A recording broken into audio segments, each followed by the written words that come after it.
In the battlefield of the Land of Rain, as the Second Shinobi World War draws to a close, the major ninja villages gradually withdraw their main forces, granting this war-torn nation a much-needed respite.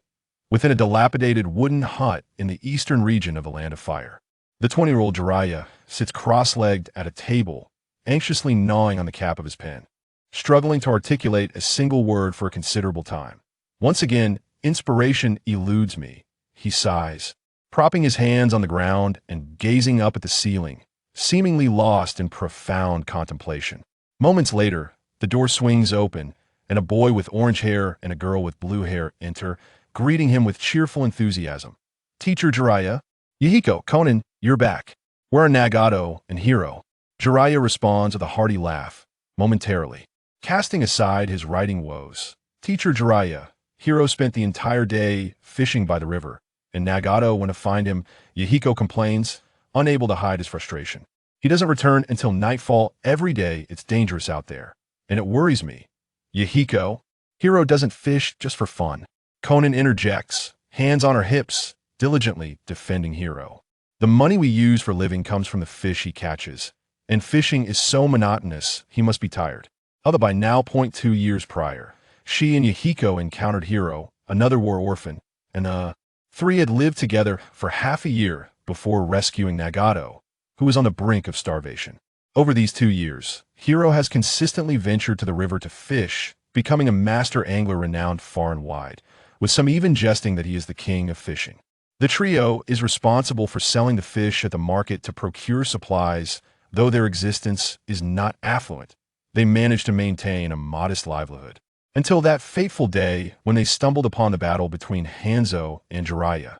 Their desire for strength compelled them to pursue that. "I am just worried about him," Yahiko retorts, turning away in exasperation, seemingly embarrassed to reveal his true feelings. "There's no need for concern. Hiro is far stronger than you," Konan quips, her tone cutting. "Every time trouble arises, it's you who instigates it, leaving Hiro to clean up the mess." Yahiko's face reddens, his voice rising in frustration.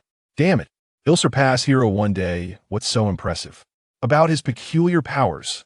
"Indeed, they are quite remarkable," Jiraiya interjects, a hint of envy in his voice as he praises. "Hiro possesses an exceedingly rare bloodline limit, a unique type. He is bound to become an extraordinary ninja in the future." Yahiko erupts in anger, slamming his hands on the table, his eyes blazing with determination. "Teacher Jiraiya, please teach us ninjutsu. We can be powerful ninjas too." "Haha, you're still young. Just wait a bit longer." Jiraiya chuckles, attempting to deflect the conversation that he wishes for Yahiko and his companions to remain uninvolved in the turbulent world of ninjas. Living an ordinary life is not without its merits.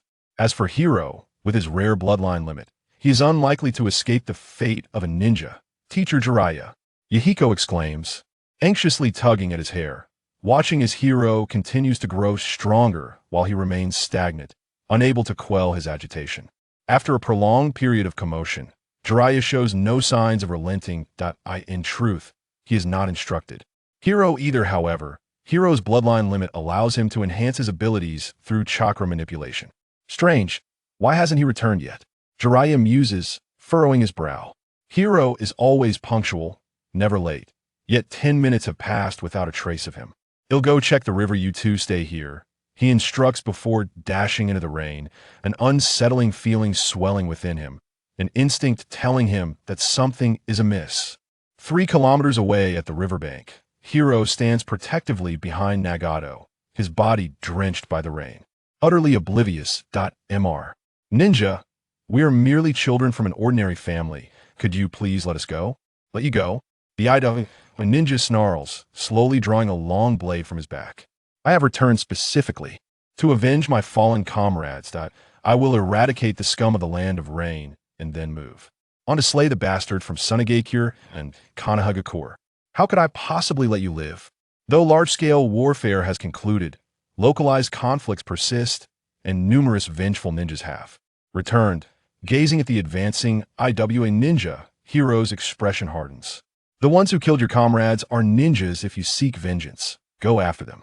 Hurting civilians and children is no demonstration of prowess." "Shut up," You little brat. The IW ninja curses loudly, grinning maliciously as he raises his long blade. Fear not, I will thoroughly torment you, making you feel true suffering. Ah, a coward who bullies the weak. Hiro shakes his head slightly. He had anticipated this confrontation, and fortunately, the enemy's strength is lacking judging by his attire. Is merely a genin. Clang. The blade descends, intercepted by a pair of ebony claws, emitting a piercing. What in the world is this? The IWA ninja's pupils constrict in shock as the boy's right hand transforms into a bear claw. No, it's not just his right hand. The boy, who had previously only reached the IWA ninja's chest, rapidly expands, transforming in the blink of an eye into a towering three-meter bear. Roar! The massive bear bellows, sending shockwaves through the air. Swipe!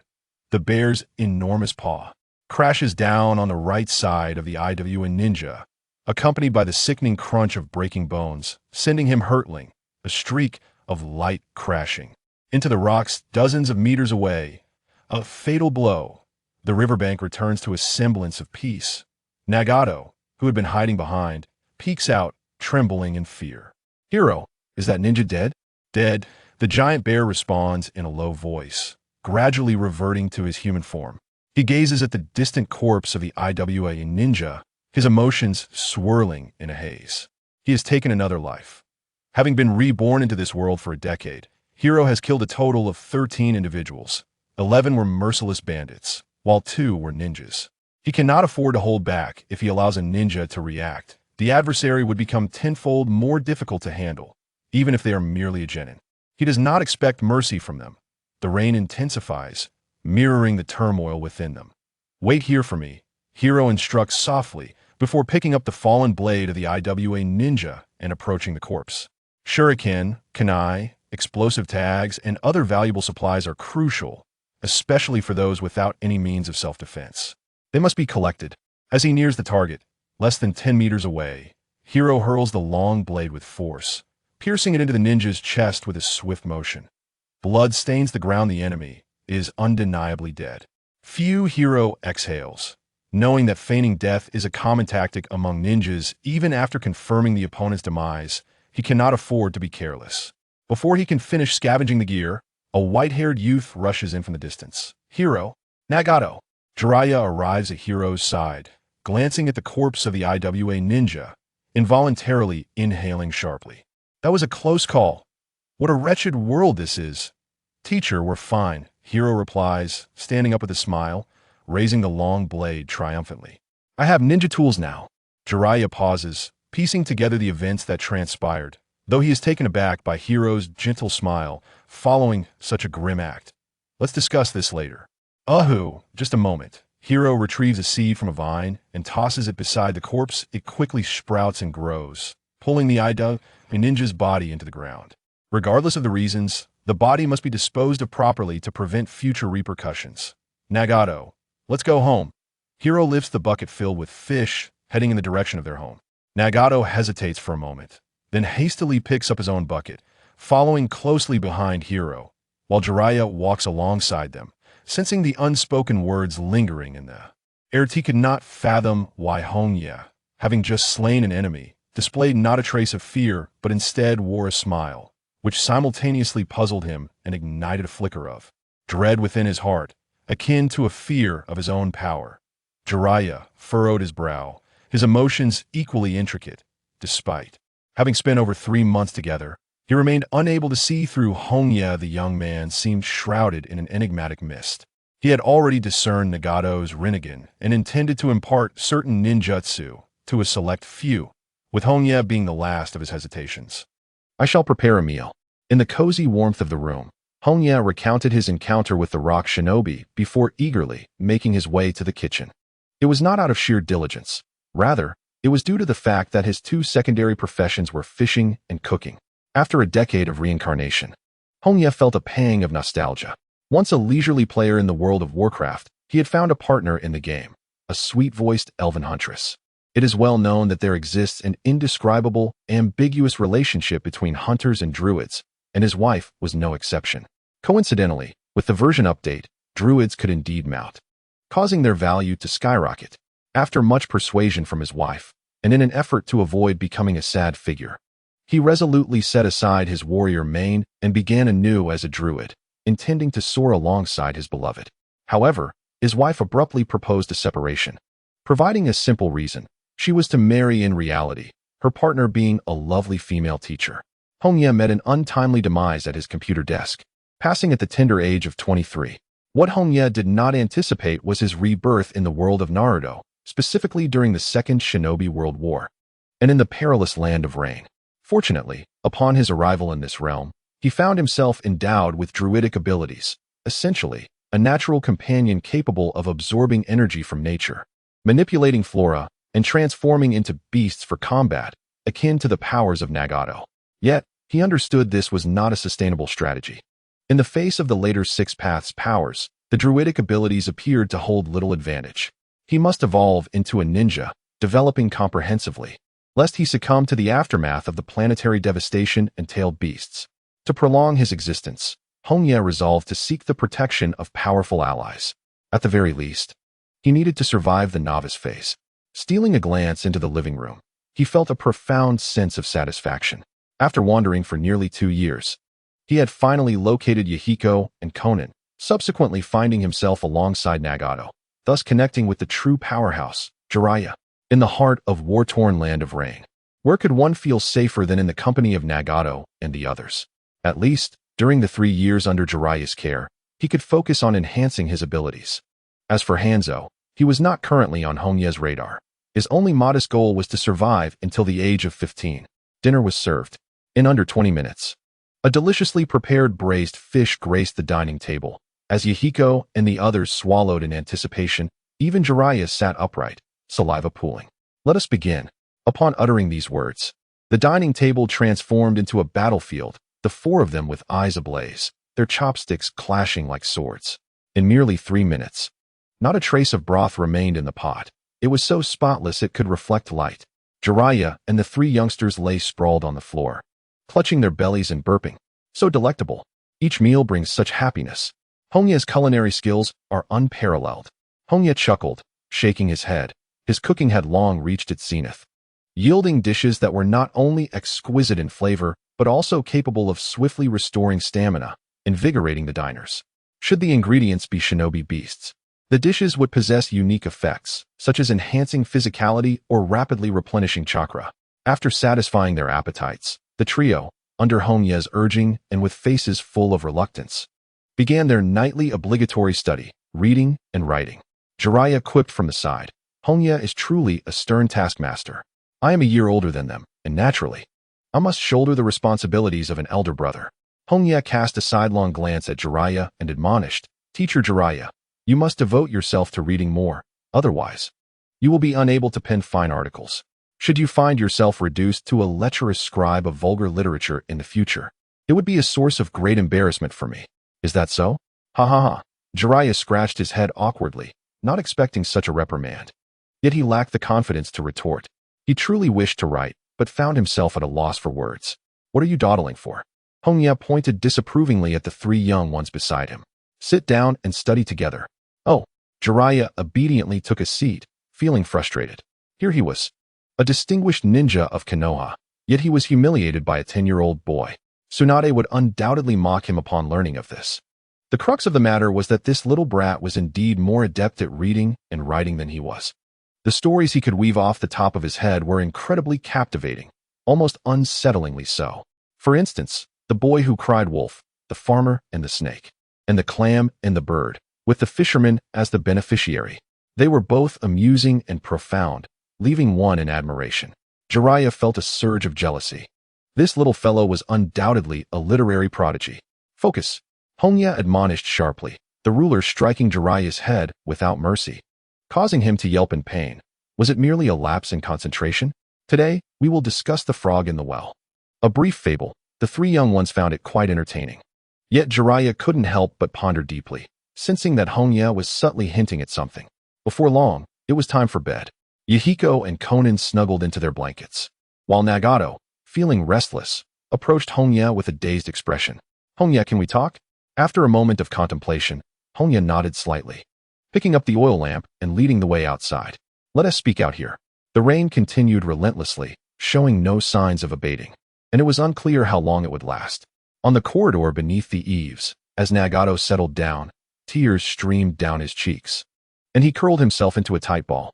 His voice trembled with sorrow. Hongye, before we met, my parents were killed by Leaf Village ninjas. I could not contain my hatred and unconsciously killed them. You did nothing wrong, Hongye reassured, patting the boy's shoulder.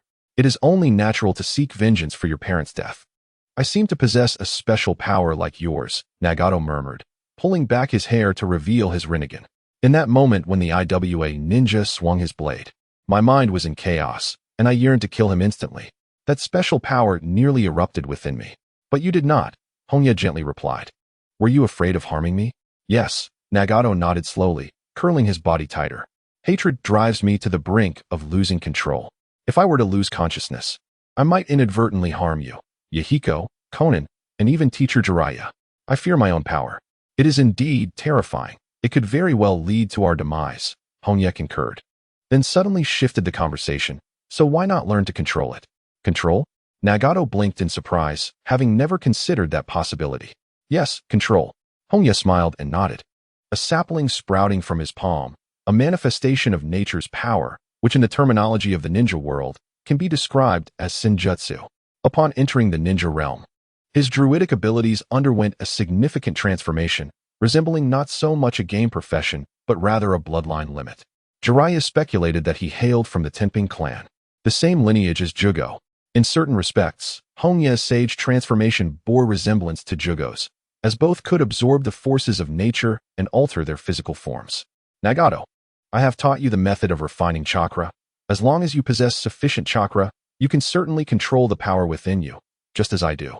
Nagato stood in silence, daunted by his own strength, never having contemplated the notion of controlling it. Hongye chuckled softly, his eyes glimmering with encouragement. Yes. You too wish to protect everyone, do you not? Nagato nodded vigorously, hesitating for a brief moment before summoning the courage to ask. Hongye, when you killed that IWA ninja today, I saw you smiling. Were you not afraid? Not at all. I protected you and myself. I believe that was the right course of action. Hongye recounted the facts with a calm demeanor. This was not his first act of taking a life to safeguard himself and the trio. And it certainly would not be the last. Nagato stood bewildered, feeling somewhat at a loss. He understood that Hongye was not in the wrong. Yet killing should not be met with such tranquility. It ought to be a terrifying act. Noticing the fear in the boy's eyes, Hongye gently shook his head, his gaze drifting towards the distant darkness. For years ago, my father was also slain by a leaf ninja. What? Nagato exclaimed in astonishment, having never heard of this before. His father, a genin from the Rain Village, was ambushed by leaf elites during a transport mission, leaving no trace of his body. A hint of sadness colored Hongye's voice. He was a family man, a devoted father. In my previous life, I lost my family at a young age and never experienced the warmth of familial love. Thus, upon my rebirth, I cherished the moments spent with my parents all the more. Alas, fate would have it otherwise. History repeated itself, and in this brutal world, the weak have no choice. After receiving the tragic news, my mother soon fell ill. I toiled relentlessly to catch fish and earn money to pay for her treatment, even employing natural forces to restore her vitality. Yet her condition deteriorated day by day. Do you know, the more I excelled, the faster her health declined?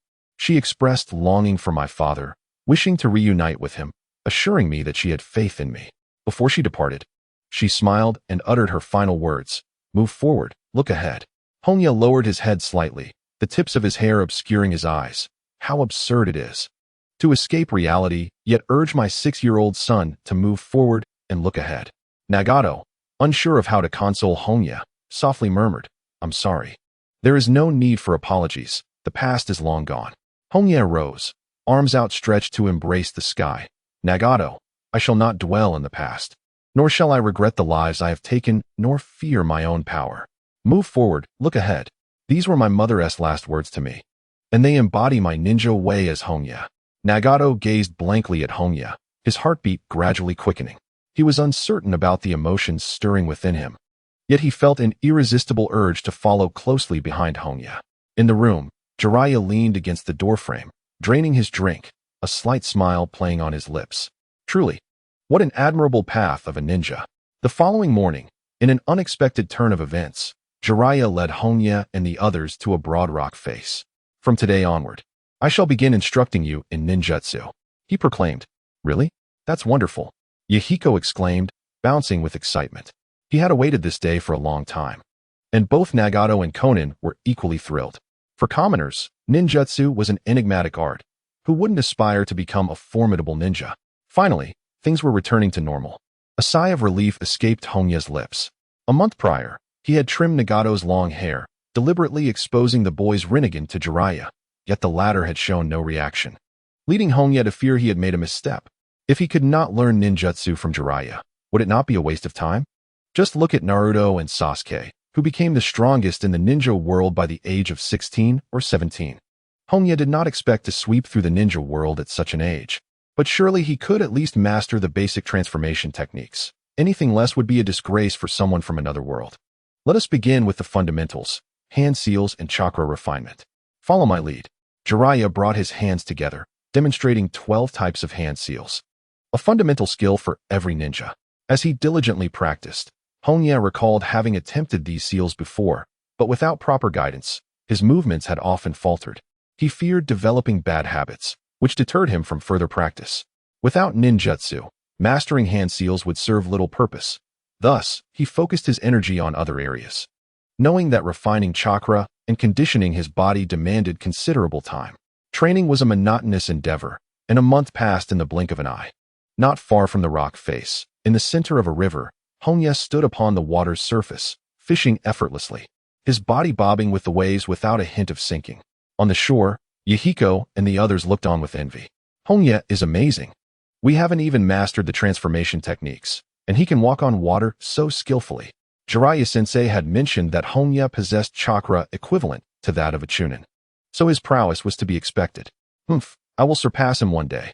After a brief rest, the trio resumed their training, though unsaid. None wished to fall too far behind Hongye. When do you think Jiraiya-sensei will return?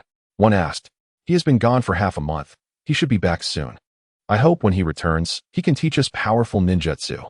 The knowledge imparted by Jiraiya was akin to the fundamentals taught at the Konoha Academy, primarily basic taijutsu and transformation techniques. Having nurtured his body with natural energy since childhood, Hongye possessed exceptional physical talent, coupled with over 20 years of accumulated knowledge. His comprehension was outstanding. Within less than a week, he had mastered the transformation technique. Yahiko and the others were still in their initial stages, understandably slower, as they were still children. When lunchtime arrived, under the watchful eyes of the three little ones looking at Okayasan, Hongye reluctantly started a fire to prepare a meal. Being the eldest was no easy task. Soon, the tantalizing aroma of grilled fish wafted through the air, and before the four could indulge, Jiraiya's laughter echoed from afar. Haha, I can smell the grilled fish from quite a distance. It seems I have returned just in time. Master Jiraiya. Yahiko and the others quickly rose, joyfully greeting him. For it had been quite a while since they last met, and their longing was palpable.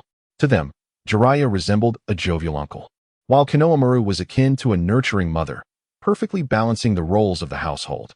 Jiraiya affectionately ruffled the heads of the three youngsters, beaming with delight. I have brought you gifts. He tossed a gray package into their arms, its weight and portable design eliciting their surprise. It's a ninja tool pouch. How wonderful. Inside the package lay an entire set of ninja tools, shurikens, kunai, and countless other essentials. None could be a more splendid gift. After finishing their lunch, Yahiko and the others eagerly commenced their training, their exuberance akin to children who had just received new toys. It was only then that Jiraiya produced one last ninja tool pouch, tossing it to Konohamaru. This is for you. Thank you, sensei. Konohamaru responded, equally elated. For ninja tools are consumables, and one can never have enough. Jiraiya patted Konohamaru on the shoulder, saying, cross to the other side of the river. I want to see how much progress you have made in the past half-month. All right, Konohamaru replied, filled with determination. Yahiko and the others had yet to mature enough to engage in physical training with him. Only during battles with Jiraiya did he feel the pressure. The two reached the opposite bank of the river, barely 5 meters apart. Jiraiya beckoned with his hand. Do not hold back. Feel free to attack. Konohamaru took a deep breath, refraining from immediate action. Instead, he silently channeled chakra throughout his body, enhancing his physical capabilities. Once he felt his body reach its peak condition, he focused intently. "Master, please guide me." With a powerful push off the ground, his body surged forward like an arrow, delivering a sweeping kick aimed at Jiraiya's head. Speed has indeed increased. Jiraiya quickly squatted to evade the attack, simultaneously reaching for Konohamaru's ankle, intending to toss him like a sandbag to the ground. However, Konohamaru twisted his body, unleashing another leg sweep in a graceful arc. A double kick. Jiraiya swiftly leaned back to dodge, his body nearly parallel to the ground. His expression tinged with surprise. Not bad. The last time they trained together was half a month prior when Konohamaru could only execute straightforward attacks. Now, he was chaining combos. But it was not over. With a fierce shout, Konohamaru leaped into the air, his right leg descending like a battle axe. Jiraiya's gaze sharpened. In his current position, it was difficult to evade an attack from above. In a critical moment, he pressed his left hand to the ground for leverage and rolled to the right at great speed. Boom. His right foot embedded itself into the earth, shattering rocks within a 1-meter radius. That was close. Jiraiya turned pale. Had he been struck, several ribs would surely have been broken. Despite being a jonin of Konoha, his physique was not vastly superior to that of an ordinary person. This little rascal was only 10 years old. How could he possess such strength? Damn it. Does the bloodline limit grant one such unchecked power? "Master, please take this seriously." Konohamaru emerged from the dust, his expression grave. "I hope to fight you with all my might." What he referred to as his full strength was not indicative of Jiraiya's entire power, but specifically pertained to taijutsu. Otherwise, a mere ninjutsu from Jiraiya could easily vanquish someone with such scant battle experience. Jiraiya felt a pang of frustration. He was indeed serious now. He was not merely a taijutsu ninja, and he truly wished to bind this obnoxious brat with the lion's mane technique. "Ha ha ha, Hongye. If you desire for your teacher to take you seriously, you must demonstrate greater prowess." While he silently grumbled, he had to maintain his composure on the surface. After all, he could not afford to lose face. "Very well, teacher, I shall not hold back." Hongye closed his eyes, visions of figures appearing in his mind. Kakashi, Obito, Shursui, Itachi, Naruto, Sasuke. How infuriating. This group of formidable individuals was even more intense than those who traversed realms. They were on the battlefield at 5 or 6, dominating by 12 or 13, reaching shadow-level strength by 14 or 15, and ruling the ninja world by 17. This left him deeply unsettled about the future. Born in the land of rain, Hongye did not wish to serve under Hanzo. What if one day he were to be eradicated by pain? He would have nowhere to weep. He also had no desire to endure hardships just to be treated as a spy or a test subject in another country. Ultimately, he had to latch onto Nagato, spending 3 years alongside Jiraiya. Hongye understood the implications of being with Nagato, but sacrifices must be made to ensure a stable developmental phase. And he was prepared to bear the corresponding costs. Uchiha Madara, Konoha, the 5 great shinobi villages, and indeed the entire ninja world would become his adversaries. The air buzzed, water rippled, and even the pebbles on the ground trembled. What was happening? Jiraiya sensed something amiss, his eyes widening in astonishment. This was natural energy. The ubiquitous natural energy in the atmosphere was coalescing around Hongye as its focal point. Sage art, natural guardian. Violet-like patterns swiftly spread from the corners of Hongya's eyes. Mysterious, uncanny, beautiful, and possessing unparalleled power. "Teacher, you truly must be cautious this time." Jiraiya's throat felt parched. This was the state he had long yearned for yet could never attain. Perfect Sage Mode. The so-called Sage Mode involves absorbing natural energy and harmonizing it with the physical and spiritual chakra within one's body in a specific ratio, thus creating Sage Chakra that enhances oneself comprehensively. It is akin to a 1-1-1 blend of oil, yielding a superior flavor, where 11 surpasses 2. Druids are allies of nature, innately capable of manipulating natural energy without any adverse effects. For Hongye, entering Sage Mode was as simple as eating or drinking. As long as he found the right ratio to harmonize, he had been able to enter Sage Mode for years. Jiraiya's eyes widened in disbelief. A pang of jealousy surging within him. It could not be mistaken. Hongye was currently in Sage Mode.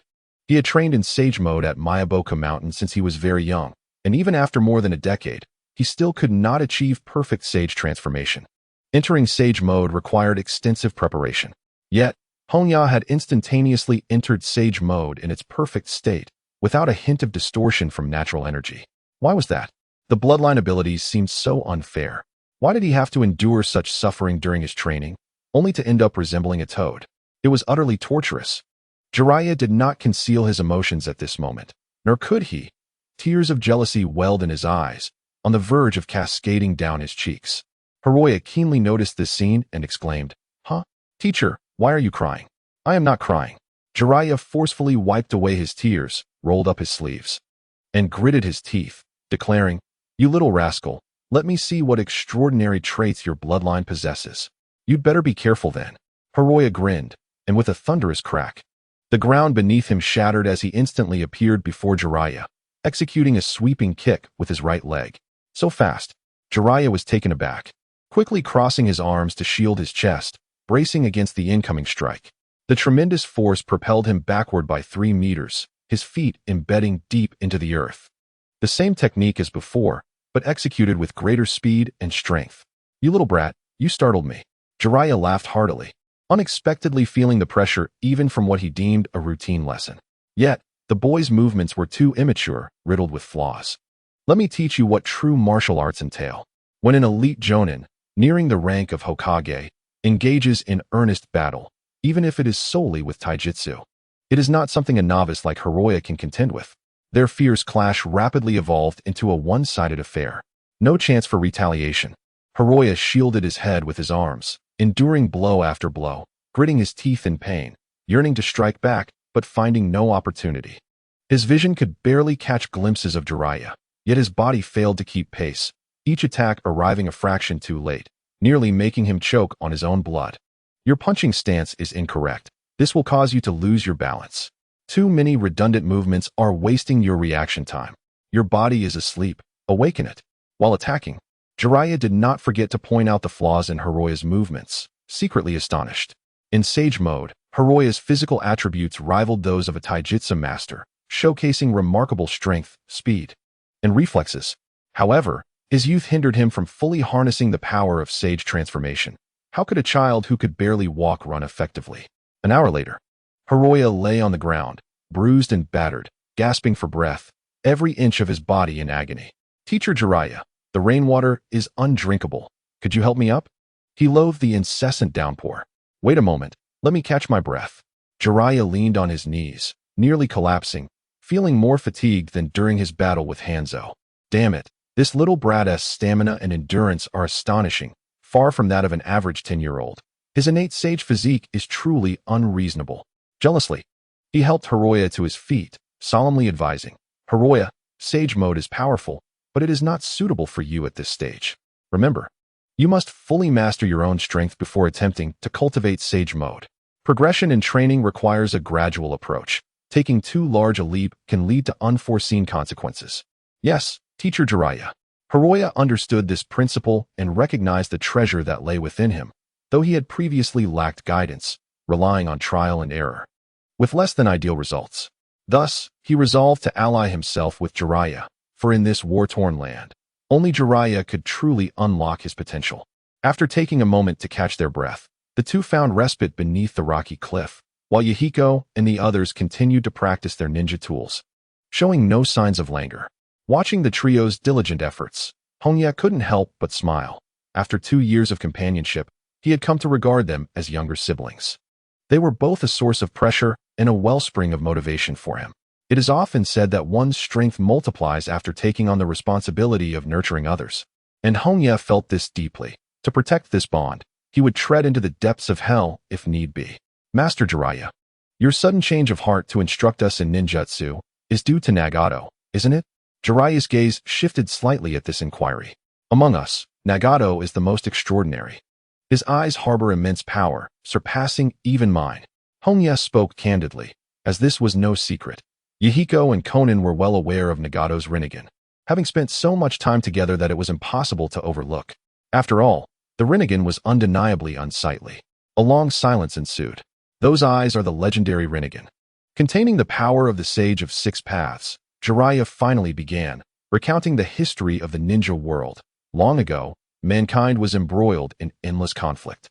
Though the tale of the Sage of Six Paths was not a secret per se, it was still a significant piece of ninja lore that Jiraiya shared without reservation. With a sigh, Hongye asked, "Why share this with me?" Jiraiya replied, "Hongye, I wish for you to protect Nagato." There was a glimmer of hope in Jiraiya's eyes, for he believed that Hongye possessed the potential to become a great warrior and would one day be Nagato's greatest ally. As his elder brother, "I shall naturally safeguard my younger siblings," Hongye affirmed with a slight nod, his gaze fixed upon Nagato. "Do you believe Nagato will, like the Sage of Six Paths, bring peace to this world?" "Indeed, I believe his eyes carry the sage's wishes," Jiraiya responded, a smile of yearning for the future gracing his lips.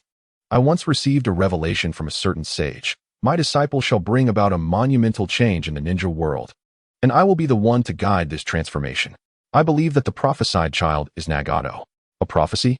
How utterly unreliable," Hongye remarked, reclining against the rock with his hands behind his head, a grin forming on his face. "Master, I am also your disciple. Perhaps I am the prophesied child." Jiraiya thought to himself, "This brash kid is utterly oblivious. He should take a good look in the mirror."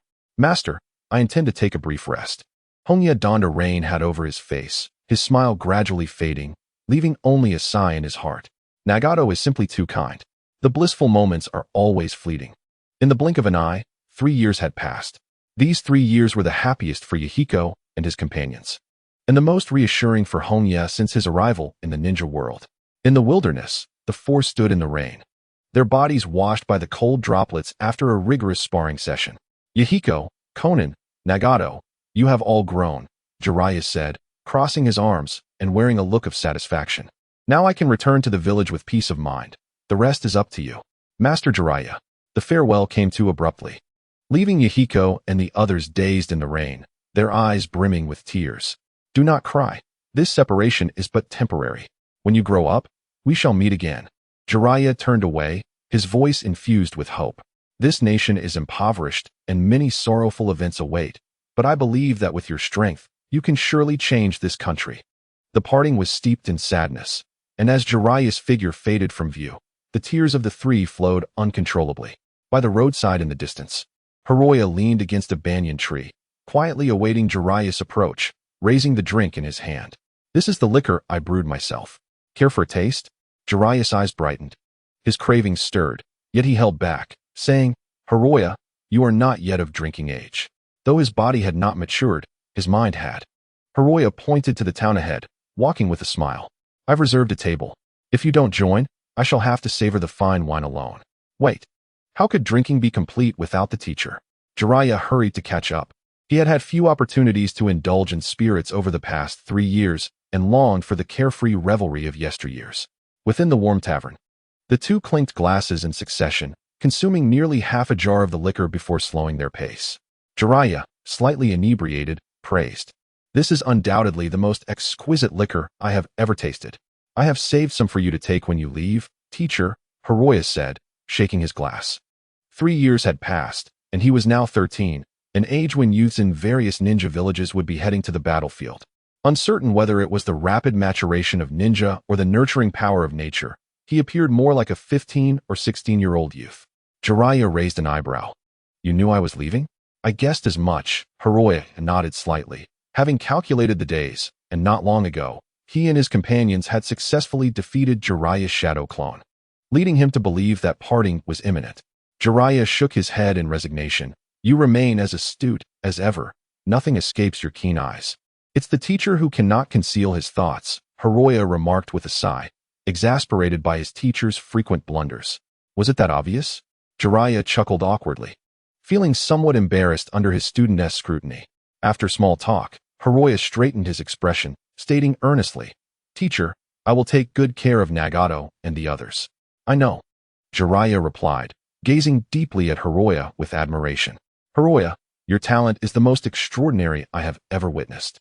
Over these 3 years, I have often questioned my judgment. Perhaps you are the true child of prophecy, more so than Nagato." "Enough of that. I have no interest in being a savior," Jiraiya shook his head. "Indeed, your temperament is too reserved, concealing everything within. Otherwise, I would genuinely entrust the piece to you," Jiraiya lamented internally. Jiraiya possessed many strengths, Yet his sole flaw lay in the lack of unwavering faith and peace. Time and again, Jiraiya had seen the shadow of Orochimaru in Hiroya: exceptional talent, a cold disposition, and indifference to the affairs of the world. Upon contemplating this, Jiraiya set down his cup and inquired earnestly, "Hiroya, what is your aspiration?" As for aspirations, Hiroya pondered for a moment. Initially, after his rebirth, he held but one goal: to survive until the age of 15, following the demise of his parents. He contemplated seeking vengeance against Konoha, yet he remained oblivious to the identity of his father's murderer and the nature of his own hatred. Now, gazing out of the window with a subtle smile gracing his lips, he declared, "I wish for the rain to cease, for the land of rain to bask perpetually in warm sunlight, and for this land to flourish, adorned with vibrant flora and lush trees." Jiraiya was left speechless. Such sentiments seemed utterly absurd. "Teacher, do you think I am indulging in fanciful thinking?" Hiroya, suppressing his smile, locked eyes with Jiraiya and affirmed, "I am earnest, and I am confident that I can achieve it." In the realm of shinobi, Hiroya often lamented his origins. Had he been born in Konoha or one of the other 5 great shinobi villages, his future would undoubtedly be far more promising. Yet, he quickly reconciled with the fact that one cannot choose their birthplace. From the moment of his birth, he bore the mark of the land of rain. As the saying goes, a child does not disdain a humble mother, nor does a dog scorn a poor home. Since he was born in this impoverished nation, he resolved to strive for growth, propelling his homeland from weakness to strength. Crucially, Hiroya had no other option.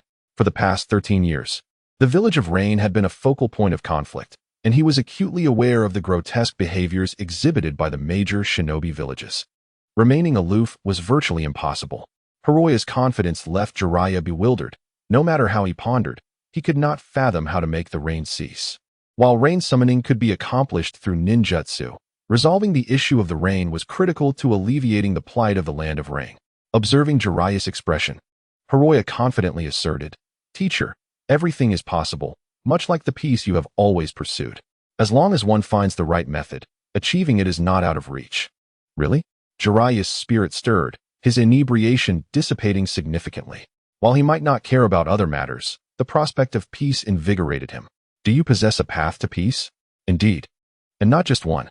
As Hiroya felt the warmth of intoxication surging, he refrained from voicing such taboo notions in ordinary circumstances, fully aware of Jiraiya's likely disdain. "What method is it?" Jiraiya queried eagerly, recognizing Hiroya as a prodigious talent with unique insights. Perhaps he truly held answers to achieving peace. "Nuclear pacification." After uttering this, Hiroya shivered, realizing he had let slip a significant secret. "What does that mean?" Jiraiya, once again perplexed, could not grasp the meaning of nuclear. I was just rambling." Hiroya quickly shook his head, vigorously slapping his cheeks to regain clarity, fearing that if Jiraiya comprehended the concept of nuclear pacification, he might receive a beating. "Are you jesting with me?" Jiraiya glared at Hiroya, visibly displeased. "Of course not." Hiroya hastily waved his hands, hesitating for a moment before reluctantly nodding. "All right, I confess. I was merely teasing you." Jiraiya, Hongye finds it difficult to articulate that standing on the shoulders of giants indeed offers several avenues to achieve peace, such as global nuclear disarmament. However, without exception, any method would inevitably involve sacrifices and necessitate the formidable individual power akin to that of pain. Although Jiraiya is still quite young, he shares Nagato's benevolence and firmly believes that the era of mutual understanding among humanity will eventually dawn. Yet, Hongye is acutely aware that mere kindness and eloquence cannot instigate true change. "Teacher Jiraiya, when we next meet, I shall divulge to you all the methods I believe can lead us to peace." Without hesitation, Hongye rises to depart, saying, "Farewell, teacher. Thank you for your unwavering care." Jiraiya gazes at the swaying door, feeling an internal turmoil, intrigued yet withholding his thoughts. That little brat. Within the slightly dilapidated wooden house, Yahiko and the others remain engulfed in sorrow. With Jiraiya absent, they find themselves at a loss. Creaking, the door swings open, and upon seeing Hongye return, joy flickers across their previously despondent faces, akin to finding a guiding light. Yahiko's voice is heavy with despair. "Hongye, teacher Jiraiya has left." "Yes, I know." Hongye nods, observing the bewildered expressions of his companions, and produces the carefully prepared bundles, distributing one to each. Take a look. What is this? The trio exchanges glances, their anticipation palpable as they unwrap the parcels. Upon revealing the contents, joy surges uncontrollably within them. New garments and headbands. Pristine black cloaks, along with Rain Ninja headbands. Hongye smiles gently. We are now qualified ninjas. It is time to advance towards our dreams. Yahiko, did you not wish to change this country? Yahiko's eyes shine. Indeed. After 3 years of diligent training, this moment has finally arrived. Nagato and Konan also display expressions of eager anticipation. Hongye, what shall we do? Though the idea is easily articulated, the execution proves to be immensely challenging, leaving the trio at a loss. After a moment of contemplation, Hongye's lips curl into a slight smile. First, let us bestow a name upon our organization. A name? The trio pauses, their spirits stirred. What youth does not desire a resounding title to announce their identity? How splendid it would be. With a grin, Hongye proposes, let us call ourselves Akatsuki, symbolizing the dawn of a new era. Akatsuki. The trio murmurs softly, their eyes brightening, as this name resonates deeply with their collective aspirations. Very well. Henceforth we shall be known as Akatsuki. The decision is swiftly made, and Hongye feels a sense of satisfaction as he continues with his second suggestion. Since we have established Akatsuki, we must appoint a leader to guide us forward. This is indeed sensible. An organization requires a leader to foster cohesion. The trio concurs, their gazes converging on Hongye, their intentions unmistakable. Hongye chuckles, his gaze flitting between Konan and Nagato before ultimately resting upon Yahiko. Yahiko, you shall be the leader of Akatsuki. Me? Yahiko is taken aback, vehemently shaking his head, his face reddening like a ripe fruit. Hongye, I am unworthy. You are the best candidate for leadership. No, I am not suited for that role. Hongye slowly shook his head. Deep within him, he had never embraced the notion that Yahiko and his companions could achieve peace through dialogue. How could he, with such convictions, ascend to the leadership of Akatsuki and rally hearts? He was not a passionate fool like Yahiko or Naruto, unable to persuade others through mere words. Should he become the leader of Akatsuki, he would undoubtedly adopt an elite approach, reminiscent of the Akatsuki of his memories. Among the trio, Konan lacked assertiveness. Nagato's temperament was too gentle. It was Yahiko who was most suited to leadership and adept at conveying his beliefs to others. Hongye spoke earnestly.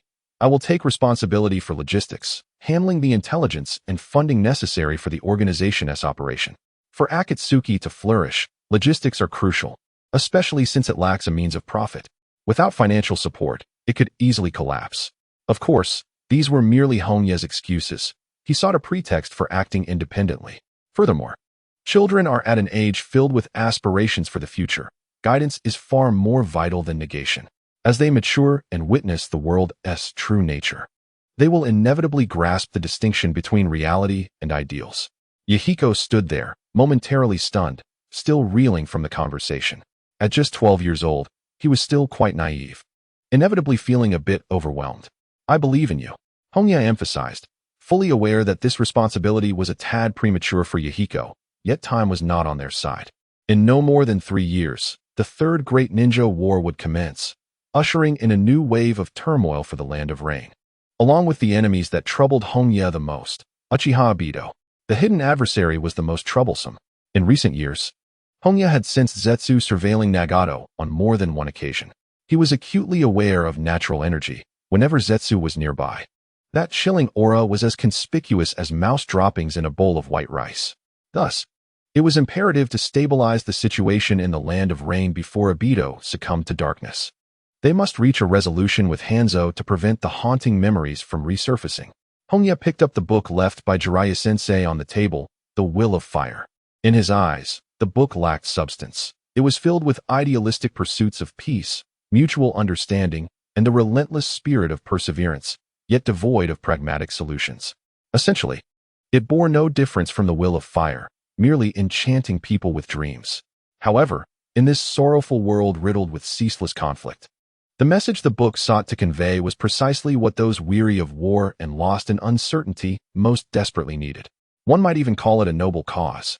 Yahiko, Nagato, Konan, Hongye extended the book towards them, smiling as he said, I see in you the very beliefs this book espouses, and these shall become the core principles of Akatsuki. We shall not rely on force but create peace through dialogue, shall we not? The trio's faces flushed crimson. Speechless with excitement, they had not anticipated such recognition from Hongye, a validation more uplifting than any encouragement. Hongye smiled warmly. It was delightful to influence the young. Their ideals, though somewhat romantic, undeniably held the potential to illuminate the land of rain. Come, sit down, he beckoned the three of them. Spreading out a map of the land of rain on the table, he pointed to the eastern region near the land of fire. We are located in the 5th zone. The land of rain is divided into 10 regions, with the numbers descending towards the center, where the environment becomes increasingly harsh and the rainfall intensifies. Hidden Rain Village. Located in the central 1st region, is a city of steel. The 1st to 5th regions enjoy a relatively better existence under the protection of Hanzo. Presently, Hanzo is an idealist striving for unity among the 5 great nations to achieve peace, earning him high esteem in Hidden Rain Village and throughout the ninja world. His convictions inspire countless individuals.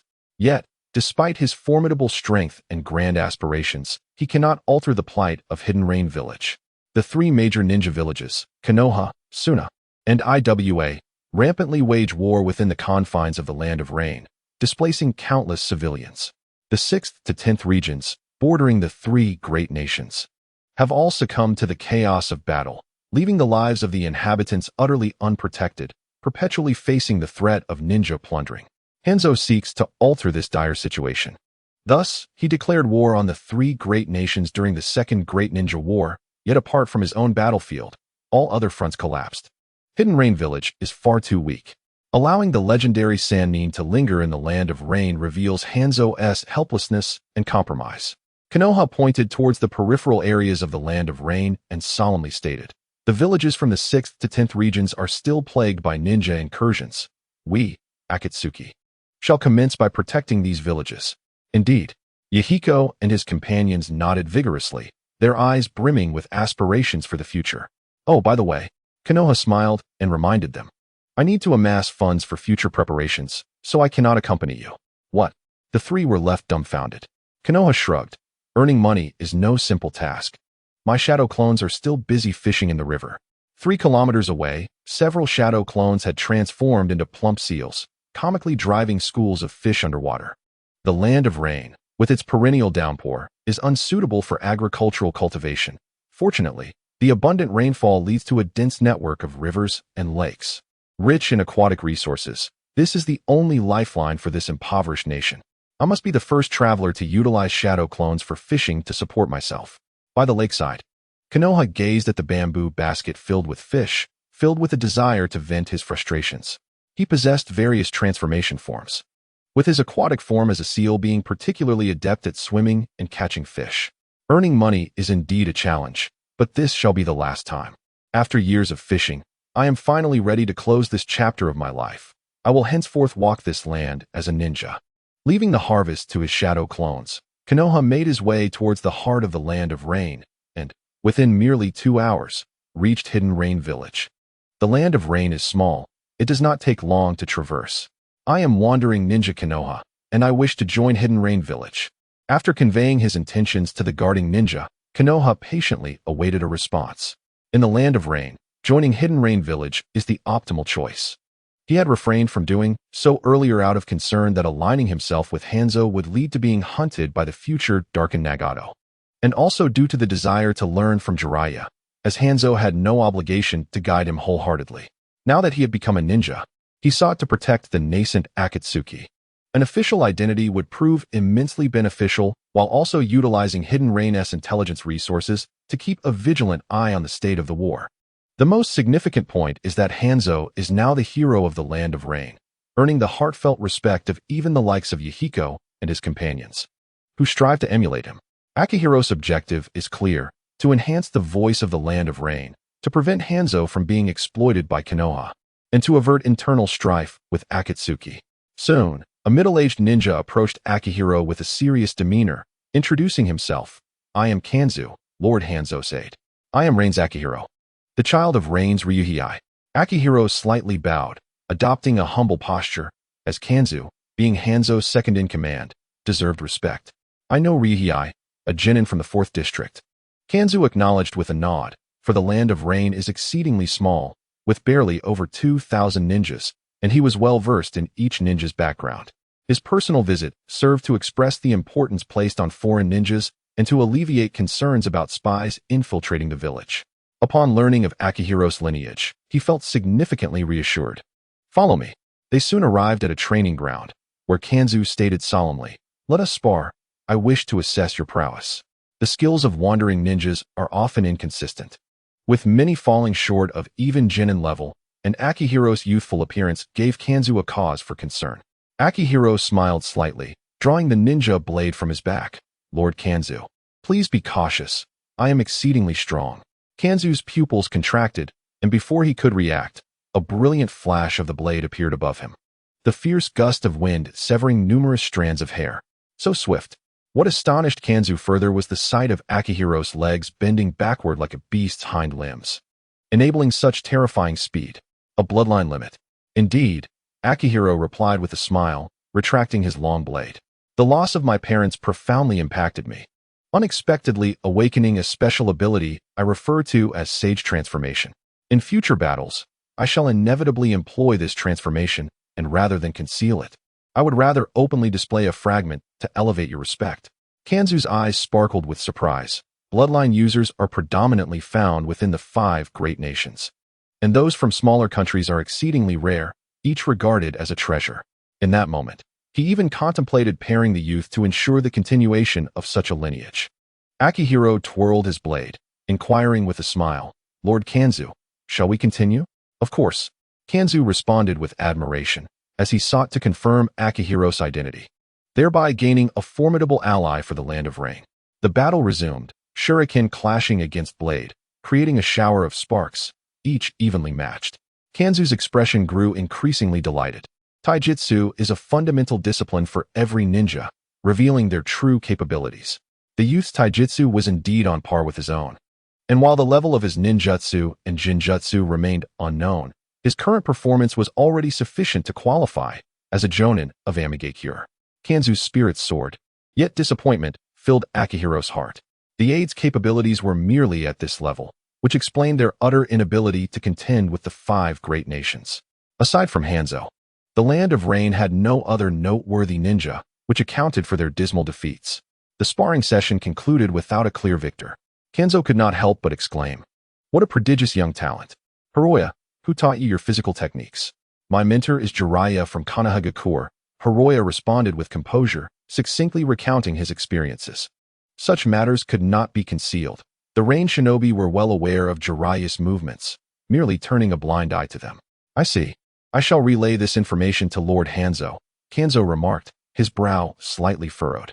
He was well acquainted with Jiraiya's reputation, and given the duration of his stay, it was evident he had not taken pains to obscure his whereabouts. However, Kanzo had not anticipated that the young man would be Jiraiya's disciple, which posed a potential security concern. Nevertheless, the final judgment rested with Lord Hanzo. Kanzo gestured, and an Rain shinobi promptly appeared beside them. "Mikawa, this is the newly appointed jonin, Hiroya. Please show him around the village." "Yes, Lord Kanzo." Mikawa responded with a solemn tone. Once Kanzo departed, he turned to Hiroya and respectfully said, "Lord Hiroya, please follow me." "Certainly." Hiroya nodded slightly. The status of a ninja was primarily determined by their strength, and being a jonin commanded respect, which ignited a desire for sarcasm within him. Becoming a jonin is remarkably easy. Kanzo undoubtedly sought to win him over. Yet the title of jonin seemed to be bestowed rather casually. This suggested that the status of jonin in the Land of Rain held considerably less prestige compared to the 5 great nations, and one could consider it fortunate to encounter a particularly skilled jonin. Meanwhile, after dispatching his subordinates to investigate Hiroya's background, Kanzo swiftly made his way to the tallest building in the village to provide a detailed report on Hiroya's situation. "Lord Hanzo, Hiroya is Jiraiya's apprentice. I harbor concerns about Jiraiya, that boy from Konoha. It seems that his leniency may not only benefit others. Perhaps this talented youth is destined to return the favor." Hanzo's spirits were buoyed. His policies emphasized uncovering the individual talents of ninjas to cultivate genuine masters capable of countering the encroachment of the 5 great nations. Hiroya's arrival aligned perfectly with his intentions. However, the mentor-student relationship with Jiraiya warranted caution. Thus, he decided to assign Hiroya the task of expelling the Konoha ninjas. Understood. Lord Hanzo. The Rain Village resembled a modern industrial city, with towering structures, most of which were constructed of steel, offering a unique character. The residential area was located on the lower levels, where more than 90% of the villagers, including ninjas, resided, making it the safest place in the entire land of Rain. After a brief tour, Mikawa led Hiroya to his accommodation, an apartment situated in the heart of a high tower, approximately 60 square meters in size, where many ninjas without families resided. Lord Hiroya, this is your assigned residence, and I will bring your daily necessities shortly. Thank you for your efforts, Hiroya replied with a smile. After Mikawa departed, he strolled to the window, gazing down at the entirety of the Rain Village. A city perpetually shrouded in rain, enveloped by rivers and lakes, the steel metropolis exuded a cold atmosphere, with only the faint glimmers of light from the lower levels providing a hint of warmth. Once the daily necessities arrived, Hongye settled down with an air of tranquility. During his leisure time, he would meander through the residential area, observing the living conditions of the villagers.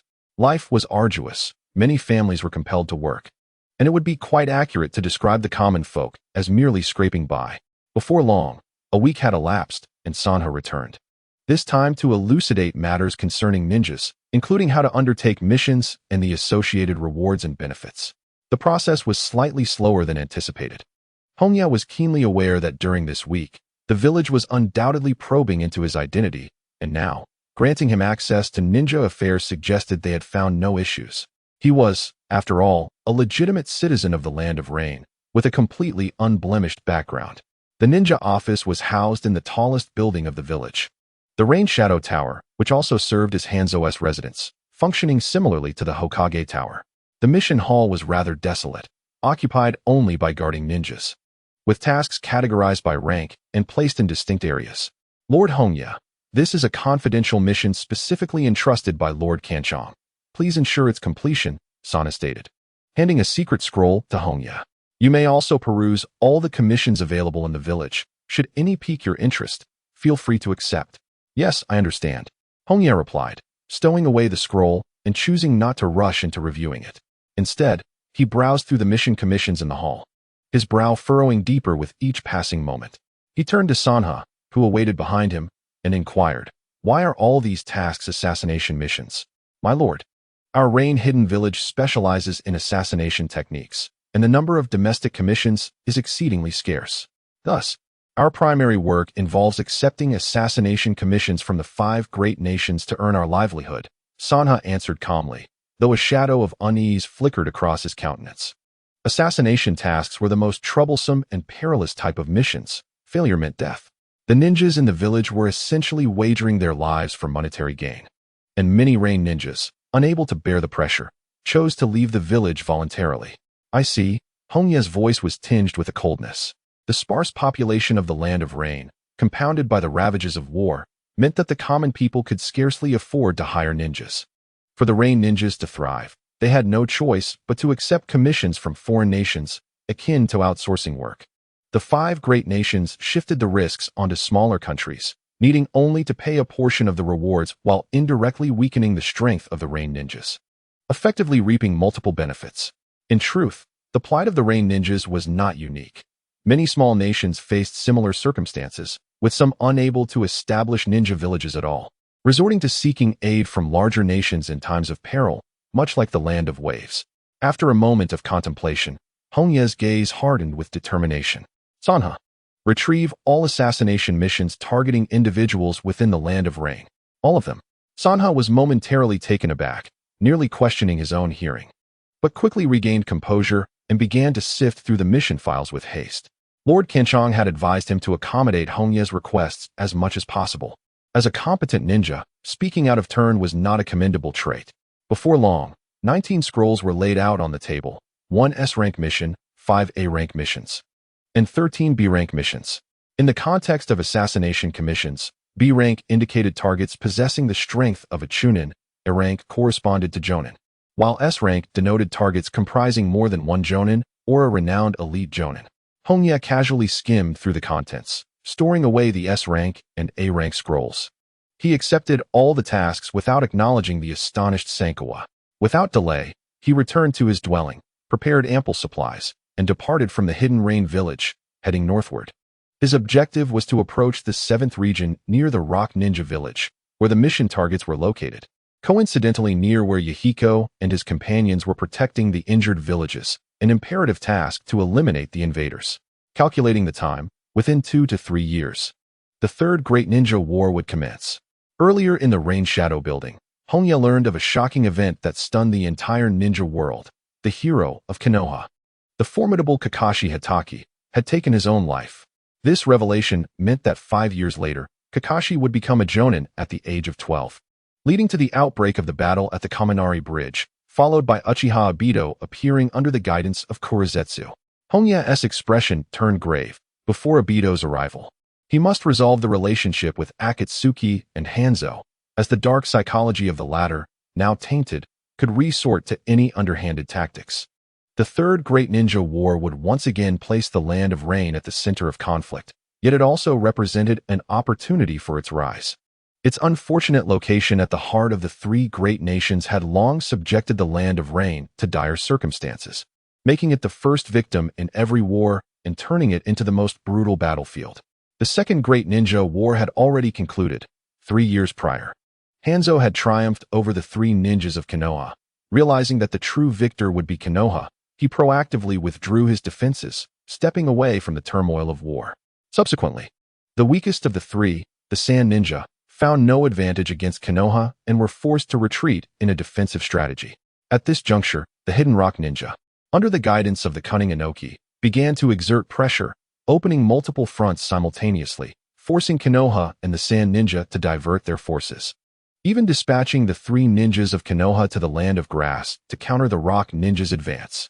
However, at present, all parties were primarily testing each other, and the forces deployed were minimal. Yet, everyone understood that this fragile peace could not endure for long. Currently, the ties between the Rock Ninja and the Cloud Ninja were growing increasingly close, hinting at a potential alliance. Once this alliance was formed, the Third Great Ninja War would inevitably ensue. Half a day later, Hongye arrived at the 7th region in the northern part of the Land of Rain. Due to its proximity to the Land of Earth, the 7th region was situated at a higher elevation, resulting in relatively lower precipitation, making the environment suitable for habitation, allowing the populace to sustain themselves through agriculture. Yet, due to the ravages of war, the fields lay barren and the villages scarcely survived, though devoid of natural disasters. They could not escape the calamity of human folly. Emerging from the ruins of a village, Hongye's gaze grew increasingly frigid. Unlike Yahiko and the others, he had never entertained the notion of treating the ninjas from other nations with kindness. This time, the Land of Rain would not play a supporting role. He unfurled the mission scroll, which was quite straightforward. Expel the Konoha ninja from the 7th region. Expel, not kill. The Hidden Rain village did not wish to engage in fierce conflict with Konoha. However, it was evident that Hongye had no intention of adhering to those stipulations. Coming from a background of horticulture, he understood a fundamental truth. Compromise does not yield peace. Struggle is imperative. Only by severing the claws of the enemy could the possibility of embracing peace arise. The vanquished would only face oppression. From this moment forth, let the enemy experience suffering. It was finally time to don his attire. Executing assassination missions commissioned by other nations, it was imperative to conceal the identity of the Rain Ninja, thus granting Hongye the perfect opportunity to unveil his long-preserved treasure. The black trench coat adorned with crimson clouds and the brown cloak fastened with wind chimes formed an ensemble steeped in mystery, though slightly ostentatious. In the realm of ninjas where fashion often falters, the Akatsuki coat could be deemed a trendsetter. With a satisfied nod, Hongye donned the Akatsuki attire, feeling an undeniable elevation in his aura, exuding the presence of a formidable expert. The Rain Ninja suit and gas mask previously gifted by Mahara were utterly garish in comparison. He vowed never to wear that uniform again, for it was simply too unsightly. After a brief wait, a white owl alighted upon Hongye's shoulder, cooing softly as if conveying a message. "You've worked hard," he said, offering it some jerky and gently preening its feathers. After a tender moment, the owl reluctantly took flight. This nocturnal raptor was a natural ally to a druid. Upon spotting Hongye, it would inevitably approach him affectionately. It bore the name of the owl, a skilled hunter of rodents. With the target ahead, Hongye's gaze sharpened as he scrutinized the wooded expanse, discerning from the owl's signals that there were 4 adversaries, an ordinary squad of Konoha ninjas. In the jungle, every creature was an ally to Hongye. None could elude his keen senses. In the northern part of the jungle, the 4 Konoha ninjas congregated, deliberating their forthcoming maneuvers toward a rock ninja stronghold in the 7th sector of the Rain Country. Suddenly, the team leader, a jonin with flowing light blue hair, furrowed his brow, his acute instincts sensing impending danger. There's a killing intent. Aoki sure. Understood, Byakugan. Aoki sure from the Hyuga clan widened his eyes, veins protruding as he surveyed their surroundings with near-perfect clarity. Found it. 15 meters to the right. Perched on a tree, no chakra detected. It appears to be a feline predator. Aokishi's tense demeanor relaxed considerably. It likely perceives us as prey, but it has clearly misjudged our capabilities. The group's spirits lifted, as a wild beast posed little threat to seasoned ninjas unless it possessed chakra manipulation. Captain, allow me to handle it. Kurita, with his brown hair, brandished a kunai, excitement gleaming in his eyes. Perfect timing for a snack. With Aokishi's exceptional insight, ambushes were nearly impossible, since Aokishi had not raised any alarms. It indicated that no other dangers lurked nearby. As a chunin, failing to subdue a mere wild beast would indeed be a disgrace. The captain shook his head in resignation. Swiftly resolve this. Kurita, we have little time for rest. Understood. Kurita grinned, utilizing the body flicker technique to vanish from sight, swiftly maneuvering through the trees. Aokishi, how long do you think Kurita will take? 1 minute, perhaps. I wager 3 minutes. Capturing a feline predator isn't so easy. The remaining female ninja and Aokishi engaged in light banter, but before 30 seconds had elapsed, a blood-curdling scream echoed through the jungle. The trio sprang into action. Prepare for battle. Yes. Hinata Aoshi surveyed the direction of the anguished cries, beads of sweat forming on his brow as he beheld the lifeless body of Kakura, trampled beneath the paw of a ferocious beast. The source of his gaze was unmistakably their foe. Captain, that beast is responsible for Kakuta's demise. It is watching us. Though it defied reason, the reality was undeniable. The captain inhaled deeply. Regardless of the circumstances, they must reclaim Kakuta's remains, for they could not stand idly by while their comrade was devoured. Be cautious. Our adversary is no ordinary beast. Aoshi, you will attack from the left. Risa, you will cover the right. The trio sprang into action, swiftly encircling the enemy. Upon catching sight of Kakuta's body, they momentarily froze in shock. Where's the enemy? Risa, flee. It is to your right. Aoshi shouted in terror, acutely aware of the beast's approach towards Risa, yet she appeared oblivious to its presence. Both the captain and Risa were startled. They could not discern the enemy's figure. The captain, reacting with alacrity and trusting his companion, launched a throwing knife towards Risa's right. With a sickening thud, the blade embedded itself in thin air, blood splattering forth. A pitch-black panther materialized from the void, the knife lodged in its shoulder. And without a moment's hesitation, it lunged at Risa, its razor-sharp claws slicing through the young girl's form. Accompanied by her screams. Risa's body bore 3 grievous wounds, nearly dismembering her. Risa, witnessing his fallen companion, Aoshi's eyes widened in rage, as he observed the panther's form gradually fading into transparency. The truth dawned upon him. The enemy possessed the ability to become invisible. No wonder Kakuta had perished so suddenly. He had been ambushed. Aoshi, stay calm. The captain approached Aoshi, emphasizing the gravity of their situation. Our foe's invisibility is formidable. Without sensory ninjutsu or ocular techniques like the Byakugan, it is exceedingly difficult to detect their presence. The troubling aspect is that they are entirely one with nature, and without the use of chakra, even as a jonin, I cannot ascertain their location. Given the dire circumstances, only one last resort remained. Aoshi, I entrust my body to you. The captain swiftly formed hand seals, spirit manifestation technique.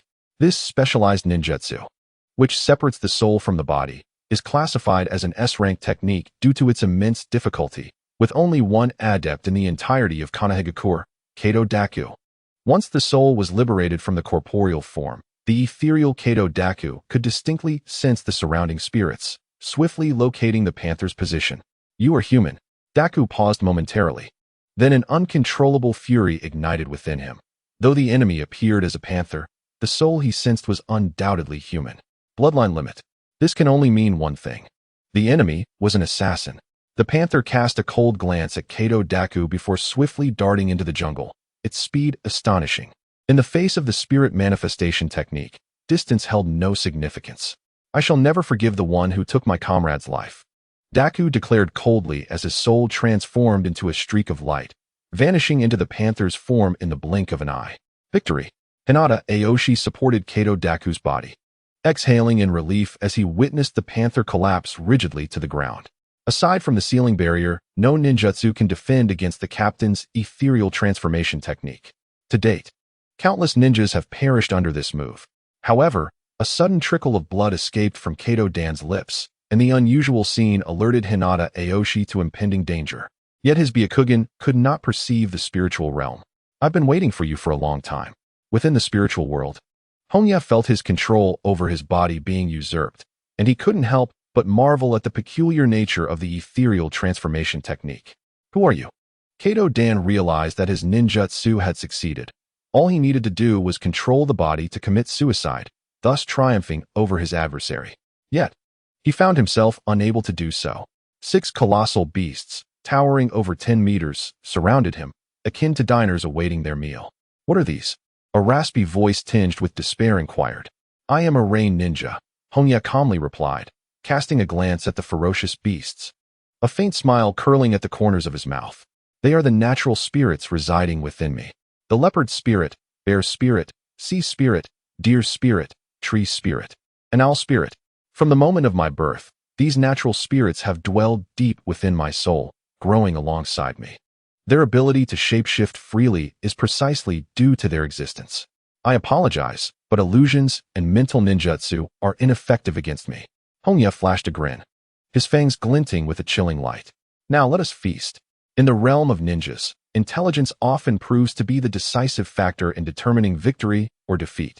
Kato Dan, an elite jonin from Konoha, shone brilliantly during the Second Great Ninja War, vanquishing countless formidable foes. He harbored a hidden identity as the beloved of Princess Tsunade and the foremost rival of Jiraiya sensei. At this moment, blood spilled from his mouth, his complexion ashen, the injuries to his soul manifesting in his body, delivering a fatal blow. His consciousness was becoming muddled. He knew he was doomed to die. Even with Tsunade by his side, she could not heal his fragmented soul. Aoshi, flee quickly. Confronted with death, he did not forget his remaining subordinate, Captain Dan. Hinata Aoshi was consumed by despair as 2 of his companions had already fallen, and now his powerful captain faced death. Without hesitation, he immediately turned and sprinted towards the borders of Konoha, not only to survive, but also to relay vital information back to the village. I'm sorry, but now is not the time for exposure. In the sky, transformed into an owl beast, Hongye possessed remarkably acute night vision, effortlessly locking onto Hinata Aoshi's position. Meanwhile, on the battlefield below, another Hongye emerged from the shadows, clad in a black cloak adorned with red clouds and a brown hat, exuding an imposing aura. He gazed at the critically injured Dan, lavishly praising, "To escape under such circumstances is truly impressive." In the spiritual realm, faced with the assault of the 6 natural spirits, Kato Dan did not relinquish his resistance. Like a game of hide and seek, he fought his way through, proving himself a master of soul combat. He wiped the blood from the corner of his mouth, staggering to his feet, kunai held steadfast before his chest. "I won't let you leave." As he spoke, his body and limbs trembled violently, a struggle against overwhelming odds. His fractured soul could no longer command his body. Could he truly hope to hinder me in such a state? Hongye narrowed his eyes. The S-rank mission he accepted was to hunt down Kato Dan. Faced with other elite jonin, Hongye would not find it so effortless. If confronted with beings of the same caliber as the Legendary 3, he might even choose to retreat. Yet, in the case of Duan, his ethereal transformation technique was flawlessly countered by the natural spirit residing within him. By deliberately adopting a stealthy leopard form and refraining from utilizing chakra, he engaged in combat solely relying on natural energy to provoke Duan into unleashing his ethereal transformation technique. The plan unfolded seamlessly, as Duan could not fathom that his once invincible technique could be subdued. Aside from the ethereal transformation, other mental intrusion ninjutsu, such as the Yamanaka clan's mind transfer technique, were equally powerless against the natural spirit. Within the realm of mental space, the contest hinged on the strength of mental fortitude. His natural spirit absorbed natural energy to grow, boasting an astonishing power that reached over 10 meters in height, potentially even larger than tailed beasts in the future. Especially in a group confrontation, it is essential to recognize that natural energy is of a far superior grade compared to chakra. The integration of natural energy into sage techniques yields a power several times, or even a dozen times, greater than that of ordinary ninjutsu, granting it the capability to contend with the powers of the six paths. Hongye refrained from hastily engaging, patiently awaiting the opportune moment. Eventually, a smile crept across his lips as his form dissipated into smoke. Shadow clone technique. With a hoot of an owl, a shadow descended from the heavens. Crashing beside Duan with a resounding thud, it was the lifeless body of Hyuga Seishi. The Byakugan truly posed a formidable challenge. Fortunately, his strength was not overwhelming. Landing upon a sturdy branch, Hongye remained unscathed. In the presence of the Hyuga clan member, he opted against close combat, decisively employing area of effect ninjutsu to eliminate his foe. A person incapable of even utilizing the rebirth technique posed no threat. Seishi. A flicker of anguish passed through Duan's pupils. This pain was not unfamiliar to him, having endured it more than once. However, this time, he too would meet his demise here. Who are you? Hongye narrowed his eyes. Are you attempting to gather intelligence and transmit it using your ethereal transformation technique? Duan's gaze darkened. He indeed harbored such thoughts, and the revelation came as no surprise. Surrender. I shall not grant you the opportunity to weave your seals. With a cold chuckle, Hongye crossed his hands to form seals. Shadow clone technique. Dozens of Hongye emerged from all directions, simultaneously hurling kunai. A cornered beast is the most perilous. One must never exhibit the slightest complacency. Should the adversary employ trump cards like the four-symbol seal for a desperate one-for-one exchange, it would indeed spell disaster. However, his concerns were evidently unfounded. Long before, within the mental realm, Duan had sustained fatal damage, his spirit nearly consumed. Facing the onslaught from all sides, Duan offered a bitter smile and let his arms fall.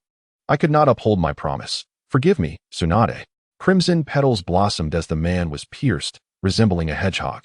Hongye approached Duan's lifeless form, whispering, You are neither the first nor the last. I shall hunt down every ninja invading the land of rain until none dare tread upon this soil. Bending down, he removed the necklace from Duan's neck. Even before the battle commenced, he sensed the power contained within it, piquing his curiosity. After all, Senju Hashirama's chakra also harbored natural energy. A stir of intrigue welled within Hongye. The legends surrounding Senju Hashirama were numerous, and the title of the god of shinobi spoke volumes. In his perspective, the most distinctive aspect of Hashirama is not his wood release, but rather his formidable physique. While Yamato also possesses wood release, the disparity is glaring. It is not the wood release that is impressive, but the man himself. Had he wielded other ninjutsu, he would undoubtedly ascend to the status of a deity within the ninja world. Sensing the chakra within the necklace, it becomes evident that beyond his physique, Hashirama's chakra is also remarkably unique, innately superior to that of others. This is to be expected, as chakra is a refinement of both body and spirit. A robust body naturally yields higher quality chakra. I can relate to this sentiment. Koya made a small incision on his palm, and before the blood could even seep out, the wound began to heal. In mere seconds, the injury vanished without a trace. As he matured, his physique, nourished by natural energy, continuously enhanced in strength, self-healing capabilities, and endurance, increasingly resembling the legendary sage of the six paths. Furthermore, he harbored an intuition that, with the passage of time, his physique would inevitably surpass Hashirama's, reaching the level of the sage of six paths, or even stronger, achieving and exceeding the physical prowess of the Akatsuki clan. Speaking of which, Kaguya Akatsuki was somewhat of a naive sweetheart. If I could wed her, it would render my rebirth in this world worthwhile, Koya mused. Having faced emotional setbacks in his previous life, he wished to avoid romantic entanglements in this one, and was particularly indifferent to women who were overly sentimental. In this light, the pure-hearted and innocent Kaguya perfectly aligned with his criteria for a partner, albeit the challenge of winning her over seemed insurmountable, akin to winning the lottery, and he would not dare to indulge in thoughts of bringing her into his life. Nevertheless, The unattainable is not without its allure. One must have a dream. A target for one's fantasies, after all. Let us depart. We cannot keep our guests waiting for too long. With the necklace stowed away, Koya turned to leave, leaving behind only the lifeless body, its vacant eyes seemingly filled with regret. In the drizzling rain, Tsunade knelt before the corpse of Nagato. Her gaze filled with terror as she stared at her palm, blood dripping incessantly through her fingers. Lady Tsunade, when we found him, Lord Dan had been dead for quite some time, his body largely devoured by wild beasts, reported an Umbu member, masked in a fox visage. His tone calm and devoid of emotion, accustomed as he was to the death of comrades. Oh, Tsunade cried out in anguish, clutching her head, tears blurring her vision. In this war, she had already lost her brother, Nawaki, and now her beloved. Under such monumental grief, the woman's spirit shattered completely, on the fringes of the 7th region. At the intersection of the Land of Rain and the Land of Earth, two ninjas engaged in a fierce battle. Earth release, Earth flow wall. A wall of rock surged upwards, repelling the crashing waves with formidable force. Hogan sheltered behind the rock wall, his gaze icy and resolute. Though caught off guard and having lost subordinates to a surprise attack, the enemy was a water-style ninja. As long as he did not falter, victory would surely be his. As the waters calmed, he clenched his fists tightly and struck the rock wall with tremendous force. Earth release, rock collapse technique. The wall erupted, sending fragments hurtling forth like bullets, covering an extensive area. Water release, water barrier technique. Hongye swiftly executed his singularly mastered water release defensive ninjutsu, one of the most common techniques of its kind. Debris was initially halted by a wall of water, yet, in a fleeting moment, it broke through, continuing its relentless assault. Unable to withstand the onslaught, Hongye's brow furrowed as he wielded his blade with haste, severing large chunks of stone. However, the smaller fragments were beyond his control, and in the blink of an eye, his body was lacerated by numerous cuts. Injured, the elite shinobi was indeed a formidable opponent.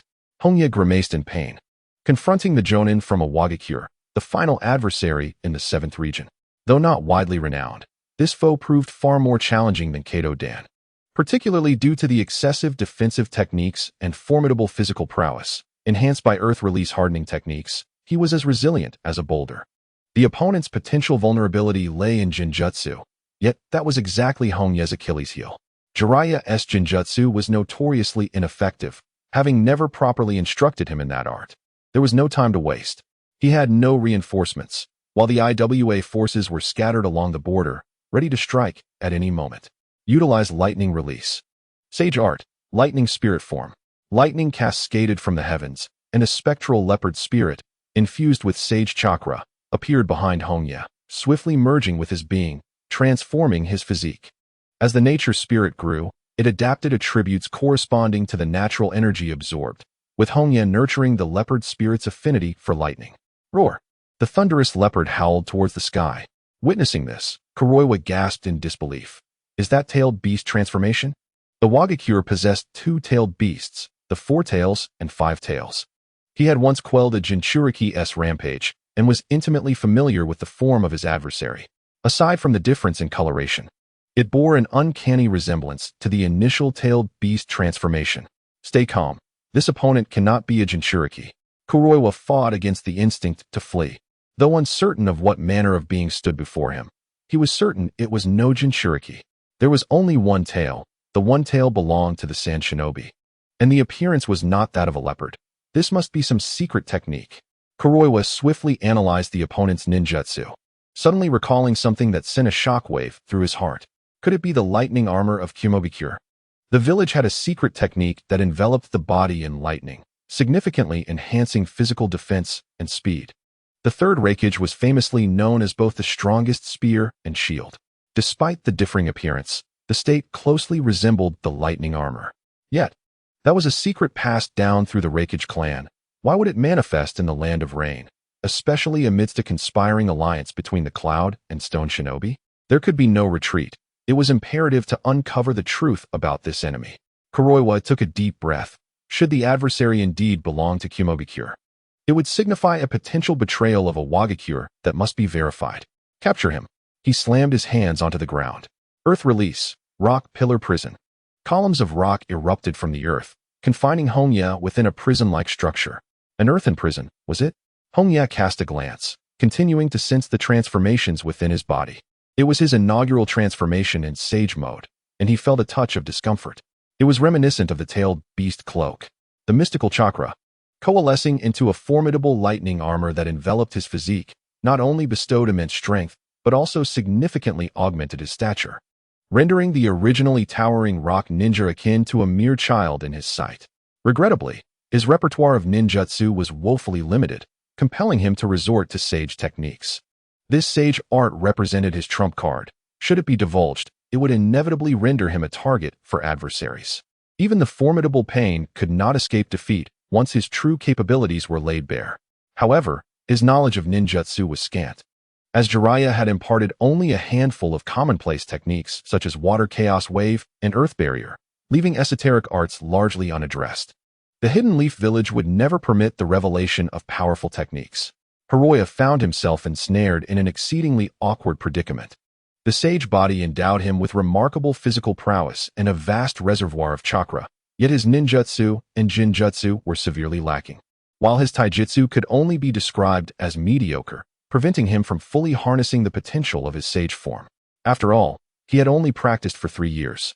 How could his taijutsu possibly rival that of seasoned high-level ninjas who had trained for decades? Were it not for his enhanced physical constitution, he might not even be able to contend with Jonin. This limitation rendered him incapable of posing a mortal threat to Jonin unless he faced a ninja like Kato, who was privy to his secrets and could strategize accordingly. As for developing his own ninjutsu, he had indeed mastered the Rasengan, as the tutorial was comprehensive and difficult to misinterpret. Yet, the Rasengan was not particularly suited for him, especially in his transformed state. Where his claws possessed inherent lethality, there was no need for redundancy. Furthermore, the standard druidic spells were hampered by the incessant, wretched rain of the Land of Rain, rendering even the sun elusive and greatly diminishing the potency of his spells, a lamentable truth. Having been exposed, he resolved that his adversary could not be permitted to escape alive. With a swift motion, Jiraiya wielded his lightning claws, shattering the rock pillar into fragments. As a surge of electricity coursed through the air. How could this be? Brown Rock gasped in astonishment. The pillar's defensive strength rivaled that of steel, yet it was obliterated with such ease. A profound sense of danger enveloped him, prompting instinctual, rapid hand seals. Earth style? The enemy vanished in an instant. In this critical moment, Brown Rock steeled his resolve and slammed his hands onto the ground. Earth style, Earth prison technique. The ground around him rose rapidly, encasing him like a turtle shell. This maneuver, initially intended to ensnare his foe, had now become a means of self-preservation. Yet it was too late. The claw of thunder pierced through the earth prison, seizing his neck, as immense currents of electricity detonated within the confines of the prison, illuminating the dark enclosure as brightly as day. Accompanied by agonizing screams, the earth prison erupted violently. As the dust settled, Brown Rock emerged, charred and smoldering. Driven by the primal instinct for survival, he raised his trembling arm, attempting to form seals. At that moment, a leopard's tail ensnared his waist, lifting him into the air as the lightning leopard opened its jaws, its massive upper and lower mandibles snapping shut with ferocity. Leopard's bite. Blood rained from the heavens. At the Hidden Leaf Village, within the Hokage building, dozens of Jonin had gathered, with Jiraiya and Orochimaru having hastily returned from the Land of Grass to participate in this urgent Jonin meeting. Their presence was imperative, for their most vital companion was receiving treatment in the hospital. Following an assessment by the medical team, it was determined that Lady Tsunade had developed a phobia of blood and was rendered incapable of combat. Hemophobia is classified as a psychological disorder, and even the most formidable medical ninjas are rendered powerless against it. This is particularly true for Tsunade, the most skilled medical ninja in the ninja world. The loss of combat capability by Tsunade, one of the legendary Sannin and a pillar of Konoha, signifies a dire situation. Nara Shikahisa, a newly promoted Jonin, stepped forward and spoke gravely. Within the past fortnight, an entire team dispatched to the Land of Rain has perished, including Jonin Kato Dan, Sarutobi Takea, and Yamazaki Ken, all of whom fell in battle. The demise of 3 Jonin in the Land of Rain, coupled with Tsunade's incapacitation, represents an intolerable loss for Konoha. Could it be the work of Hanzo? Murmured the Jonin, for only Hanzo could orchestrate such a massacre while preventing information from reaching Konoha. However, the absence of poison on the bodies suggests otherwise. Shikahisa shook his head slightly. From the battle evidence, it appears that the assassin was a singular entity. It is possible they employed a powerful summoning beast, and we cannot rule out the possibility of them possessing a bloodline limit. The remnants of the battle bore numerous claw and bite marks, unmistakably left by a ferocious beast. Yet, relying solely on a summoning beast to eliminate 3 Jonin is nearly impossible, as Jonin are high-caliber fighters who seldom fall unless faced with a shadow. Shikahisa, where do you believe the assassin hails from? Questioned several Jonin, puzzled. Beyond Hanzo, few could achieve such feats, especially since the main battlefield for the IWA and Suna ninjas lies in the Land of Grass, with the Suna ninjas retreating to the Land of Wind, leaving few adversaries in the Land of Rain. The Land of Rain, Shikahisa asserted decisively. Observing the puzzled expressions on his peers as he elaborated, we commissioned assassination missions to the Rain Village. Any target within the Land of Rain has been successfully eliminated. The same situation likely applies to the IWA and Suna ninjas. Konoha's collaboration with the Rain Village to eliminate Suna and IWA shinobi would, in turn, led Suna and IWA to employ the Rain Village to target Konoha, establishing a mutual understanding. Shikahisa further noted, the Umbu recently confirmed intel. Jonin Kuroiwa and Daimon of IWA fell in the Land of Rain, and Suna's Shimaru has also perished. Upon hearing this, the Jonin furrowed their brows. The war with the Rain ninjas had concluded not long ago, and their strength was well understood, with the exception of Hanzo. The remaining Rain ninjas posed little threat to Konoha. However, the current scenario indicates the emergence of an assassination expert within the Rain Village, capable of eliminating 6 Jonin, suggesting a power level rivaling the legendary Sannin. This situation is perilous. The presence of Hanzo is already formidable enough, should a warrior comparable to the Sannin arise. The level of threat would escalate dramatically. All eyes turned towards the 3rd Hokage, awaiting his decision. Shikahisa proposed, Lord 3rd, our primary concern should be the Land of Earth. We cannot afford to squander additional forces in the Land of Rain. The Rain Village is already weak. Even if a Sannin-level opponent emerges, they are not to be feared. We can address the Land of Rain after concluding our conflict with IWA. We must prioritize accordingly. Konoha faces numerous adversaries, and war is imminent. We cannot afford to add more enemies. After a prolonged silence, the 3rd Hokage nodded. Abandon our stronghold in the Land of Rain and increase our footholds in the Land of River. The stronghold of the Land of Rain primarily serves to guard against the Land of Wind, while the neighboring Land of Rivers fulfills a similar function. As the meeting concluded and the Jonin departed, the 3rd Hokage stood by the window, his gaze frigid. Uncover the assassin and eliminate him. Any threat must be extinguished in its cradle. The air was thick with an ominous intent. On the streets leading to the hospital, Orochimaru walked alongside Jiraiya, both visiting Tsunade. Jiraiya, do you harbor concerns? Orochimaru inquired calmly, having noticed Jiraiya's unease during the meeting. I am merely worried about Tsunade, Jiraiya replied with a forced smile. A certain figure continuously surfacing in his mind. Could it be you, Makoto? The two had been apart for barely over a month when an unknown master appeared in the Land of Rain, the timing coinciding perfectly. From Jiraiya's understanding of Makoto, the youth's strength had indeed reached that of a Jonin, and he could potentially become the leader of the hidden Rain Village. However, Makoto still seemed too immature to eliminate 6 Jonin, unless he had concealed his true power. Could it be sage techniques? A shadow flickered in Jiraiya's eyes. Makoto rarely exhibited such abilities, leaving Jiraiya with limited knowledge. We have arrived. Orochimaru's voice broke through Jiraiya's reverie. He could see Jiraiya was preoccupied, yet chose not to address it directly. After all, everyone harbors their own secrets. In the hidden Rain Village, atop the Rain Shadow building, in a dimly lit room, the two sat facing each other, the atmosphere taut with tension. You have indeed posed a formidable challenge. Hanzo's eyes narrowed. What had begun as a mere test of loyalty had unexpectedly culminated in this manner. Over the course of a month, all hostile ninjas within the borders of the Land of Rain had been eradicated. 6 Jonin had perished, and countless Chunin had fallen, with 7 strongholds destroyed. And the orchestrator of all this was merely a 13-year-old boy. I am a ninja of the Land of Rain. I will show no mercy to my enemies, Lord Hanzo. Makoto calmly recounted the facts. This month of relentless slaughter was his declaration of allegiance. Hanzo's eyes glimmered with appreciation. He was quite taken with the youth before him. Yet he had to consider how to conclude this matter. Delegates from the three great nations were arriving one after another, demanding explanations from the Hidden Rain village. And it would be challenging to gloss over the situation without offering a satisfactory account. Your actions may very well plunge the Land of Rain back into the throes of war. And so what? Makoto scoffed. Can the Land of Rain's situation truly worsen than it is now? Hanzo fell silent. The circumstances were indeed as Makoto had expressed. Half a nation left vulnerable to the rampant oppression of enemy ninjas, countless innocent civilians displaced and perishing. The Land of Rain had little left to lose.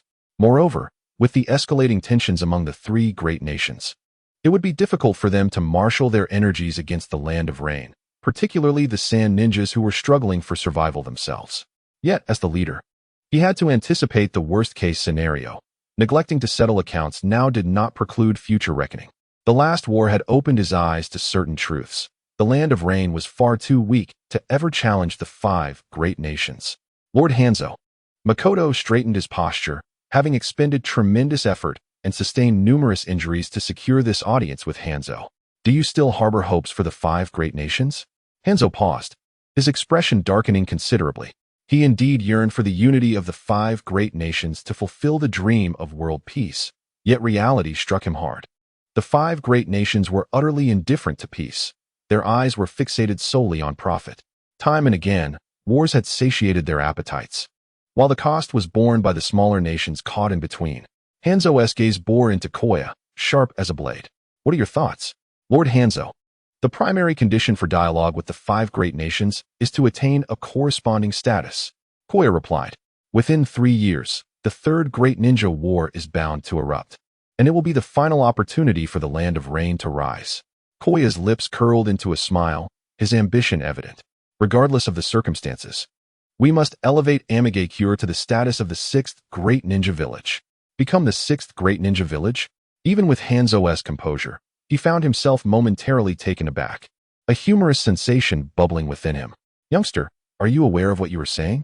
Of course, Koya replied with a faint smile, countering, why not? Who decreed that there can only be 5 great ninja villages? Hanzo scrutinized Koya for a moment, confirming the youth was not jesting. A flicker of disappointment crossed his eyes. He was merely a hot-headed child. Shaking his head with a sigh, he replied, no one has set such a rule. Yet the 5 great nations will not permit the emergence of a 6th. Indeed, the pie is limited, and the 5 great nations will not share it with others. But Amigakure does not require their portions. Koya retorted with a series of cold laughs. In times of peace, even if the Land of Rain boasted several powerful figures, there would be no chance whatsoever. However, we are in a time of war, and a large-scale conflict is imminent. When the war draws to a close and the major ninja villages are exhausted, it will be the perfect moment for Amigakure to rise. Hanzo fell silent again. War indeed presented the best opportunity, yet those who understood their own strengths were aware that with Amigakure's meager power, they would struggle to claim even a morsel of the pie. Charging in would be tantamount to offering themselves as sacrifices. Yet the determination and confidence etched on the young man's face began to stir Hanzo's own dormant heart. Koya, how can you be so certain that war is imminent? Quite simply, the resources and power of the 5 great nations are currently imbalanced. Koya asserted confidently. Konoha and Suna have been significantly weakened by years of conflict, while Iwa and Kumo have been gathering strength, possessing numerous troops and generals. It is a prime opportunity for expansion. He could not divulge that the war would erupt due to the untimely demise of the 3rd Kazekage 3 years hence, but even without that event, war was unavoidable. Suna and Kumo were not gentle sheep. In truth, had it not been for Konoha's prodigious talents and the existence of the exceptional Minato Namikaze, Konoha would likely have faced defeat. Hanzo, often referred to as the demigod, understood the intricacies of the situation, yet comprehending was one matter, and participating was another. He slowly shook his head. We lack sufficient strength. Lord Hanzo, lacking strength now does not mean we shall always lack it, Koya declared resolutely. I assure you, within 6 years, the high-end combat power of Amigakure will be on par with the 5 great ninja villages. In 6 years, Amigakure will become the 6th great ninja village. 6 years have passed since the conclusion of the 3rd great ninja war, and to establish the 6th great ninja village, The unwavering support of Hanzo is imperative. Lord Hanzo, it is only by attaining a status of equal dialogue with the 5 great nations that we can hope to realize your vision. These words resonated deeply with Hanzo, who had expended immeasurable effort in fostering peace within the ninja world, yet the more he invested, the more he felt overwhelmed. No one listened to his grievances, nor did anyone take his words to heart. Plans. Hanzo's gaze was piercing. I require a comprehensive strategy that can persuade me. It had long been prepared. Hongye slowly exhaled a breath of relief. Hanzo's acquiescence signified an acknowledgement of his radical ideas. Now, as long as the plan proved feasible, success was within reach. He possessed complete confidence, aware of the historical trajectory, making it easy to identify suitable avenues for expansion, though many details still required meticulous consideration due to his relative inexperience. Several hours later, Hongye departed from the Rain Shadow building, a scroll gifted by Hanzo cradled in his arms, containing the secrets of water release techniques from the hidden rain village. How long this unwavering belief in peace could endure remained uncertain. As he turned to gaze at the rooftop, his emotions were quite complex. In the original timeline, Hanzo, after collaborating with Danzo to eliminate Yahiko, succumbed to paranoia and a fear of death, ultimately meeting a tragic end. The current Hanzo was truly admirable. His steadfast conviction was as formidable as his power. One could only hope that this blossom of belief would never wither. It is time to depart. A few rats have been spotted in Zone 9. Zone 9 borders the Land of Fire, and not long ago, news from the Night Owl indicated that 7 or 8 ninjas had infiltrated the Land of Rain. With similar reports emerging from other peripheral areas, the 3 great nations had suffered significant losses. It was inconceivable to remain passive.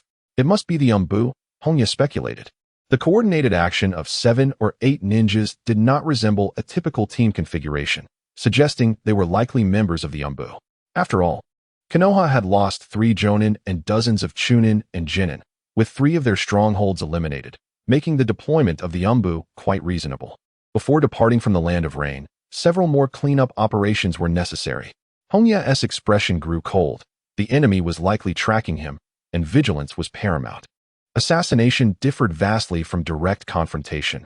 The weak defeating the strong was a common occurrence, and even the mightiest ninja could be felled by a single kunai.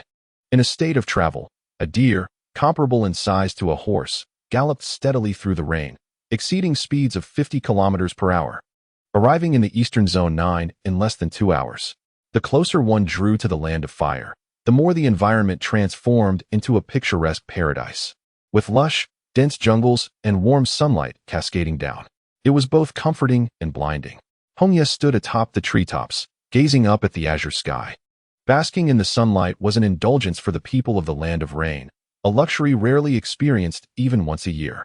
It was undeniably pleasant. However, an undercurrent of frustration surged within him. After living for 13 years in the dim, damp weather of the rainy season, the abrupt transition to such a warm and beautiful environment had surprisingly soured his mood considerably. In the struggle for survival over the years, the shattered families and the orphans who shared his fate, perishing from illness and starvation, served as a cruel reminder that all beauty was but a facade.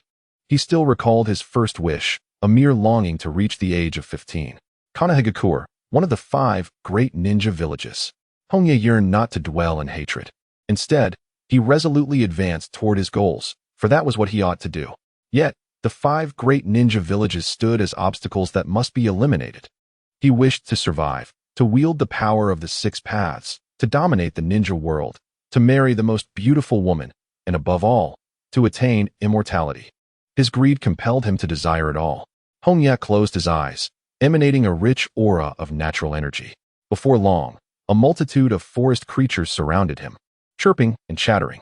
Sparrows, squirrels, venomous snakes. Please locate all humans within this jungle. Hongye conveyed his intent, watching as the small animals bounced away, feeling a sense of relief wash over him. Half an hour later, the creatures returned, chattering excitedly as they relayed their findings. We have located them. Let us commence the hunt when night falls. A faint smile graced Hongye's lips. He cared not for the intentions of Konohagakure. Once he entered this land, they became his prey. Under the moonlit sky, the silver glow adorned the depths of the jungle. Hongye gazed up at the moon, distinctly feeling waves of cold energy merging with his being. an essence reminiscent of the druidic lunar energy. In the terminology of the ninja world, it could be described as Yin-type chakra. What puzzled Hongye was the origin of this chakra. Was it the energy radiating from the moon itself? Or was it derived from the sealed Kagaya Akatsuki? Perhaps, only by releasing her could he uncover the truth. The time was nigh. In 2 to 3 hours, the sun would rise, marking humanity's most drowsy hour. Yet, having absorbed a significant amount of moon energy and possessing the spirit of the owl beast, Hongye felt remarkably invigorated. Sage Art, Natural Guardian. Purple patterns spread from the corners of his eyes, activating his Sage mode. Hongye closed his eyes, swiftly honing in on the enemy's locations. Sage mode endowed him with the ability to perceive chakra, albeit his current range was limited to a few kilometers. There were a total of 8 individuals. Based on chakra intensity, 2 were Jonin and 2 were from the Umbu. Chakra intensity served as the best criterion for gauging strength. Its clarity often left little room for deviation, unless one encountered a unique measuring unit like Kakashi. Furrowing his brow, Hongye noted the scattered positions of the enemies. They were not far apart from one another. Striking one would inevitably alert the others. Let us eliminate them one by one. In the darkness, the Umbu of Konohagakure divided into 2 teams, taking turns to rest, ensuring they could react swiftly even in the event of an ambush. The insects were quite pleased. A man adorned with a bug-faced mask suddenly spoke, as several venomous insects crawled across his hand, seemingly conveying a message. "Captain, do we have enemies?" 3 subordinates immediately entered a state of readiness, vigilantly scanning their surroundings. Uncertain, the man with the insect face spoke gravely, although he had not sensed any immediate danger. Something had stirred the insects into a frenzy. "Awaken the Sparrow Squad," he commanded, just as the subordinate with the feline face stepped away from the group. The moonlight was suddenly obscured by a shadow. Instinctively, he looked up to see a gigantic owl descending from the heavens, its sharp claws sinking into his shoulders. "Ah!" His scream diminished as distance grew. The remaining members turned pale, and the 4 resting were roused, helplessly watching the owl vanish into the sky. It was too swift. No one had anticipated that the enemy would strike from above, let alone that it would be a colossal owl. "Pursue, that is our target," the insect-faced captain ordered sternly. According to intelligence, the enemy possessed a powerful summoning beast, which must have been the owl they had just witnessed. The subordinate with the feline face had his insects, allowing them to track the enemy through their unique bond. In the sky, Hongye looked back in astonishment. The remaining members of the shadow unit darting rapidly through the jungle behind him. Had they caught up? The tracking methods of Konoha were diverse. Even Hinata's team employed 3 distinct techniques: Byakugan, scent, and insects. Hongye was baffled as to how the enemy had locked onto his position. Yet he had no intention of fleeing. The battle was just beginning. Diving towards the ground, he released his claws, sending the feline subordinate crashing down, leaving him to cry out in despair. A minute later, the rest of the shadow unit arrived, quickly encircling the man with the feline face for protection. Casting anxious glances skyward. "Captain, the enemy has not retreated." The feline subordinate grimaced, his shoulder bones shattered and his arms completely numb. Otherwise, he would have drawn an explosive tag to perish alongside the giant bird. "I know." Poison cloud. A swarm of toxic insects erupted from the insect-faced man, blanketing the sky like a dark cloud.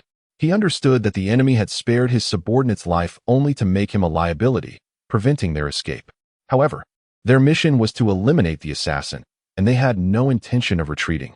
"It's coming." From the direction of the moon. The insect-faced captain sensed the insect's message and shouted a warning.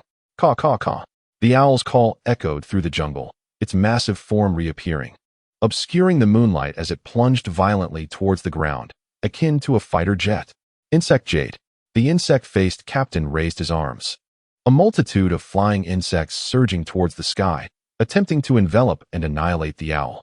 The other shadow members struck simultaneously, shurikens and kunai flying to intercept the owl's descent. "Caw!" The owl screeched, ignoring the incoming attacks, instead flapping its wings with renewed vigor, accelerating like a streak of light. As it approached within 100 meters of the ground, its battered form suddenly splashed into a mass of water. "Water clone." The shadow members gasped in shock, realizing the implication and instinctively diving aside. Yet it was too late. Countless spheres erupted from the water, each adorned with a burning explosive tag. Boom, boom, boom. A series of continuous explosions lasted nearly a minute, enveloping hundreds of meters in devastation, rendering escape impossible. In the shadows, Hongye's lips curled into a sinister grin, revealing his cold fangs. This bombing technique is quite effective. However, the explosive power is somewhat lacking. If only I had died RSC-3, I could annihilate them all. The explosive tag's impact was rather mediocre, relying solely on quantity for victory, and with a staggering 2,000 explosive tags, he nearly exhausted his resources. Flames engulfed the sky, and the rocky walls crumbled. Cough, cough, cough. The captain of the bug-faced team gasped for breath. Had it not been for his subordinates' quick reflexes in erecting an earth wall for defense, he would have surely perished in the blast. Though the insects could provide some form of defense, their effectiveness paled in comparison to earth techniques. Captain, Li and Ding are dead. His subordinate reported the grim loss with great difficulty. Li was the injured member of the cat-faced Umbu, and Ding was another comrade. Now, only two remained of their four-man squad. Not far away, the Sparrow team faced similar casualties, overwhelmed by a barrage of thousands of explosive tags at close range. Those with slightly lesser strength could not withstand the onslaught. Moreover, as Umbu, they excelled in assassination and covert operations, leaving them ill-equipped for defense. Caw, caw, caw.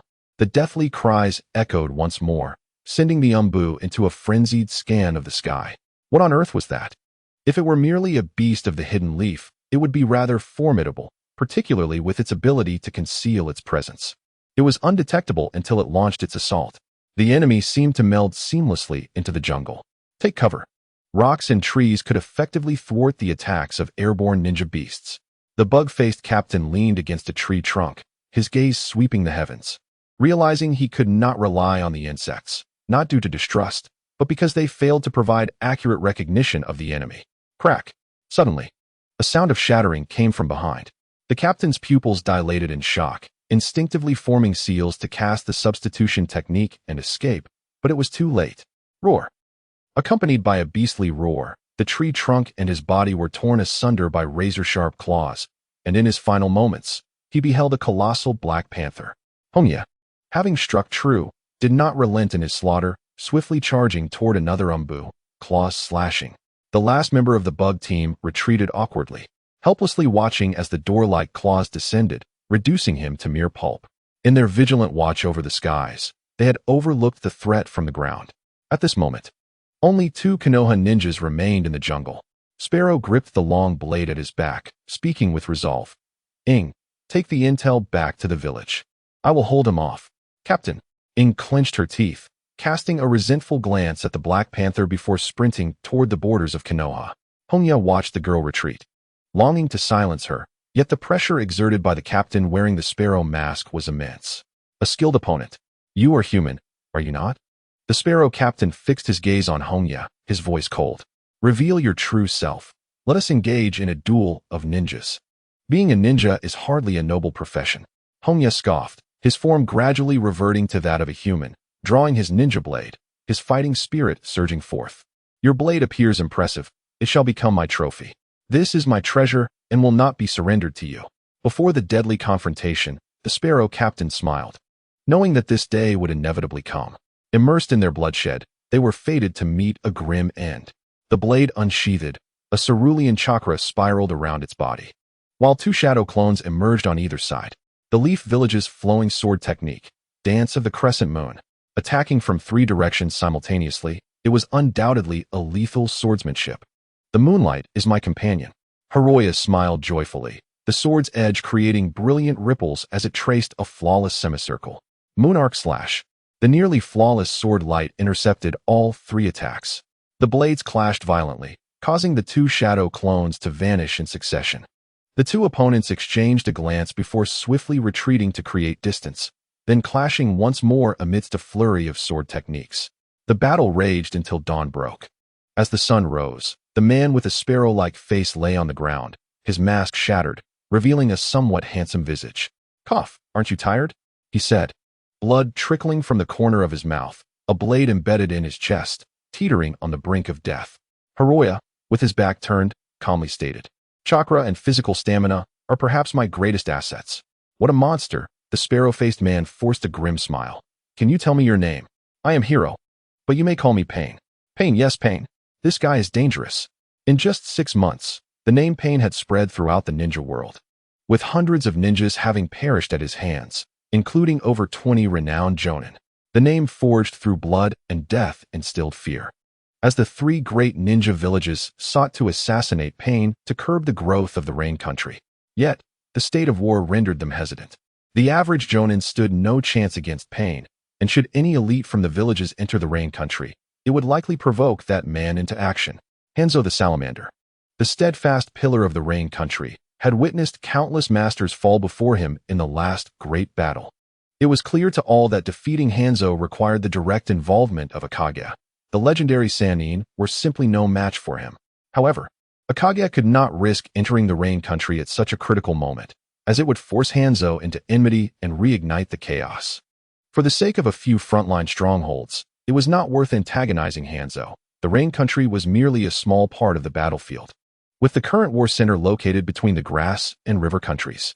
The concerns of the 3 great nations inadvertently solidified Pain's reputation. After over 6 months of probing and significant losses of ninjas, they finally felt the sting. They ceased wasting manpower, relinquishing their foothold in the Rain country, and focused their energies on one another, intending to return and fiercely settle scores with the Rain country once the war concluded. Thus, within the borders of the Rain country, there were finally no external enemies. The Rain Hidden Village promptly dispatched a multitude of ninjas to re-establish their presence along the borders, safeguarding against intruders. Atop the Rain Shadow building, 2 figures sat facing each other. Unlike before, a table laden with sumptuous food stood between them. Hanzo personally poured wine for Jiraiya, expressing heartfelt gratitude. Thanks to your strength, the Rain country has welcomed peace. The current state of the Rain country was something Hanzo had awaited for a long time.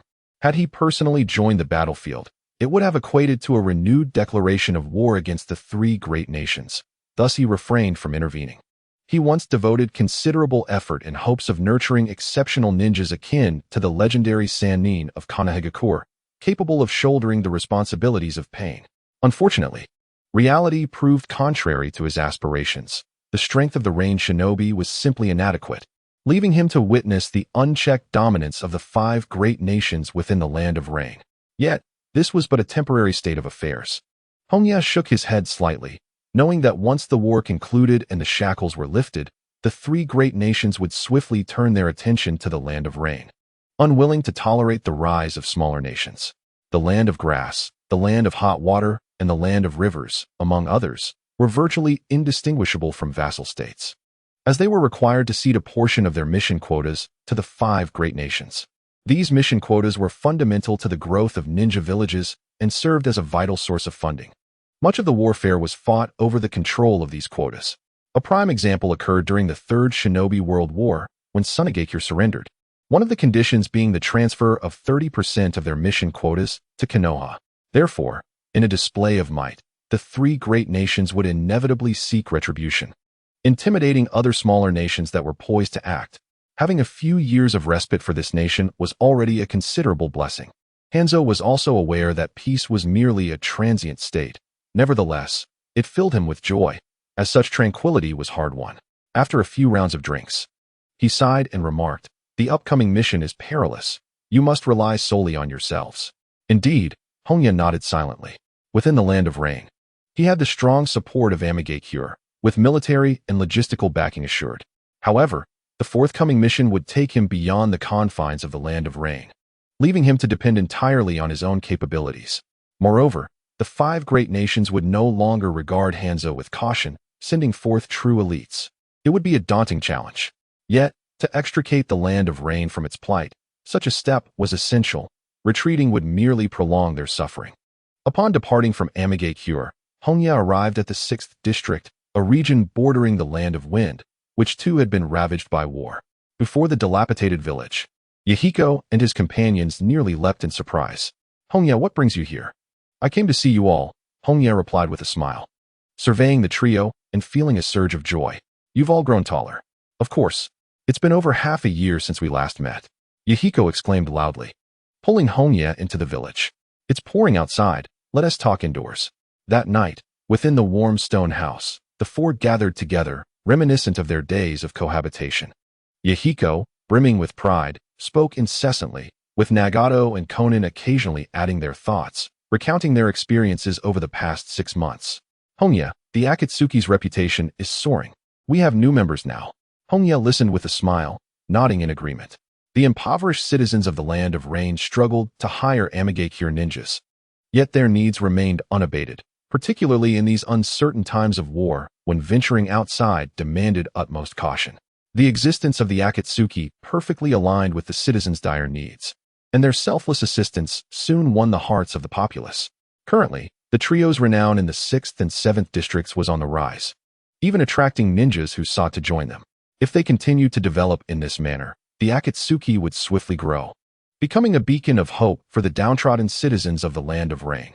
Hongye welcomed this development, as there was no conflict of interest between Akatsuki and Amigakure. Ninjas, like everyone else, needed to earn a living and support their families, often neglecting the needs of the common folk.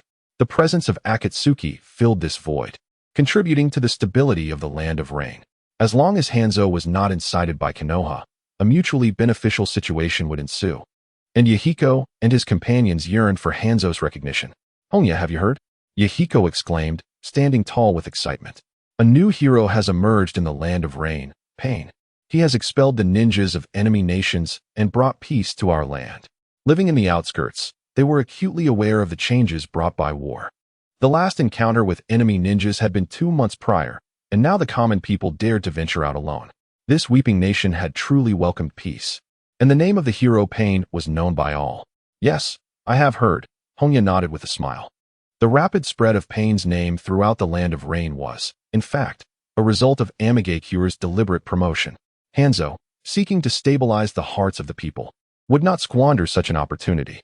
Most importantly, Hongye harbored no desire for power and did not seek to ingratiate himself with the village's ninjas. His cautious demeanor reassured Hanzo, as the young man genuinely aspired to strengthen the Land of Rain rather than pursue personal gain. Yahiko, Nagato, Konan, Hongye said, his gaze sweeping over the 3 of them with a sense of pride. You have truly grown. The practical experience was the best way to hone both will and ability. It was commonplace for ninjas to enter the battlefield at 10 and become chunin by the age of 12 or 13. After more than half a year of growth, the confusion in their eyes had been replaced by anticipation for the future. With a flourish, he tossed a money pouch into Yahiko's arms and laughed heartily. I must soon depart from the Land of Rain on a secret mission, and I know not when I shall return. I was initially concerned for you, but now I can rest easy. Hongye, the 3 of them stared at him in shock, a pang of sorrow filling their hearts as they realized this visit was a farewell. Hey, don't cry. Hongye felt a sense of déjà vu, recalling the tearful expressions of the trio when he had once parted ways with Master Jiraiya. I'll be back in at least a year, at most 3. The Land of Rivers, nestled between the Land of Fire and the Land of Wind, was destined to be the site where the Akatsuki organization would extract the One Tail. This land had once been part of the Land of Rain, but had been divided into 2 nations amidst the turmoil of war, even Amigakure splitting into 2. However, the Amigakure in the Land of Rivers lacked Hanzo's protection and was powerless against the encroachments of Konoha and Suna. The ninjas in that village could barely sustain themselves through menial tasks, their lives not much better than those of ordinary citizens. As for the lucrative missions, they were naturally assigned to Konoha and Suna. The original narrative indicates that a significant portion of Konoha's missions originated from the surrounding small nations. In the northern region, Amigakure stood. Is this truly a ninja village? Hongye gazed at the dilapidated hamlet before him. Had he not anticipated this, he would hardly believe it was a ninja village. At a glance, there were fewer than 200 houses, and the population could scarcely exceed 1,000. Disappointment filled his heart. In such a small village, it would be miraculous if they could not only protect their nation but also maintain their existence. At the entrance of the village, a man weaving bamboo baskets noticed Hongye standing for quite some time and approached him with a cautious inquiry. Young man, do you require assistance? Upon learning that this was Yuin village and that Hongye wished to hire several ninjas to accompany him to Chuanlu City, he spread his hands in resignation and remarked, It seems I have come to the wrong place. Escort mission? The man's eyes lit up with joy as he exclaimed, You haven't. This is indeed Yuin village. You wish to hire ninjas for protection? 2 would suffice, Hongye replied, explaining that he was merely here for leisure, but considering the potential dangers of encountering bandits and ninjas, he sought their protection. I wonder if 100,000 Rio would be sufficient? Hongye proposed an enticing reward, which was indeed a considerable sum for a standard escort mission, categorized as a B-level task. The man gasped in astonishment, his voice quivering with excitement. 100,000 Rio. Indeed, Hongye affirmed with a smile. Remembering something, he added, it would be best if the escorts were familiar with the towns along the route. If they meet my expectations, there will be an additional reward. The man inhaled sharply and promptly replied, please wait a moment. I shall inform the leader. After a brief interval, a weathered middle-aged man emerged from the village, accompanied by several young individuals. Greetings, I am Hirakawa, the leader of Yuin village. Hello, my name is Hongye, he politely greeted, feeling increasingly disheartened, suspecting that this leader's strength barely reached that of a jonin. I have been informed of your request. This is my son, Hirakawa Shigeru. He is the finest ninja in our village and will surely escort you to Chuanlu City. Hirakawa proudly introduced his son, a young man in his 20s with a stern expression, as if everyone owed him money. As for his abilities, he seemed to rank only as a chunin at best. Besides him was a female ninja named Mahoi, whose skills were rather negligible. However, she had previously visited Chuanlu City and was somewhat familiar with the towns along the way. Then let us set off, Hongye concluded, paying a deposit of 30,000 Rio before departing with the two. Chuanlu City, located in the southern region and serving as the capital of the Land of Rivers, would take approximately a week to reach on foot. Hirakawa Shigeru, armed with a long sword, followed silently, embodying the demeanor of a cold and unyielding expert. In contrast, the youthful Mahoi was quite lively, bounding about with glee, seemingly thrilled to leave the village.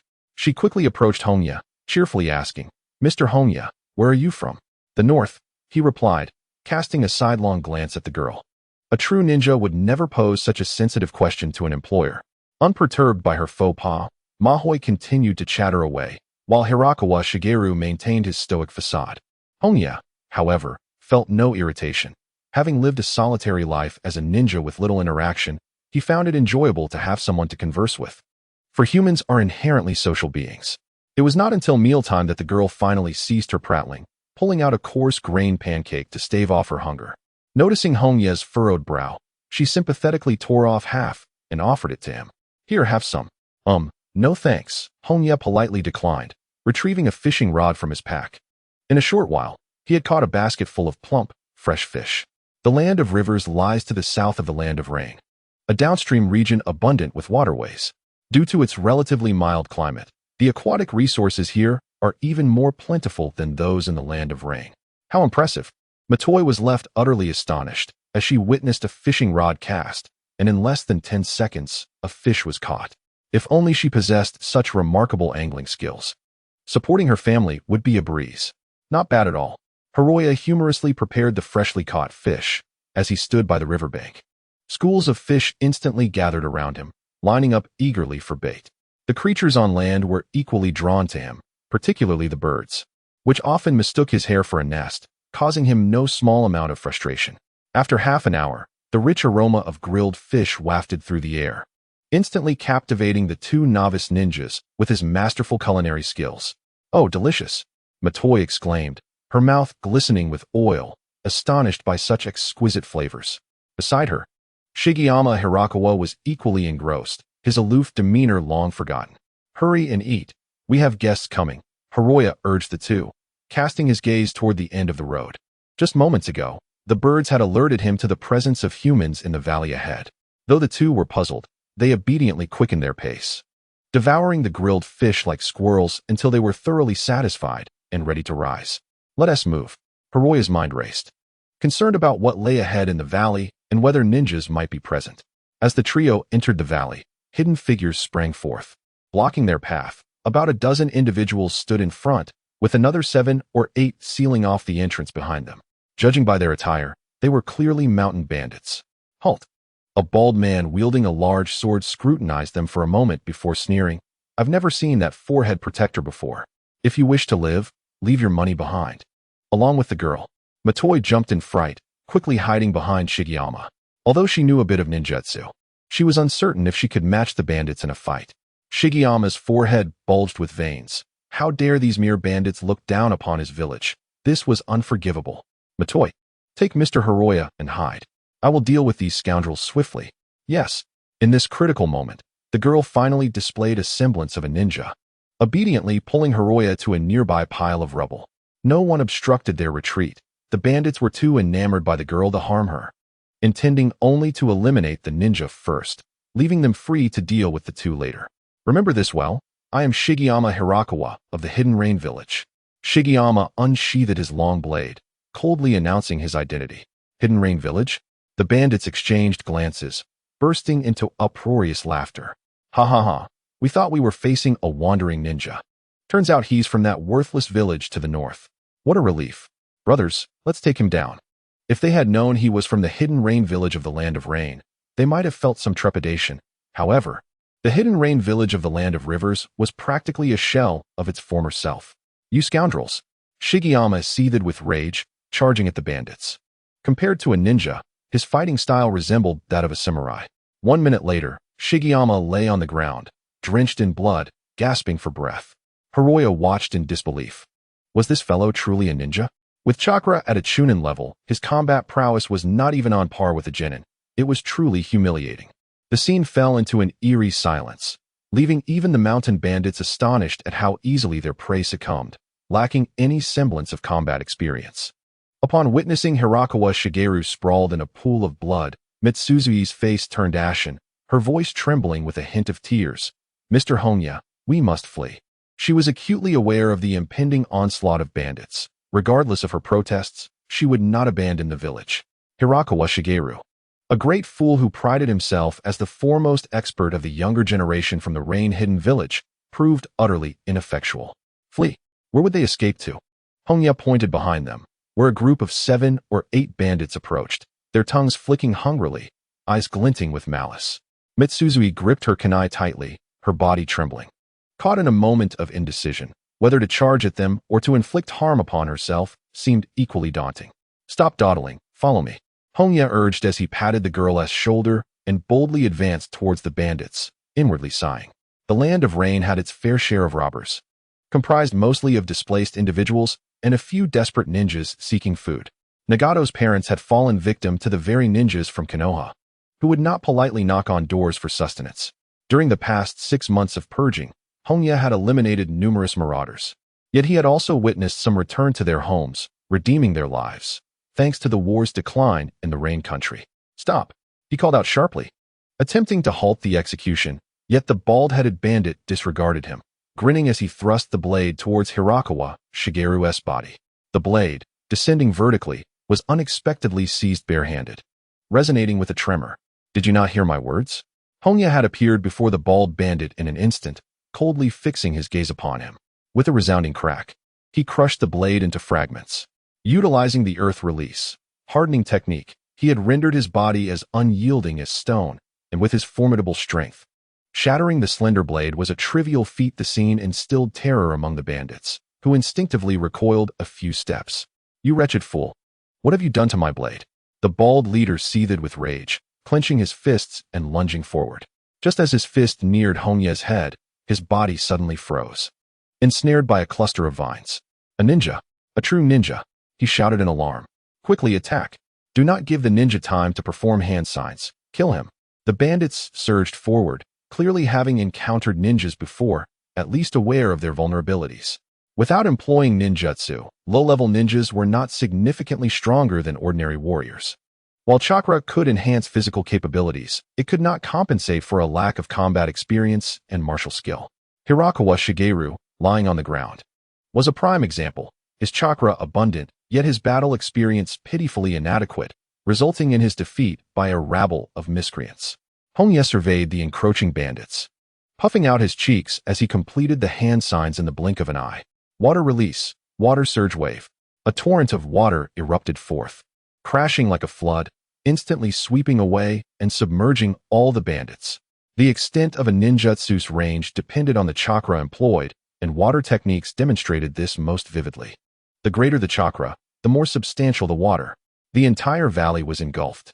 Hongye was unaware of his chakra reserves, lacking a concrete reference, but it was certainly several hundred times that of Kakashi. Incredible! Jinsue and Hirakawa Shigeru found themselves suspended in midair, ensnared by vines. gazing vacantly at the lake below, enveloped in a surreal, dreamlike state. The band of marauders that had earlier surrounded them had vanished without a trace, leaving their fates uncertain. Hongye paid little heed to the two novices behind him, focusing instead on the bald man ensnared by the vines, the sole marauder who had not been swept away. "Tell me, what factions are prevalent in the vicinity?" he inquired. Having traversed a considerable distance to the land of rivers, their purpose was not mere sightseeing. Understanding this nation and seizing it was their true objective. Customs, local affairs, and various powers, all must be comprehended, including the mountain bandits who declared themselves kings of the hills. The bald man struggled fiercely, panting as he threatened, "Release me at once, or Boss Kurotaka will surely have you killed." "Kurotaka? Who is he?" Hongye asked, curiosity piqued. Observing the man's defiance despite his predicament, it was evident that Kurotaka had bestowed upon him a measure of courage. "Boss Kurotaka is a ninja of the Fuma clan. Cross him in the land of rivers, and no one can save you." The bald man, sensing a flicker of hope for survival, began to shout, as if the Fuma clan were the most formidable of all ninja clans. Hongye chuckled inwardly, unexpectedly reeling in a significant catch. He had indeed heard of the Fuma clan. Their renowned shuriken were named after them. To describe it, one might say their ancestors had once flourished. "Jinsue, how well do you know the Fuma clan?" Startled, Jinsue jolted. Her voice barely a whisper. "The Fuma clan is a powerful family of ninjas in the land of rivers, typically working as mercenaries on various battlefields." "War mercenaries, how disgraceful," Hongye remarked sagely. He contrasted them with clans like the Hyuga, Sarutobi, and Akimichi, who had thrived after aligning with the 5 great ninja villages. While the Fuma clan had devolved into mere mercenaries, perpetually at risk of annihilation, it seemed their weakness and failure to ally promptly had led to their current plight. The 5 great villages had deemed them unworthy, and they were now left without a place to belong. Contemplating this, Hongye's expression darkened abruptly. "Take me to see him, or I shall end your life." The bald man felt as though he had plunged into an icy abyss. Though he wished to respond defiantly, the suffocating sensation of impending death stifled any rebellious thoughts. Sweat soaked his clothes, and after a prolonged silence, he managed to utter a single word. "Yes." Once the waters of the lake receded, the 4 departed the valley, making their way toward a distant town where Kurotaka resided in comfort. "Thank you, Mr. Hongye," Jinsue murmured softly, her smile strained, while Hirakawa Shigeru stood nearby, his face a mask of shame and gratitude, ashamed of his own inadequacy, grateful for Hongye's life-saving intervention and healing. "There is no need for thanks. You need only fulfill your duty as guides." Hongye waved off their gratitude. Had he not been curious about the local ninja's capabilities, he would have acted decisively earlier. The two felt a profound embarrassment, realizing they were merely seen as guides, unworthy of the client's regard. After all, they were the elite of their village's younger generation. The journey proceeded in silence, and Hongye, observing the two lost in their thoughts, voiced his lingering question. "I noticed your mastery of ninjutsu is rather limited. What is the reason for this?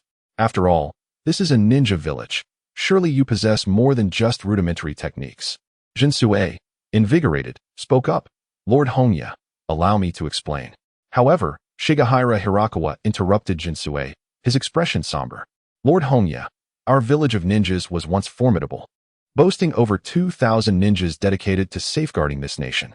Yet, during the First Ninja World War, the land of rivers became the main battlefield between Konoha and the Sand, leading to devastating losses for our village against formidable foes. The causes of the First Ninja World War were primarily twofold. First, the death of Hashirama diminished Konoha's deterrent power, causing peace agreements to swiftly collapse. Second, after years of tranquility, the 5 great nations rapidly expanded their capabilities, necessitating a redistribution of resources, which ignited a chaotic conflict. Apart from Konoha, the remaining 4 nations were roughly equivalent in strength, rendering any possibility of annexation futile. Thus, the outcome was mutual destruction. This understanding was clear to all, which is why a truce was eventually chosen.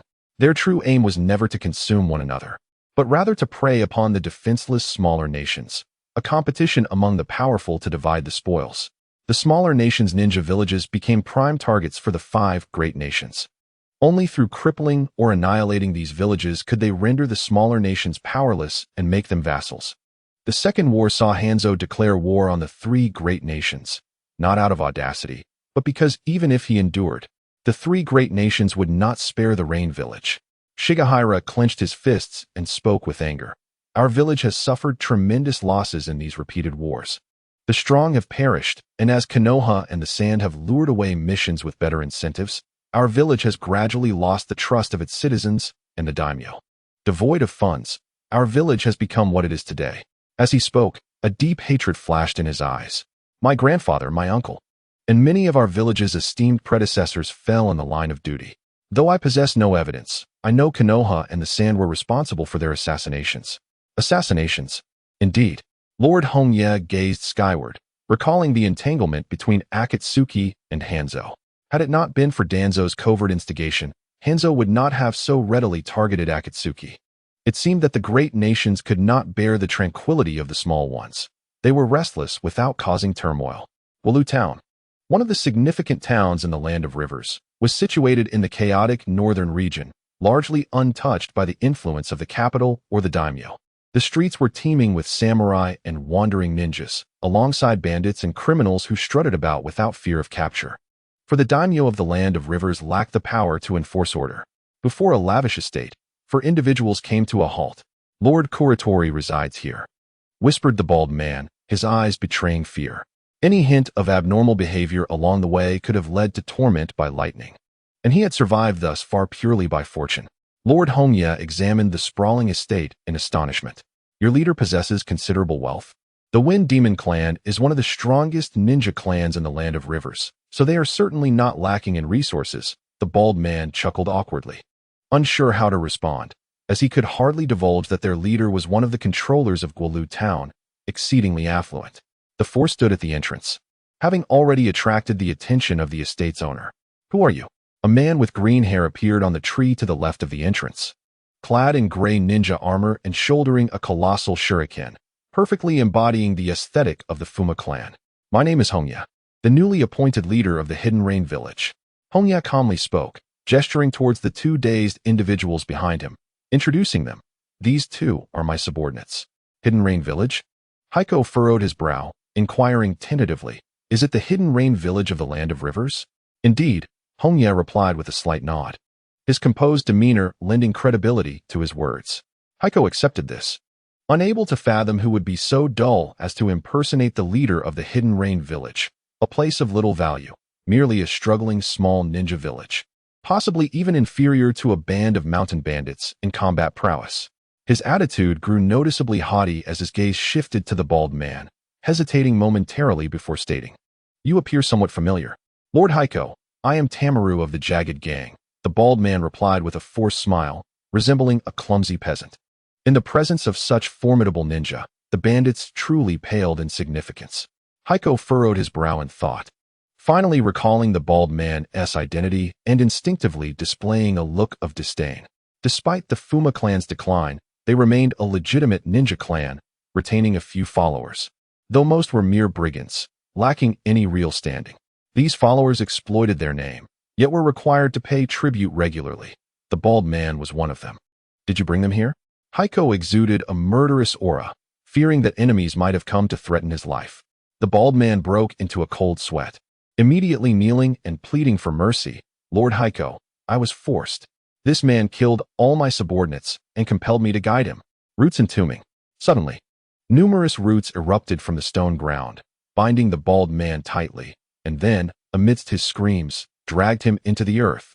The eerie spectacle sent shivers down the spines of both Yahiko and Masue, leaving them aghast at the terrifying ninjutsu. Hongye released his hand, as if nothing had transpired, for he felt no sympathy for the bandit leader. You scoundrel!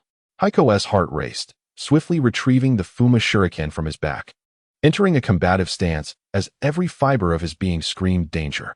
Where do you think you're looking?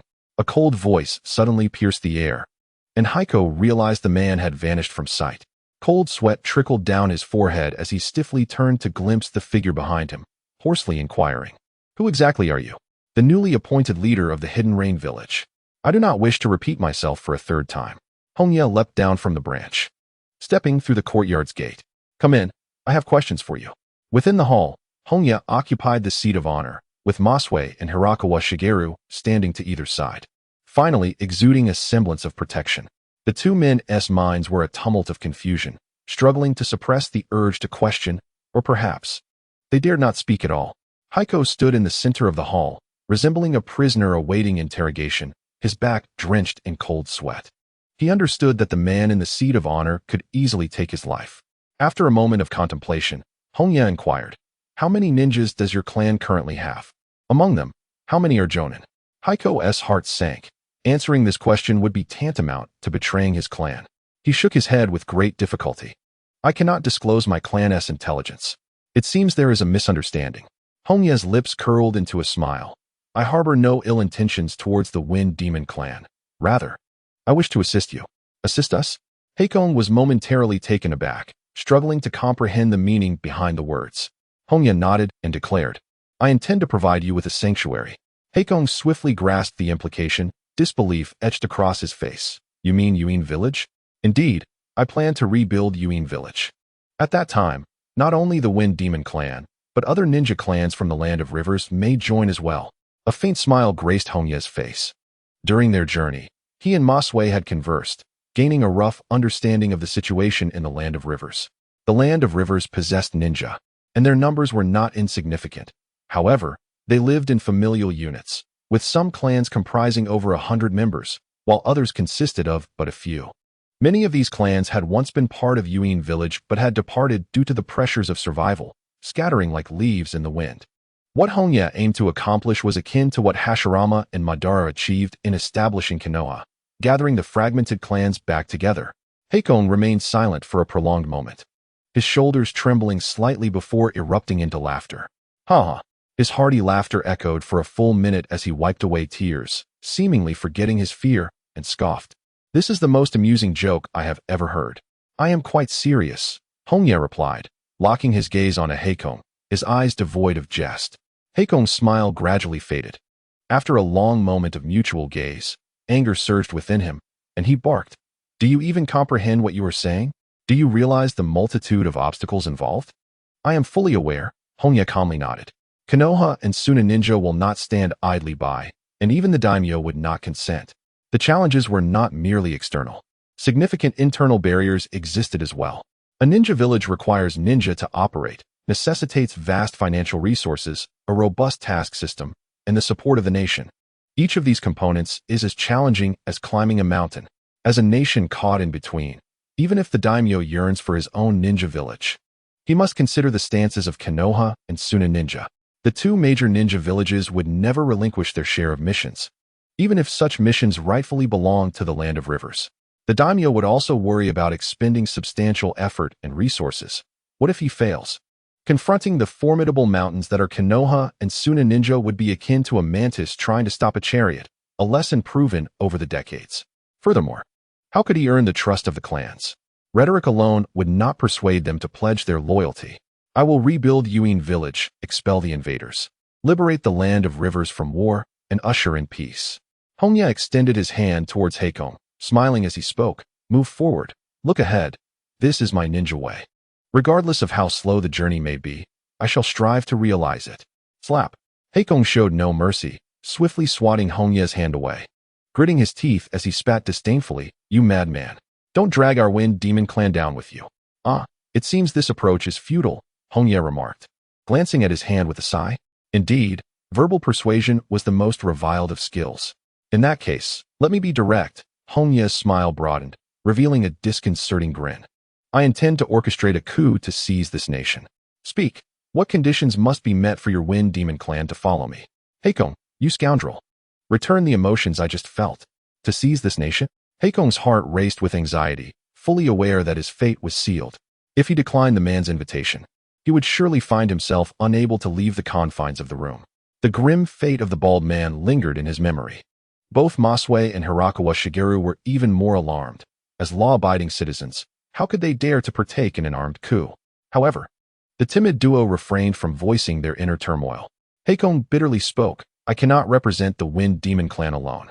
At this moment, he wished only to bear the burden himself, sparing his family from the impending turmoil. "No matter, I do not intend to recruit many for now." Hongye smiled contentedly, recognizing that consolidating the ninja clans would be a task for later. Currently, There was neither a place for the ninja clans to reside nor funds to support them. A few hands to assist would suffice for the time being. Once stability was achieved, he would seek to enlist the Wind Demon clan. Tomorrow morning, gather at the south gate of the town and accompany me to the capital.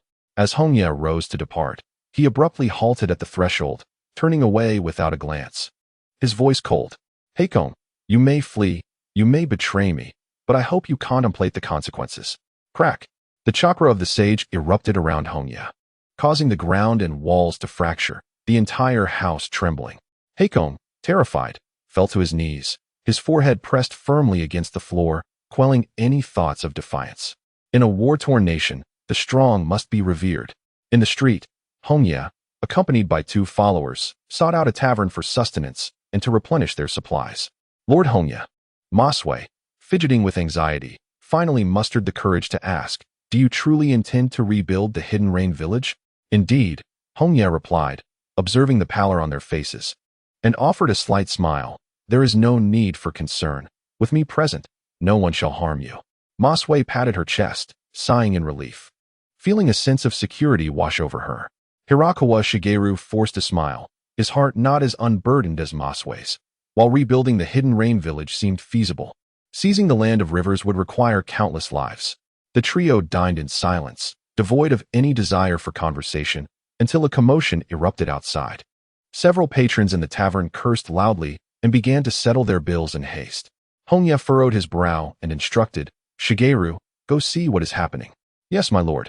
Hirakawa Shigeru left to investigate, soon returning with a tense expression. "Lord Hongye, it is a ninja from the Land of Wind." "Sand ninja, I presume," Hongye realized, recognizing that this small town harbored many criminals, some of whom were wanted and thus would avoid attention from ninjas. After all, missions from the Land of Rivers were primarily entrusted to Konoha and Sand ninjas, and it was likely that they were on the hunt for them. To Hongye's surprise, the Sand ninjas had also come to the tavern for a meal, a standard 4-man squad, one of whom bore a wooden crate, likely a puppet master. The surrounding conversations noticeably hushed, patrons casting glances filled with disdain and fear towards the Sand ninjas. These so-called protectors, the righteous ninjas, were in fact the architects of war in this nation. "Ah, Jonin," Hongye mused, astonished.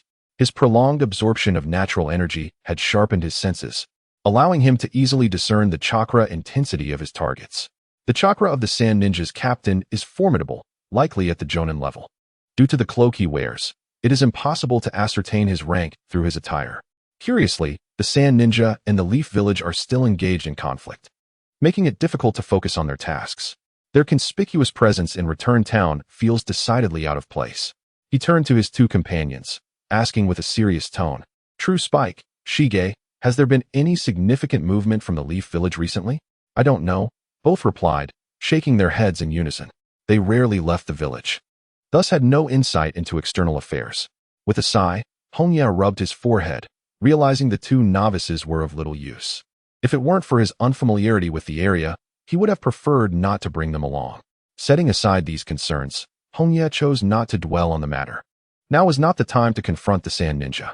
Early the next morning, Heidong patiently awaited at the southern gate. He had tossed and turned throughout the night, contemplating his standing as a mere chunin with little status in his clan, aware that he could perish on the battlefield at any moment. Perhaps following Hongye was his only chance for ascendance. Most importantly, he dared not flee. Kneeling on one knee, Heidong proclaimed earnestly, "Lord Hongye, please allow me to follow you." "Very well, rise," Hongye replied, feeling pleased. Having a local ally would alleviate the need for him to deal with bandits. "Let us set forth." The 4 of them proceeded along the main road. With Heidong's presence, the journey was exceedingly smooth.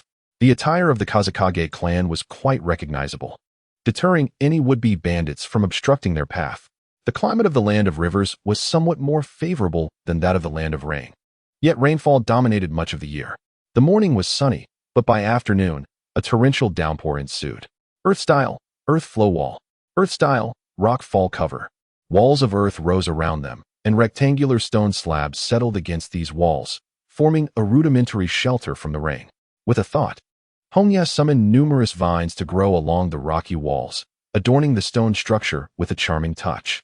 "Alas, it pales in comparison to wood style," he mused, feeling somewhat dissatisfied. In truth, the vine-covered stone house was quite beautiful, and True Spike's eyes sparkled with admiration, but he feared comparisons would be inevitable. The renowned architect of the Leaf Village, Yamato's village villa technique, far surpassed the stone house by countless measures. Perhaps I, too, might learn with style, Hongye pondered. Possessing Enchantress Teat, he innately wielded the power of nature. Wind, fire, lightning, water, and earth were all manifestations of natural forces, implying he possessed chakra of all attributes. With style, a bloodline limit born of the fusion of water and earth chakra was a creation of Hashirama, distinct from hereditary bloodlines like the Sharingan, thus holding potential for replication. After all, he shared nearly everything Hashirama possessed, and in time, his physical prowess would likely surpass that of Hashirama himself. Moreover, his ability to summon vines bore a striking resemblance to Wood's style, emerging from the fusion of water and earth, albeit through the amalgamation of natural energy rather than chakra. Once he encountered Yamato in the future, he resolved to capture him for study, perhaps even appointing him as the leader of a construction team. Hongye was determined. Being 6 years older than Kakashi, Yamato was likely younger than Kakashi and could still be in Orochimaru's laboratory, for individuals sought refuge from the rain in a stone cottage. Without needing any prompting, Masue and Hirakawa took the initiative to start a fire and prepare a meal, while Hecato stood guard at the entrance. Only Hongye reclined in a rattan chair, resting, with their respective roles clearly defined amongst the quartet. Before the meal could be fully prepared, Hekato's expression tightened as he whispered a warning. "Lord Hongye, there are ninjas approaching." Through the torrential downpour, for cloaked sand, shinobi struggled forward, drenched from head to toe. Seeking shelter, they found themselves lost amidst the forests and rivers of the Land of Rivers, unfamiliar with the terrain and unable to locate a safe haven. At that moment, a stone cottage appeared before them, eliciting expressions of joy from the weary travelers. The once spacious interior of the cottage felt significantly more cramped with the addition of 4 newcomers, each faction occupying its own distinct half, making the delineation clear. The sand shinobi nodded in acknowledgement, but their eyes betrayed no sincerity, instead reflecting a sense of arrogance. As elite shinobi from the sand village, they inherently felt superior when faced with wandering ninjas. Merely offering thanks was considered a sign of good manners. Hecato and his companions, far from offended, regarded the sand shinobi with a semblance of envy, recognizing their privileged status as they leaned against the support of a powerful nation and a renowned village. "The rain is truly bothersome. Our clothes are completely soaked and cling to our skin uncomfortably. I'm so hungry. Let us have some soldier pills," they murmured, each shedding their cloaks and wringing them out, water splattering onto the floor. "Hand me your wet garments," the captain commanded, swiftly collecting the cloaks. Almost instantly, the temperature around him rose, and in a cloud of steam, the moisture from both the clothing and the cloaks was entirely evaporated. "Indeed, it is her." Hongye's gaze sharpened. Moments earlier, when the woman had removed her cloak, her alluring backless attire had piqued his suspicion, and now her demonstrated abilities confirmed his conjecture. She was Yahiko, an elite jonin from the Sand Village, known for her unique ability to evaporate moisture, including bodily fluids, making her a formidable force responsible for numerous victories for her village. Together with Rasha, she represented the most outstanding talents of the younger generation in the Sand Village and was a strong contender for the next Wind Shadow. The sudden appearance of such an individual in the Land of Rivers surely indicated a significant mission at hand. Hongye's mind raced. The Land of Wind was resource poor and could not offer much in terms of material support to the Sand Village, leading to immense hardships for them amidst a protracted conflict, forcing a shift from offense to defense. With the Rock Ninja army advancing, the Sand Shinobi had to muster their full strength, and it was imperative not to engage in battle with Konoha during such critical times. Konoha, too, found itself in dire straits, having recently lost both White Fang and Tsunade, 2 of its most formidable assets, leaving it in a vulnerable position, desperately needing time for the next generation of ninjas to mature. "It must be a peace talk," Hongye concluded, recognizing the pivotal point. As the Sand Shinobi retreated into the Land of Wind, hostilities with Konoha had lessened, leading to a gradual easing of relations, establishing a foundation for negotiations. However, he understood that peace talks were far from mere tea-drinking gatherings. They would inevitably involve the division of interests. Stealthily surveying the Sand Shinobi, he noted their somber expressions as they rested against the wall with their eyes closed. suggesting that this round of negotiations would likely require significant concessions. The rain poured down like a torrent, only beginning to wane as night fell, making it evident that traveling at such an hour was unwise. Observing the sand shinobi consuming soldier pills, Hongye took it upon himself to prepare a large pot of meat soup, the rich aroma wafting through the stone cottage and tantalizing the senses. The four sand ninjas discreetly swallowed their saliva, yearning for some meat broth while striving to maintain their aloof demeanor, caught in a perplexing predicament. Hongye, with a subtle smile, ladled a bowl of meat broth and approached Yakura, saying, "If you don't mind, please have a bowl of broth." Yakura hesitated, casting a glance at the three ravenous members of the Black Pine, and upon confirming there was no trap, accepted the broth. "Thank you." This expression of gratitude bore a hint of sincerity.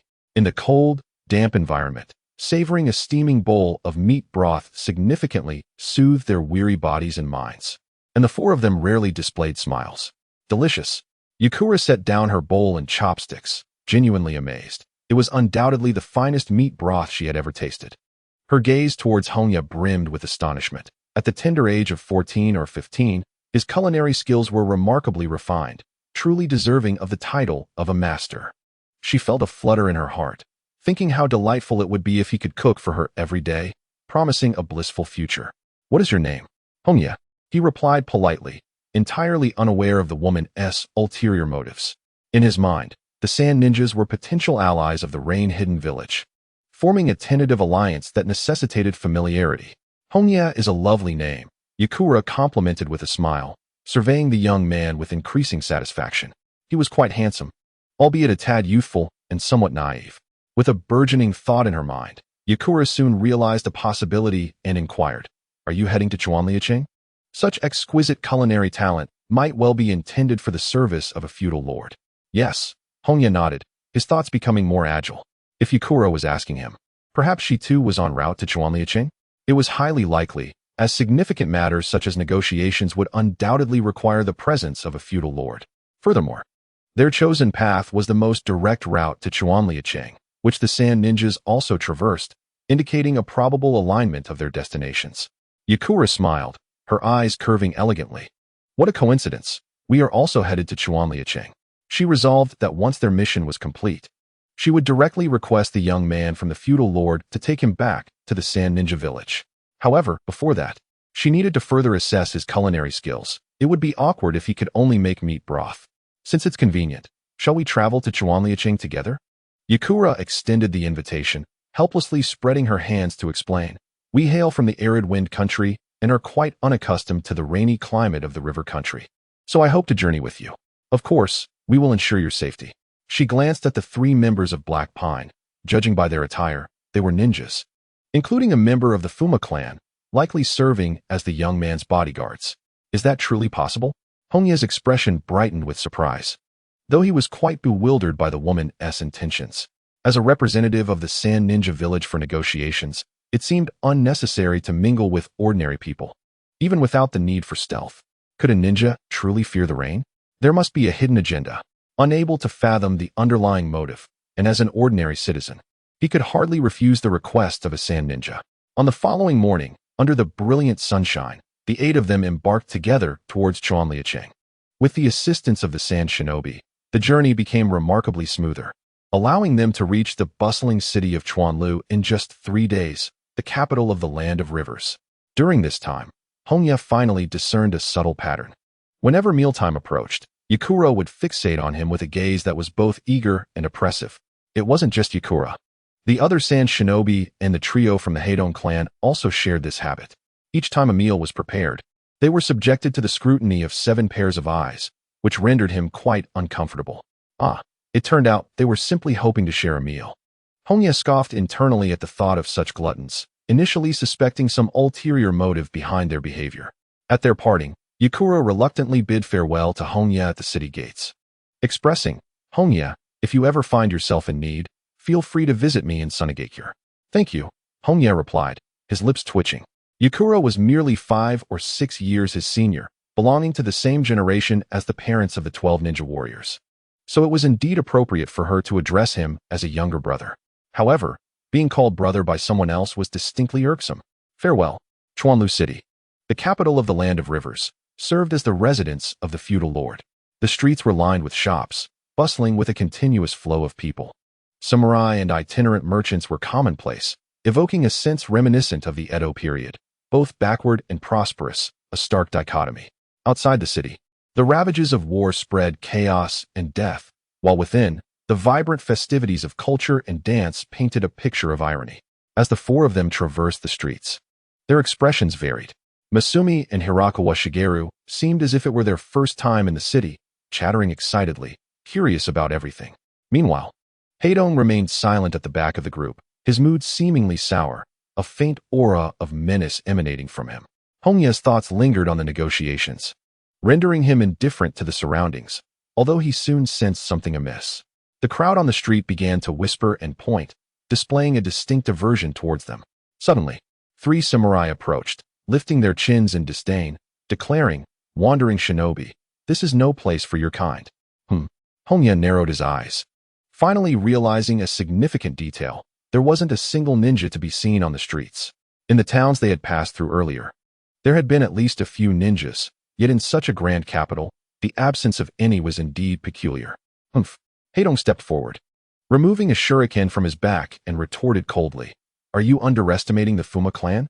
The samurai instinctively took a step back, their faces alternating between shades of green and red. The wrath of the Fuma clan was not something they could bear. "This is the samurai's territory. You would do well to leave at once." With that, the samurai hastily retreated. Hongye turned to Heidong, intrigued, and inquired, "What was that all about?" Heidong's gaze was dark as he replied, "This country heavily relies on Konohagakure and Sunagakure, rendering our existence superfluous." Hongye grasped the underlying implication within this simple explanation. The ninjas, endowed with power, naturally resisted mediocrity, while the Land of Rivers' dependence on Konoha and Sunagakure left its native shinobi devoid of a sustainable environment, inadvertently becoming a destabilizing factor that needed to be eliminated. In other words, external influences were overwhelming local entities, and the nation, being weak, was powerless to regulate or adjust the situation, allowing outside forces to disrupt the market and leaving local brands with no viable path forward. Hongye refrained from further inquiries, for he had no time to ponder the plight of the shinobi clan. There were far more pressing matters at hand. He needed to find a refuge. As night fell, Hongye transformed into a nocturnal creature, soaring above the capital, swiftly identifying his target, the daimyo's residence. Perching upon a banyan tree, violet patterns flickered at the corners of his eyes. He had entered sage mode, harnessing the enhanced perception granted by sage chakra. The situation at the daimyo's estate was etched into his mind in an instant. Yezong was in the front courtyard, but no other formidable adversaries were sensed. The Leaf Village's envoy had yet to arrive. With the intelligence he sought acquired, Hongye immediately flapped his wings and took flight toward the direction of the Leaf Village. He was determined to thwart the peace talks. Yezong was temporarily incapacitated, and the Sand Shinobi were the weakest. Following the assassination of the third Kazekage, their strength would diminish even further. During the Third Shinobi World War, the Sand Shinobi had been utterly vanquished by the Leaf, and should Yezong be lost, it could precipitate an early surrender, leaving the Land of Rain vulnerable to a pincer attack from both the Leaf and Sand. Therefore, Hongye could only target the envoy from the Leaf Village. If the peace talks succeeded, and the two great shinobi villages ceased hostilities, plotting against the Land of Rivers would become tenfold more challenging, as both the Leaf and Sand would unite to thwart him. Only amidst chaos could he hope to seize an opportunity. Shadow clone technique. Dozens of night owls flew along the main path, simultaneously hooting to convey their intentions to the creatures of the forest. The entire woodland erupted in unrest. At the southwestern border of the Land of Fire, 2 Umbu operatives, their faces concealed by monkey masks, sat by a campfire, taking a respite. The man murmured in discontent. "The third Hokage insists I must present myself in earnest to the Land of Rivers for peace talks with the Sand. During the day, the esteemed patriarch wished for you to inherit the title of Hokage, hence assigning this mission to us." The woman gently reproached, seemingly displeased with her husband's lackadaisical attitude. "I understand, but as Umbu captains, we find ourselves ill-suited for such diplomatic endeavors." He sighed, burdened by the weight of his role, accustomed to dwelling in the shadows. He instinctively recoiled from the spotlight. Suddenly, the cacophony of birds and beasts erupted, suggesting an unusual occurrence was afoot. Exchanging glances, they swiftly transitioned into a combat posture, their instincts as warning them of encroaching danger. Something was amiss. It was too quiet. As if on cue, the cacophony ceased, and the forest was so silent that a falling needle could be heard. Sage art, thorn prison. Countless spiked vines surged violently, converging like a pocket, attempting to ensnare the two within. Would release. The color drained from their faces. The ability to control plant growth resembled the fabled would release. With the death of the first Hokage, would release had long since vanished from history. The Leaf Village had conducted innumerable inhumane experiments in its quest to preserve this technique, ultimately yielding only one successful case, Yamato. The mere manifestation of wood release power left even the stoic captain in astonishment. This must be an illusion. The same thought flickered through both their minds as they rapidly formed hand seals to disrupt the flow of chakra within their bodies. Release. Yet, nothing transpired. In that fleeting moment of delay, they lost their final opportunity to escape. The thorns above converged, trapping them within. At this critical juncture between life and death, the man shouted fiercely, "Ching." Understood. As the sun shone brightly, the air was filled with an immense flow, and with swift hand seals, he unleashed a remarkably sharp stream of wind. The wind release, vacuum wave. This slicing wave, capable of effortlessly shattering rocks, instantly severed numerous thorns, creating a passage to the outside world. Before the two could express their joy, the thorns began to grow wildly again, rapidly filling the gap. The mood turned grave as the speed of the thorn growth became evident. It was too swift, and the range of the slicing attack could not afford sufficient time for escape. "Let me take charge," he declared, swiftly forming hand seals, his chest swelling with energy. Fire release, fire dragon bullet. A blazing fire dragon erupted forth, roaring as it surged toward the thorny vines. At that moment, a torrent of water rose from the ground, coalescing into a water dragon that charged towards the fire dragon. Water release, water dragon bullet. Boom. The clash of water and fire created a vast cloud of mist, enveloping the makeshift cage. With their backs against each other, the two adept assassins found the dense fog advantageous for their stealthy skills. Above them, sensing a barely perceptible ripple of chakra, he promptly formed seals to execute a ninjutsu. Wind release, great breakthrough. In the absence of knowledge regarding the enemy's precise position, employing an area effect ninjutsu was the optimal choice, aimed primarily at disrupting the enemy's movements. A fierce wind howled, dispersing the fog above and revealing their adversaries. The masked assassin. The opportunity had arrived. He instantly appeared behind the assassin, wielding a short blade with chakra, the blade extending over a meter long. And he struck down with all his might. Clang. In a moment of crisis, the assassin forced his body to twist, barely blocking the chakra blade with his long sword. Just as the opponent's foot landed heavily in his abdomen. Gasp. Blood spewed forth, and his body crashed into the ground, kicking up a cloud of dust. He landed beside his companion, each wielding a chakra blade that radiated a brilliant blue glow. They did not rush into combat. Interrogating for intelligence took precedence over killing, especially since their opponent wielded would release. Cough. Truly formidable, he exclaimed, wiping the blood from his lips as he slowly rose from the ground. He had attempted to launch a surprise attack amidst the fog, but had been met with a fierce counter. The disparity in battle experience glaringly evident, their synergy appearing flawless. It was clear that this was no simple matter. The Sand Ninja had sent their elite, and the Leaf Village could not afford to dispatch ordinary warriors. These two were undoubtedly exceptional. Within the thorn cage, both sides remained coldly locked in a standoff, analyzing each other's intelligence. The short blade, his gaze shifted downward, fixating on the weapon wielded by the male a unique armament he recognized as belonging to only one individual from his memory, the son of the third Hokage. Asuma Sarutobi. Asuma, of a similar age to Kakashi, could not be him. Though it was not Asuma, there was surely a connection. Especially considering the fire release used moments ago, it was likely that this was an elite jonin from the Sarutobi clan. The other was equally perilous. She was a wind release ninja, the perfect complement to fire release, and given the seamless cooperation displayed earlier, it was evident that this was not their first time teaming up. We must separate them. His eyes sharpened, realizing that failure to do so would guarantee their defeat. Use water release. With a clap of his hands, he quickly formed seals. Water release, torrent. A brilliant azure chakra blade materialized before him, swift as lightning. Hongye's pupils dilated sharply, compelling him to abandon his hand seals and leap into the air. A slender gash spread across his chest. Had he hesitated for but a moment longer, his body would have surely been cleaved in twain. Wind release, vacuum sphere. At that moment, a barrage of slender air currents surged forth like bullets, their speed utterly suffocating. Suspended in midair, Hongye had no means to gain leverage, forcing him to contort his body in a desperate attempt to evade critical strikes. Thud, thud, thud. Blood erupted from his shoulder, waist, and right leg, leaving 3 gaping wounds. Cough. Cursed fiend. Hongye spat blood, his gaze fixating on the searing flames below. Ignoring the excruciating pain coursing through his body, he resolutely formed hand seals. Water release, water barrier. Torrential streams cascaded downward, colliding with the inferno beneath.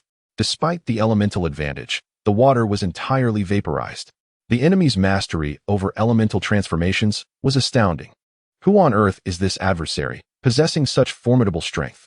Not only were their physical techniques fearsome, but their ninjutsu was equally terrifying, undoubtedly an elite among elites. A warrior of unparalleled prowess. First, he must tend to his wounds. Utilizing the cover of mist, Hongye swiftly transformed into a panther, concealing his form as he retreated to the edge of the cage to tend to his injuries. With the assistance of his sage body and the power of nature, his wounds healed at a visibly rapid pace. Drawing a deep breath, he reluctantly acknowledged the bitter truth. His martial prowess had been utterly outclassed. That Umbu specializing in physical techniques and fire release was the strongest foe he had ever encountered. The previous Jonin he faced were incomparable. As the mist gradually dissipated, Riku and Hikari scanned their surroundings, yet discovered no trace of the enemy. Vanished. The thorny cage bore no signs of damage, nor had they heard any significant commotion. Yet the adversary had slipped away right beneath their noses.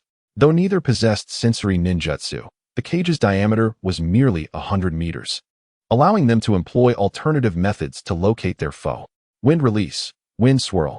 Hikari exhaled a delicate stream of air, forming a colossal rotating vortex that began to expand outward, gradually encroaching upon the space within the cage. Physical perception? Hongye gazed at the approaching cyclone, furrowing his brow.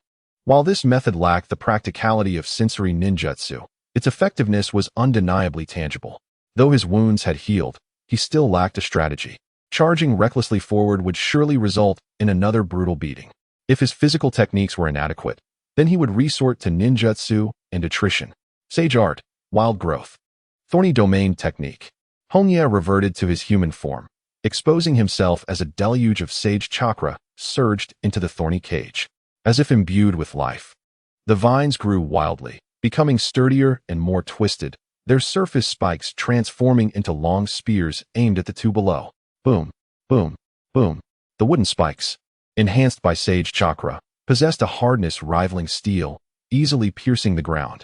Riku and Hikari remained on high alert, swiftly dodging the incoming spikes. Yet their sheer number was overwhelming, and eventually, they would falter, their wounds multiplying rapidly. Hikari, coordinate with me. Understood. Riku's chest expanded, unleashing a torrent of searing flames. Fire release, fire dragon flame bomb. Qing adjusted her chakra levels, synchronizing with her husband's fire dragon technique. Wind release, hurricane technique. The two ninjutsu collided and swiftly fused into one. Great Flame Dragon King. The roar of the dragon echoed through the heavens. As the colossal flame dragon reduced everything to ashes, soaring into the sky. Hiss. Hongye inhaled sharply, as the vines atop turned to ash, revealing the sky above. Due to the intense heat and abundant water vapor, dense clouds began to form, accompanied by rumbling thunder. The conditions for casting were exceptionally favorable. Yet the issue remained. He could not perform the Kirin. Their cooperation was unparalleled, perhaps even surpassing that of Sarutobi Hiruzen. The vines, imbued with sage chakra, were as hard as iron, resilient against fire release. But before the enemy's combined ninjutsu, they were utterly consumed. Of course, he had expended a considerable amount of chakra. While the enemy's depletion was even more severe, both were left gasping for breath. The potency of ninjutsu is largely determined by the amount of chakra infused, and the Great Fire Dragon had certainly required a significant expenditure. A flash of lightning illuminated the sky, Hongye formed hand seals once more, his chest swelling as he expelled a torrent of water. This time, the exhausted enemy could not interrupt his ninjutsu. Sage art, raging torrent. A deluge surged forth, with waves reaching several dozen meters high, submerging the forest and rocks alike. Rizu stood on the water's surface, overwhelmed. Such a colossal amount of chakra was nothing short of monstrous. It was his first encounter with a ninja capable of such an expansive range of ninjutsu. Rizu, the terrain is highly disadvantageous for us. Should we retreat? Qing inquired gravely, both proficient in wind release and fire release, finding themselves at a disadvantage on the water's surface. There's no time. Rizu shook his head slowly. The enemy had vanished from sight, most likely submerging into the water to lay an ambush, a tactic favored by water-release ninjas. To flee now would be to expose their backs to the enemy. Such a vast volume of water could not be sustained for long. The opponent would undoubtedly initiate an assault. The two ceased their conversation, their focus entirely on sensing the chakra flow beneath the water's surface. When the enemy revealed themselves, they would be met with a thunderous strike. Crack! Lightning split the sky once more, emitting a piercing sound. Rizu's expression shifted dramatically as a shadow, illuminated by the lightning, loomed over them. Danger above. The two looked up, a massive white owl-like beast soaring overhead, its wings striking down upon them. Sage art, storm feathers, thousand blades. A howling hurricane, mixed with countless sharp feathers, rained down like deadly swords, engulfing the two. Rizu widened his eyes, wishing to use earth release for defense, but being on the water's surface rendered him incapable. This fiend is Pain. He finally deduced the enemy's identity, as the image of the white owl had long been renowned among the world. An elite jonin of the rain-hidden village, Pain.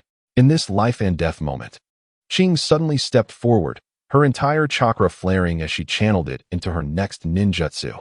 Wind release, vacuum multi-wave. Dozens of enormous cross-waves surged forth to meet the myriad of feather blades. Boom! The air exploded, waves boiling. Qing was struck by the shockwave of the explosion, her body flying backward. Qing! In the daylight, Ritani rushed forward to embrace her, his face devoid of color, his pupils filled solely with profound terror. Numerous feathered swords, each as long as an arm, were embedded in Haru's body. Rain fell in torrents, seemingly intent on concealing all suffering. Hongye collapsed to the ground, reverting to his human form, his expression wearied, having cast multiple large-scale celestial techniques, his energy severely depleted. A lesser man would have been drained long ago. Sarutobi Ritani, at the critical moment, heard the woman's cry. The man's name was Sarutobi Ritani. At this moment, he cradled the lifeless body of the woman, engulfed in sorrow, tears cascading from beneath his mask. Could even the Ambu shed tears? Hongye spoke coldly. The Ambu's responsibilities were exceptionally grim, tasked not only with protecting the village's shadow, but also with surveillance, assassination, and the elimination of rogue ninjas, tasks fraught with darkness. They bore no names, renouncing everything, akin to mere machines of slaughter. Some Ambu had even entirely extinguished their emotions. Strictly speaking, he too was a member of the Kiri Ambu. Haru was my wife. Sarutobi Ritani gently laid Haru upon the ground, clutching a short blade as he advanced toward Hongye, emanating a suffocating aura of menace. Pain! The man roared, leaping forth, wielding two massive chakra blades that seemed intent on cleaving Hongye into pieces. Do not presume I fear you, Hongye retorted with a cold snort, his muscles rapidly swelling, transforming him into a towering figure exceeding 2 meters in height. Bear Spirit State 1. He infused part of the Bear Spirit's power into his body, reinforcing his form while maintaining his human guise. Roaring toward the heavens, Hongye unleashed claws 1/2 meter long, crossing them to block the incoming twin blades. Boom! A violent shockwave radiated outward. The beastly transformation upon Hongye became increasingly pronounced, his strength surging further as he forcefully swung his arms, deflecting the twin blades. Perish! With arms spread to their utmost limit, his claws entwined with wind attribute chakra, he executed a full-force cross-slash. Storm-breaking net. 10 waves of cutting energy were unleashed, ensnaring the prey like a fishing net. Splurt! Numerous gashes marred Sarutobi Ritani's body. It appeared he would meet his demise, yet with a resounding thud, he transformed into a piece of wood. Body replacement technique. Even while bearing immense pain, he retained his rationality. Earth release. heart-severing technique. Suddenly, Hongye's right foot was seized by a hand. A forceful grip pulling him toward the earth. Not so easily. Hongye's gaze sharpened. The natural attribute he nurtured with the bear spirit was earth. He could not be drawn into the soil. He stomped the ground, channeling the remaining celestial chakra through his left leg into the earth. Celestial technique. Tremors of the earth. Boom, boom, boom. Under the might of the celestial technique, the earth heaved 3 times, each upheaval causing the ground to sink further. With a crash, Sarutobi Ritani emerged from the earth in disarray, spitting forth a mouthful of blood, clearly injured from the earlier tremors. His monkey-faced mask shattered significantly, revealing pupils filled with agony and hatred. Pain. Sarutobi Ritani inhaled deeply, forcing himself to regain composure. He understood that if he continued this recklessness, not only would he fail to avenge Haru, but he would also meet his own demise here. He is the leader of the Umbu of Konoha, the right hand of the Hokage, and must not lose his reason because of emotions. His strength has increased, yet his speed remains unchanged. During the recent confrontation, he could distinctly perceive the formidable power of his opponent. As recorded in the intelligence, the adversary possesses multiple forms, each corresponding to a specific attribute. The night owl he encountered could manipulate the wind, while in its clawed state, it could wield earth release, and there is also an unrevealed lightning leopard form. This is an exceedingly troublesome ability, yet not insurmountable. The fundamental combat strength is the opponent's weakness. With this thought, Sarutobi Hiruzen's gaze intensified, his legs gathering chakra, and in an instant, he vanished from his position, reappearing behind Hiroya. Body flicker technique. A brilliant azure blade surged toward his neck. Not so fast. Hiroya suddenly crouched, evading the blade while twisting his body backward, his claws sweeping wide. Clang. Another chakra blade descended vertically, blocking his claws and creating a shower of sparks. Before Hiroya could muster his strength, the enemy's foot appeared at his chest. So fast, Hiroya raised one hand to shield his chest, a tremendous force striking him, sending his body flying backward. Though uninjured, he had lost his rhythm. The enemy had regained their composure. Cough, this is gunpowder ash. Before he could rise, a thick cloud of gray smoke enveloped him, and upon recognizing the ninjutsu about to be unleashed by the enemy, Hiroya's expression changed drastically. Fire release, ash pile burning. Boom. A pinpoint explosion with no blind spots. Moreover, there was a secondary damage effect from the air continuously igniting. The flames blazed fiercely, and even as the rain intensified, it could not extinguish the seething inferno. Suddenly, a figure burst forth from the flames, crashing into the water pool and rolling over before barely extinguishing the fire on their body. Hiroya lay on the ground, his entire body covered in burns, scarcely a patch of unscathed skin remaining, making even the slightest movement excruciatingly difficult. He had no time to employ a ninjutsu defense earlier. Had it not been for the thick-skinned bear spirit state, which conferred him with innate resilience, he might have already lost consciousness. With no time to recuperate from his injuries, the enemy loomed before him, a foot heavily pressing down on his chest. I will not kill you. Sarutobi Hiruzen gasped for breath, utterly exhausted, the accumulated injuries forbidding him from continuing the fight. Pain, you shall be confined in Konoha's interrogation room, and after divulging all your intelligence, you will tragically become a test subject. Pain's abilities are exceedingly peculiar, capable of utilizing what seems like would release. He must be brought back to Konoha. Cough. Do not boast. You are not worthy of killing me. Hiroya coughed up blood, yet a strange smile crept across his lips. You must be the son of the third Hokage, Sarutobi Hiruzen, correct? Sarutobi Hiruzen remained silent, neither confirming nor denying. I should have anticipated this. No wonder you are so powerful. Hiroya genuinely admired him. The son of the third Hokage, the elder brother of Asuma, it would be strange if he were not formidable. By the way, Sarutobi Hiruzen, have you noticed the sky? The sky? Sarutobi Hiruzen furrowed his brow. There was no chakra response in the sky, nothing but rain. Hongye raised his arm, intending to point towards the heavens, but in an instant, a piercing azure light plunged into his palm, pinning it to the ground. Do not move. Sarutobi Hiruzen barked, an ominous sense of unease creeping into his heart. Cough, cough. I understand the fate that awaits me in your hands. Thus I must not falter. Hongye's smile grew increasingly radiant. Suddenly, with a rustling sound, the earth beside him erupted, revealing a furry cylindrical appendage crackling with tiny currents. It was the tail of the thunder leopard. This is Sarutobi Hiruzen's pupils constricted, his heart racing. Let it scatter with the thunder. The minuscule currents swiftly ascended towards the sky, responding to the vast natural energy amassed within the clouds. Senjutsu, lightning embrace. A colossal pillar of thunder descended from the heavens, its speed akin to light, rendering evasion impossible, and instantly engulfing both men. Boom! The ground shattered in layers. Everything laid to waste before the formidable power of nature. Zzz. Hongye lay sprawled in the center of the crater, his battered body occasionally flickering with electric currents. Phew, I can still think. The numbing sensation had yet to dissipate. Apart from his consciousness, he felt nothing else, uncertain whether he was alive or dead. To use his body as a lightning rod, deliberately inviting the strike upon himself, appeared nothing short of suicidal, even with the thunder spirit form. His chances of survival were tragically slim. Yet, to hesitate amidst the chaos would surely mean death. It seemed the gamble had paid off. Awareness, accompanied by excruciating pain, gradually spread throughout his body, causing Hongye to convulse, yearning to lose consciousness at once. Struggling to turn his head, a charred corpse came into view, the short dagger in its hand revealing its identity. Sarutobi Hiruzen. Senjutsu life bloom. Hongye trembled as he formed seals, absorbing natural energy while hastening the flow of chakra within, thereby enhancing his body's regenerative capabilities. Zzz. His body crackled, emitting large plumes of white smoke, as the cells, nourished by the Senjutsu chakra, divided at an astonishing rate, visibly regenerating the necrotic tissues. Comparable to the 100 heal technique. This was the boundary line. Although it was the dead of night, the tumultuous battle would likely attract the attention of Konoha, necessitating a swift retreat.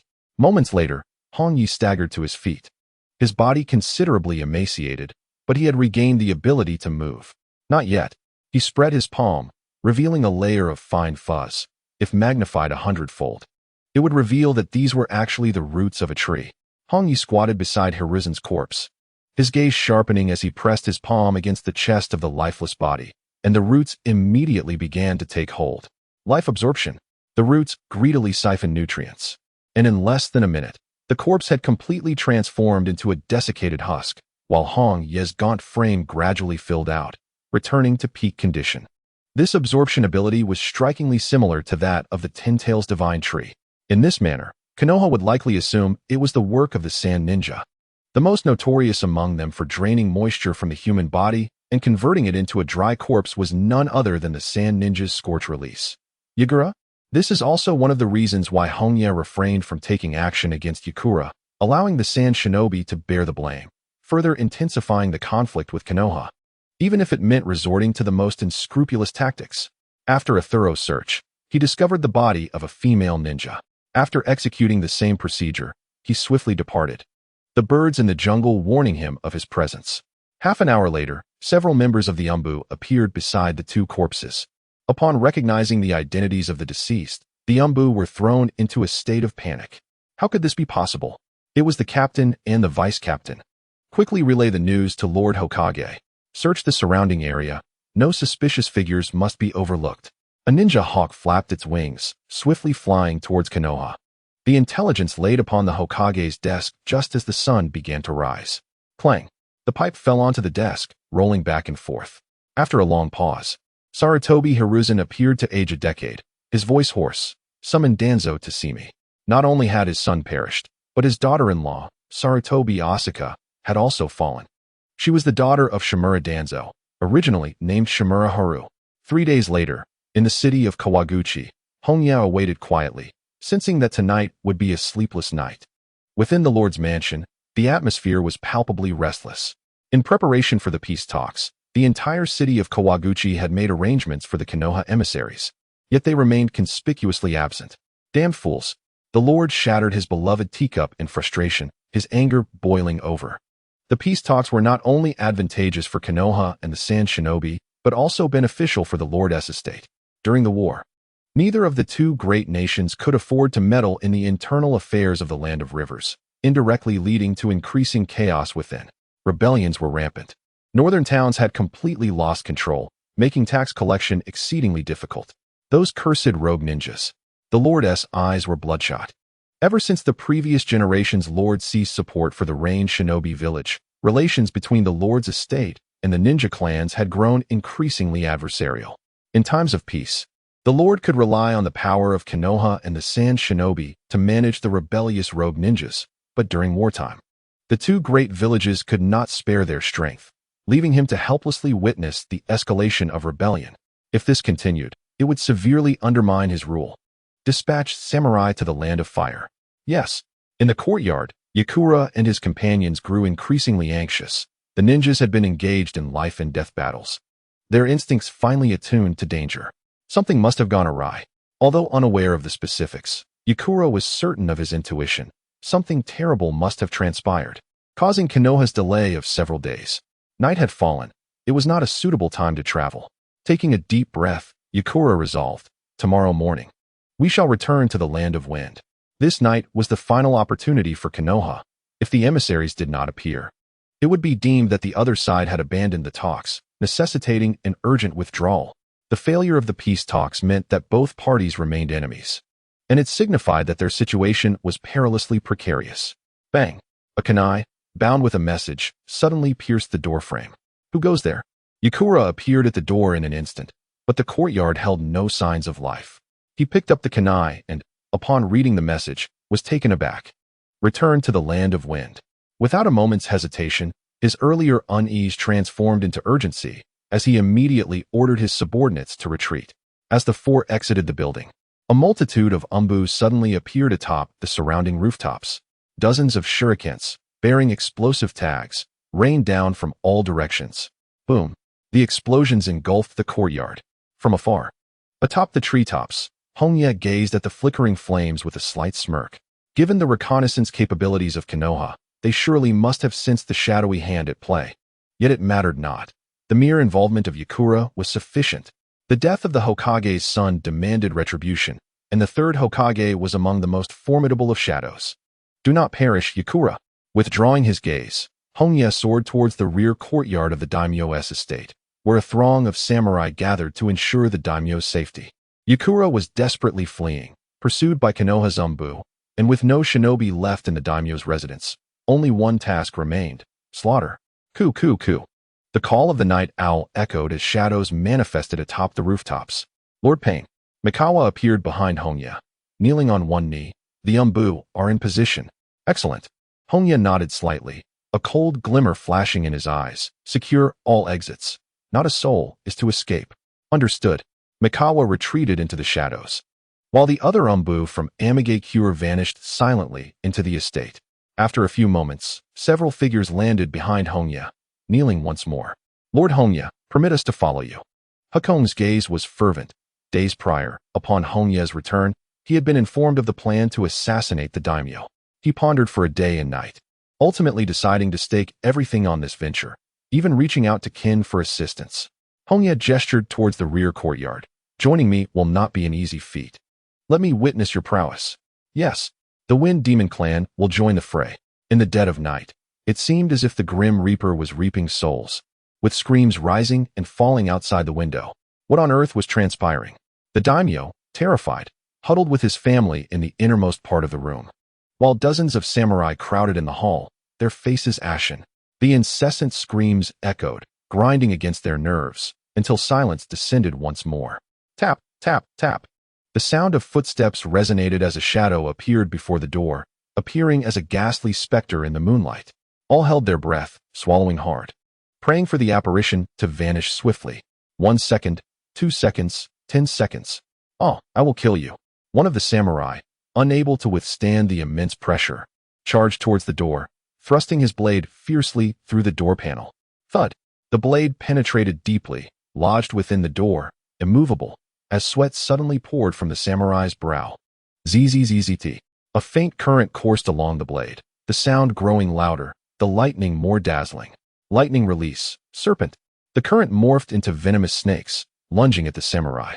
And in the confined space, the blade offered no defense against these natural horrors. Oh. Accompanied by screams, the lightning illuminated the room, and as darkness reclaimed its hold, the samurai collapsed to the floor, their bodies exuding a savory aroma. Creak. The door swung open, and Hongye entered the room calmly, step by step, approaching the daimyo. Please, spare my life. I will give you anything you desire. The nobleman, kneeling upon the ground, repeatedly bowed his head in supplication, even presenting a chest filled with riches in an attempt to bribe the harbinger of death. Your existence hinders me. The room was once again illuminated by a flash of lightning. By the following dawn, the garden was strewn with the corpses of warriors, forcibly pulled underground by creeping vines, serving as fertilizer for the flowers. The hall lay in pristine order, occupied by a dozen or so ordinary individuals, predominantly women and children, the last remaining survivors. At the forefront, Jiraiya sat, his gaze fixed upon a young boy. Do you comprehend your responsibilities now? Yes, I shall obey the adult's wishes. The boy, suppressing tears, nodded fervently. He was the eldest son of the nobleman, destined to inherit the title. Jiraiya inclined his head slightly, promising, in 3 years, I shall grant you your freedom.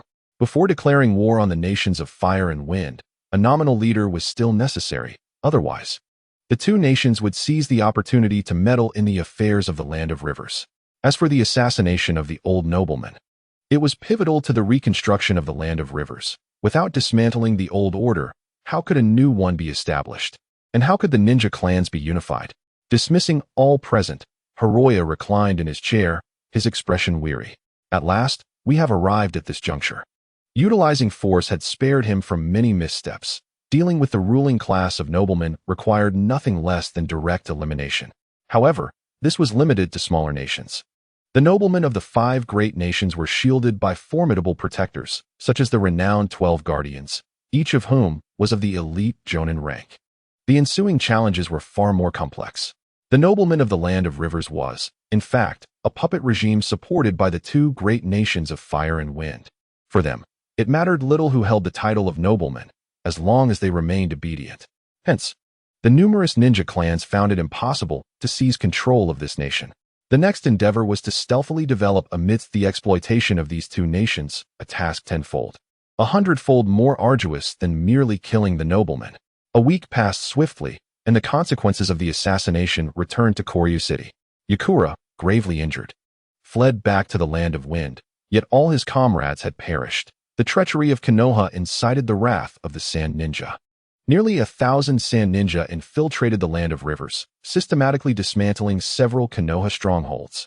In response, Konoha harbored no intentions of capitulation. A substantial military force was mobilized, with one of the legendary Sannin, Orochimaru, dispatched to the battlefield of the land of rivers as the frontline commander.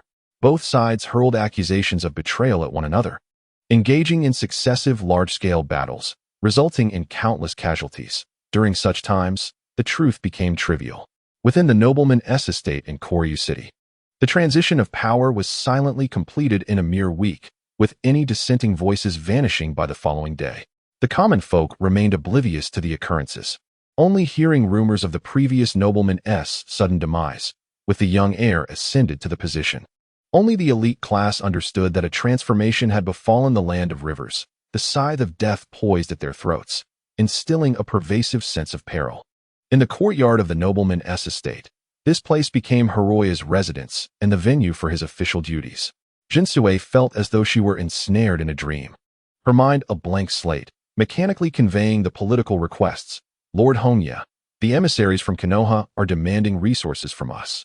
Konoha has established numerous strongholds in the land of rivers, which serve as military bases, and the funds necessary to sustain them are provided by the daimyo's estate. With war now upon us, in accordance with past conventions, the daimyo's estate must contribute even greater resources. The same applies to the Sand Shinobi. Inform the Konoha emissaries that the daimyo's estate is in the process of gathering funds and provisions, which will require some time. Hongye could not refuse. Yet he had his own strategies to employ. He intended to delay as long as possible. If he could not prolong the matter, he would resort to a gradual, piecemeal approach. However, Jinsue, the Konoha ninja, grew anxious. The Konoha ninja were fiercely intimidating, and she was filled with trepidation. With a cold snort, Hongye advised, if they threaten you, weep profusely, cry as if your heart is shattered, roll on the ground, wail, and display your despair. Let us see if we cannot intimidate the Konoha ninja into submission. If Konoha dares to turn hostile, We shall bow our heads to the Wind Country and ally with the Sand Shinobi against them. Let us see who fears whom in this contest of pride. Of course, the same approach would apply to the Sand Shinobi emissaries. Jinsue grimaced, secretly relieved. Though she lacked many skills, she was adept at crying. Each encounter with those ferocious ninjas had seen her stifle her tears. My lord, we have previously eliminated too many samurai and nobles, resulting in numerous vacancies in positions that remain unfilled. Hongye's head throbbed with pain. He had assassinated at least dozens of old faction members each night, and a shortage of personnel was an inevitable consequence. The crux of the matter was that he had no understanding of these issues. Managing a country was beyond him. He might struggle even to govern a small town without encountering unforeseen complications. Since arriving in the ninja world, he had learned but one skill: murder. All matters requiring attention were to be directed to the daimyo's estate. You and Sho must negotiate a resolution. If your intellect fails, issue a recruitment order and hire some advisors to provide guidance. Jinsue was once again taken aback, realizing the burden of responsibility had been thrust upon her. What do you mean, Just do as instructed. Hongye shot a glare at the girl, massaging his temples, and inquired, what progress has been made regarding the recruitment of ninjas? The daimyo's estate had announced the recruitment of ninjas, which had generated significant response, even prompting protests from several samurai factions, although they fell silent by the following day. As of now, no ninjas had pledged their allegiance. Jinsue shook her head. The various ninja clans harbor distrust towards the daimyo's estate. Alleviating their suspicions will take considerable time. I understand. Hongye nodded slightly, not expecting immediate results. Inform Heidong that he is now the captain of the Chuanlu City Guard. He should take strolls around the city with his clan members. The wars between ninja villages, due to their respective limitations in scale, could not engage in the same territorial conquests as conventional armies, and large-scale confrontations were rare. Assassinations and sabotage were the prevailing themes. The strongholds played a crucial role in rest and resupply, becoming focal points of contention. Aside from disparities in military strength, the war hinged upon logistics, both parties' financial and material resources. Kunai, shurikens, explosive tags, and food pills were essential, whether for low-ranking ninjas or commanders on both sides. A lack of supplies would significantly diminish combat effectiveness. The Sand Shinobi were nearing their breaking point. Within the domain of the daimyo, Hongye scrutinized the topographical map, strategizing the unfolding situation. Less than a month into the war, Konoha had already seized 3/4 of the territory, and victory seemed imminent. The Sand Shinobi were inherently at a disadvantage, with scant outposts in the land of rivers, making sustained warfare exceedingly challenging. Although Commander Yakura possessed formidable strength, her adversary was none other than Orochimaru, one of the legendary Sannin, and in their encounters thus far, she had consistently found herself at a disadvantage. Compounding this issue, Konoha had unleashed an overwhelming force, far exceeding expectations. Not only in numbers, more than twice that of the Sand Shinobi, but also with a multitude of elite warriors such as Inuzuka, Nara, and Yamanaka clansmen. According to Hongye's calculations, within a mere 6 months, the Sand Shinobi would undoubtedly retreat from the land of rivers, at which point Konoha might very well invade the land of wind. Suddenly, a mournful cry of an owl echoed from outside, hinting at unease. Another disturbance. Hongye furrowed his brow. For the past month, Konoha's ninjas had infiltrated the daimyo's estate continuously. The news of the impending coup had already reached Konoha. With so many samurai perishing, the informants were countless, making it impossible to conceal the truth. The change of daimyo was inconsequential. What Konoha truly cared about was whether the new daimyo would be compliant. The outcome was painfully evident. Whether it involved recruiting ninja clans or delaying supplies and funds, they were treading upon Konoha's threshold. A moment later, Hongye held aloft the lifeless body of a ninja. This estate was rife with his informants. There were hundreds of rats, lurking in every corner. The venom concealed within the gap of the teeth was ruthless indeed. Upon capture, the assassin had unhesitatingly crushed the poison pouch in his mouth, a brutal method that reminded Hongye of only one entity, the Akatsuki. The objective remained shrouded in mystery. It could either be an assassination of the daimyo, followed by the elevation of a compliant successor, or perhaps a quest for clues regarding the death of Sarutobi Hiruzen. The site of the battle had been littered with remnants of conflict, particularly water-based techniques. With Konoha's reconnaissance capabilities, it would be effortless to ascertain the presence of a hidden hand, and the daimyo's shifting stance made this estate the primary suspect. Time was of the essence. Hongye was acutely aware that once Danzo and Konoha discerned the truth, they would undoubtedly exact a devastating retribution. His personal strength paled in comparison to the mighty mountain that was Konoha. Thus, he needed to buy time. Consolidating the ninja forces of the Land of Rivers before the mask of civility was torn asunder. My lord Hongye. He was interrupted by the appearance of Heidong, who respectfully presented a scroll. The information on the various ninja clans has been compiled. Excellent. Hongye accepted the scroll, perusing its contents with satisfaction before inquiring. What has been the response to the conscription order? Not favorable. Heidong shook his head, his voice tinged with disappointment. Fewer than 100 rogue ninjas have responded to the call. Half a month ago, the daimyo's estate issued a conscription order for the reconstruction of the Rain Village, with generous incentives. However, the response has been tepid, as the ninja clans harbor no trust in the daimyo's estate. The Wind Demon clan, the first to pledge allegiance, has been branded as traitors and has faced considerable scorn during this period. They have no choice. Hongye scoffed coldly. He understood the clan's decision, accustomed to freedom. They were naturally reluctant to submit to orders, but now was not the time for gradual approaches. To repel external threats, internal stability was paramount. A fragmented coalition stood no chance against the enemy. Heidong, I need to be away for a while. During my absence, you shall lead our clansmen to guard the daimyo's estate. Not a single fly must be allowed to enter. Understood. Heidong promptly responded that the Wind Demon clan had dispatched around 40 to 50 individuals to Chuanlu City, including 2 elite ninjas. This force was sufficient to safeguard the Lord's estate. Remember, while the Lord may perish, his bloodline must not be extinguished. Hongye cautioned. As the Lord's family had dwindled to merely a dozen members, with 2 young heirs who could potentially ascend to the lordship if necessary. The populace of this realm harbors an almost pathological obsession with the Lord's bloodline. Even the formidable 5 great ninja villages must dutifully heed the commands of the lords of the 5 great nations. Thus, as long as the bloodline of the Lord remains intact, the Land of Rivers shall remain stable. And both the Land of Fire and Konohagakure must adhere to the diplomatic protocols of the nation. It is perplexing that ninjas, who possess the power to alter the world, have never questioned the irrationality of the bloodline system, instead embracing the absurd notion of a cursed world. There are numerous ninjas like Jiraiya and Nagato, who, despite their aspirations for peace, find themselves at a loss for viable methods, merely dreaming of an era where mutual understanding prevails. However, in Hongye's view, even if true understanding among individuals were to occur, it would not yield authentic peace, for understanding does not equate to acceptance of one another. Drawing from his experiences across 2 lifetimes, he concludes that the sole path to achieving peace lies in science. Only through a rational scientific framework can enduring tranquility be attained. Nuclear disarmament also embodies a scientific principle, and science shall continually advance with the passage of time. Let us embark. Hongye transformed into a night owl and soared westward. Toward the battlefield, the sun had just risen, and the sand ninjas commenced a new rotation of defense, their faces etched with fatigue and unease. Yakura awoke from her slumber. Inadvertently aggravating her back wound as she rose, causing beads of sweat to stream down her face. A week prior, she had engaged in a fierce battle against Orochimaru at the front lines, suffering a venomous ambush that left her grievously wounded. Fortunately, the sand ninjas excelled in both poisoning and antidoting, enabling her to survive, albeit barely, through a period of recuperation.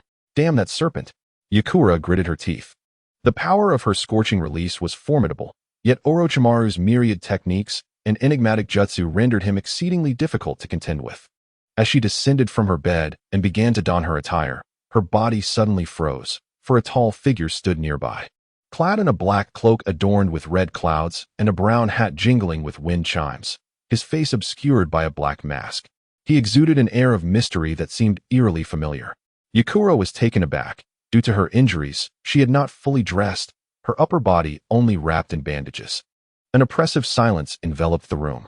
Then, 2 orange orbs materialized beside Yakura, causing the temperature within the room to rise dramatically.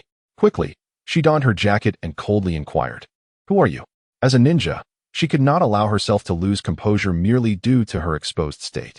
"Pain," Hongye replied calmly, his voice devoid of any discord. He had not anticipated encountering such an awkward scene upon infiltrating, Ninjas were expected to be fully attired even in slumber, prepared for the possibility of sudden combat. However, injury presented a different scenario altogether. The land of rivers, characterized by its southern climate, was notably warm and humid, making it easy for wounds to fester without proper care. Understanding the difficulties of injury, he stood by the bedside for over an hour before the woman slowly awakened, her vigilance remarkably lacking. Pain. Yi Tsong's complexion changed abruptly as she finally recalled the identity of the individual before her, on the battlefield of the Land of Rain. Several squads of sand shinobi had perished at the hands of this person. I harbor no ill intentions. Otherwise, I would have acted long ago. Hongye seated himself in a chair, gesturing invitingly. I have come here to discuss an alliance. An alliance? Yi Tsong's eyes brightened, as if someone had delivered a pillow while she was drowsy. With the sand shinobi facing relentless defeat, if the Land of Rain could join the fray, perhaps the tide could be turned. She skeptically took a seat, choosing to disregard the previous awkwardness as if it had never occurred. Pain. In the past 2 years, a new generation of formidable warriors has emerged. Konoha's Minato Namikaze, the AB combination of Cloud Shinobi, the Earth Shinobi of Awagakure, and the genius puppeteer of Sand Shinobi. Sasori of the Red Sand, each basking in their own glory. Among them, the most enigmatic is undoubtedly Pain, who burst onto the scene a year ago, slaying numerous jonin and forcing the 3 major shinobi villages to abandon the battlefield in the Land of Rain. No one has seen his true visage. Information about him remains limited to his iconic black cloak adorned with red clouds, alongside his unparalleled strength. At a crude stone table, the two sat facing each other. Yi Tsong was on edge. Although she had confidence in her abilities, her injuries had yet to heal, and the prospect of engaging Pain in combat seemed exceedingly grim. She harbored no doubts about his formidable prowess, for the reasons were simple. Numerous jonin from her village had met their demise at his hands. Individuals she was all too familiar with. What do you mean by an alliance? She struggled to comprehend why Pain had appeared in the Land of River. Given the precarious situation of Amigakure, merely maintaining control over the Land of Rain was already a tremendous challenge, let alone waging war against the Land of River. Hongye smiled faintly. It means exactly what it states. The Sand Shinobi and the Rain Shinobi share a common enemy. If the Sand Shinobi were to be defeated, it would not bode well for us. The Sand Shinobi will not be defeated, Yi Tsong emphasized coldly, regardless of the circumstances, as the commander of the Sand Shinobi. She could not afford to display even a hint of wavering. Let us hope so. Hongye shrugged, contemplating for a moment before stating, I can provide the supply routes of Konoha. Upon hearing this, Yi Tsong's eyes widened in astonishment. If they could disrupt Konoha's supply lines, the outcome of the war could indeed be rewritten. Regardless of the circumstances, the purpose of war is profit. Previously, the Sand Shinobi sought negotiations, with the condition of relinquishing 20% of the tasks in the Land of River. Now, with negotiations having failed, the objectives of both sides remain unchanged. As long as they can expel the opposing forces from the Land of River, they could monopolize all task shares. This is a protracted struggle. As the Sand Shinobi continue to retreat, the front lines inch closer to the Land of Wind, causing Konoha's lines to stretch further and increasing the demands for logistical support. Should the supply lines be compromised, it would be a catastrophic blow to the Konoha shinobi fighting on the front lines. Yi Tsong, parched and dry-throated, inquired, How can you ascertain the authenticity of this information? We shall see, won't we? Hongye replied with a smile. The elongated terrain of the Land of River results in multiple supply lines for Konoha. As for the exploration of supply lines, it may prove difficult for others. Yet for him, it is remarkably simple. All the wild creatures of the Land of Rivers serve as his eyes and ears. From the majestic tiger and the formidable brown bear to the humble bird and mouse, even the most vigilant reconnaissance efforts of Konohagakure cannot evade the watchful gaze of nature. His exceptional intelligence-gathering capabilities stem from his seamless integration with the environment, rendering him undetectable to his adversaries. I can also provide a general overview of the movements of the Leaf Ninja. Hongye continued to unveil his trump card, while not entirely precise. I can inform you immediately of any troop movements from Konoha. Hiss. Yi Tsong inhaled sharply. What manner of ability does this individual possess that allows him to monitor Konoha so thoroughly? There was no doubt about the veracity of his claims. His silent intrusion into her quarters already attested to his intelligence-gathering prowess. This was indeed the rear base of the Sand Ninja. Otherwise, How could she rest and recuperate in peace? As a commander, if she could constantly discern the enemy's movements, victory would be within her grasp. Pain. What benefit does this bring you? What is your ultimate aim? It is quite simple. Hongye's eyes narrowed slightly, his calm voice laced with a hint of menace. Konoha has deployed over 2,000 ninja, and I desire for them all to perish in the land of rivers. By severing one of Konoha's hands, they will relinquish their ambitions toward our land. After a lengthy silence, Yetsong shook her head with difficulty. That is impossible, with our strength. We cannot eliminate so many foes. Konoha's forces are twice that of the Sand Ninja, and even with our intelligence advantage, total annihilation is unfeasible. In her mind, maintaining a stalemate would be tantamount to victory. The Rain Village will also participate. Hongye smiled faintly. The Land of Rain has only recently stabilized and cannot spare forces at this time. However, 1 year from now, the Rain Village will march into the Land of Rivers to confront Konoha alongside the Sand Ninja. 1 year. Yetsong furrowed her brow. A year is not an excessively long period. The Sand Ninja can hold their ground, and a war lasting 2 to 3 years is customary.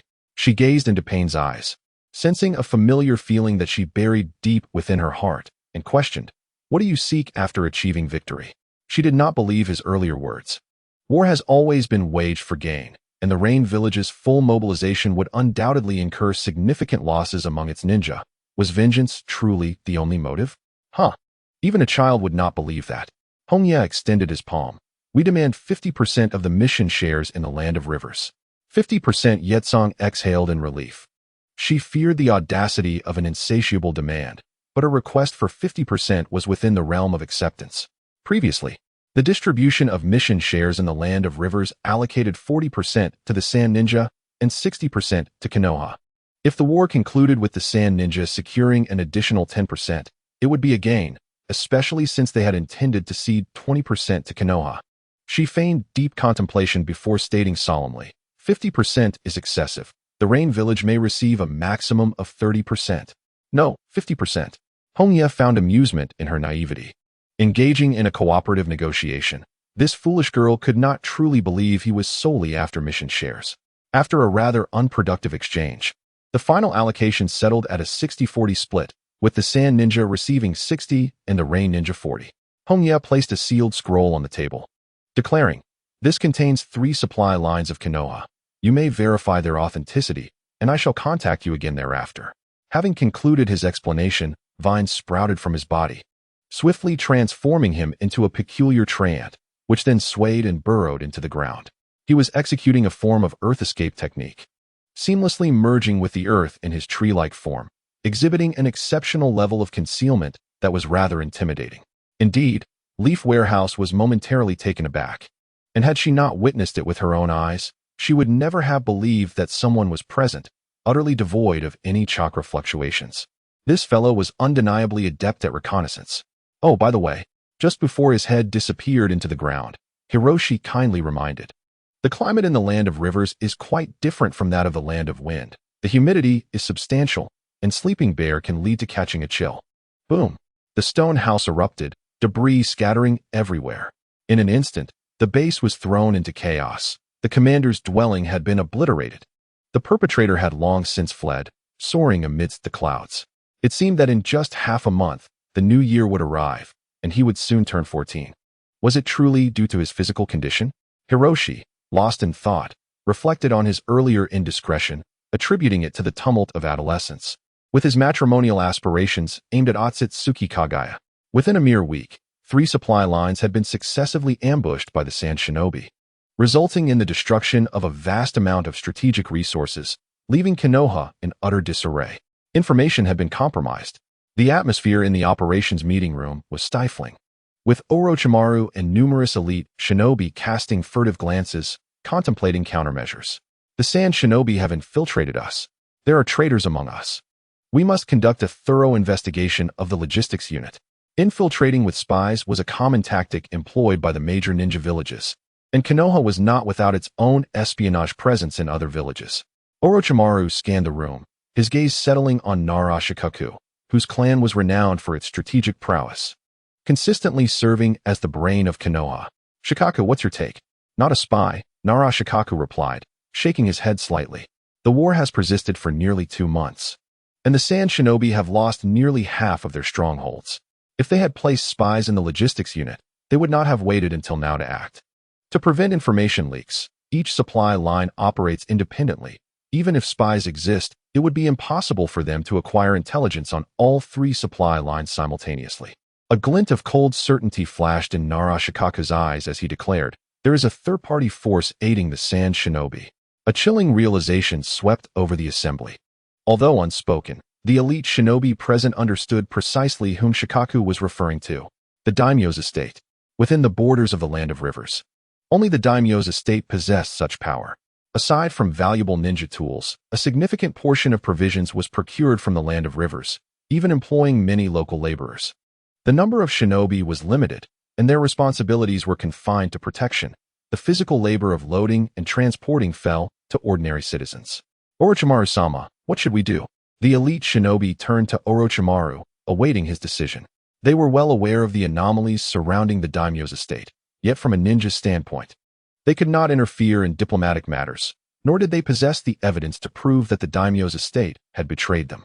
Taking a moment to collect his thoughts, Orochimaru, known for his keen intellect among the legendary Sannin, devised a strategy that rivaled Narashikaku's.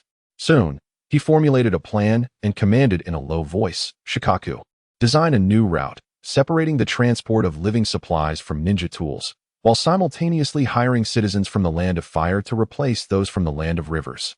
"Understood. Let us swiftly bring this conflict to a close. The land of Chuan is untrustworthy, and we must evade the watchful eyes of the daimyo's court. However, this will significantly increase the pressure on our logistical forces, necessitating an accelerated resolution to the war." Meanwhile, Hiroya arrived at the second largest town in Chuan, Takagari, a stronghold of the Iga clan, whose prowess is said to rival that of the Fuma clan. The streets were sparsely populated, exuding an air of desolation, as the resurgence of war kept the populace in a constant state of vigilance, reluctant to wander outdoors. Hiroya soon located the residence of the Iga clan, an expansive courtyard. "I am the appointed leader of the rainy hidden village, here to see the head of the Iga clan." He declared his identity forthrightly, standing at the entrance and awaiting a response. Suddenly, a shuriken descended from the heavens, embedding itself at his feet, as a threatening female voice echoed from above. "Leave this place. The Iga will not yield to the daimyo." "You appear to be mistaken," Hiroya replied, raising his gaze to the treetops beyond the wall, extending his palm to grasp slowly. "I am not requesting an audience. I am issuing a command." As his fist clenched, numerous vines sprouted from the trunk, swiftly ensnaring the concealed female ninja, who tumbled down from the tree. Clad in black, her features obscured save for her eyes, her beauty remained indiscernible. "I shall pose a question, and you will provide an answer." Hiroya approached the female ninja, his voice steady. "The Iga clan resides within the bamboo groves outside the town, does it not? As a lineage of ninjas that has endured since the Warring States period, the Iga clan surely possesses more than one dwelling, akin to the Fuma clan. They maintain their own hidden village." Receiving no reply, the female ninja struggled fiercely against the vines, attempting to break free, but to no avail. Her efforts only resulted in self-inflicted injuries. "Your silence implies consent," Hiroya remarked, shaking his head dismissively, a perilous smile gracing his lips. "Return to your clan leader and inform them that in 1 hour, I shall personally visit your territory. Prepare to receive me." The female ninja's eyes widened in disbelief. What was this man planning? Did he intend to confront their entire clan alone? Time was of the essence. "Hurry, this is your final opportunity to surrender." Hiroya gestured to release the vines, assuming a meditative posture, his gaze fixed on the ninja's eyes, calmly stating the facts. "Join the rainy hidden village, or face annihilation." Startled, the female ninja sprang to her feet, racing towards her clan's territory, needing to inform her kin without delay. An hour later, Hiroya arrived at the dense bamboo forest outside the town, having already discerned the precise location of the Iga ninja village. However, this time he came not for conflict but to recruit, ensuring that he would first extend courtesy before resorting to force. The rustling of bamboo created a melodious sound, quite pleasant to the ear. However, in truth, the bamboo was signaling a warning to Hiroya. As he delved deeper into the grove, the rustling grew increasingly frantic. Keen bamboo shurikens. Suddenly, a multitude of shurikens crafted from bamboo surged from all directions, encircling Jiraiya. How intriguing! He grasped the hilt of his blade, closing his eyes to attune to his surroundings, as everything within a 1-meter radius materialized vividly in his mind. Even the flow of energy was crystal clear. Clang! The brilliance of the blade danced like a shadow, continuing for a full minute as every shuriken was deflected, their fragments scattering across the ground, hidden within the bamboo grove. The ninja was taken aback. A relentless barrage lasting a full minute was effortlessly deflected by a single man. Who exactly is this individual? A total of 34 adversaries, both formidable and numerous. Hongye surveyed his surroundings, his keen perception honed with age, allowing him to absorb more of nature's power. His sage body continued to evolve, enabling him to sense everything nearby, and when he focused this awareness within a meter's radius, he could even discern the flow of all things. He termed this phenomenon the absolute domain. Though limited in range, it would expand as he matured. "Show me what you've got," he proclaimed, laughter echoing in the air. Disregarding the ambushing ninjas as he pressed onward toward the IGA ninja village, 3 kilometers away. The bamboo forest had fallen into a heavy silence for an extended period when an aged voice finally broke through. "Attack with all your might. Do not let the visitor underestimate the IGA clan." Yes, shadows darted swiftly through the air, defying gravity as they utilized the resilience of the bamboo to execute movements as agile as a night owl. This was the IGA fluid technique, distinct from traditional martial arts that emphasized destructive force. The IGA clan, through careful dietary practices and rigorous training, had cultivated an exceptionally flexible and coordinated physique, enabling them to operate effectively in any complex environment. While they may not rival those of the secret technique families, their endurance from the Warring States period to the present attested to the IGA clan's latent potential. This was precisely why Hongye sought them out first. Once he subdued the larger ninja clans, the smaller ones would inevitably fall apart. The bamboo, a treasure trove of resources, was versatile and particularly well suited for crafting traps. The formidable strength derived from its flexibility was sufficient to hunt fierce beasts like tigers and leopards. The IGA clan, having dwelled deep within the bamboo forest for generations, had conducted extensive studies on this plant, resulting in an array of ninja tools such as bamboo shurikens and bamboo senbon, alongside countless concealed traps. Whoosh! A flurry of sharp bamboo arrows shot forth, some as slender as senbon, others thicker than an arm, all automatic traps requiring no manual operation. Crack! With a swift slice, Hongye severed the incoming bamboo arrows, filled with admiration. Even without sentinels, the hidden traps in this bamboo grove were formidable enough to thwart mid-level ninja adversaries. The concealed IGA ninjas, witnessing the spectacle, grew increasingly anxious. They had traversed more than half the distance, but were still unable to impede their opponent's advance. Every attack had proven futile. With no other options left, they resorted to poison, initially hesitant to sever ties with the noble house. The urgency mounted as their enemy approached the village, where their families awaited. The ninjas swiftly retrieved spheres of poison from their packs, wielding bamboo tubes as they prepared to strike. If physical attacks could not harm the foe, then surely poison would do the trick. Bang! Bang! Bang! The poison spheres exploded, enveloping the area in a cloud of purple smoke that engulfed Hongye. Simultaneously, the IGA ninjas revealed themselves, using bamboo tubes to launch a barrage of poisoned arrows. The toxic needle senbon. A dense storm of poison needles pierced through the poisonous mist, leaving no escape for their adversary, regardless of his strength. What do you think? This should be effective. The IGA ninjas displayed expressions of delight, for their clan not only excelled in physical combat, but also possessed profound expertise in pharmacology. They skillfully utilized mountain plants to concoct various potions, including remedies for ailments and injuries, as well as lethal poisons and substances designed to repel insects and snakes. As the toxic mist gradually dissipated, the figure within, unscathed, left the ninjas momentarily breathless. What was that creature? A serpent? Enveloping the enemy was a semi-transparent, violet chakra serpent, its surface adorned with venomous spines. Were members of the Uchiha clan to witness this scene, they would undoubtedly be astonished, for the serpent's form bore resemblance to Susanoo. Hongye spoke softly. It is a poison spirit, capable of absorbing toxins, including the mist we just encountered, rendering ordinary poisons ineffective against me. The nature of the poison spirit paralleled that of the natural spirits. However, it was a unique creation nurtured solely by Hongye. Currently measuring only a few meters in length and still in its nascent stage, its power paled in comparison to other natural spirits, with a limited capacity for toxin absorption. Over the years, Hongye had discerned the essence of natural spirits. They were, in fact, manifestations of his soul's fragmentation. By splitting off a tiny fragment of his soul and nurturing it with natural energy, it could flourish into an independent natural spirit within the realm of his soul. The birth of a natural spirit is not arduous. The challenge lies in nurturing them to maturity, akin to cultivating a tree. Hongye could absorb only a limited amount of natural energy daily, and if he attempted to foster too many, none would thrive, unless he showed favoritism towards particular spirits. As for his motivation to cultivate the poison spirit, it was undoubtedly to combat enemies who employed toxins. Orochimaru, the puppet master, the Yamanaka clan, and countless other ninjas utilized poison. Even the most ordinary ninja favored coating their weapons with venom. Hongye surveyed the IGA ninjas, all clad in black attire, with only their eyes visible. What other ninjutsu do you possess? Feel free to unleash it.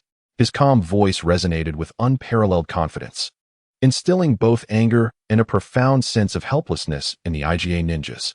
This man was extraordinarily powerful. No longer could they underestimate him. Suddenly, one young ninja shouted in fury, drawing forth a device resembling a firearm directed at Hongye. An elder, presumably the clan leader, hastily interjected, "Stop." Boom. The firearm discharged with a thunderous roar, propelling a projectile the size of a ping-pong ball at an astonishing speed. A flintlock? Hongye mused internally. Yet his movements remained unfaltering. To others, the projectile raced like lightning, but within his domain, its velocity appeared significantly diminished. Leaning slightly back, the projectile zipped past him, and upon discerning the engraved symbols, Hongye was momentarily taken aback. They were the markings of an explosive tag, the final trump card of the IGA clan, firearms. Kaboom! The projectile detonated. The young ninja erupted in triumphant laughter. Ha! A direct hit. Take that, you wretched intruder. May you be reduced to mere fragments. The other ninjas held their breath. Even the elder who had first spoken revealed a glimmer of anticipation in his eyes. If possible, none wished to yield to the feudal lord. Yet, disappointment awaited them, as the echoes of their exultant laughter reverberated through the bamboo grove. As a toy, it was rather impressive. Emerging from the haze of smoke, Hongye found his right sleeve missing, revealing an arm marked with charred scars. However, he mused, the power of the explosive needed to be enhanced. Silence enveloped the scene as the IGA ninjas stood in stunned disbelief, having been struck directly by the explosion. They had merely sustained minor injuries. This was inconceivable. Was this individual a monster? How could anyone withstand such a detonation? One that possessed power comparable to that of an explosive talisman? Nothing is impossible. Hongye spoke with a calm demeanor, expressing that the mere force of an explosive talisman would be fortunate to inflict harm upon him, though he could not claim that his sage body surpassed all others. Few could rival him. Consider the Uzumaki clan. Nagato had been struck at point-blank range by numerous explosive talismans and had only sustained injuries to his leg. In the time it took to speak, the wounds on Hongye's arm had already healed completely. As a mere toy, this weapon was deemed acceptable. He beckoned the young man who had attacked him, inquiring expectantly, "Do you possess any other weapons? Bring them forth. Do not disappoint me." The young man's countenance paled beneath his mask. The weapon he took pride in was only fit for use against him as a plaything. Nothing could be more demoralizing. The elder beside him inhaled deeply, bowing respectfully as he spoke. "Lord Yueying, I apologize for the trouble caused. I, as a representative of the IGA clan, express our deepest regrets." "No need for apologies," Hongye replied with a slight shake of his head, his lips curling into a cold smile. "You need only answer my question. Will you join the rain-hidden village, or will you face annihilation?" The elder remained silent for a long moment before he sighed in resignation. "The IGA clan would never dare oppose you, my lord, but we request a little time to prepare." "I shall grant you 3 days," Hongye declared, extending 3 fingers as he issued his ultimatum. "In 3 days, all IGA ninjas must arrive at Chuanlu City, or you shall lose all meaning of existence." With but 3 days to prepare, and the distance to Chuanlu City being no less than a 2-day journey, it meant that the IGA clan had merely 1 day to ready themselves. Having achieved his objective, Hongye turned and departed, heading towards the next ninja settlement. The front line was tense, and he had no time to squander. The atmosphere within the bamboo grove was oppressive as the IGA and ninjas huddled together, rendered speechless by the overwhelming strength of the man before them. He was so powerful that they dared not resist. In the ensuing 6 months, the land of rivers underwent tremendous upheaval. The IGA, Yamamoto Musashi, and several other major ninja clans successively made their way to Chuanlu City, publicly announcing their allegiance to the newly established Rain Hidden Village. Meanwhile, clans such as Takahani and Kuroke's were annihilated, instilling fear among the ninjas of the land of rivers. Numerous smaller clans, terrified by the iron-fisted policies of the feudal lords, hastened to declare their loyalty. Everyone understood that the rain-hidden village in the land of rivers was rising again, a development that Konoha was desperate to prevent. Feeling an acute sense of threat since the coup within the feudal lord's domain, Konoha had been mobilizing domestic forces, likely in an effort to free themselves from external control. However, their intentions were hindered. The relentless onslaught from the Sand ninjas left Konoha scrambling, no matter how they adjusted their strategies. The deployment of their troops was always discerned by the Sand ninjas, and their logistics suffered frequent ambushes. Although they set traps using their logistical forces, achieving moderate success, it was merely a drop in the ocean and could not significantly alter the overall situation. The continuous disruption of supplies has led to dire consequences, leaving numerous frontline ninjas devoid of essential tools and even struggling to satisfy their hunger. In desperation, Konoha has been compelled to allocate nearly half of its forces to safeguard the logistics personnel, resulting in a stalemate on the battlefield. Within the war conference room, the faces of the higher-ranking ninjas were grim. The current situation was one that none had anticipated, yet it was an undeniable reality. The enemy seemed to possess an uncanny awareness of all their strategies, rendering their efforts futile. Nara Shikaku's expression was grave. The Sand Shinobi have an astute understanding of our circumstances. If this continues, we will be overwhelmed. Numerous factors determine the outcome of war: supplies, intelligence, morale, and even the weather. Relying solely on numerical superiority without strategy will lead to catastrophic defeat. The past 6 months have demonstrated the Sand Shinobi's prowess in intelligence. Persisting in tactical maneuvers will only result in being outmaneuvered. Taking a deep breath, Nara Shikaku pointed at the operational map and proposed, "Lord Orochimaru, we currently hold an advantage in numbers. We must fully capitalize on this. Let us assemble all available forces in units of 100, positioning them to support one another, and launch an offensive against the Sand Shinobi. 100 ninjas forming a large contingent to march simultaneously towards the sand means engaging in direct confrontation without tactics. While this approach indeed leverages our numerical strength to crush the enemy, it is fraught with pitfalls. Firstly, it will lead to greater losses.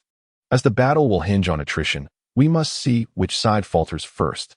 Secondly, the defending side will benefit from geographical advantages and superior supplies. Thirdly, we cannot sustain prolonged combat. Should we fail to breach the enemy's defenses, it would signify our defeat in this war." The assembled elite ninjas felt a sense of frustration. In previous conflicts, Konoha had always utilized various reconnaissance techniques to gain the upper hand strategically, exploiting the diverse skills of their clans to achieve victory against greater numbers. This marked the first instance of being decisively outmatched in intelligence, and crucially, they still had no understanding of the enemy's methods. The meeting extended into the night, yielding unsatisfactory results. Orochimaru did not endorse Shikaku's proposal, deeming it premature to gamble everything. Meanwhile, the feudal lord's estate received an envoy from the Land of Fire, bearing a singular message: intimidation. The recent actions of the Land of River have egregiously violated the treaty between the two nations. Unless they repent, it will be interpreted as a declaration of war against the Land of Fire. This was the envoy's intent, and the solution was simple: provide money and provisions. Hara and Hirakawa were alarmed. Failing to meet the demands would mean war with the Land of Fire, a prospect that would spell disaster for the frail forces of the Land of River. "Lord Hara, what should we do?" "Give it to them," Hara replied calmly. After all, they simply required money. Inform the envoy that the Land of River has recently been embroiled in turmoil, neglecting its diplomatic relations with the Land of Fire. To express our apologies, our feudal lord will personally deliver the funds and offer a formal apology. What? The two were utterly taken aback. Not only would they have to part with money, But the feudal lord himself was to apologize in person? Was such a course of action truly necessary? Hara's face flushed with frustration. Lord Hara, all the funds from the feudal estate have been allocated to village construction. We are out of money. Damn it. How can we apologize without funds? Then we must devise a solution. Hongye did not lift his head, but instead produced 2 banknotes, sandwiching them between a thick stack of straw paper, and tossed them before the 2 individuals. Isn't this money? They stared, astonished. Using paper as currency? White paper. Rocks, what does it matter? Hongye's eyes narrowed slightly. As long as it appears to be real money, who would dare doubt it with our esteemed lord personally involved? The envoy from the Land of Fire would not question it. The 2 men felt parched, aware that with the lord himself taking risks, the envoy would certainly refrain from doubting or inspecting the authenticity of the currency, as that would tarnish the reputation of the Land of Fire. Lord Hongye, such actions will inevitably be exposed. What then? At that time, Hongye sighed deeply, a glint of cold light flickering in the corner of his eye. We shall indeed declare war on the Land of Fire. Every action was a mere strategy to buy time. As for the Lord, sacrificing himself for the future of this nation would be a noble end. Let us proceed. We must not keep the envoy waiting too long. The plan unfolded seamlessly. Upon witnessing the Lord depart in grand fashion, accompanied by a dozen family members and numerous carriages laden with wealth, the envoy was rendered speechless. He had never anticipated such cooperation from the Lord's estate, which far exceeded the expectations of the Land of Fire. Hongye stood atop the city wall, watching the Lord's convoy depart. At the convoy's leisurely pace, it would take at least 2 months to reach the capital of the Land of Fire. Time was drawing near.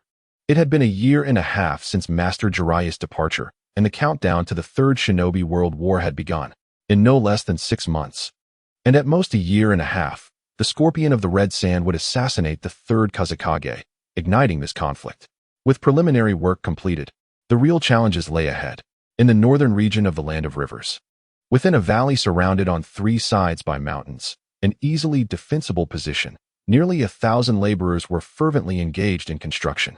This was the new ninja village. In Hongye's vision, the Land of Rain would be reabsorbed into the Land of Rivers, including the village itself. The environment of the Land of Rain was excessively harsh, and prolonged exposure to its dark, damp conditions had tainted the spirits of its people. Thus, Hongye sought to relocate the populace of the Land of Rain to the more habitable Land of Rivers. As for land issues, the population had been dwindling amid years of conflict, leaving countless abandoned towns and villages, so there was no cause for concern. The ninja village would naturally be merged as well. Hongye arrived at the outskirts of the village, where not only the nearby townsfolk were laboring, but also ninjas had joined in the efforts. Utilizing ninjutsu for construction significantly enhanced efficiency. Wind release was employed for lumbering, earth release for river excavation and dam building, water release for irrigating fields, and fire release for smelting steel and producing bricks. Lightning release had no immediate application, leading many ninjas to roll up their sleeves and work alongside ordinary laborers.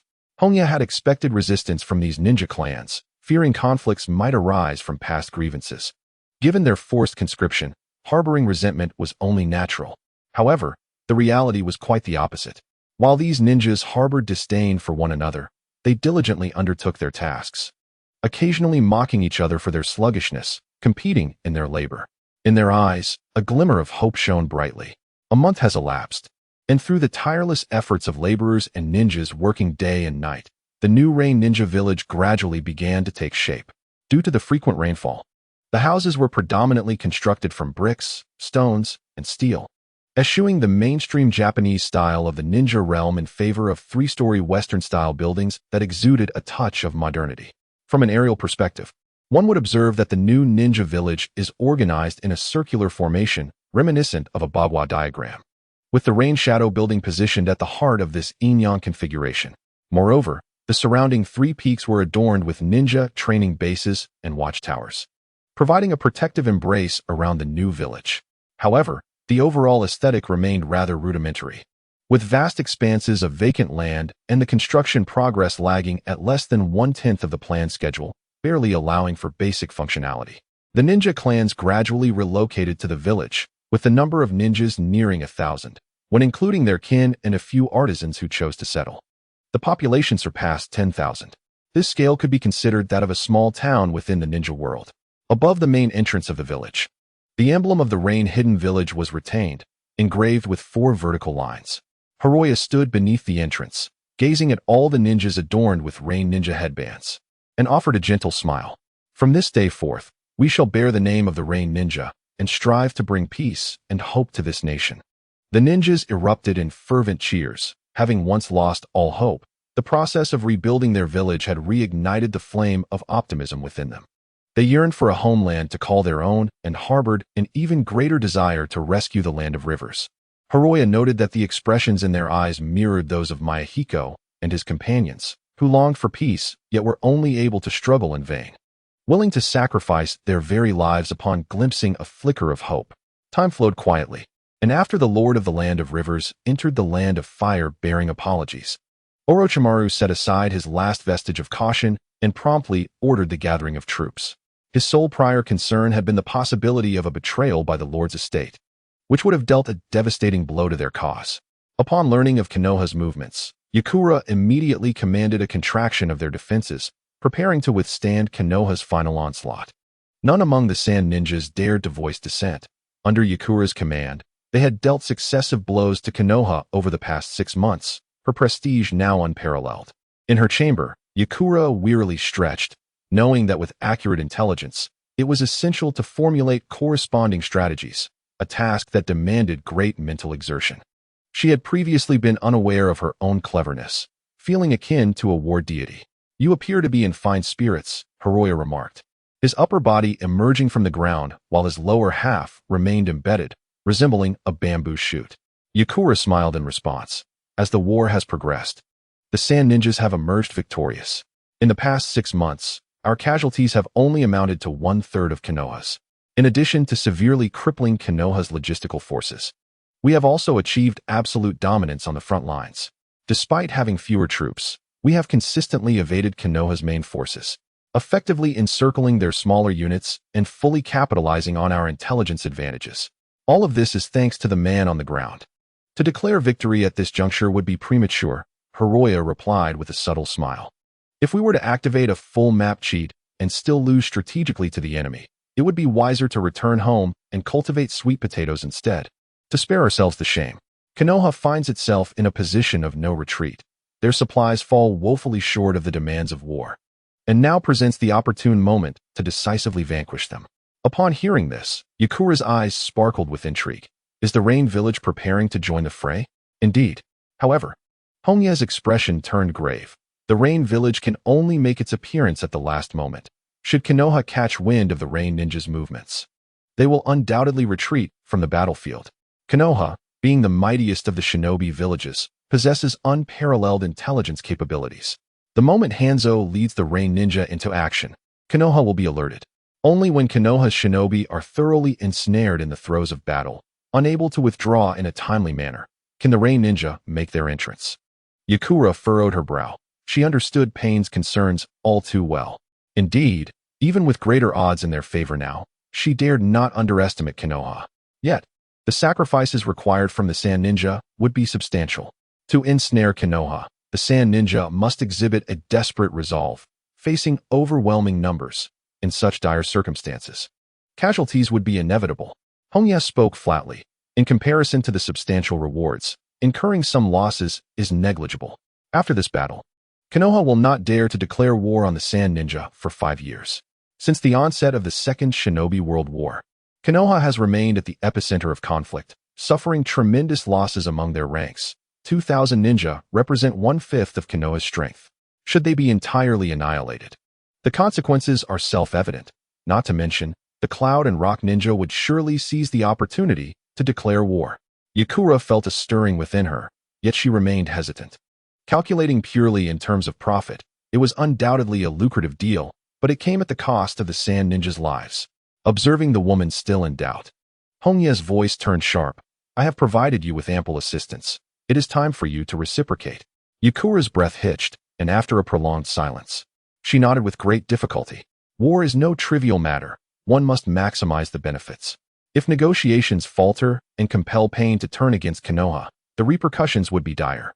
Just as Hongye prepared to depart, Yakura suddenly spoke up. "Pain, what is it that you truly desire?" "Situated in the Land of Rivers, She was well aware of the daimyo's intentions to rebuild the Rain village, and thus recognized that Hongye's earlier reasoning was fundamentally flawed. After defeating Konoha, it was entirely possible that the Sand Ninja would find themselves at odds with the Rain Ninja. What do we desire? Hongye's mind conjured images of Hanzo, Yahiko, and others, and he smiled faintly. Peace. Regardless of whether they hail from the land of rain or the land of rivers, all ninja yearn for peace, and nothing more. This answer seemed insufficient to placate Yakura. Her gaze remained piercing as she pressed on. And you? Me? Hongye was slightly taken aback. What was with this girl? That such a noble ideal of peace could not satisfy her. You are so indifferent to life. You cannot possibly be a seeker of peace. Yakura crossed her arms, her expression resolute. Indifferent to life, you say? Hongye pondered quietly, acknowledging the notion. Perhaps that is indeed the case. I only care for the safety of those close to me. As for whether the world is at peace, it is of no concern to me. There is no such thing as absolute peace. Even in the beacon of civilization, unrest and war can arise. Furthermore, the world does not require saving. It continues to function regardless of who is absent. It is humanity alone that is in need of salvation. Yitsong was taken aback by Pain's swift admission, feeling a mix of incredulity and amusement. You are indeed peculiar. Given that, what is it that you truly desire? Too many things. Hongye replied with a hint of dissatisfaction, casting a glance at the foolish woman. Do you not possess any desires? Yitsong almost choked on her words. Of course, she had desires: power, status, wealth, strength, familial bonds, love. The woman blushed deeply. What I meant was, what is your most coveted desire? She had not truly contemplated that question before. Hongye stroked his chin thoughtfully, realizing that desiring too much often obscured the clarity of his foremost wish. Suddenly, inspiration struck him, his eyes sparkling. I wish to conquer all in the ninja world, and then venture to the stars and seas, in the western front of the land of rivers. The final battle erupted with unparalleled ferocity. Konoha mobilized all its forces, the outcome hinging on this decisive moment. There were no elaborate strategies of flanking or encirclement. They relied solely on sheer might. Over 1,000 Konoha ninjas launched a simultaneous assault, swiftly overpowering the Sand Ninjas. On the very first day, casualties exceeded 300, surpassing the total deaths from previous encounters. The losses were nearly equal, yet Konoha boasted greater strength. While the Sand Ninjas defended their stronghold, each side had its advantages. However, Konoha's numbers were double that of the Sand Ninjas, a significant advantage that allowed them to sustain their efforts, while the Sand Ninjas, with increasing fatalities, found themselves increasingly beleaguered. Within just half a month, the Sand Ninjas were left with their final stronghold, their remaining numbers dwindling to fewer than 300. While Konoha still had around 1,000 left, Yitsong felt a pang of despair, nearly choking on her anguish. Yet retreating to the land of wind would mean all prior efforts would be in vain, and she would bear the shame of defeat. She could only place her hopes entirely on the land of rain and on Pain. In Konoha, at the Hokage Tower. Third Hokage. Urgent military intelligence. A ninja from the intelligence department burst into the Hokage's office, reporting hastily, Hanzo of the Salamander has led a large contingent into the land of rivers. What? The third Hokage sprang to his feet. At the moment of Konoha's decisive battle with the Sand Ninjas, Hanzo had chosen to invade the land of rivers with his subordinates. It was clear what his intentions were. The war between Konoha and the Rain village had only recently concluded, and they were still adversaries. And now, at such a critical juncture, the third's expression darkened. Konoha had committed substantial forces to the northern grass country, with Jiraiya in command, and the younger generation, including Minato, had all joined the fray. Meanwhile, a significant number of cloud ninjas were gathering in the eastern land of water, poised to launch an attack on the land of fire at any moment. Many elite cloud ninjas had repeatedly crossed into the land of fire, heightening tensions. Konoha no longer had sufficient forces to support Orochimaru. They could not afford to dispatch their final line of defense. Hokage-sama, we have received intelligence from the daimyo's residence. As the saying goes, misfortune does not come alone. Another intelligence officer appeared, placing a red confidential scroll on the table. The color red signified the highest level of urgency. The third Hokage opened the scroll, and upon reading its contents, his fury was unleashed, shattering the table with a resounding crash. The land of rivers had betrayed them, deceiving the daimyo of the land of fire with mere stones and blank paper. This signified that Orochimaru would likely face a siege from 3 opposing forces. Immediately summon the remaining Jonin and Umbu stationed in the village. The third generation cast aside his Hokage cloak, revealing a formidable figure clad in battle armor, exuding an overwhelming aura. In this time of war, he was prepared to rush into battle at a moment's notice. I shall personally venture to the land of rivers. At this juncture, only his direct intervention could potentially alter the tide of battle. In the conference room of the Leaf Village's war council, the Jonin appeared pallid, having received intelligence regarding Hanzo's mobilization. How dare the Rain Village act so audaciously? This was the singular thought occupying their minds. They could scarcely believe that the Rain Village would dare to strike at the Leaf. Did they not fear the repercussions that would follow? Who had granted Hanzo such audacity? Orochimaru issued his orders with unyielding authority. Narashikaku, Akimichi Choji, Yamanaka Ino, you are to immediately protect the logistics team and ensure our retreat is secure. Narashikaku, Akimichi Choji, and Yamanaka Ino, the heads of the 3 venerable clans of the Leaf, the famed Ino Shikacho trio of this generation, complied without hesitation. Should their supply lines be severed, the frontline troops would find themselves in dire straits, unable to sustain themselves in battle. Orochimaru surveyed the other Jonin with a cold, serpentine gaze. Time is of the essence. The Sand Ninja number only 300. We must crush them in one fell swoop. The other Jonin felt a chill. If they failed to decisively defeat the Sand Ninja before Hanzo arrived on the battlefield, they would find themselves caught in a perilous crossfire. As for retreating, that would relinquish the initiative to the enemy. Should they fail to return to the Land of Fire in time, they would face encirclement. Unbeknownst to them, the logistics unit of the Leaf had already been annihilated, unable to mount any resistance against the surprise assault of nearly 1,000 Rain Ninja. The disparity in forces was insurmountable. It was time to reap the fruits of their labor. Hongye gazed towards the battlefield with immense satisfaction. After nearly 2 years of preparation, this day had finally arrived. Once the battlefield was cleared, the main force would advance westward. There could be no letting the Sand Ninja face total annihilation. A day later, at the eastern border of the Land of Rivers, Hanzo led the Rain Ninja army in a cold standoff against Sarutobi Hiruzen. Cursed Rain Ninja. Sarutobi Hiruzen was seething with rage. He had come to understand that this entire scheme was orchestrated by the Rain Ninja, including the death of his son. Yet, he could not afford to engage in battle now, with only a handful of elite shinobi at his side against the nearly 1,000 Rain Ninja, whose numbers were overwhelmingly superior. In large-scale combat, the efficacy of Jonin was limited, especially against someone like Hanzo, who excelled in toxic area attacks. Lord Hanzo, your actions now constitute a provocation against the Leaf Village. And what of it? Hanzo replied, lifting his chin slightly, his voice cold. I hereby declare war on the Land of Fire. Never had he felt such exhilaration and confidence. A direct declaration of war. Sarutobi Hiruzen's face turned ashen. The Rain Ninja were well prepared and showed no fear of the Leaf's threats. You will come to regret this, he thought, still clinging to hope that Hanzo and the Rain Ninja would not join the fray. With the forces led by Orochimaru, victory could still be within reach. The Sand Ninja were barely holding on, and the ninja of the Land of Rivers were too weak to compete with the Leaf's elite. In the western region of the Land of Rivers, as Hongye and his subordinates arrived on the battlefield, the battle was far from over. Sand shinobi were entrenched within their stronghold, their numbers dwindling to a mere 100. Similarly, Konoha had suffered grievous losses, their forces reduced to fewer than 600. Their ninja tools nearly exhausted, their combat effectiveness diminished to a mere fraction of its original strength. Hiroya bellowed with authority, do not grant Konoha the respite to recover. Initiate a barrage of ranged attacks. Shurikens, kunai, sunbon, smoke bombs, explosive tags, jutsu, and more. A relentless onslaught descended from above, disorienting the Konoha ninjas, many of whom could only watch in horror as their bodies were pierced, unable to muster the strength to evade. After enduring over half a month of relentless assault, they were utterly fatigued, on the verge of annihilating the Sand Shinobi and securing victory in the war, when the Rain Shinobi unexpectedly appeared, plunging them into despair.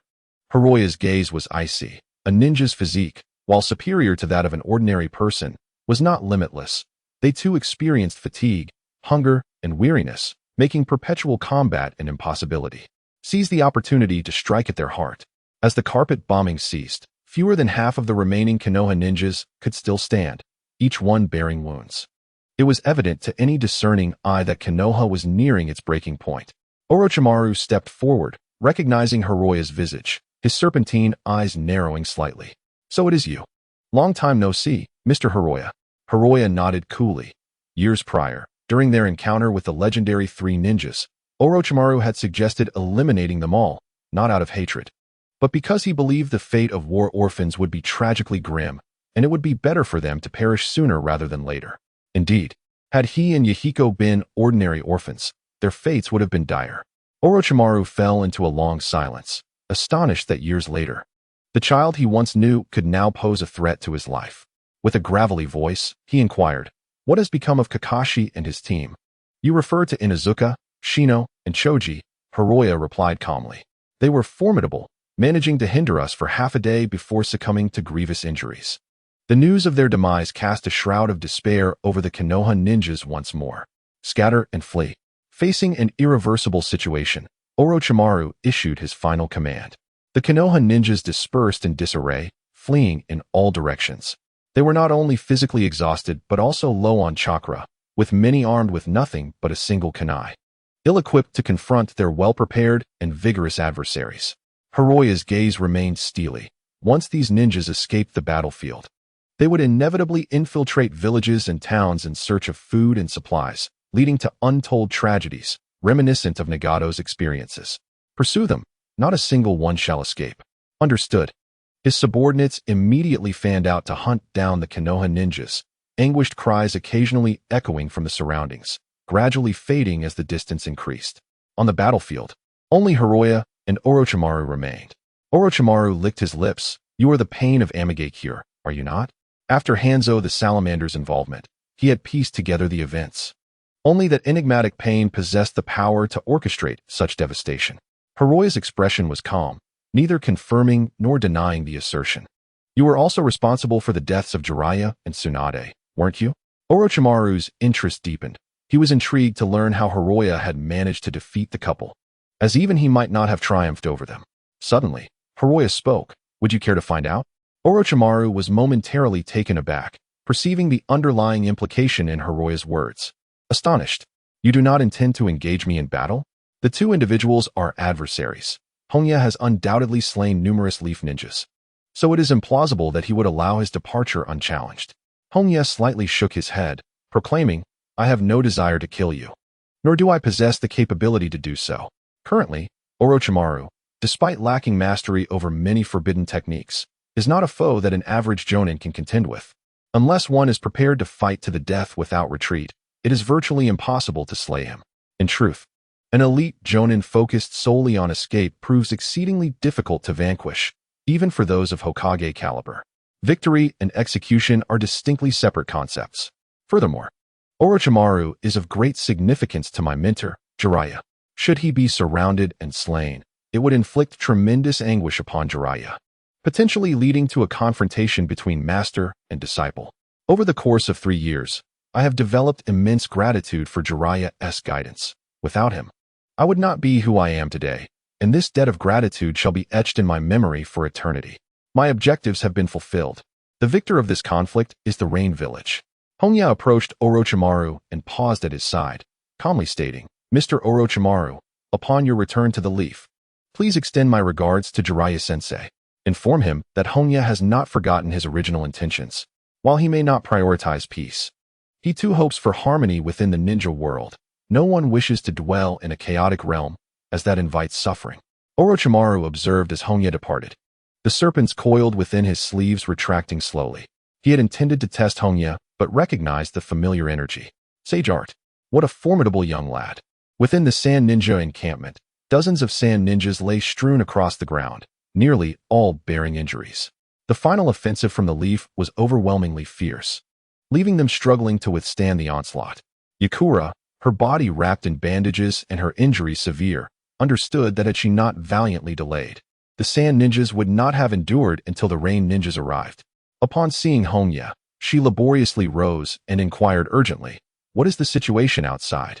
"The Leaf has been utterly defeated and is now being pursued by the Rain Ninjas. There is no escape for them." Hongye smiled faintly. his gaze sweeping the area with a glimmer of cold light in his eyes. If I were to betray our agreement at this moment, the sand ninjas would face total annihilation. Yakura's smile faltered, and two fiery orange orbs manifested beside her. You may certainly try. Just a jest. Do not take it to heart. Hongye waved dismissively. Although betraying the agreement would indeed benefit the reign, one must consider the long-term implications. Cooperation with the sand ninjas will still be necessary to combat the leaf in the future. The frail camel is larger than the horse, despite the leaf's current difficulties. They are merely exploiting vulnerabilities due to their multi-front operations. In terms of foundational strength, the leaf has consistently held the position of preeminence within the ninja world, leading in cultivation systems, bloodline clans, and financial resources. Noticing Yakura's pale complexion, Hongye placed a hand on her shoulder. A green luminescence emanating as a rich life force surged into her body. He could not help but remark, your sand ninja's medical proficiency is indeed antiquated. Even the frontline commander, injured, can only be bandaged up, relying on medicinal treatments. It speaks volumes about your medical standards. Humph. Yakura huffed in discontent. The Second Great Ninja War had only recently concluded, and it was only the leaf that had increased the number of medical ninjas within their teams.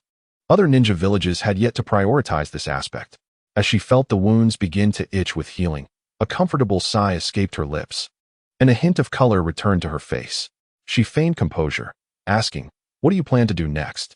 The victory of war led to the expulsion of the Leaf Village from the Land of River, leaving only the division of the spoils. However, the man's words caused her expression to darken once more. I intend to merge the Land of River with the Land of Rain. Yitsong furrowed her brow. What do you mean? Do you intend to betray the agreement? Merging the two nations would mean that the Rain Shinobi would monopolize the benefits. No, Hongye replied with a slight shake of his head. I do not plan to betray our agreement. The task share of the Land of River can be allocated 50% to the Sand Shinobi, but only after recovering from the wounds of war. Yitsong's expression softened considerably. Having sacrificed so much, it would drive her mad if nothing was gained in return. How long will it take? 3 years, I suppose. Hongye said with a smile, holding up 3 fingers. The Land of Rain and the Land of River have been at the epicenter of conflict, with chaos reigning. Sufficient time is necessary for recuperation and the restoration of national strength. 3 years. Yitsong pondered for a moment, feeling no dissatisfaction. They were currently amidst a war, and the Third Great Ninja War could erupt at any moment. The Sand Shinobi lacked the surplus strength to undertake missions for other nations. Only during peacetime would the task shares yield true value. The treatment concluded swiftly, and Hongye teasingly remarked, once you return, you will be hailed as a hero among the Sand Shinobi. Overcoming the odds and delivering a heavy blow to the Leaf Village will undoubtedly earn you such recognition. Under normal circumstances, this would indeed be a commendable achievement, providing capital for Yitsong's future bid for the position of Kazekage. However, the Sand Shinobi were far from normal. With the imminent death of the third Kazekage next year, the selection of the next Kazekage would need to be expedited, and only a few strong candidates remained. Chiyo, Yitsong, and Luo Sha. Chiyo could be disregarded. Yitsong's merits were on par with Luo Sha's, and after the conclusion of this war, Yitsong would surely surpass Luo Sha. The crux of the matter lay in the persistent ailment that plagued Sunagakure, poverty.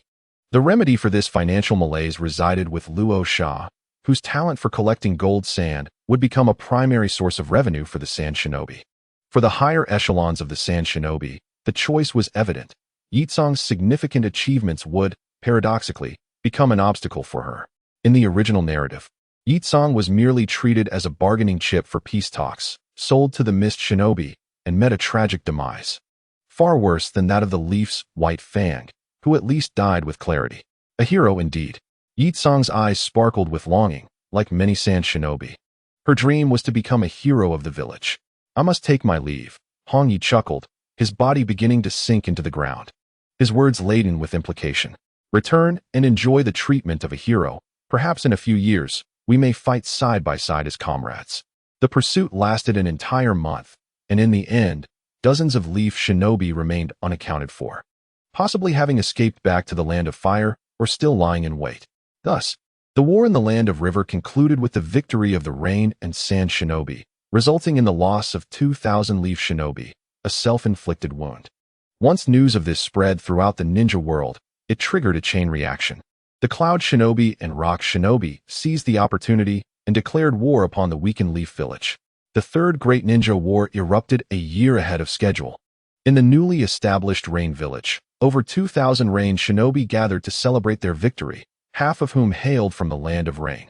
On the rooftop of the Rain Shadow Building, Hongye and Hanzo gazed down at the festivities unfolding in the village below, their hearts awash with a myriad of emotions. Hanzo sighed, "I never envisioned such a scene for today. This is merely the beginning." A faint smile graced Hongye's lips as he reflected. Only with land can we envision a future. The harsh environment of the Land of Rain cannot sustain many of its people, no matter how much we strive for development. There remains no viable path forward. Turning to Hongye, Hanzo proposed, "I am advancing in age and unfit to manage the village. You should assume the mantle of the next leader." The ninjas of the Land of Rivers held great faith in Hongye, making his leadership a matter of collective expectation. "I have no interest in ruling," Hongye replied, shaking his head in refusal. Unbeknownst to him, Hanzo was either testing his resolve or expressing genuine sentiment. Yet Hongye truly had no desire to lead. Becoming a leader would mean less time for cultivation, an abundance of worries, and restrictions on his freedom of movement, merely a self-imposed shackle. His aspirations extended far beyond the title of Hokage. Hanzo did not press further. He had finally acquired new territory and was reluctant to relinquish the position of leader. Once power is grasped, relinquishing it proves exceedingly challenging. With a cheerful demeanor, he remarked, "You may decide the name of the nation." AKA, Hongye declared without hesitation, having already contemplated the name, even considering renaming Rain Hidden Village to Dawn Hidden Village. Dawn Country, what a splendid choice. Hanzo repeated the name several times, nodding in satisfaction. Dawn symbolized new beginnings, mirroring the nation's circumstances. After a moment's hesitation, he furrowed his brow and inquired, "Will Dawn Country truly not require a daimyo?" The daimyo represented sovereign power, an entity that was inviolable for all nations. Even the 5 great shinobi villages must heed the daimyo's directives.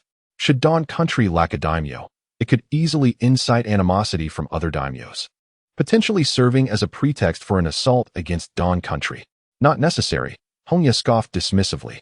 Dawn Country, like other lesser nations, would not attract the attention of the 5 great nations.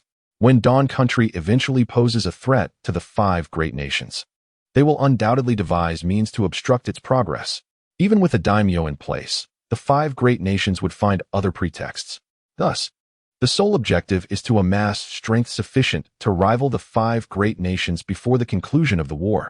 Then, even if discontent brews, they would hesitate to sever ties openly. Military power remains the fundamental basis for national resistance. Hanzo, this is the administrative plan I have drafted. Please take a look. Hongye presented a stack of documents to Hanzo, detailing slight modifications to the existing administrative framework of the Land of Rivers, primarily aimed at establishing Rain Hidden Village as the epicenter of power.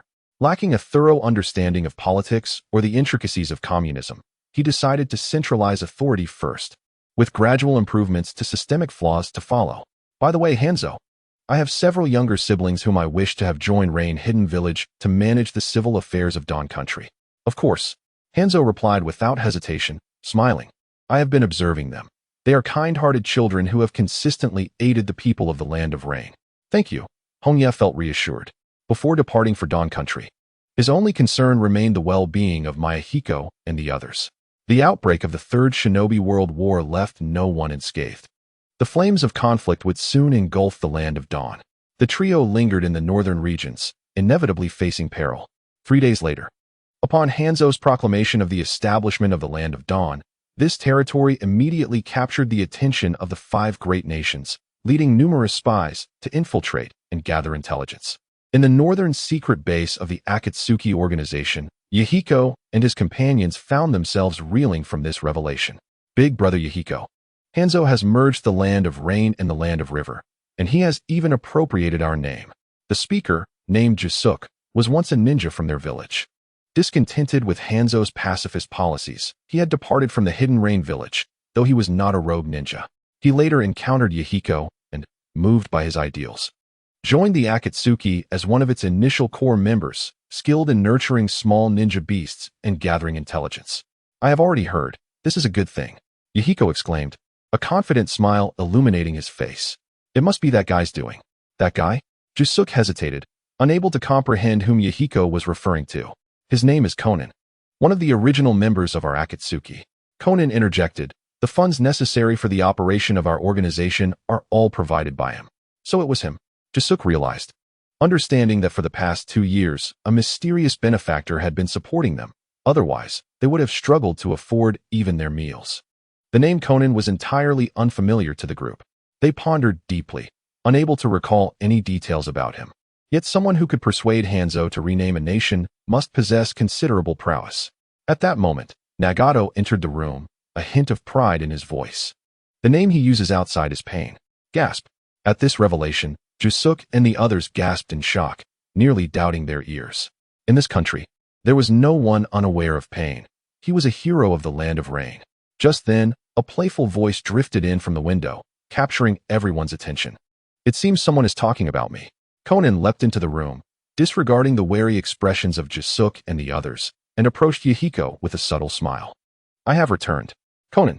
The three joyfully embraced him, with Konan nearly moved to tears. The last time the four had gathered was 1.5 years ago, marking their first prolonged separation. Ah, you've all grown. Konan mused, reflecting on how the people of this world seemed to mature at an accelerated pace. Although they were merely 14 or 15 years old, they appeared remarkably mature. Yahiko, you look quite spirited. Konan, you've blossomed into a stunning beauty. Nagato, have some confidence. After a while, the three managed to calm their excited hearts. Yahiko took the initiative to introduce the others, brimming with pride. Konan, these are our comrades. This is Jusuk. And this is Daibutsu. Very nice to meet you, Konan said with a smile, nodding in acknowledgement. Greetings, Lord Pain. The group stiffened, bowing almost 90 degrees in greeting, their excitement causing beads of sweat to form on their foreheads. Konan chuckled gently. No need to be so tense. Just call me Konan. Now that he had revealed his identity, such situations were not uncommon. Sometimes, being too well known could also be a burden. A group of over a dozen individuals awkwardly scratched their heads, feeling a surge of excitement in the presence of their idol. Yahiko, puzzled, inquired, Jiraiya, what brings you here this time? There was a hint of reproach in his tone. Since Jiraiya's departure, they had only managed to gather twice, which felt rather insufficient. Fortunately, you're all here, so I'll be direct, Jiraiya said, surveying the room and adjusting his demeanor. I wish for you to rejoin the Hidden Rain village and assist in governing this nation. Yahiko was taken aback, as were Nagato and Konan, with even Juzo left speechless. Governing this nation? Yes, I want you to help more citizens. Manage the Land of Rain. Yahiko's expression was one of disbelief. His tongue began to stumble.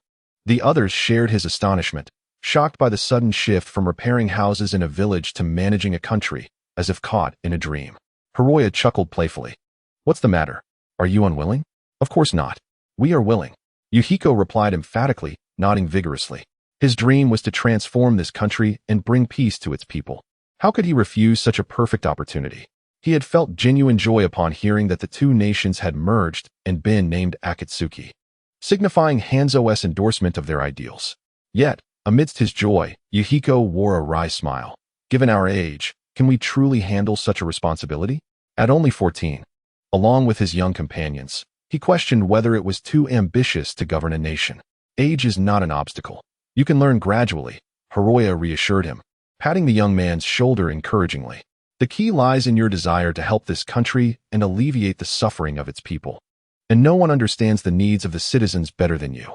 Indeed, Yahiko stood taller with newfound confidence. Over the past 2 years, the Akatsuki had been consistently engaged with the lower-class citizens, gaining a profound understanding of their hardships. Thus, the decision was made. The three young ones felt a mix of anxiety and determination. Upon arriving at the newly established Hidden Rain village and witnessing its vibrant construction, their apprehension transformed into fervor. This nation was poised for revival. Time flew by, and soon the new year arrived, with the scale of the Shinobi World War escalating. Even the Hidden Mist village joining the battlefield. The land of Akatsuki remained elusive beneath the watchful eyes of the 5 great nations. Although they had declared war on Konoha, both sides maintained an unspoken understanding, refraining from direct confrontation. Konoha was preoccupied, while the internal affairs of the Akatsuki were in disarray, with countless matters demanding attention. especially the southern migration of citizens from the former Land of Rain. Meanwhile, the focus of the Rock and Cloud Shinobi was fixated on the lucrative target of Konoha, with the main battleground situated in the northern Land of Grass and the eastern Land of Hot Water, showing little interest in the land of Akatsuki. The Sand Shinobi were dedicated to dealing with the Rock Shinobi, maintaining a tenuous relationship with the Akatsuki, while the Mist Shinobi were particularly vigorous, declaring war successively on Konoha. The Akatsuki and the Sand Shinobi. On the southern coastline, a massive ship, dozens of meters long, broke apart and sank, surrounded by a multitude of ninjas engaged in fierce combat. It was Pain. Abandon the mission, retreat.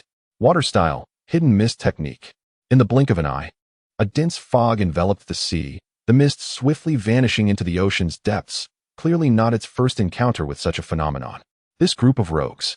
Hongye stood atop the sail with a blade in hand, his visage dark and brooding, as this band of mist ninjas, akin to pirates, frequently plundered the innocent folk of the southern coast with exceedingly vile tactics. The crux of the matter lay in the elite policy of the Mist Village, where ordinary rain ninjas stood no chance against their mist counterparts. Whenever he led a team with Hanzo, the mist ninjas would immediately retreat into the ocean's abyss. He had pursued them before, but with scant success. The vastness of the sea rendered his efforts futile, allowing him to chase down at most 2 or 3 fleeing adversaries. On one occasion, he fell into an ambush set by the mist ninjas, where the water shadow and a multitude of umbu nearly took his life, and he narrowly escaped, transformed into a seal from the depths of the sea. In the current ninja world, the combat prowess of ninjas had yet to reach the divine level. Even formidable warriors like Senju Tobarama could be overwhelmed and slain in an ambush. This enmity would eventually be avenged. Hongye's gaze turned steely, his heart heavy with helplessness. In the Land of Rain, aside from himself and Hanzo, there was no one capable of standing up to the enemy. Ordinary ninja clans like IGA and Fuma served as mere pillars, while the bloodline and secret technique families were non-existent. Moreover, Yahiko and his companions were merely 15 years old. Their strength at best that of special jonin. Nagato was somewhat unique, but his current disposition made it challenging for him to stand alone. At this moment, Hongye empathized with Hanzo's plight, for both the quantity and quality of their ninjas were vastly inferior to that of their foes. It was akin to playing a game where one dominates the mid lane, only to witness the top and bottom lanes collapse, rendering any hope of a comeback impossible, powerless despite intent. Contemplating secret techniques and bloodlines, he pondered that, with individual strength not reaching the level of Hashirama, the best way to enhance the village's strength was to assimilate special ninja clans. Uchiha? Mizuno-bikure? After a moment's thought, he decisively shook his head in rejection. The difficulty of poaching was far greater than marrying multiple wives to create a ninja clan. As for Zabuza and Haku, they might be worth pursuing, but that would require waiting a decade or so, for Haku had yet to be born. Coo coo coo. Accompanied by a peculiar sound, a night owl alighted upon Hongye's shoulder, a scroll of intelligence bound to its back. A crimson scroll of the highest grade. What is this? A surge of excitement coursed through Hongye as he unfurled the scroll, unable to suppress a smile. At last, the moment had arrived. The third Kazekage had gone missing. The sand ninjas were thrown into disarray. Even the border patrol forces were in search of the Kazekage, leaving their defenses wide open. Should another ninja village seize this opportunity to launch an assault, the consequences would be dire. In addition to the Kazekage's disappearance, there was a correspondence from the Leaf Village, requesting the Land of Rain's assistance in locating the whereabouts of the third Kazekage. The Red Sand Scorpion might indeed be in the Land of Rain. The more Hongye pondered, the more plausible it seemed. To the north of the Land of Wind lay the battlefield with the Rock Ninjas. To the west was an inhospitable desert, to the east was the Land of Rain, and to the south, the vast sea. By all accounts, the likelihood of Scorpion fleeing to the Land of Rain was the highest. He decided to investigate further. Hongye bit his fingertip, his palm stained with blood as he struck the ground. Summoning technique. With a billow of smoke, a colossal white night owl materialized beside Hongye, flapping its wings to avoid landing. The night owl lowered its head slightly, respectfully inquiring, "Young Master Hongye, how may I assist you?" "Bai Jiao, take me on a flight around the Land of Rain." Hongye leaped onto the back of the night owl, sitting cross-legged. This was the spirit beast he had recently contracted. Like many from the ninja beast clans, it possessed the ability to speak. though its strength paled in comparison to that of larger summoning beasts. Bai Jiao's size was the limit for its kind, comparable to Daidara's clay bird, capable of carrying 2 to 3 individuals. Before departing, Hongye did not forget to instruct his subordinate, Mikawa, inform Nagato and appoint him as the temporary commander of the coastline. Nagato was formidable, even without deploying the outer path's Deva path. His Rinnegan's other abilities were sufficient to contend with elite Jonin. The boy's only weakness was his overly kind and gentle nature. It was time for him to experience a bit of bloodshed. The games of make-believe must come to an end. Yes, Lord Pain. As his subordinates saw him off, Hongye swiftly took to the skies on the night owl, heading toward the border. He intended to alert every creature within the Land of Rain to assist in tracking down the intruder. As long as Scorpion was in the Land of Rain, he would undoubtedly find him. At Hongye's command, the wildlife in the border region began a thorough search of the wilderness. Bai Jiao, to the next location. Yes, young Master Hongye. For 3 consecutive days, Hongye scoured the border, uncovering hundreds of false leads, yet still no sign of Scorpion. The small animals possessed a low discernment ability, unable to detect chakra intensity, making them prone to mistakes. Most of the individuals they found were ordinary citizens gathering firewood or foraging for wild yams in the forest. If only I could master the Rain Tiger Free technique.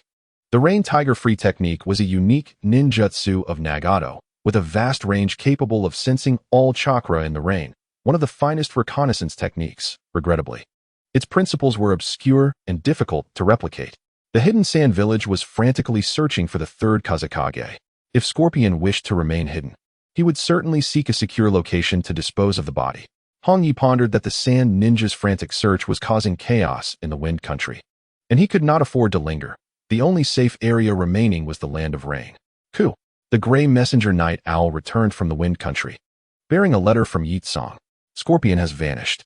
The handwriting was hasty, suggesting the woman had sensed something amiss when she wrote back, seeking assistance from the Land of Rain. However, when Hongye inquired about Scorpion's whereabouts, it was precisely when Scorpion had also gone missing, making it difficult not to draw connections. At the end of the letter, Yitsong candidly stated that she had set off for the Land of Rain, clearly realizing there were few places to hide in the vicinity of the Wind Country. Hongye chuckled softly. His intention in revealing the information was to credit Yitsong, while also seeking a favor. If the woman could become the Kazekage, future collaborations would proceed much more smoothly. If not, the Akatsuki was a vast family of renegade ninjas. There was no loss to be incurred. A day later, Yitsong appeared before Hongye, looking travel-worn and anxious. The disappearance of the Kazekage affected more than just one person. Do you know something? Her tone was accusatory, and she now harbored serious doubts that the Kazekage's disappearance was linked to the man before her. Otherwise, how could he have known about Scorpion's predicament? Hongye did not respond, patting the bird's back beside him. Come on, I will take you to find the 3rd Kazekage. The two settled upon the back of the white-horned creature, exploring the border back and forth. As days slipped by, Yitsong's mood grew increasingly irritable. Had it not been for Hongye's confident demeanor, she would have longed to return to the Land of Wind. Fortunately, before her patience waned, a breakthrough finally occurred. I found it. Hongye opened his eyes, the mystical patterns on his face gradually fading. In his perception, a strong chakra signature emanated from a valley several kilometers away. Without a doubt, it was likely the Scorpion of the red sand. The two hastened to the valley, gazing at the lush scenery below. Yitsong furrowed her brow, questioning in discontent. Where is it? There should be a cave in the mountain on the right. Hongye expanded his senses, quickly identifying the anomaly. The opponent had used earth release for camouflage. Let us draw him out. Hongye clenched his fist and struck the rock wall with force. As numerous cracks spread, the entire wall collapsed rapidly, revealing the concealed cave. Such a commotion would undoubtedly attract attention from within. Before long, a 15-year-old boy with dark red hair emerged from the cave, his sand ninja uniform stained with fresh blood.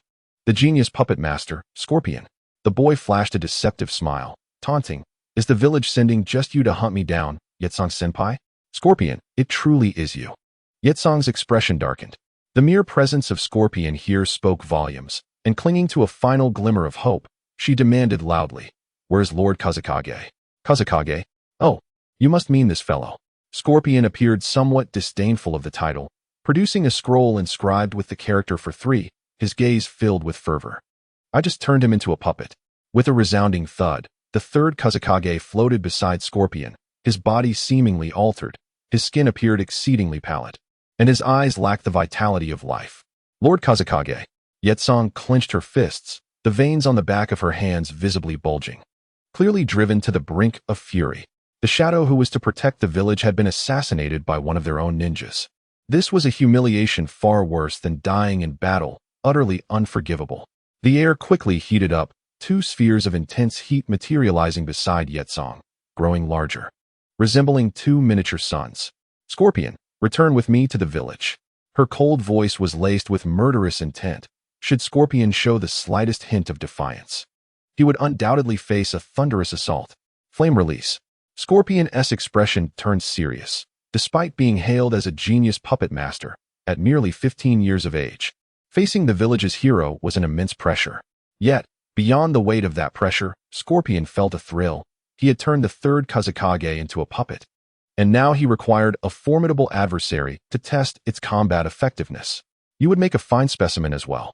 Upon hearing this, Yetsong's expression grew even colder. Her last vestige of hope extinguished, leaving only a thirst for vengeance. It seems you are prepared for death. Flame release, scorching burst. The massive heat spheres expanded rapidly, unleashing a torrent of searing hot air that erupted with a thunderous blast, sending shockwaves rippling throughout the valley. Hiss! Above, Hongye circled the valley atop the white-horned creature, unable to suppress a gasp at this scene. This woman has gone mad. Fortunately, he discerned the impending danger and retreated to the heavens early. Otherwise, he would undoubtedly have been caught in the turmoil. The entire valley had been stripped of its moisture. Trees, grass, and streams, all were desiccated, igniting spontaneously under the searing heat. The scorch release, a bloodline limit formed from the union of wind and fire, unleashed an unimaginable degree of thermal devastation, effortlessly evaporating all moisture, including blood. That last technique was undoubtedly an all-out effort from Yetsong. Flames engulfed the valley, and the approaching heat wave rendered breathing extraordinarily arduous, let alone engaging in combat. For ordinary ninjas, enduring such an environment for any length of time was questionable. Yet, Yetsong remained unfazed by the oppressive heat, her gaze coldly fixed on the epicenter of the explosion. Upon discerning what lay within, her expression shifted dramatically. Sand iron. Impossible. At the explosion's core, a dark barrier of sand iron formed a protective shield, safeguarding those within. There was nothing impossible about it. This exemplified the formidable nature of the human puppet, capable of harnessing the very abilities of its material. The sand iron shifted aside, and Scorpion emerged unscathed, fervently showcasing his creations. However, this fervor was short-lived. As the oppressive heat enveloped him, his heart sank. In such an environment, it would not be long before he succumbed to the heat. That wretched lunatic. I have resolved to eliminate you with my most potent ninjutsu. Aware of the urgency to avoid a protracted battle, Scorpion swiftly manipulated the third Kazekage to unleash his ultimate technique. Magnet release, sand iron domain. A substantial quantity of sand iron coalesced in the air, extending numerous sharp spikes that rained down upon the ground in a comprehensive assault. Magnet release, sand iron domain. An overwhelming barrage of sand iron spikes saturated the area, making evasion through conventional means impossible. Yetsong's expression changed drastically. As a top-tier warrior of the Sand Village, she had naturally witnessed the mightiest ninjutsu of the third Kazekage. There were two ways to counter this attack. The first was to swiftly exit the range covered by the barrier. The second was to defend or counterattack with powerful ninjutsu.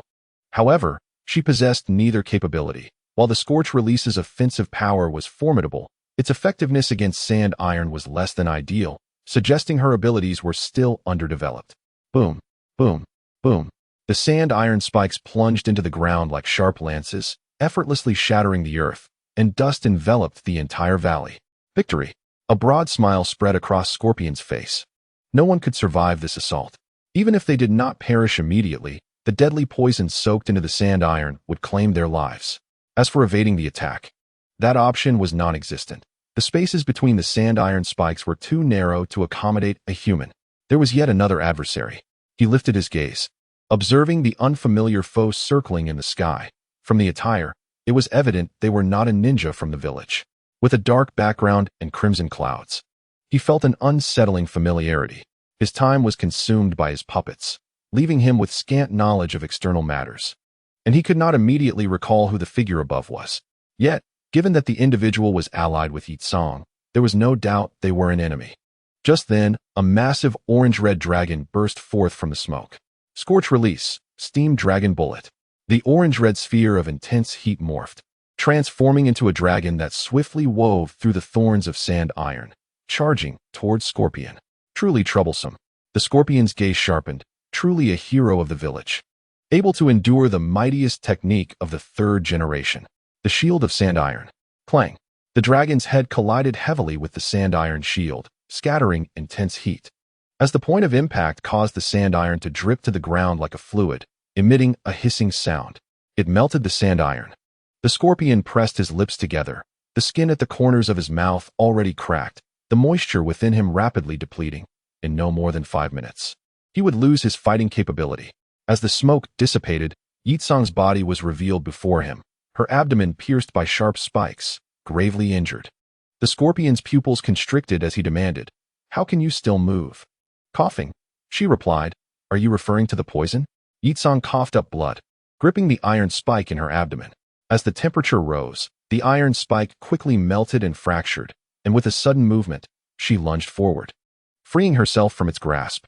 As a ninja of the village, she was well aware of the puppet master's techniques. Every formidable puppet master is also a master of poison, for venom is their most vital means of overcoming enemies.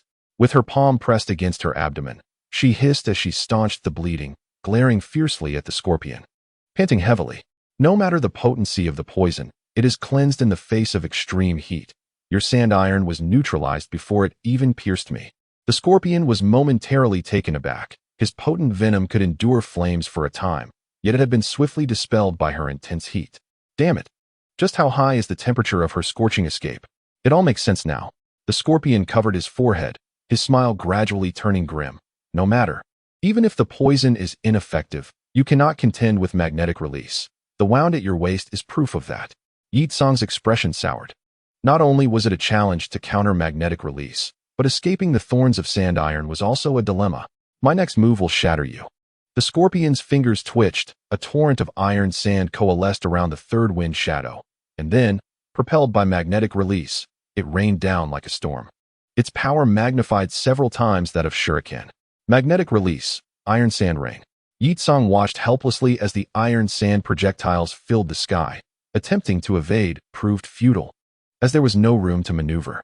In this life-and-death moment, she could only unleash her final technique. Pain, save me. With her cry, the ground before her surged upward. Earth release, earth flow castle. Half of the valley's ground elevated, displacing the terrain, causing all the iron sand projectiles to miss, and allowing the sand-iron barrier to rise with it. Those in the lower terrain could retreat from the barrier's range with ease. Phew, I made it. Hongye stood outside the barrier, pressing his hands against the ground.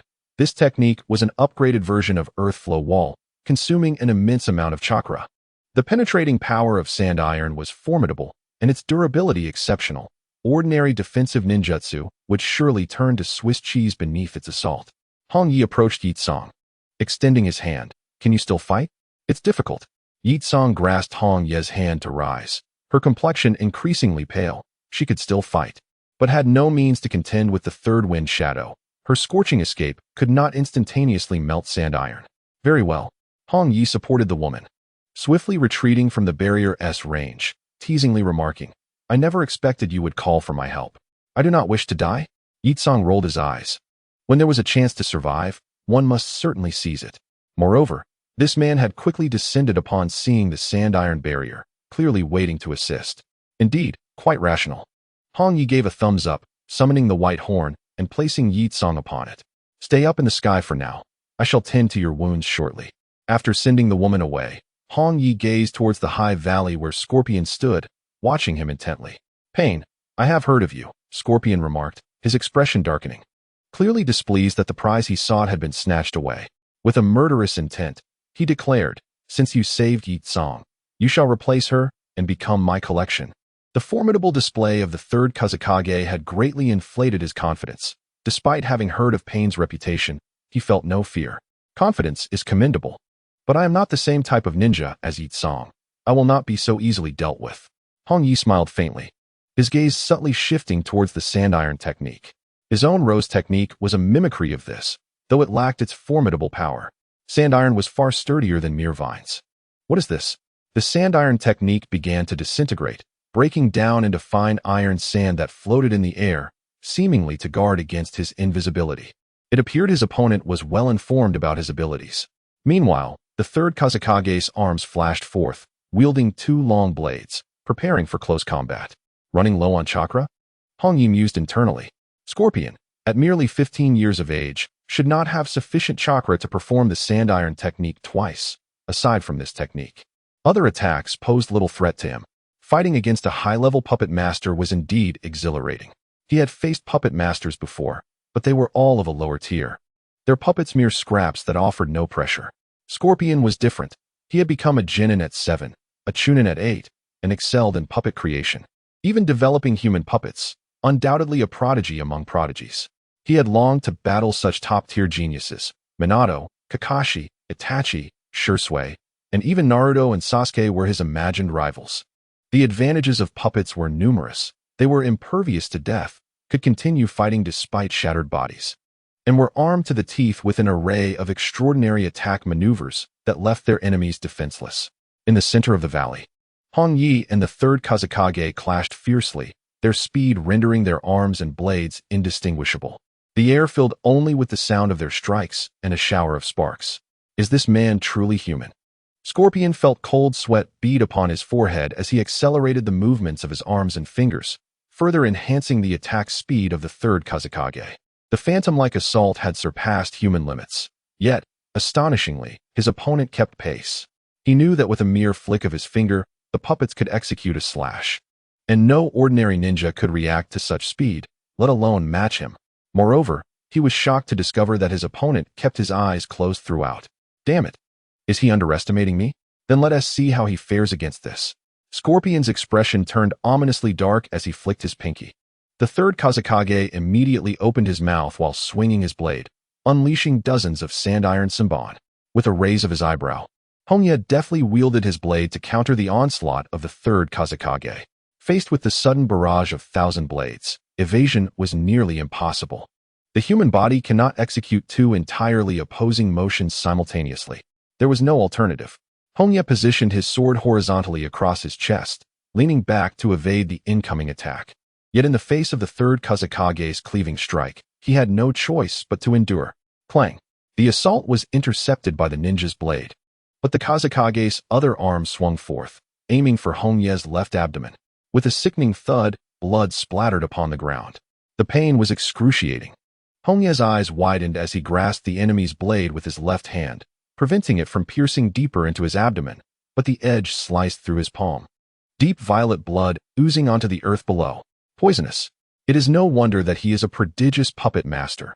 In the realm of puppet manipulation, none can rival your prowess. Hongye offered unreserved praise, as he could perceive each of the Kazakage's movements with his absolute domain, yet responding to them was immensely taxing. In a direct confrontation between human and puppet, the former invariably faced disadvantage. The only reason he could keep pace was due to the puppet's inherent nature. Their bodies, capable of distortion and metamorphosis, allowed for an incredibly high potential for attack, contingent solely upon the puppet master's skill and reflexes.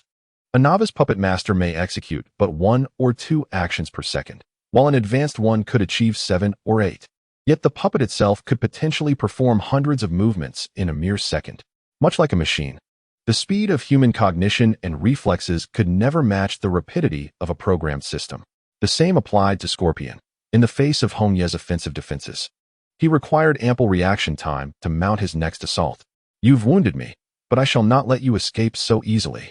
Hongye yanked fiercely on the blade's edge, the tremendous force drawing the third Kazakage closer, and with his other hand, he swung his sword down with great ferocity.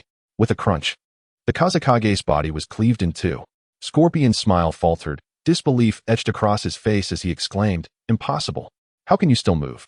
He could comprehend Yakura's use of high-temperature sterilization, but Pain was utterly unprepared, having been caught by the blade itself. There is nothing impossible. Your poison is indeed formidable, but its quantity is insufficient. Hongye shook his palm, the sharp pain beginning to ebb as the toxin spirit within him absorbed the poison. Insufficient quantity. If he were to ingest a vial of potent poison, the toxin spirit would struggle to absorb it swiftly, potentially leading to his demise. Water clone technique. Hongye clapped his hands together, and 2 water clones materialized at his sides, each seizing a half of the third Kazekage's body. Water prison technique. Puppets lack life. Even when severed, they can continue to fight, thus they must be restrained. The water prison, excelling in confinement, was perfectly suited for this purpose. You shall not escape. Scorpion's expression changed drastically, and he immediately manipulated the third Kazekage with a sweep of his arm, sand and iron coalescing in the air. Whoosh. The flash of the blade severed all the chakra threads connecting to the Kazekage, causing the iron sand to disperse instantly. I have grown weary of your puppet tricks. Hongye advanced towards Scorpion, easily severing the chakra threads, which were quite apparent to his senses. This was one of the puppet master's inherent weaknesses. Having lost 3 generations of wind shadows, do you still possess sufficient combat prowess? A puppet master bereft of puppets possesses barely a fraction of their former strength. Scorpion's expression darkened as he swiftly retrieved a scroll from his back, summoning 2 new human puppets that appeared rather ordinary. Such inferior creations are of no use to me. Hongye jeered without restraint, employing a technique to teleport behind Scorpion, his blade poised at the latter's throat. What? Feeling the chill against his neck, Scorpion's movements faltered. Paralyzed with fear, he was utterly unprepared. The speed was simply too swift. His physical techniques were lacking. After all, he is merely a puppet master, which is somewhat understandable. Hongye felt a twinge of disappointment. Scorpion was still too immature, far from embodying the commanding presence of future Akatsuki leaders, incapable of defending against such a straightforward ambush. Of course, it could also be attributed to his inferior physical abilities. It is well known that the true body of a puppet master is their greatest weakness. And at just 15 years of age, Scorpion lacked the energy to hone his physical prowess. With a flicker of thought, Hongye commanded vines to burst forth from the earth, ensnaring Scorpion like a dumpling. Before gesturing to the sky, the white corner descended to the ground, and the pallid-faced Yetsong, unable to move due to her pierced abdomen, wished to descend but found herself immobilized. Allow me to tend to your wounds. Hongye approached Yetsong from behind, placing his palm against her abdomen. Her preference for midriff-bearing attire conveniently facilitated the treatment. Moments later, a hint of color returned to her face, allowing her to muster a faint smile. Thank you. Yetsong felt a pang of envy. Battles among ninjas often involve significant counterbalancing dynamics, such as water techniques overcoming fire techniques. She had bolstered her offensive capabilities, but her physical techniques and defenses were somewhat lacking, making her vulnerable to the all-encompassing magnetic techniques. In contrast, Hongye's abilities were remarkably versatile, enabling him to navigate various circumstances with ease. It is rather premature to express gratitude, as I am quite covetous. Hongye smiled, presenting Scorpion before Yetsong and inquiring, how shall we deal with him? We must take him back to the village for trial. Yetsong seethed, her teeth clenched. Assassination of a shadow is an unforgivable crime that necessitates a village trial. That won't do. He is my captive now. Hongye shook his head in refusal. Scorpion was a significant asset for the future Akatsuki organization, and he couldn't simply hand him back to the Sand Shinobi, especially not without any benefit to himself. Yetsong was taken aback, completely unprepared for Hongye's unexpected maneuver, leaving her momentarily at a loss. Hongye, intent on maintaining relations with the Sand Shinobi, remarked, the third wind shadow is sufficient for your report. A mere puppet holds little value. There are plenty of skilled ninjas in the world, and replacements can be found. Yetsong remained silent, her gaze fixed intently on Hongye, and after a lengthy pause, she finally spoke. Scorpion will become a rogue ninja. I am aware. Hongye patted Scorpion's back, commending him. I merely wish for this fellow to remain alive a little longer. His puppetry possesses a certain artistic flair. Upon hearing this, Scorpion's gaze towards Hongye clearly shifted. Yetsong, exasperated, felt compelled to relent under such circumstances. Her life had been saved by him, and besides, Pain was a rain ninja with no obligation to assist her. You scoundrel! She cursed, turning to package the body of the wind shadow, her back to Hongye as she struggled to suppress her fury. I shall inform the higher-ups that Chisha no Sasori has escaped. You best ensure he does not appear in the land of rain. Upon concluding her words, she swiftly departed. fearing that lingering any longer would result in a confrontation with pain. "Thank you." Hongye waved goodbye, and once the figure was out of sight, he patted Baijiao and ascended towards home. The dilemma of how to handle Scorpion was a perplexing one. A mere oversight could easily incite discord between the two nations. In the interrogation room of rain-hidden village, Scorpion sat in a chair, his strikingly handsome face displaying a mixture of surprise and suspicion. "Why did you save me?" he questioned, fully aware that being captured and returned to Sunagakure would only lead to his demise, with no chance of escape. It was a whim, Hongye mused, resting his chin on one hand, contemplating how to deal with this individual. Directly recruiting him into the village was out of the question. Consolidating a defecting ninja could easily provoke war, and Scorpion's loyalty was far from assured. As for releasing him, that would be akin to relinquishing him to Yakura in exchange for a favor. Furthermore, the current moment was not opportune for establishing the future Akatsuki organization, as it would likely attract the scrutiny of the great nations, and there was no immediate need for such an endeavor. In his strategic vision, to create a violent faction like Akatsuki, at least a powerhouse on the level of pain was necessary to ensure sufficient backing. Scorpion frowned in dissatisfaction, feeling neglected as the man before him pondered in silence. Recalling the earlier conversation, he became increasingly preoccupied and could not help but inquire. "Do you consider my puppets to be art?" Hongye snapped back to attention upon hearing Scorpion's question and nodded with a smile. "Indeed, they possess a certain artistic quality. I have also collected quite a few similar figurines." To foster a closer rapport, praising the interests of the other was undoubtedly a wise choice. "Figurines?" Scorpion queried, somewhat perplexed. "Essentially, they refer to dolls," Hongye briefly explained, expressing his fondness for games and anime, as well as his penchant for collecting figurines, particularly those with human proportions, as they are both aesthetically pleasing and functional. However, Scorpion's use of human bodies as materials made Hongye feel quite uneasy, yet in this world of ninja conflict, it was not his place to cast judgment. This shared interest significantly altered Scorpion's perception of Hongye, a smile emerging on his face as he enthusiastically declared, "Puppets are the truest form of art, capable of being passed down through the ages, and art embodies eternal beauty." Indeed, Hongye concurred, nodding in agreement. The forms that art can take are countless. No matter how grotesque their appearance, as long as they can endure through time, they will invariably be cherished by future generations. The existence of museums is to safeguard these ancient artworks, allowing people to comprehend history. As for Didar's explosive art, and Patrick Starr's intriguing nature, cough cough. With a light cough, Hongye composed himself and stated earnestly, "I can release you, but there is a condition. You must accomplish a task for me." "What task?" "Capture a tailed beast." Hongye's gaze deepened. Capturing a tailed beast was one of his objectives, not for the sake of the Moon Eye plan or any notions of peace, but purely for his own ambitions. To attain a power that transcends the world, relying solely on the Akatsuki was insufficient. Tailed beasts were paramount. Moreover, they were a critical means of obtaining the power of the Sage of Six Paths. He lacked the chakra of Indra and Ashura, making it impossible for him to suddenly gain an advantage. Tailed beasts? Scorpion was taken aback, fully aware of their existence. The secret weapon of the Sand Ninja was the One Tails, and hunting a tailed beast was no ordinary challenge. Hongye shook his head, stating that it was not the right time. With their current strength, they were incapable of hunting the tailed beasts, nor did they have a place to house them. The tailed beasts were the Achilles heel of the major ninja villages. They either remained dormant or amassed sufficient power to swiftly hunt down all tailed beasts with overwhelming force. Subsequently, they would crush the frenzied counterattacks of the 5 great ninja villages. Capturing one every few years would only alert the villages, as evidenced by the 4th Great Ninja War, where the 8 tails and 9 tails were hidden away, impossible to locate.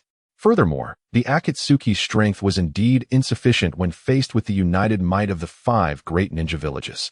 Scorpion's expression darkened as he refrained from immediate agreement, asking with a serious tone, "From your words, does this mean you intend to gather more than one tailed beast?" "Indeed.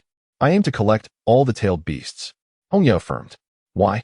A shadow fell over Scorpion's eyes. His parents perished in war, and he attributed the blame to the 3rd Kazekage, whom he subsequently assassinated. Consequently, he harbored a profound disdain for warfare, for the children to not lose their parents, for families to reunite, for the world to embrace peace. Hongye calmly elucidated, Those who do not comprehend sorrow will never grasp the essence of true peace. Only by experiencing similar anguish can people understand one another. Thus, I shall gather all the tailed beasts to forge the most formidable weapon. Hongye detailed Nagato's future plans, deeply resonating with Nagato's philosophy of nuclear peace, which had been validated on Earth. The idealism espoused by Naruto and Hashirama was but a farce within a mere 60 years. The ninja world had witnessed 4 world-class wars, an occurrence unheard of even in thousands of years of history. Hongye's pursuit of the tailed beasts was primarily for his own ends, yet if it could simultaneously lead the ninja world toward peace, he would wholeheartedly embrace it. He bore no hatred for this world, nor did he wish to annihilate it. In the words of Kaguya Akatsuki, this world was her crucial nursery and could no longer endure harm. Scorpion was utterly astonished. He had never encountered such a terrifying plan, one so daunting that it compelled him to ponder its feasibility. Perhaps it could indeed be realized. You are truly a madman, Scorpion mused, having thought that his assassination of the third was sufficiently insane, only to find himself dwarfed by the man before him. Thank you for the compliment. Hongye replied with a smile, finding the term madman to be a compliment within the ninja world. Just look at Naruto, Sasuke, Itachi, Obito, and Madara, each one a notable figure. Yet all shared an element of madness. Could a sane person achieve what they had? After a prolonged silence, Scorpion rose to leave, but paused at the threshold. Turning his back to Hongye, I will uphold our agreement. When you require it, I shall hunt a tailed beast for you. With a clang, the door shut firmly behind him. What an imposing demeanor, Hongye muttered as he approached the window, observing Scorpion's retreating figure while contemplating the other core members. It seemed that, aside from Kakazu, the rest were relatively young. Kisame was perhaps 12 or 13, Itachi had just been born, and Deidara was still a tadpole. Hongye sighed inwardly, deciding not to dwell on it further, as there were many pressing matters at hand. He picked up a piece of intelligence, noting that the Sand Ninja's bewildering incompetence had left the border defenses wide open. The Rock Shinobi naturally would not relinquish this opportunity. Inoki decisively dispatched the demolition squad to penetrate deep, shifting the battlefield into the land of wind. Engaging in combat on home soil is a vastly different concept than fighting abroad. Regardless of the outcome, the Sand Shinobi's colossal losses have already been sealed. Not only the Rock Shinobi, but also the Cloud and Mist Shinobi seized this chance to exploit the chaos, utilizing maritime routes to invade the southern coastline of the Land of Wind and plundering resources with abandon. With internal strife and external threats, the situation for the Sand Shinobi is precarious, had it not been for the desert terrain significantly hindering the other ninja villages. It is highly likely that the 3 major villages would have laid siege to their very doorstep. There is an urgent need to elect a 4th Kazekage to oversee the situation. Yukura returned with the corpse of the 3rd Kazekage, plunging Sunagakure into despair. No one could have anticipated that the most formidable 3rd Kazekage throughout history would meet such an untimely assassination. The name of Sasori, the Red Sand, is loathed by all within the village, and even his only relative, Chiyo, is engulfed in immense sorrow. However, the dire circumstances leave no room for the Sand Shinobi to mourn. The foremost priority is to confront the advancing Rock Shinobi army, particularly their ace, the Demolition Squad. Someone must rise to the occasion. In the Elder Council of Sunagakure, all senior officials convened to deliberate on the next candidate for Kazekage. I propose Raza. His strength and achievements are sufficient for the role of Kazekage. Yukura has triumphed over Konoha and returned with the 3rd. Her prowess and prestige surpassed that of Raza. The conference room erupted into a cacophony of argument, the atmosphere thick with tension. Currently, only Raza and Yukura are qualified to assume the position of Kazekage. Yet the decision of whom to choose poses a significant dilemma. In terms of merit and renown, Yukura appears more suitable. However, considering alignment with the village's interests, Raza is more fitting. Sighing softly, Ebizo spoke up. Several towns in the north have fallen, inciting the daimyo's fury. He has decreed a 30% reduction in funding for Sunagakure. Upon hearing this, silence enveloped the room. The village was already impoverished, and such a funding cut would render it unsustainable. Those supporting Yukura felt a bitter pang in their hearts, acutely aware that unless the daimyo alters his policy, the village's dependence on Raza's sand gold will rise dramatically. The choice of candidate becomes painfully evident. 3 days later, Raza ascended to the position of Kazekage. instilling a sense of stability while leaving many villagers, unaware of the circumstances, in shock and unable to accept the outcome. Yakura, hailed as a hero of the Sand Shinobi, bore the weight of countless accolades and the villagers' adoration. In the eyes of most, she was far more deserving of the title of Kazekage. Yet the decision was final. And amid the wartime atmosphere, discontent could not challenge the elder's resolution. To prove himself, the fourth Kazekage Raza personally led an elite force northward to contend with the rock shinobi, even bringing along the village's Jinchuriki. Meanwhile, Yakura was dispatched to the southern coastline to fend off the cloud and mist shinobi, given her attributes. This assignment posed significant disadvantages against maritime foes. On the southern coastline of the Rain Village, hostilities escalated. The cloud shinobi's ambitions extended beyond just the sand shinobi, as the Land of Rain also appeared as a lucrative target. In the rear lines, the three young ones, bandaged and weary, took a moment to rest. Following Nagato's reassignment, Yahiko and Konan could no longer remain idle, choosing to follow suit. The three individuals have been embroiled in the battlefield for over 3 months, having claimed countless lives of their adversaries. This was not how it was meant to be. Yahi's hands trembled slightly. He had never envisioned the current situation, nor had he ever contemplated taking a life. Yet, upon the battlefield, the enemy offered no opportunity for discourse. Once combat ensued, lives were lost with every passing moment. The ruins of villages lay scattered around, innocent lives extinguished in a manner reminiscent of the Rain country from years past. Nothing had changed. Konan lowered her head, her azure-tipped hair concealing her visage as she murmured, "Perhaps we should heed Brother Hongye's advice." Hongye had once counseled them to remain in the village to address the civil affairs of the Land of Dawn, asserting that such actions would prove more beneficial to the populace than engaging in battle. However, Yahi was uneasy about Nagato and insisted on venturing to the battlefield, ultimately becoming ensnared in the whirlpool of war. The original ideals of peaceful dialogue were gradually shattered in the face of the harsh reality of losing comrades. Of the dozen members of the Akatsuki, only 7 or 8 remained. Juzo bore no grievances. As ninjas, they accepted death in the service of their homeland as a noble end. Yet the accumulating hatred was corroding their aspirations, betraying the very purpose for which they had founded the Akatsuki. Time passed, and then the door creaked open. "You three appear rather despondent. This is unlike you." Hongye entered the room, observing the trio's demeanor with a subtle smirk. It was much as he had anticipated. In the face of bloody conflict, their ideals of peace faltered. But such was the reality. Upon hearing his words, the three lifted their gazes, their spirits momentarily rekindled upon recognizing Hongye. "Hongye, yes, I came to check on you." He placed the food and drink he carried onto the table and gestured for the trio to join him. "Come, share a drink with me." Yahi and the others exchanged glances, hesitating as they took their seats. They lacked the appetite to eat or drink, but found it impossible to refuse Hongye. After all, he had once mothered them, incessantly urging them to return home for meals, a sentiment that felt particularly comforting now. In the ninja world, one becomes an adult at 15, permitted to drink freely.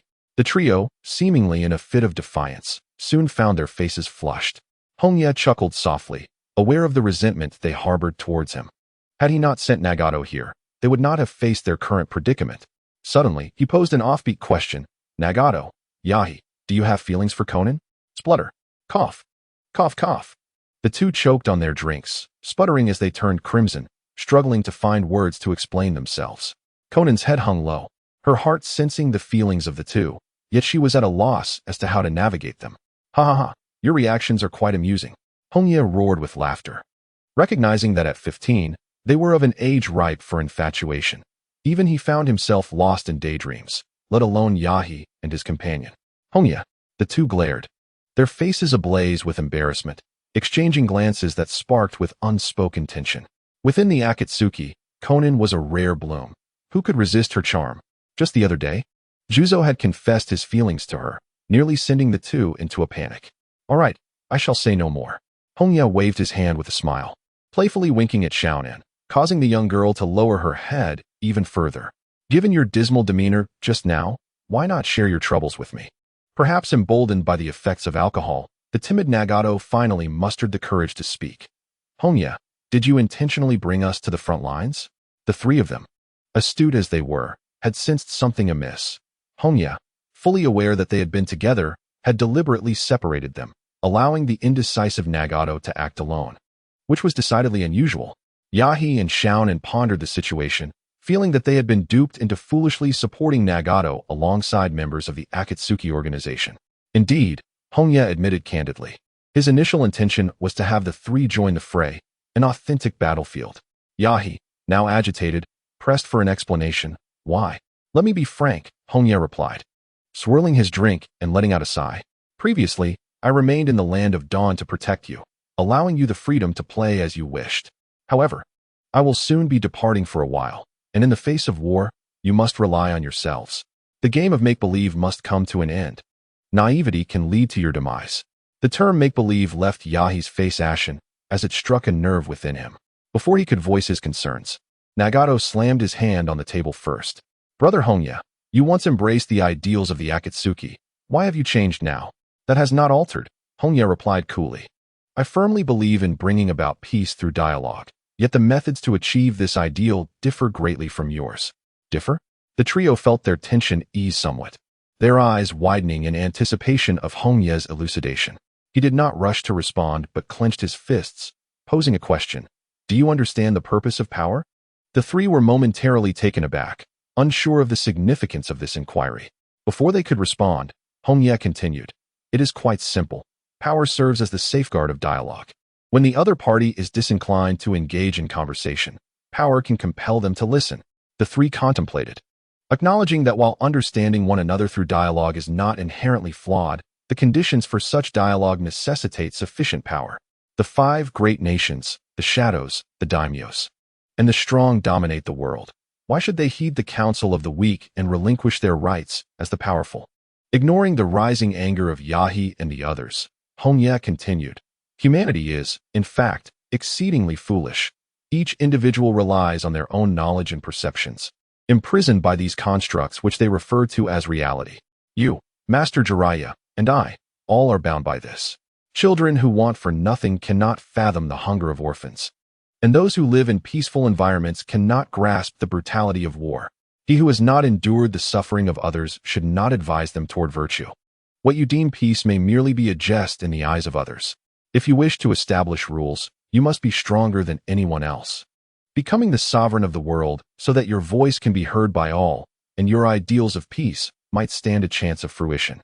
Hongye sighed, wishing to protect the three, to allow them to live their lives according to their desires. But he recognized the impossibility of such a dream in a world so harsh. No one could escape its clutches. The flames of war have spread to the land of dawn. If the trio continues in their naive ways, history may very well repeat itself, leading them to be exploited or even face death. Yahiko hung his head, for he was aware that after he had taken the life of an enemy for the first time and witnessed the murder of a close companion, he realized the folly of his previous innocence. He even contemplated allowing Nagato to lead Akatsuki while he returned to the village to seclude himself in the office, attending to mundane affairs. Konan, her expression unchanged, cared only for Yahiko and Nagato, showing little concern for peace or harboring grand ideals. This should not be the case. Nagato clenched his fists, the words he once shared with Jiraiya echoing in his mind. He had always believed in the existence of true peace and had vowed to grasp it. Hiroya, he said, meeting Nagato's gaze intently, and softly inquired. In these past 3 years, have you found a path to peace? I have not, Nagato replied, shaking his head vigorously, his gaze unwavering. But what is more important than finding a method is the strength of belief. This was a sentiment he had once expressed to Jiraiya, and it had become his conviction. That is a commendable outlook, Hiroya remarked appreciatively. He would not mock Nagato's idealism. As he had previously stated, individuals are perpetually bound by their knowledge and perceptions, regardless of the world they inhabit. Given Nagato's childhood experiences, his unwavering faith in peace was truly commendable, something he himself struggled to achieve. Setting down his cup, Hiroya spoke earnestly. Yahiko, Nagato, Konan, you are my family. I shall not interfere with your paths. My only concern is that you live well. The trio paused momentarily, their hearts warmed by this affirmation. Indeed, they were family. Yahiko cradled his head in despair, asking, Hiroya, can people truly understand one another? Indeed, Hiroya replied without hesitation. What must we do? Yahiko perked up, looking at Hiroya with anticipation, while Nagato and Konan held their breath, eager for the answer. Hiroya did not rush to respond. Instead, he pointed to one another and countered, "Can we understand each other?" They exchanged glances and nodded vigorously. "We are family, therefore we can understand one another." Hiroya smiled and inscribed the character for family on the table, continuing, "Can the citizens of a village understand each other?" The trio pondered, seemingly grasping the essence of Hiroya's message, yet still somewhat perplexed. Citizens raised in the same environment, familiar with one another, would naturally share an understanding. Hiroya wrote the character for village and further inquired, "Then, can the citizens of the Land of Dawn understand each other?" The three hesitated slightly. Given the frequent conflicts and rampant banditry in the Land of Dawn, only recently had conditions improved under the governance of the Rain Village. The answer is yes, Hiroya elucidated. The establishment of ninja villages and their cooperation with Akatsuki serves as proof of mutual understanding. Growing up in the Land of Dawn, we share similar experiences, and it is not difficult to seek understanding. Nagato pressed on. Then why was there so much chaos before? If understanding is possible, why resort to harming one another? Because understanding cannot provide sustenance, cannot offer stable shelter, cannot furnish warm clothing, nor guarantee safe travels. Hongye calmly narrated the facts, his voice devoid of warmth. The most fundamental need of humanity is not mutual understanding, but survival. If one cannot even secure the essentials of life, peace will forever remain an elusive dream. When one cannot endure existence, what significance does understanding and tranquility hold? The three fell silent, their minds drifting back to their childhood experiences. Prior to their encounter with Hongye, they had known hunger, resorting to theft, often facing brutal beatings when caught, and on numerous occasions, narrowly escaping death. Hongye shook his head silently and posed one final question. Can nations understand each other? No. The trio responded in unison. If understanding were possible, the world would not be plagued by incessant wars. Indeed, nations cannot comprehend one another. Hongye exhaled deeply, a flicker of coldness crossing his gaze. To the nation of Xiaziguo, the 5 great nations are akin to demons, repeatedly inflicting harm upon this beleaguered country, taking the lives of our kin. How do you think the citizens of these 5 nations perceive us? Do they pity us? The three were taken aback. They had never contemplated this question, or perhaps dared not to. They do not. Hongye scoffed. They believe themselves to be just, fighting for peace, and even consider themselves as helping us escape chaos. How can this be? It is the 5 great nations that instigated the war. The trio, incredulous, struggled to comprehend Hongye's assertions. How could the aggressors be viewed as the righteous? Hongye shook his head. That is merely the truth we observe. Do you think the leaders of the 5 great nations would confess to their citizens that they are the true architects of war? No, they wouldn't. The three turned pale. A moment's reflection made it clear that it was impossible. On the contrary, the ninjas of the various hidden villages believe they are safeguarding their homes, and the sentiments of the common folk are likely aligned. So, who truly is the aggressor, who the victim, and who the benefactor? The common people are innocent. They are unaware of the true nature of the world beyond their confines, merely succumbing to the manipulations of their leaders, ultimately becoming accomplices to the demons, providing resources for their villages and nations. Hongye's face twisted into a sneer. Only the ninjas are privy to the truth. They gradually uncover it through battle. Yet they find themselves powerless to resist.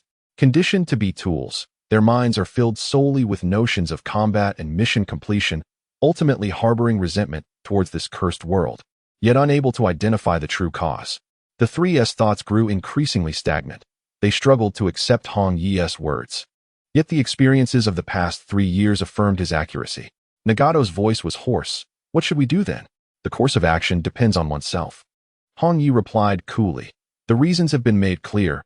While many other factors exist, this is essentially the situation. How to confront it is for you to decide. Moreover, reflect deeply on what you truly desire. Hongye turned to depart, reminiscing about his childhood dreams of becoming a scientist, a hero like Ultraman, a beacon of hope for the world, just like Yahiko and the others. However, upon growing up, he discovered that the path to one's dreams is fraught with thorns. Utterly divergent from what he had envisioned, the so-called dreams were merely beautiful illusions. Now, he wished only to live for himself, for his family.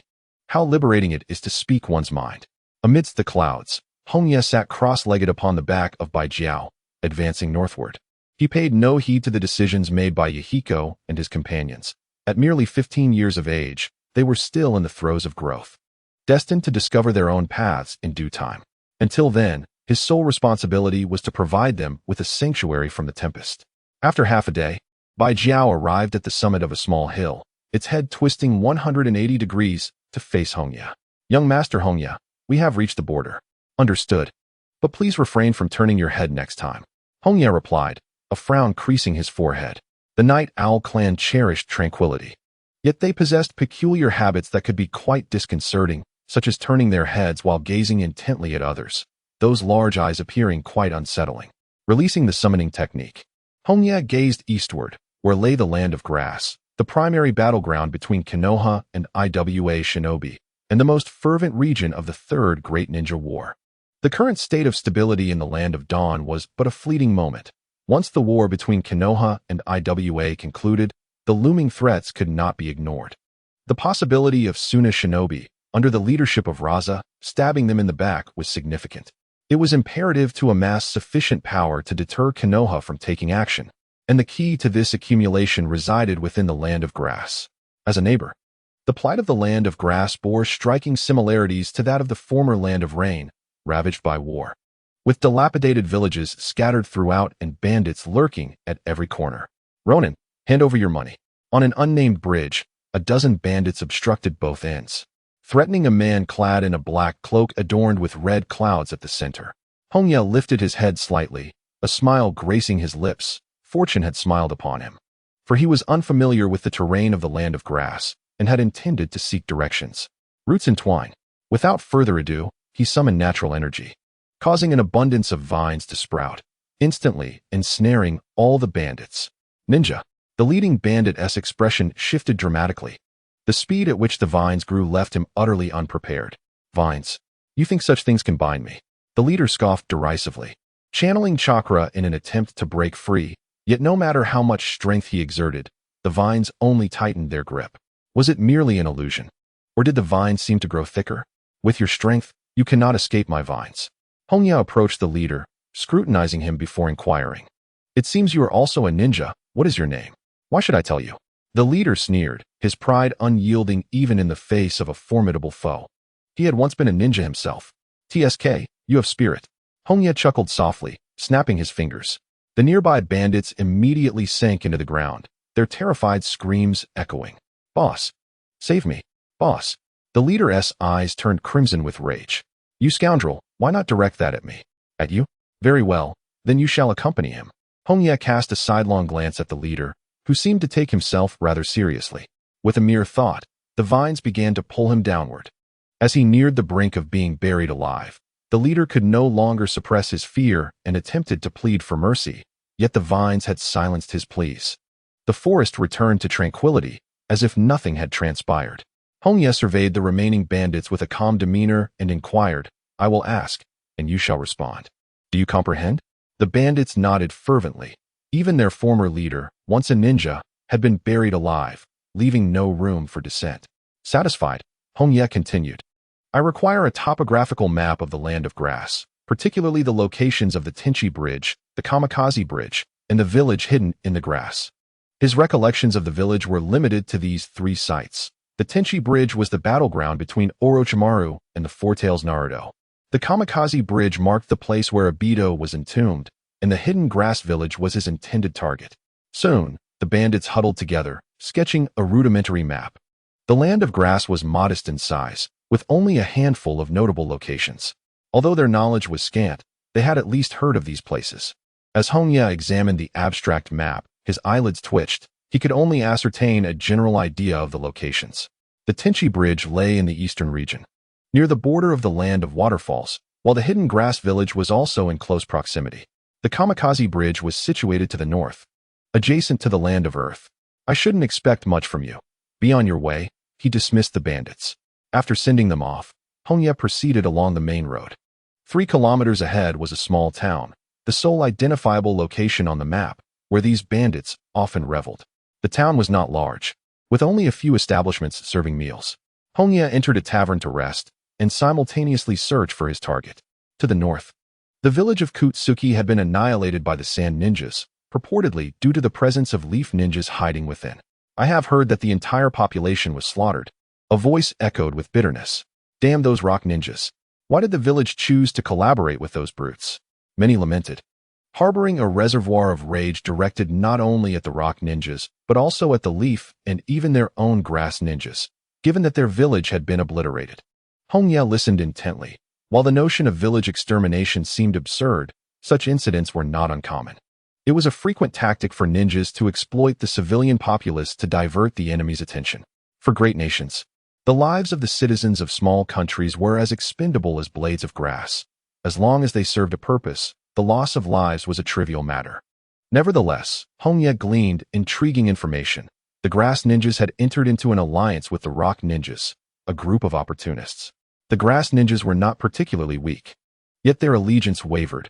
They sided with whoever appeared stronger. Currently, the rock ninjas were in a position of power, prompting the grass ninjas to align with them. It was time to depart. After finishing his meal, Hongye rose from the tavern and, while passing a slightly plump ninja, purposefully brushed against him. This was the very ninja who had just lamented the village's collaboration with the rock ninjas, an ordinary chunin from the hidden grass village. After over half an hour, the grass ninjas finally satiated their hunger and hurriedly left the town, advancing toward the rock ninja stronghold to the north. Not long into their journey, they encountered a roadblock, an individual clad in a black cloak adorned with red clouds, clearly no ordinary person. A leaf ninja? The grass ninja instinctively drew his kunai and took a step back, unwilling to engage in combat. Grass ninja, you have kept me waiting for quite some time, Hongye remarked, raising his gaze and offering a sincere smile. Might I trouble you to guide me? Seek another, was the immediate reply. The grass ninja swallowed hard, turning abruptly to flee without a word. His survival thus far was not due to exceptional prowess, but rather an instinctive aversion to danger. The man behind him was utterly terrifying. Hongye chuckled in disbelief. It was his first encounter with such a resolute ninja, and one must admit, it was quite visionary.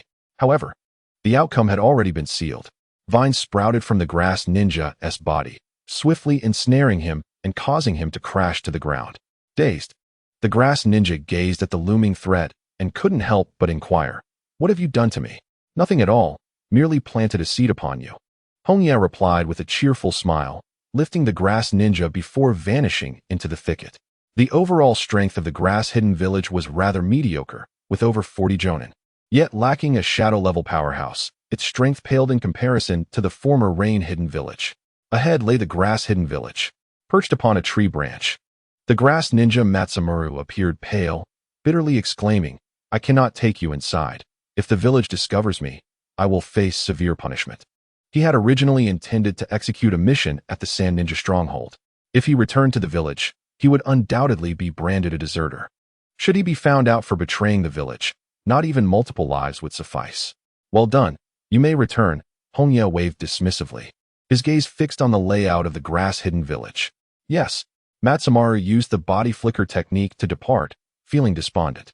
A seed had been implanted within him, and at the mere thought of the mysterious man, it would absorb his chakra and flesh at an alarming rate. If he wished to survive, he had no choice but to obey, even if it meant betraying his village. As night fell, Hongye basked in the moonlight, his body feeling remarkably at ease. It is time to act. He leapt from the tree, his silhouette swiftly vanishing from sight, utilizing the powers of the leopard spirit to become invisible. Unlike the 5 great ninja villages, the grass-hidden village lacked a large-scale barrier, relying solely on its ninjas for defense, rendering it exceedingly vulnerable to enemy incursions. The infiltration proceeded seamlessly. Hongye masked his chakra with natural energy, making it exceedingly difficult for sensing-type ninjas to detect his presence, akin to the nature of absolute stealth. Just like the Hyugan ninjas of yore, even if they caught sight of him, they would merely perceive him as a wild beast. Moreover, sensing-type ninjas were exceedingly rare. Given the size of the grass-hidden village, there were at most 3 to 5. Due to the late hour, the streets were sparsely populated, and most shops were closed. At merely 8 o'clock, how desolate, thought Hongye as he traversed the rooftops. From Matsumuru, he learned that the village's population was just over 30,000, with roughly 1,000 ninjas. With his strength, as long as he did not draw too much attention, he would encounter little trouble. To the left of the village, consulting the map, Hongye swiftly located his target, the ninja hospital. The individual he sought was a fugitive from the Uzumaki clan, specifically the mother of Hanabi. The unfortunate woman who had been mercilessly treated as a healing package by the grass ninjas until her tragic demise. As for his purpose, the Uzumaki clan possessed incredibly powerful physical traits, making them ideal candidates for the Jinchuriki.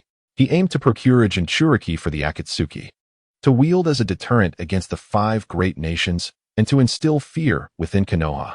With the demigod Hanzo by his side, coupled with a Jinchuriki, even if Konoha sought to instigate war, they would have to think twice. With his crimson hair, Hiroya searched each room, attempting to ascertain the identity of his target through their hair color. Regrettably, after a thorough sweep, he found no sign of the woman with red hair. Not in the hospital.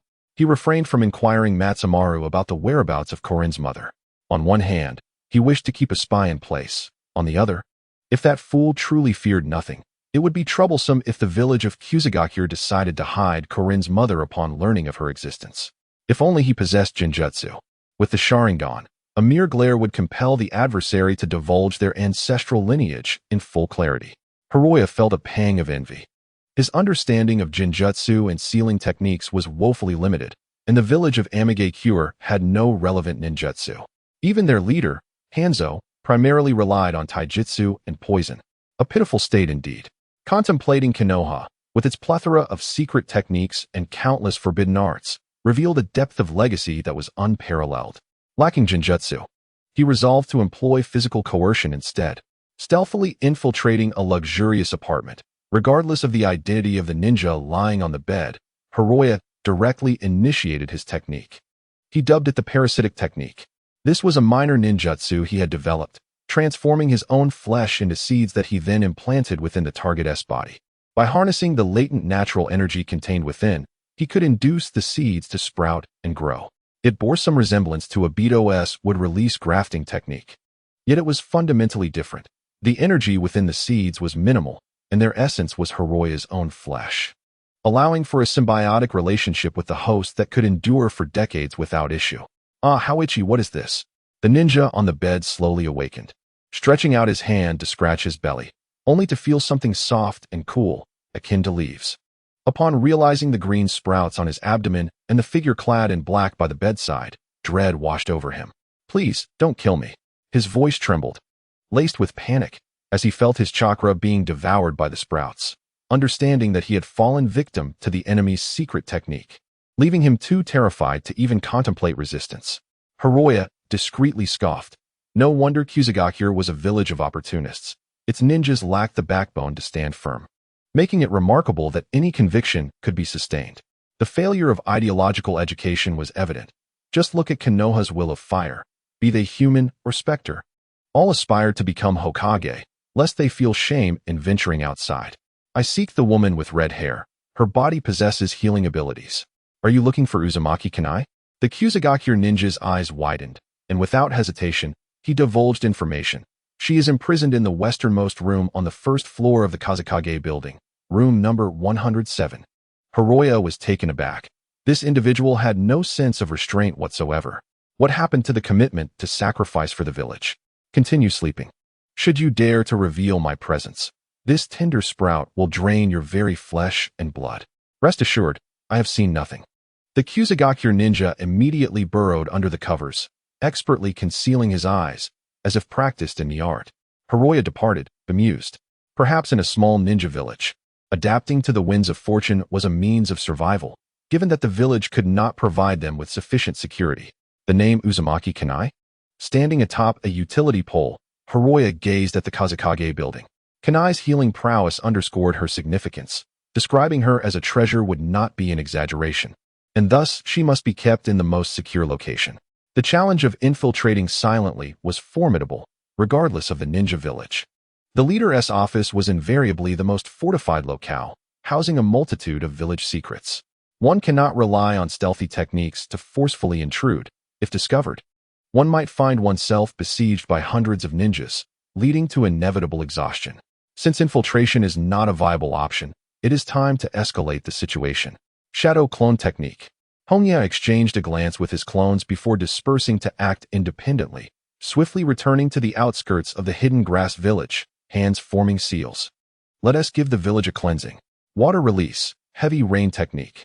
A gentle drizzle began to fall, intensifying into a torrential downpour, rapidly flooding the ground.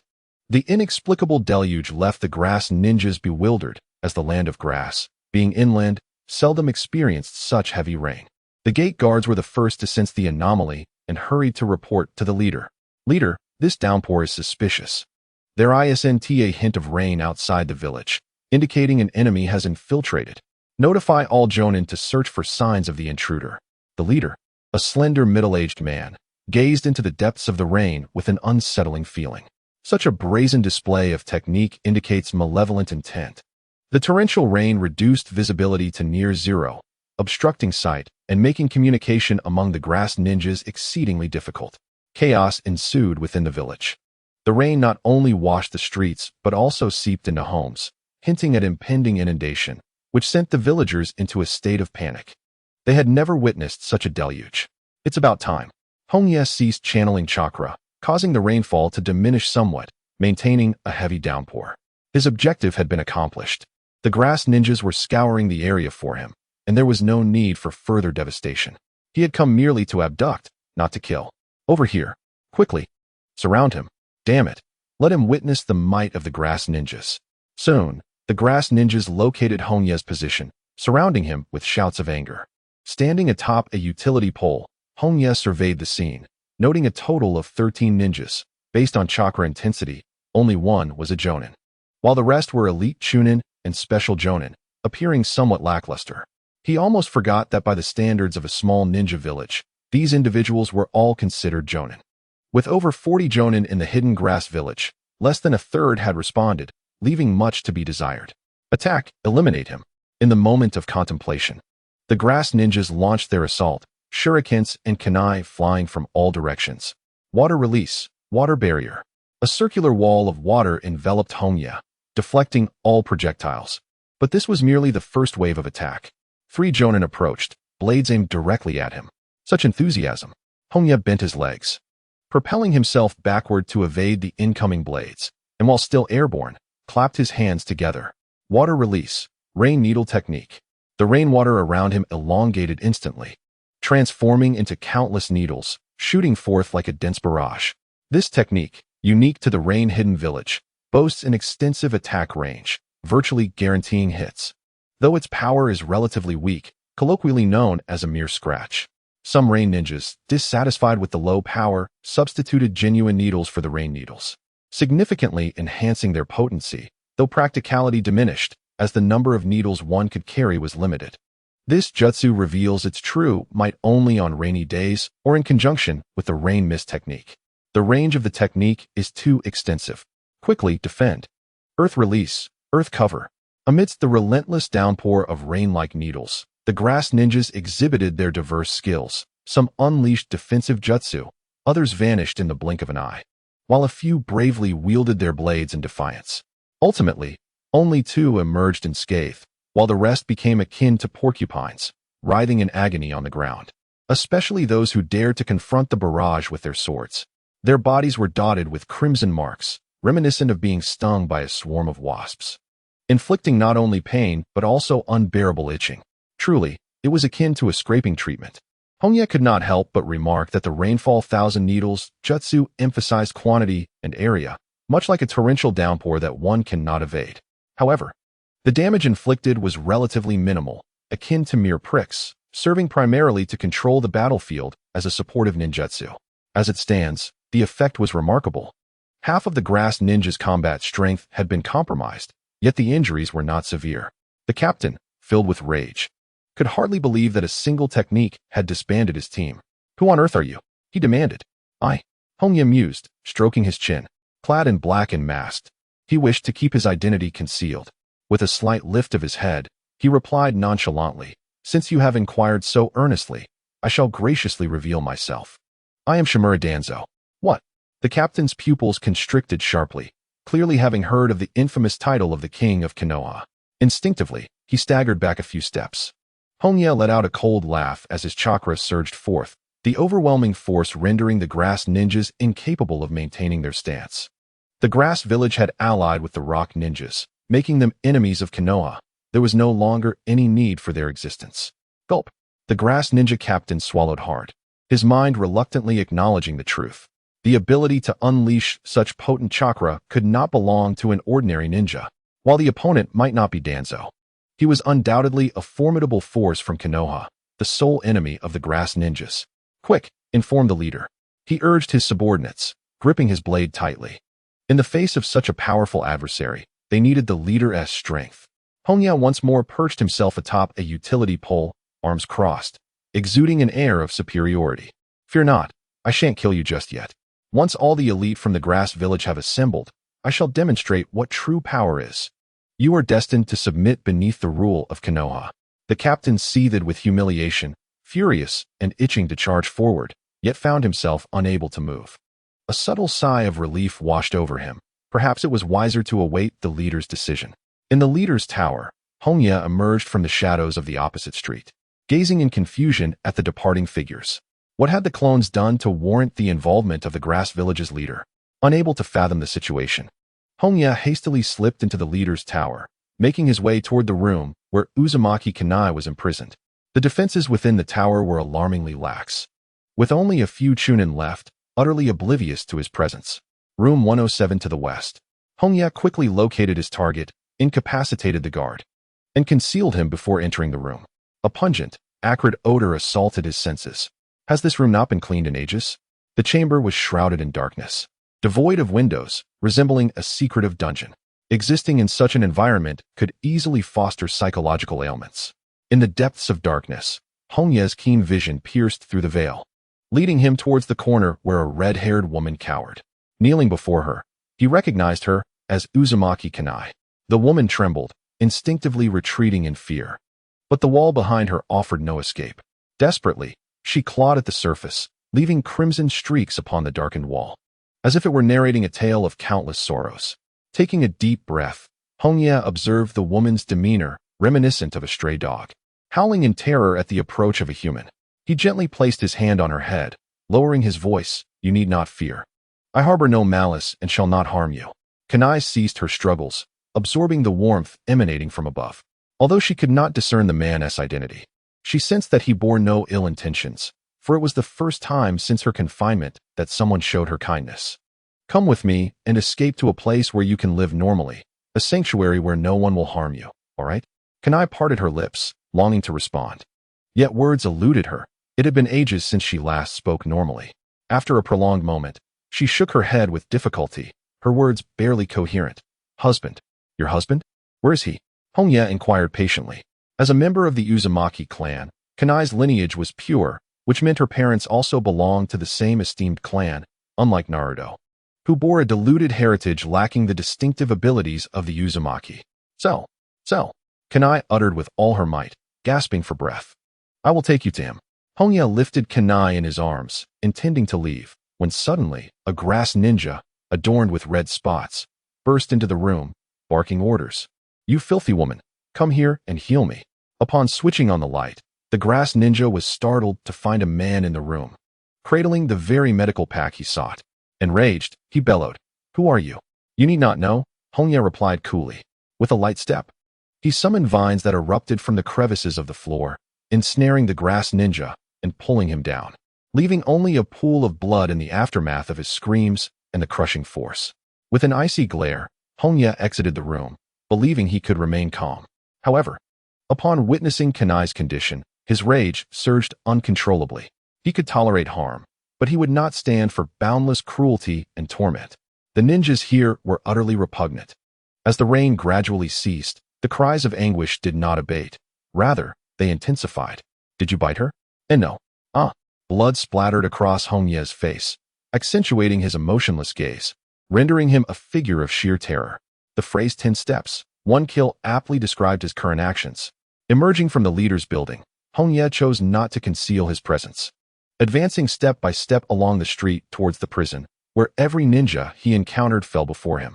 In sage mode, he could perceive others' emotions. Their lies were transparent, and he did not mistakenly slay a single one. With the rain's cessation, it signified the demise of the shadow clones, and a stream of battle information flooded his mind, relaying the events of the prior skirmish. "Leader, merely average," he concluded.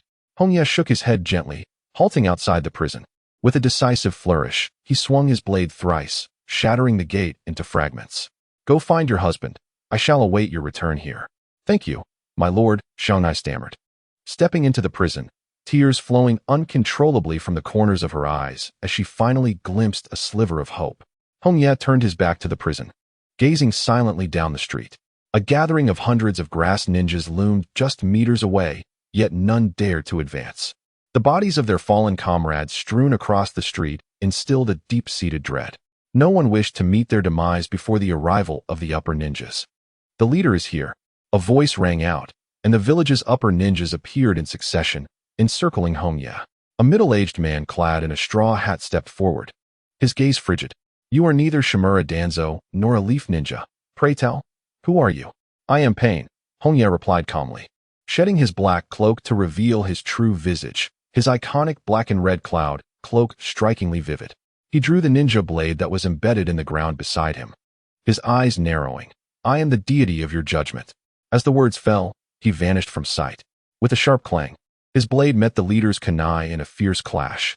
Such speed. The leader's pupils constricted. He had been on guard against the opponent's approach and barely managed to parry the attack. The immense force from the kunai made his wrist tremble, hinting at an inability to withstand the assault. Not only swift, but terrifyingly powerful as well. Attack! The leader bellowed, and dozens of upper ninjas surged forward, engaging in close combat, with comrades surrounding them, using ninjutsu wrist collateral damage. Get away! Hongye exerted his strength, deflecting the leader's kunai, his body spinning as he raised his blade to block an attack from the left, while simultaneously delivering a kick. The ambushing upper ninja was sent hurtling back like a cannonball, crashing into the prison wall, legs sticking out awkwardly. In Sage mode, Hongye's physical capabilities were vastly enhanced. His punches and kicks could easily shatter rock, let alone the human body. Without time to assess the aftermath, he faced relentless attacks from all directions, requiring him to channel all his focus into the battle. Clang, clang, clang. The sound of swords clashing reverberated, sparks flying through the air. Physical combat demanded years of diligent practice. There were no shortcuts. It was a fundamental skill for ninjas. Lacking powerful ninjutsu, the ninjas from the small villages devoted themselves to the mastery of physical techniques, their only means of competing with the ninjas from the 5 great villages. Yet, while techniques could be honed through hard work, innate talent was not easily altered. Hongye weaved through the grass ninjas, his bloodstained blade continuously reaping lives as if traversing an uninhabited realm. Though he lacked a technical advantage, his strength and speed far surpassed that of the grass ninjas. While his acute sensory perception was unparalleled, within a radius of 1.5 meters, he grasped every movement of his enemies, the flow of chakra, and the trajectory of thrown weapons, as if he were endowed with the Sharingan. The result of this synergy was an overwhelming dominance over his foes. Damn monster! The grass ninja roared, swinging his broad blade down with all his might. Crack! Suddenly, Hongye felt a lightness in his hand as the battered ninja blade, riddled with nicks, finally succumbed to the pressure, breaking into 2 pieces. He stepped back to evade the enemy's slashing blow, his gaze fixated on the ninjato he had seized from a leaf ninja, which had accompanied him for 3 long years, feeling a twinge of reluctance in his heart. The enemy's weapon was shattered. Now was the time to eliminate him. The grass ninja rejoiced, for his adversary had lost his formidable weapon and could only rely on bare fists against blades. This was an opportunity. Die! The Jonin wielding a broad-bladed sword advanced once more, exerting all his strength in an attempt to cleave Hongye in 2. But his movements were too sluggish. Electricity crackled around Hongye as his cells surged with vitality from the stimulation of lightning chakra. Simultaneously, his body underwent a swift transformation, fingers morphing into obsidian claws, hair cascading down to his waist, and a leopard's tail sprouting behind him. Tear them apart, Leopard King. With a piercing sound, sharp claws pierced through the grass ninja's body, his palm clasping a still-beating heart. How is this possible? The grass ninja coughed up blood, his life force rapidly draining away. He had not even comprehended the enemy's assault. By the time he realized, only cold darkness remained in his eyes. To perish in my most formidable close combat form is a point of pride. Hongye slightly lifted his head, crushing the heart in his grasp as a deluge of blood streamed through his fingers. In this form transformation, the leopard embodied the most potent close combat incarnation. the mode he wielded with utmost proficiency. Withdrawing his arm and discarding the corpse aside, Hongye surveyed his surroundings, his slit pupils brimming with murderous intent. Monster! The grass ninjas quaked in fear, retreating in haste. The adversary before them was nothing short of a beast, claws, fangs, a furry tail, and pointed ears. This visage was far from human. Do not fear. He is but one. The leader bellowed, undeterred by the enemy's secret techniques.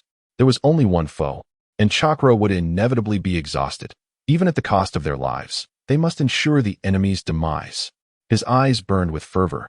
If he could uncover the secrets of this being, he would undoubtedly grow stronger, capable of truly contending with the shadows of the 5 great ninja villages. Eliminate him. Protect the village. Kill. Hundreds of grass ninjas roared, casting rationality aside, their minds consumed by a singular thought: to slay the invader. The lamentations of the weak echoed. Hongye growled softly, brilliant lightning coalescing around his claws, transforming in an instant into half-meter-long chakra claws. Claws of the Leopard King. Without weapons, he would forge his own from the thunder. Sensing the explosive primal power within him, Hongye gradually lost his reason, his bloodthirsty instincts taking over. Ha ha ha, perish before me. Lightning flickered as his body vanished from sight. In the blink of an eye, over a dozen grass ninjas were torn apart, their screams filling the air. The grass ninjas attempted to retaliate, but the speed of their foe was suffocating. His beast-like combat style, with limbs propelling him forward, was unlike anything human. The game of slaughter had only just begun. The wails reverberated through the skies, and the dread of death enveloped the grass ninja village, casting a pall over all its shinobi. Half an hour later, Hongye abruptly halted, his crimson form gradually reverting to that of a normal human, his mind awakening from the frenzy of carnage. Panting heavily, exhaustion coursed through him as he surveyed the surroundings, momentarily stunned. Did I truly do this? Surrounded by hundreds of mangled corpses, the ground was stained crimson, as if one were ensnared in an infernal abyss. The remaining grass ninjas cowered 100 meters away, their numbers reduced to less than half, trembling in fear, their eyes wide with terror. Regardless of their leader's scolding, no one dared to take a step forward. Their bodies were governed by primal instincts. My cultivation was insufficient. Hongye's expression darkened. Having fully unleashed the power of the leopard spirit, he became increasingly engulfed by instinct. Driven by the stimuli of bloodshed and death, and the influence of his fury, gradually devolving into a beast of slaughter. This experience of being dominated by his primal nature left him deeply dissatisfied. Losing one's reason rendered strength meaningless, and eventual defeat was inevitable. Moreover, his physical state was dire. His muscles throbbed painfully, and his heart raced as if it might explode. This was the consequence of overexerting the leopard spirit form. His body was overtaxed.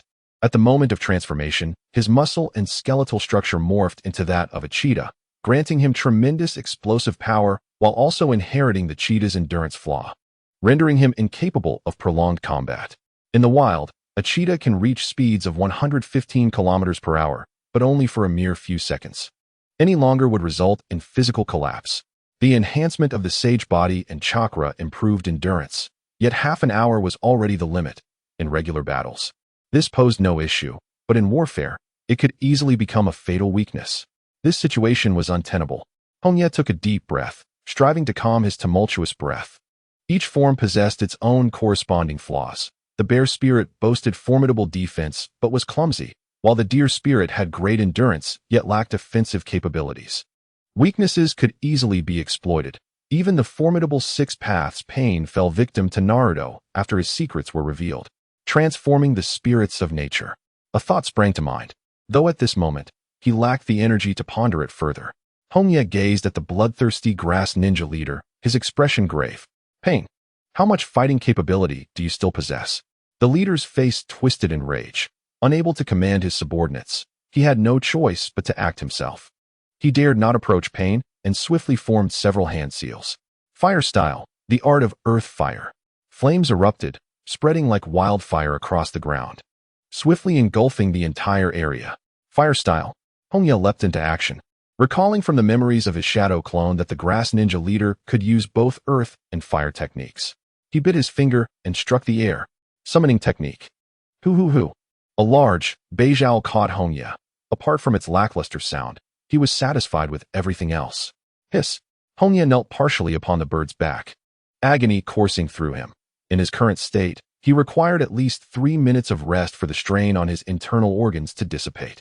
Upon returning, he needed to thoroughly organize the power within him. For nearly 2 years, he had been embroiled in battle, lacking the energy and time to manage himself. His strength had gradually stagnated, seemingly encountering a bottleneck. How could one become stronger without understanding oneself? Flight. The leader gazed skyward, taken aback by the enemy's rare flying summon.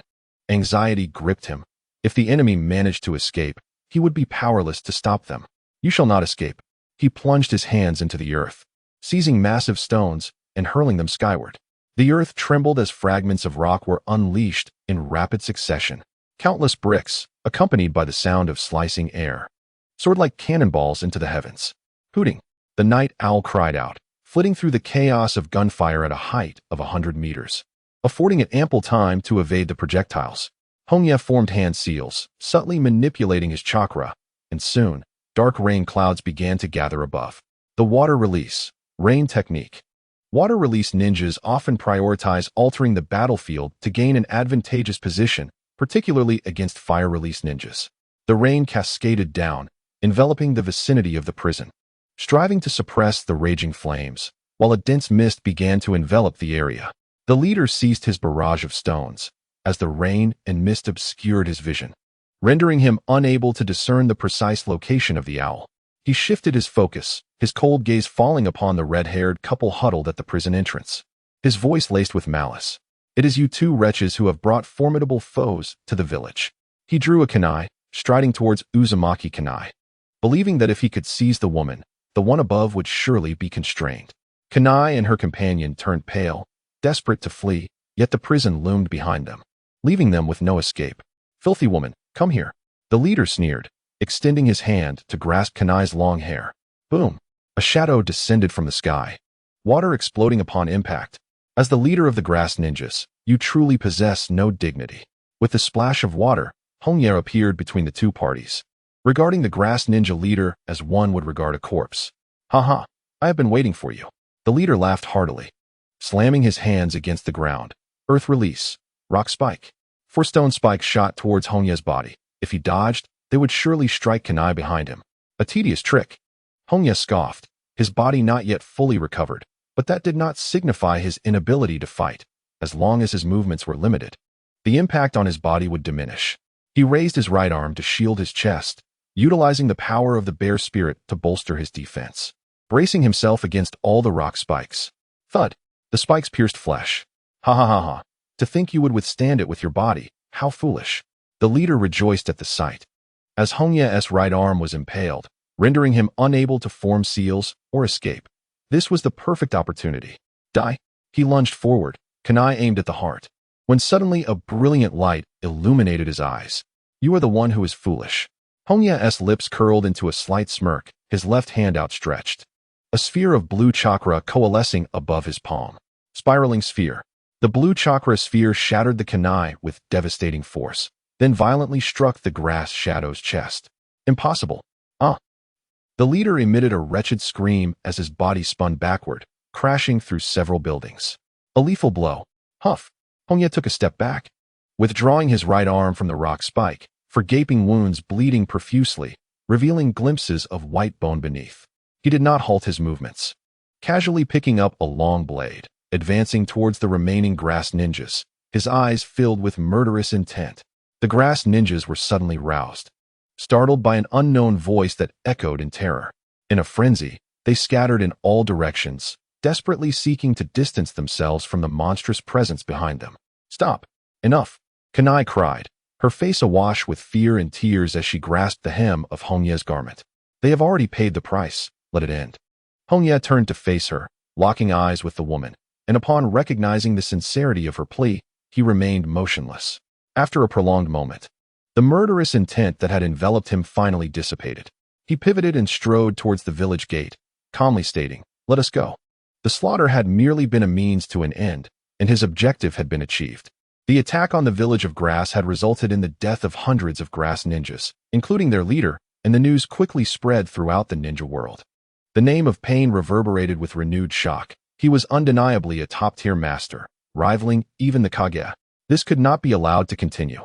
Since Pain's emergence, the village of Rain had surged forward, subtly positioning itself as a potential sixth great ninja village. If left unchecked, the consequences would be unimaginable. The Cloud and Mist ninjas observed the unfolding events with a detached interest, their distant borders making large-scale conflict unlikely. They were inclined to see the village of Rain grow stronger, as it would create chaos for their mutual adversaries. However, the Leaf, Rock, and Sand villages grew increasingly anxious. They could not permit the rise of a wolf pack at their doorstep. All this turmoil stemmed from Pain. A bounty must be issued. He must be eliminated. The three factions, in unison, set their sights on Pain. At this juncture, engaging the Akatsuki nation would only serve to deplete their own resources, leaving them vulnerable to the opportunistic advances of the other two villages. Hanzo's might was comparable to that of the Kage, and with the rising threat of Pain, a war with the Akatsuki would undoubtedly come at a harrowing cost. Nestled between the land of fire and the land of earth, the land of waterfalls boasted rugged mountains and numerous waterfalls, its unique geography making it difficult for outsiders to invade and shielding it from the ravages of war. In the midst of its picturesque scenery, two immense owls descended. "Let us settle here," Hongye declared, dismounting from the back of Hakuju and surveying the relatively flat terrain with satisfaction. Kanai and her husband followed suit, hesitating as they glanced around. "Lord Pain here? All I see is a tangle of weeds and a distant waterfall. What are we to do for shelter?" "Indeed, we shall reside here," Hongye replied with a smile, producing a sealed scroll from his robe and unfurling it to reveal a single character inscribed in the center, "Farm. Release." With a resounding poof, smoke billowed forth, revealing an array of farming tools such as axes, shovels, and buckets, along with a plethora of crop seeds. "With these provisions, we shall have all we need for sustenance." Hongye clapped his hands in contentment, having prepared this agricultural scroll years prior, envisioning its use for a secluded life after his escapades. Little did he know it would prove useful in this very moment. Kanai and her husband stood dumbfounded, bewildered by the situation. Was this truly how one lived in the mountains? Observing their astonished expressions, Hongye chuckled. "Worry not. We shall only dwell here for a couple of years. Now, let us not dawdle. Before nightfall, we must prepare a dwelling." The trio set to work, with Hongye shouldering the heavy tasks of quarrying and lumbering, easily aided by his ninjutsu. The couple, Xiang Nai and her husband, wielded their hoes diligently to cultivate the land, quickly finding their rhythm. Being homeless, they bore no aversion to agricultural labor. With the aid of ninjutsu, a gentle stream emerged along the mountainside, accompanied by a vibrant vegetable garden and a modest rice paddy. Various vegetables sprouted, blossomed, and bore fruit within mere minutes, leaving the couple utterly awestruck. It was nothing short of miraculous, surpassing even the power of their own Uzumaki clan, reminiscent of the original wood release. Furthermore, a stone house was swiftly constructed, with Hongye thoughtfully laying wooden floors and crafting simple furniture, such as stools and tables fashioned from tree stumps. In the world of ninjas, towering trees were ubiquitous, and natural resources abounded. As night fell, the trio gathered in the courtyard for a meal, which, though simple, included spicy and sour shredded potatoes, oil-braised eggplant, and tender steamed carp. Xiang Nai devoured her food heartily, tears streaming down her face as she savored the exquisite flavors. She had never tasted such delicious fare, and it had been years since she had enjoyed a proper meal. "Delicious. Lord Pain, you are not only a master builder, but also a culinary genius. Truly remarkable." "Well, it's passable," Hongye replied, a hint of dissatisfaction etched upon his face. After toiling for nearly an entire day, the house he had constructed appeared both crude and unadorned, a far cry from perfection. He couldn't help but reminisce about Day, whose three-room one-hall technique was enviable. He vowed to capture that talent in the future. After satisfying their hunger, the trio retreated into the stone house, sitting opposite one another. Hongye composed himself and spoke calmly. "Xiang Nai, Shui Shu, I saved you both for two reasons." The two exchanged glances, nodded, and then leaned forward, pressing their foreheads to the ground, expressing earnestly, "Lord Pain, whatever your demands, we shall endeavor to fulfill them wholeheartedly." Having emerged from the depths of despair, the couple owed their salvation and a second chance at life to Pain, a debt they felt could never be fully repaid. "Very well," Hongye nodded slightly, a smile gracing his face. "First, I require the sealing techniques of the Uzumaki clan. Xiang Nai possessed powers akin to those of Jiuxing Nai, suggesting her bloodline was among the purest of the Uzumaki, akin to the main family in ninja terminology.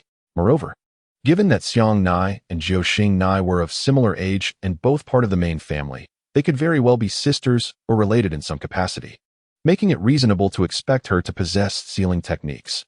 Upon hearing this, Xiang Nai was not taken aback.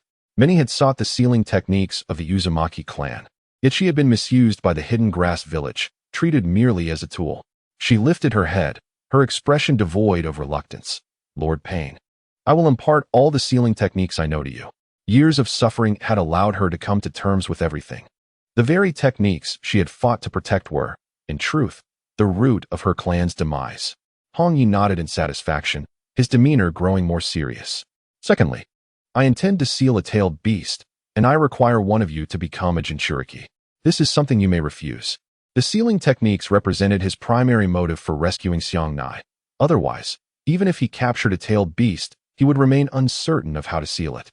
Nagato is still quite young and lacks knowledge about the external demonic statues, thus he cannot be relied upon for the time being. The major ninja villages are unlikely to teach him sealing techniques, so the only option is to seek out the Uzumaki clan. As for the Jinchuriki, the Uzumaki clan is highly suitable, though not essential. Apart from Naruto, the other Jinchuriki are merely ordinary ninjas. Konan gasped in astonishment. To become a Jinchuriki, like Lord Mito? Indeed, Hiroya nodded. Taking a deep breath, Konan realized that Uzumaki Mito was the Jinchuriki of the Nine Tails. And this connection was a vital link maintaining the relationship between the Uzumaki clan and Konoha. However, the land of whirlpools fell into the flames of war and perished without ever seeing Lord Mito's emergence or receiving support from their close ally, Konoha. Konoha is the strongest ninja village. Had they chosen to assist, the land of whirlpools could not have met its doom. To this day, she remains perplexed as to why Konoha did not intervene, especially since the Uzumaki and Senju clans share a distant kinship, having been the closest allies since the Warring States period. Lord Hiroya, as a member of the Uzumaki clan, I possess the ability to suppress and control tailed beasts. Please allow me to become a Jinchuriki. Kanna's eyes blazed with fervor. Having experienced the downfall of the land of whirlpools firsthand, she harbored a deep-seated hatred for Uzumaki Mito and the indifferent Konoha hidden village. She yearned for power, the power of vengeance. In the murky underworld, a tide of unrest surged, and the substantial bounty on pain resembled a tantalizing slice of honey cake, enticing countless assassins to stir. Yet, no matter how fervently they searched, they could not uncover Pain's whereabouts. It was as if he had vanished completely, leaving them uncertain of when he would next reappear.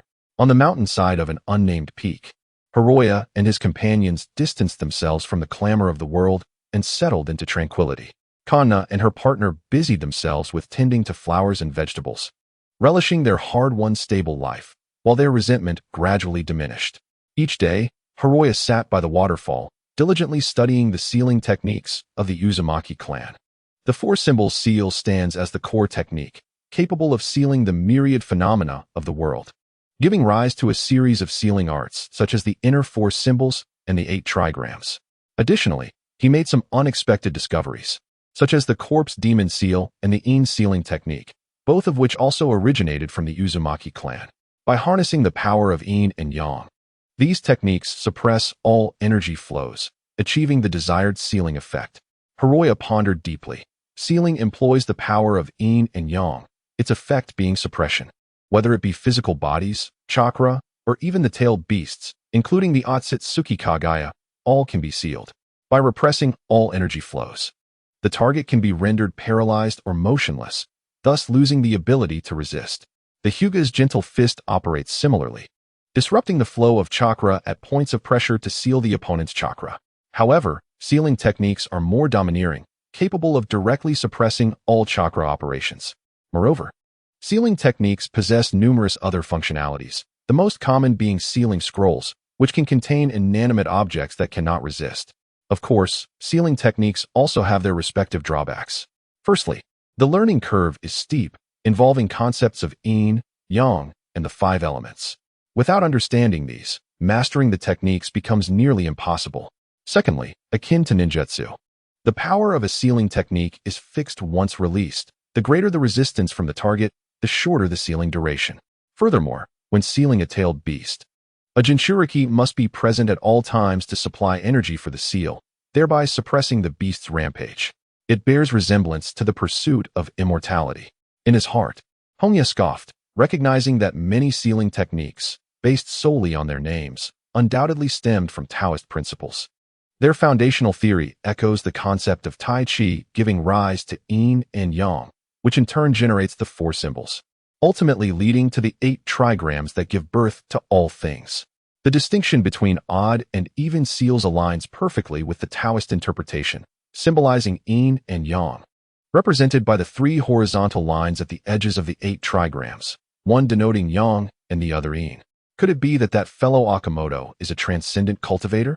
Hongye fell into deep contemplation. Indeed, the shinobi world is rife with elements of cultivation. The sealing techniques of the Uzumaki clan, the gentle fist and 8 trigrams of the Hyuga clan, and the imitation ninja tools of the 6 paths are all present. Even within the Akatsuki organization, the 10 wedding rings worn by its members represent the 4 sacred beasts, the azure dragon, white tiger, vermilion bird, and black tortoise. Long ago, Hongye began to ponder the intricate relationships among natural energy, chakra, bloodline limits elimination, the power of the 6 paths, the 10 tails, and the Akatsuki clan. He had many questions. The bloodline limit is a fusion of 7 elemental attributes, belonging to the Akatsuki clan's strength. Why, then, is ninjutsu ineffective against bloodline limits while senjutsu and taijutsu can inflict significant damage? Why does ninjutsu, when infused with natural energy, exhibit a 10-fold or even 100-fold increase in potency, earning the title of senjutsu? How can ninjas artificially create bloodline limits, such as the original would release, the wind shadow's magnet release, or the lava release of the old zetsu? How foolish I am, truly. Hongye realized he should not attempt to comprehend these matters from a ninja's perspective. If viewed through the lens of a cultivator from Huaxia, the answers become abundantly clear. The so-called natural energy is, in fact, the spiritual essence of heaven and earth.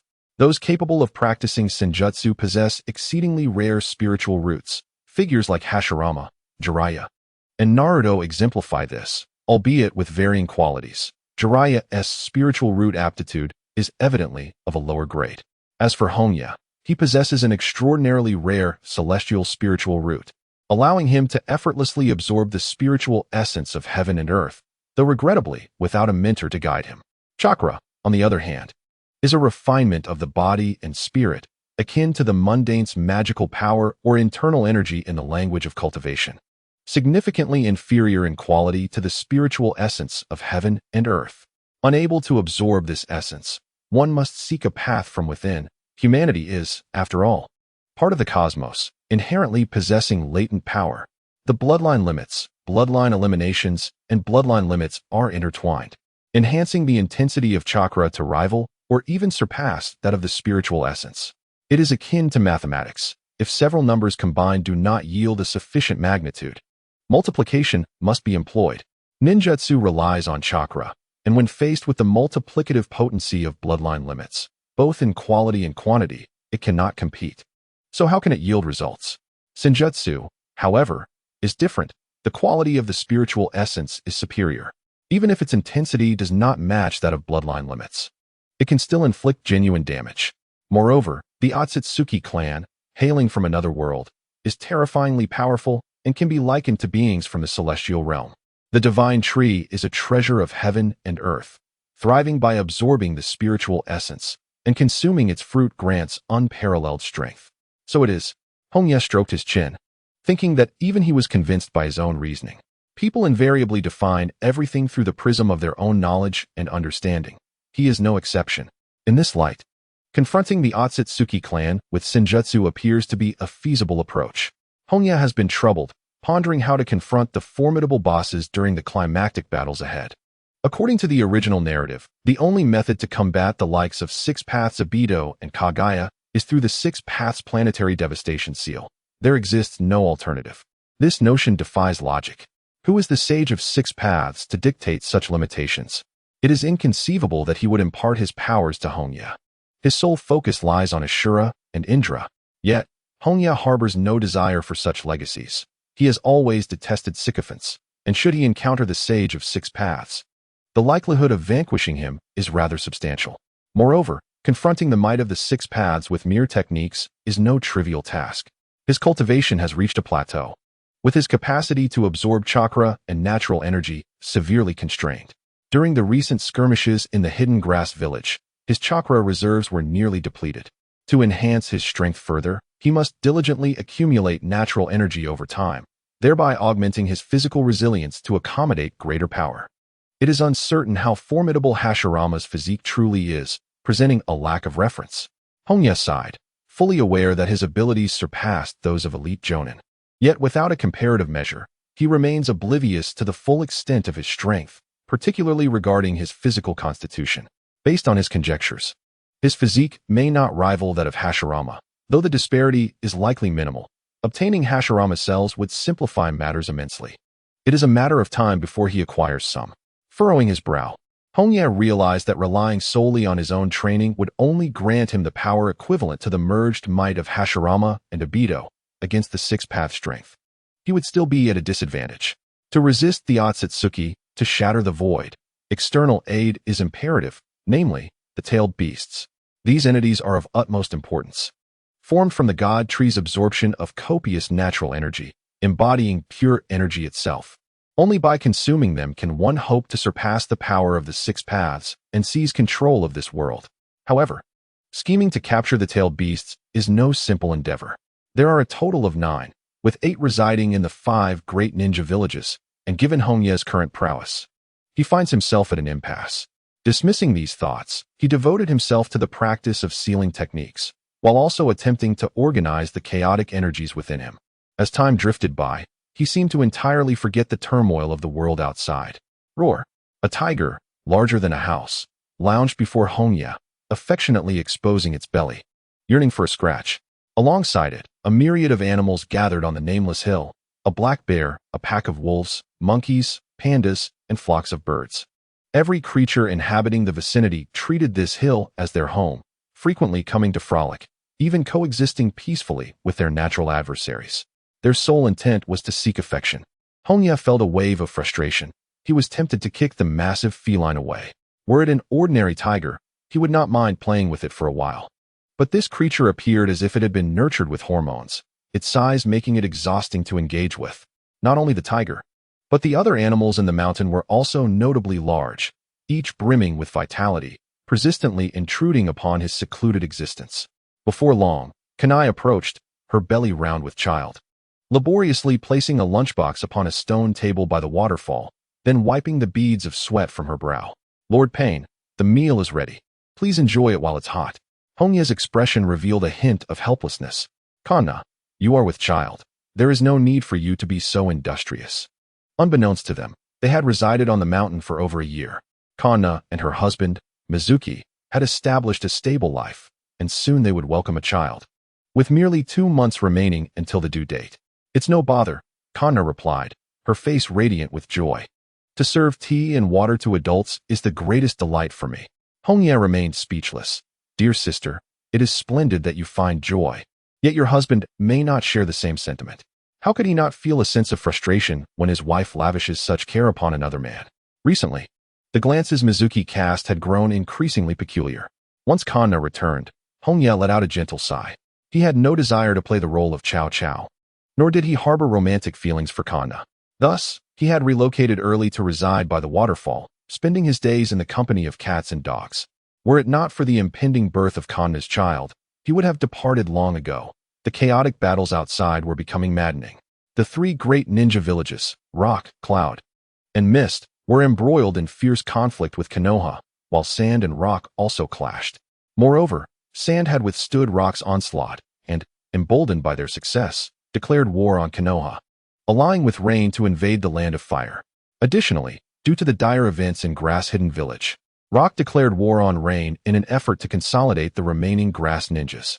In summary, it was a time of tumultuous warfare. Apart from the universally reviled Konoha, the other ninja villages were embroiled in their own skirmishes. At this moment, less than a year remained until the outbreak of the Battle of the Kamikaze Bridge. after which Rock would cease hostilities with Konoha only to turn against Cloud, ultimately leading to the assassination of the third Reikage. At that juncture, Konoha would finally possess the strength to confront Rain, prompting Hongye to return with the Jinchuriki before Rain fell into crisis. It was time to attend to serious matters. Hongye strode to the precipice, leaped into the void, and plummeted swiftly until he was less than 100 meters from the ground. Suddenly, magnificent wings unfurled from his back, allowing him to glide along the river that wound between the mountains, the fierce winds stirring white frothy waves upon the water's surface. What a delightful sensation! Immersed in nature, Hongye felt utterly at ease, the spirits of nature within him rejoicing. Over the past year, he had not only practiced sealing techniques, but had also utilized their principles to merge and refine the spirits of nature within him. Once a chaotic array, only 3 spirits remained, accompanied by 4 unhatched eggs, totaling 7, each aligned with yin-yang and the 5 elements. The wings upon his back were granted by the power of the owl beast, representing the yin attribute, with flight being one of its inherent abilities. The land of waterfalls, characterized by its mountainous terrain, saw its inhabitants relying on the mountains for sustenance. Most towns were constructed atop the mountains, and due to the challenges of transportation, the populace largely practiced self-sufficiency, seldom interacting with the outside world. It was a remarkably tranquil nation. Hidden within the mountains was Takigakure, a village of great concealment. During the era when Senju Hashirama quelled the chaos, Takigakure was formidable, boasting numerous elite ninjas, and its overall strength ranking just below the 5 great ninja villages. Subsequently, Hashirama allocated the tailed beasts, intentionally assigning the 7 tails to Takigakure. Hongye had taken refuge in the land of waterfalls, with the objective of obtaining the 7 tails, chome. One must choose the softest fruit to pick. The other 8 tailed beasts were untouchable, being the lifeblood of the 5 great ninja villages. He dared not venture into their territories to hunt Jinchuriki. That would be tantamount to courting death. The village of Takigakure had enjoyed a prolonged period of tranquility, resulting in a significant decline in its strength, losing the luster it once possessed. Apart from the Jinchuriki of the 7 tails, the only remaining shadow-level powerhouse was the money-obsessed rogue ninja, Kakuzu.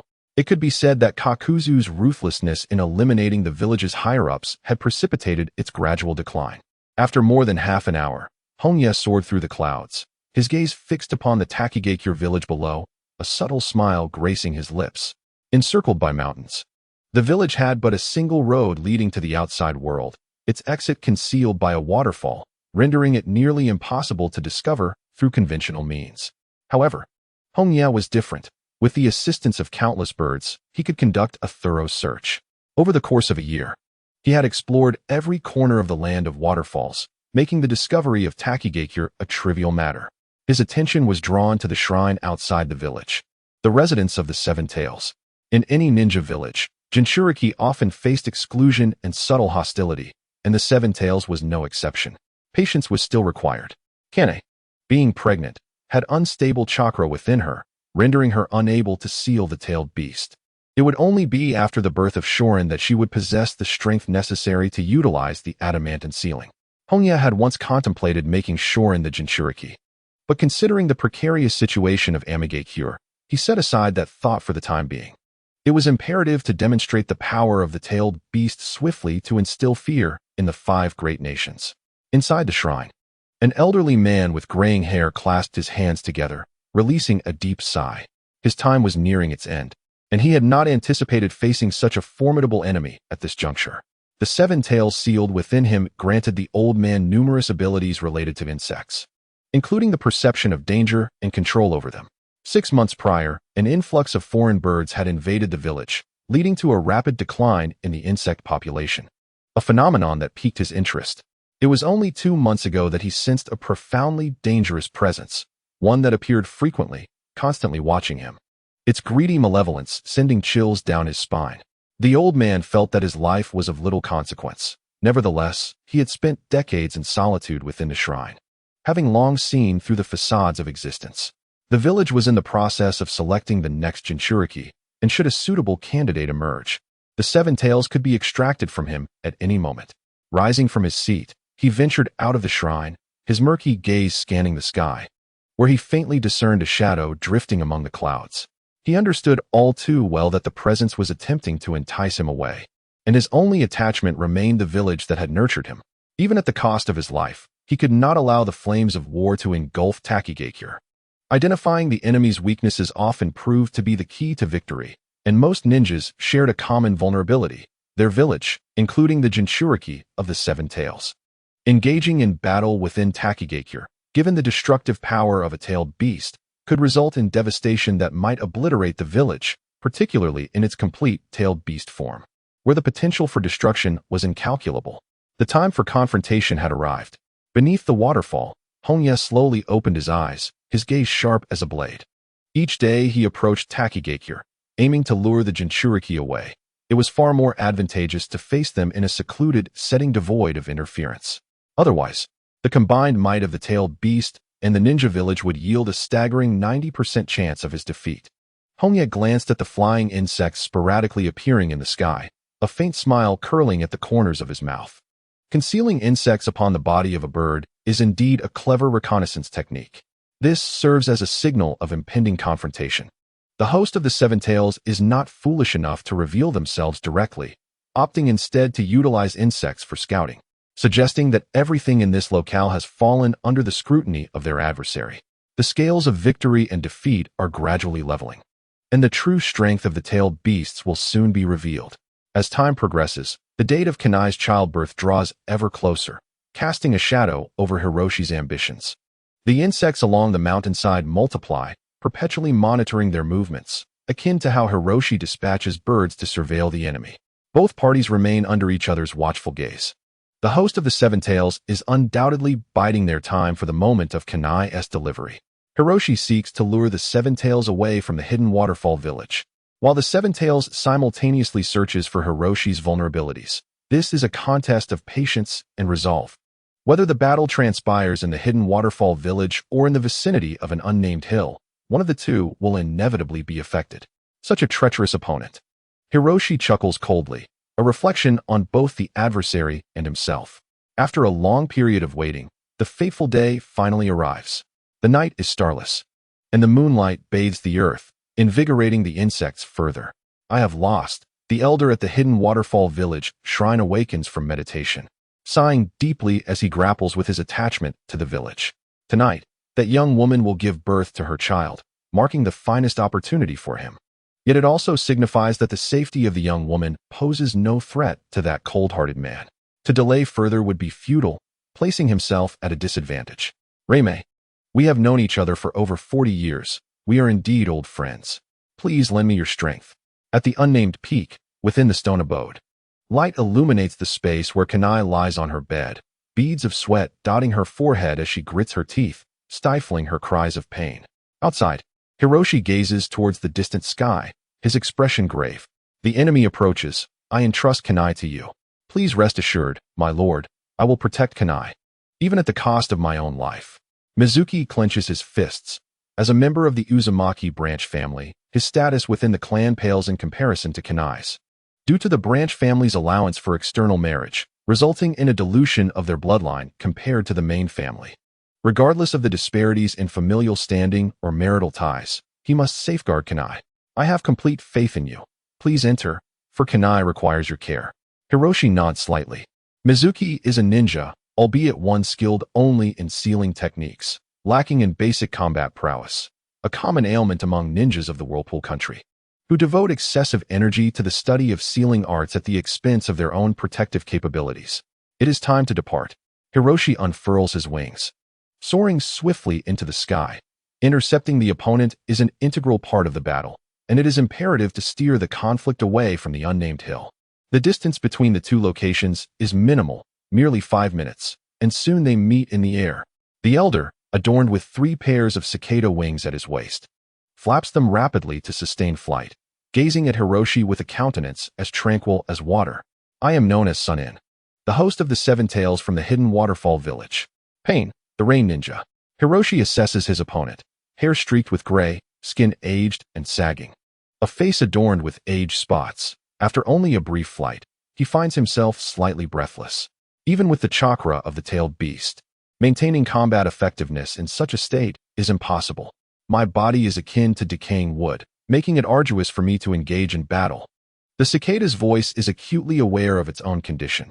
It finds even walking a challenge, let alone fighting with full force, and it has no intention of battling.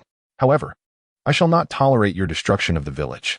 A tangible crimson chakra enveloped the elder's form, rapidly expanding to a height of several dozen meters, coalescing into a solid entity. A colossal insect, adorned with 6 wings, a singular tail, and sharp antennae, emerged in the sky. It was the complete tailed beast transformation. Komi, I entrust everything to you from here on. The elder's voice gradually faded. Given his condition, regardless of the outcome of this battle, he would exhaust his life force and perish. Thus, he willingly unsealed his inner power, releasing the 7 tails to annihilate the enemy. The shrill buzzing of insects resonated throughout the sky. I am finally free. The piercing voice brimmed with exhilaration.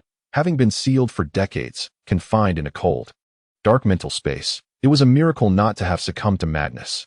Cursed Takigakure. Cursed Hashirama Senju.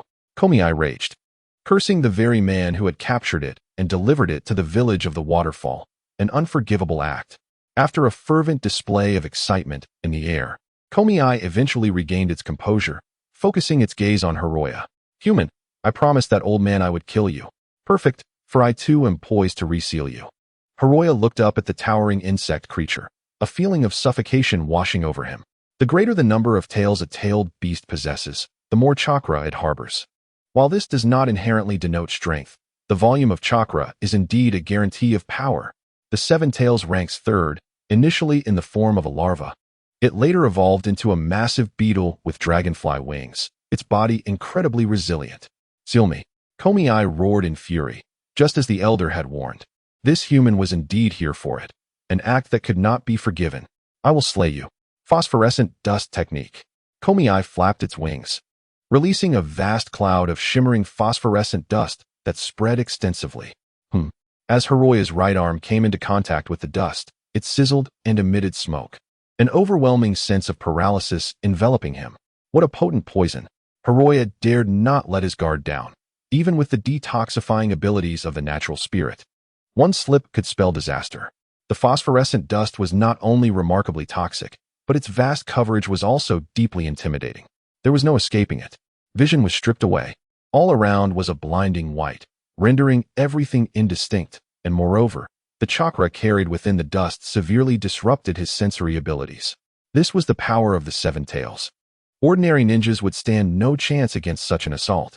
Hiroya closed his eyes, forming hand seals to concentrate his chakra, as the moonlight within a 100-meter radius rapidly converged upon him. Sage art, moonlight barrier. The moonlight coalesced into a transparent sphere, radiating outward from Hiroya, dispelling the phosphorescent dust while simultaneously forming a sensory barrier. As long as the 7 tails entered the illuminated area, it would undoubtedly be detected. This was the power of moonlight, or one could say the power of the Een attribute.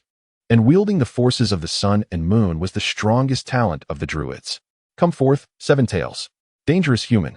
The insect's perceptive abilities alerted the 7 tails to imminent danger. The human enveloped in phosphorescent powder seemed to harbor a lethal power capable of destroying it. Instinctively, the 7 tails was compelled to flee, yet a prior agreement with the old man rendered such an escape impossible. The tailed beast was not a despicable and shameless creature like humans. With a piercing shriek, the 7 tails flapped its wings with remarkable speed, darting toward the human like a bolt of lightning. The antennae collided. Its horns were incredibly sturdy, the mightiest weapon within its entire being. Here it comes. As the 7 tails burst into the moonlit barrier, Hiroya felt every hair on his body stand on end. Upon witnessing the imposing figure of the 7 tails charging, he experienced a sensation akin to facing a Boeing aircraft in a collision. The disparity in size was overwhelming. A direct confrontation was out of the question. The force generated by its flight was several dozen times that of running. A passenger aircraft colliding with a bird could indeed obliterate the fuselage. Given the 7 tails' size and weight, should it strike with its horns, survival would be utterly impossible. Hiroya flapped his wings with all his might, ascending vertically to narrowly evade the horns, but the fierce gusts generated by the 7 tails sent him tumbling uncontrollably. His body rapidly morphed in midair, and amid the chaotic rolling, he completed his transformation. Hoo-hoo! The form of the owl beast. Originally a colossal white owl with a wingspan of 6 meters. It now appeared as a diminutive sparrow before the 7 tails, devoid of any semblance of intimidation. Yet, this seemingly insignificant sparrow engaged in a life-and-death pursuit against an eagle magnified 100-fold. Jiraiya's wings were suffused with an abundance of chakra, his entire focus directed toward flight. Yet the ferocious 7 tails drew ever closer. The insect's flapping frequency was exceedingly rapid, and combined with the 7 tails' imposing size, its speed far surpassed his. It had him in its grasp. There was no escape. Insect devour. The 7 tails screeched fiercely, sending a shrill sound wave akin to cicada calls rippling forward. This was a sonic attack. Jiraiya's mind spun in a haze, his bones creaking as though a rasp were grinding within him, the agony nearly rendering him unconscious. Damn it! At this rate, I will perish. Not only was it swift, but it also wielded area of effect disruptive skills. He had to devise a countermeasure. Enduring the pain and dizziness, Jiraiya dove vertically downward. The sky was the 7 tails' domain, and aerial combat offered him no advantage. Rather, it was fraught with peril. How could a sparrow inflict harm on an eagle? This was Jiraiya's first aerial battle, and he faced the monstrous 7 tails. Even without prior experience in air combat, he was acutely aware that if the enemy latched on, it would surely result in his demise. Why, you may ask? Because that's how it unfolds in the movies. In dogfights, the one in front invariably bears the brunt of the assault. He could not evade the 7 tails, nor could he alter their positions during the chase. Thus, he needed to leverage external forces to transform his size disadvantage into an advantage, and only then could he hope for a sliver of victory. The mountainous terrain of Takigakure was his beacon of hope. Utilize the landscape as a cover? The 7 tails observed its prey's movements with a derisive smirk. While the intricate mountain range might indeed hinder its speed, underestimating the insect's agility and capacity for swift direction changes would be a grave miscalculation. The trajectory of the insect. 3 pairs of cicada wings effortlessly alter their flight direction with varying movements, enabling lateral flight that surpasses the agility of birds by several-fold. Oh my! When Hongye caught a glimpse of Shichibi employing its lightning speed to deftly evade a mountain without the slightest reduction in pace, he couldn't help but exclaim in frustration. Faced with obstacles, he was compelled to navigate in arcs and, when necessary, decelerate, much like a driver negotiating a curve. No matter how perfectly he drifted, speed on a straight path would always prevail. Furthermore, due to his proximity to the ground and limited visibility, he had to remain vigilant for other hindrances ahead while dodging the sporadic sonic waves and the shattering debris. Yet here was Shichibi, equipped with its own disruptive tools, exhibiting even greater maneuverability. What a farce! He needed to devise a strategy. Taking a deep breath, Hongye focused his gaze. Fortunately, Shichibi's speed had indeed diminished considerably, and its reaction time was not particularly impressive. This was the reason he had managed to hold on until now. This creature was likely the most formidable of the tailed beasts, second only to Hachibi and Kyubi. The chase continued, with Hongye unable to shake off Shichibi and forced into the narrow confines of the trees. His body sustained numerous lacerations from the branches. He had initially believed that without a Jinchuriki, the tailed beasts would be easier to confront. Recalling how Deidara effortlessly toppled the 3 tails with a single explosive device, as if playing a game. Yet here he was. Shichibi had surged forth with renewed vigor, unleashing a barrage of special techniques, leaving him with no opportunity to counterattack. That wretched 3 tails, was it throwing the match? That mountain. Suddenly, Hongye's pupils constricted slightly. If memory served correctly, he had recently circumvented a towering peak ahead, its 3-fingered silhouette unmistakable. How had he returned to a previously traversed area? A mere coincidence? You have nowhere left to run, human. The mocking voice from behind confirmed to Hongye that this was no mere happenstance. Recalling his flight path, Hongye's heart raced. Under the relentless interference of Shichibi, he had unwittingly circled back. This was the starting point. Was that silk? Under the moonlight, slender threads glimmered like silver, enveloping every corner of the valley like a cocoon, rendering escape impossible. It was Shichibi's silk. Pressing forward, only 2 fates awaited him: to be shredded by the threads or ensnared by the vast web. Hiss! Hongye inhaled sharply. What manner of creature was this? Flight, phosphorescence, paralysis, impact, the chirping of insects, silk spinning, rapid reversals, air currents, and biting. These were merely the exhibited abilities. With hidden techniques such as the tailed beast ball lurking beneath the surface, in the realm of Pokemon, it would undoubtedly be a divine bug type. There was no time for contemplation. Hongye executed a swift break, enveloped in an abundance of moonlight, his form instantaneously fracturing into hundreds. In release, moonlit illusion. He dispersed the moonlight around him, reflecting his body like a mirror, then projecting the images into the eyes of his adversary. This was Hongye's self-created illusion technique. Fundamentally a visual deception, his true self remained singular, yet for the countless compound eyes of the insect, this tactic proved exceedingly effective. Within the realm of the Seven Tails' multifaceted vision, a myriad of white owls densely occupied every inch of space, rendering it impossible to discern the genuine from the illusory, leaving one at a loss as to which to strike. It hovered in the air, infuriated, unleashing a piercing shriek. The colossal beast devoured. A powerful sonic wave radiated from the Seven Tails, enveloping every corner of the valley, causing torrents to surge and rocks to shatter. Hongye bore the brunt of the assault. As if struck by a mighty hammer, his body plummeting into the lake below like a meteor. Cough. Blood gushed from Hongye's mouth. He felt his insides rupture from the shock, but fortunately, it was a widespread attack, lacking the lethal force to ensure his demise. Such is the presence of a tailed beast, akin to a natural disaster. The escape route was sealed. At both ends of the river, a dense web of chakra threads wove a net, obstructing the path to freedom, rendering it impossible to swim out of the valley, concealed beneath the water's surface. Hongye pondered his tactics. Aerial combat was undoubtedly beyond his capabilities against the Seven Tails. He needed to devise a means to ground it, or at the very least, engage in close-quarters combat. Let's give it a try? Regardless of the thoughts swirling in his mind, only through endeavor could he discern the outcome. Swiftly forming hand seals, he infused chakra into the water. Water release, water dragon bullet technique. The river's surface began to swirl, a multitude of droplets ascending from the vortex's center, coalescing into a water dragon that lunged toward the Seven Tails with ferocity. Such an obvious attack would surely miss. The Seven Tails, ever vigilant of the water's surface, sensed the impending assault and gracefully flapped its wings, swiftly retreating several meters, easily evading the water dragon. The water dragon struck the net above, shattering it into countless fragments, sending a cascade of droplets into the sky. Hongye continued to form seals, utilizing the spray from the water to execute his next combination, crafting a series of hexagonal mirrors. Water release, water mirror technique.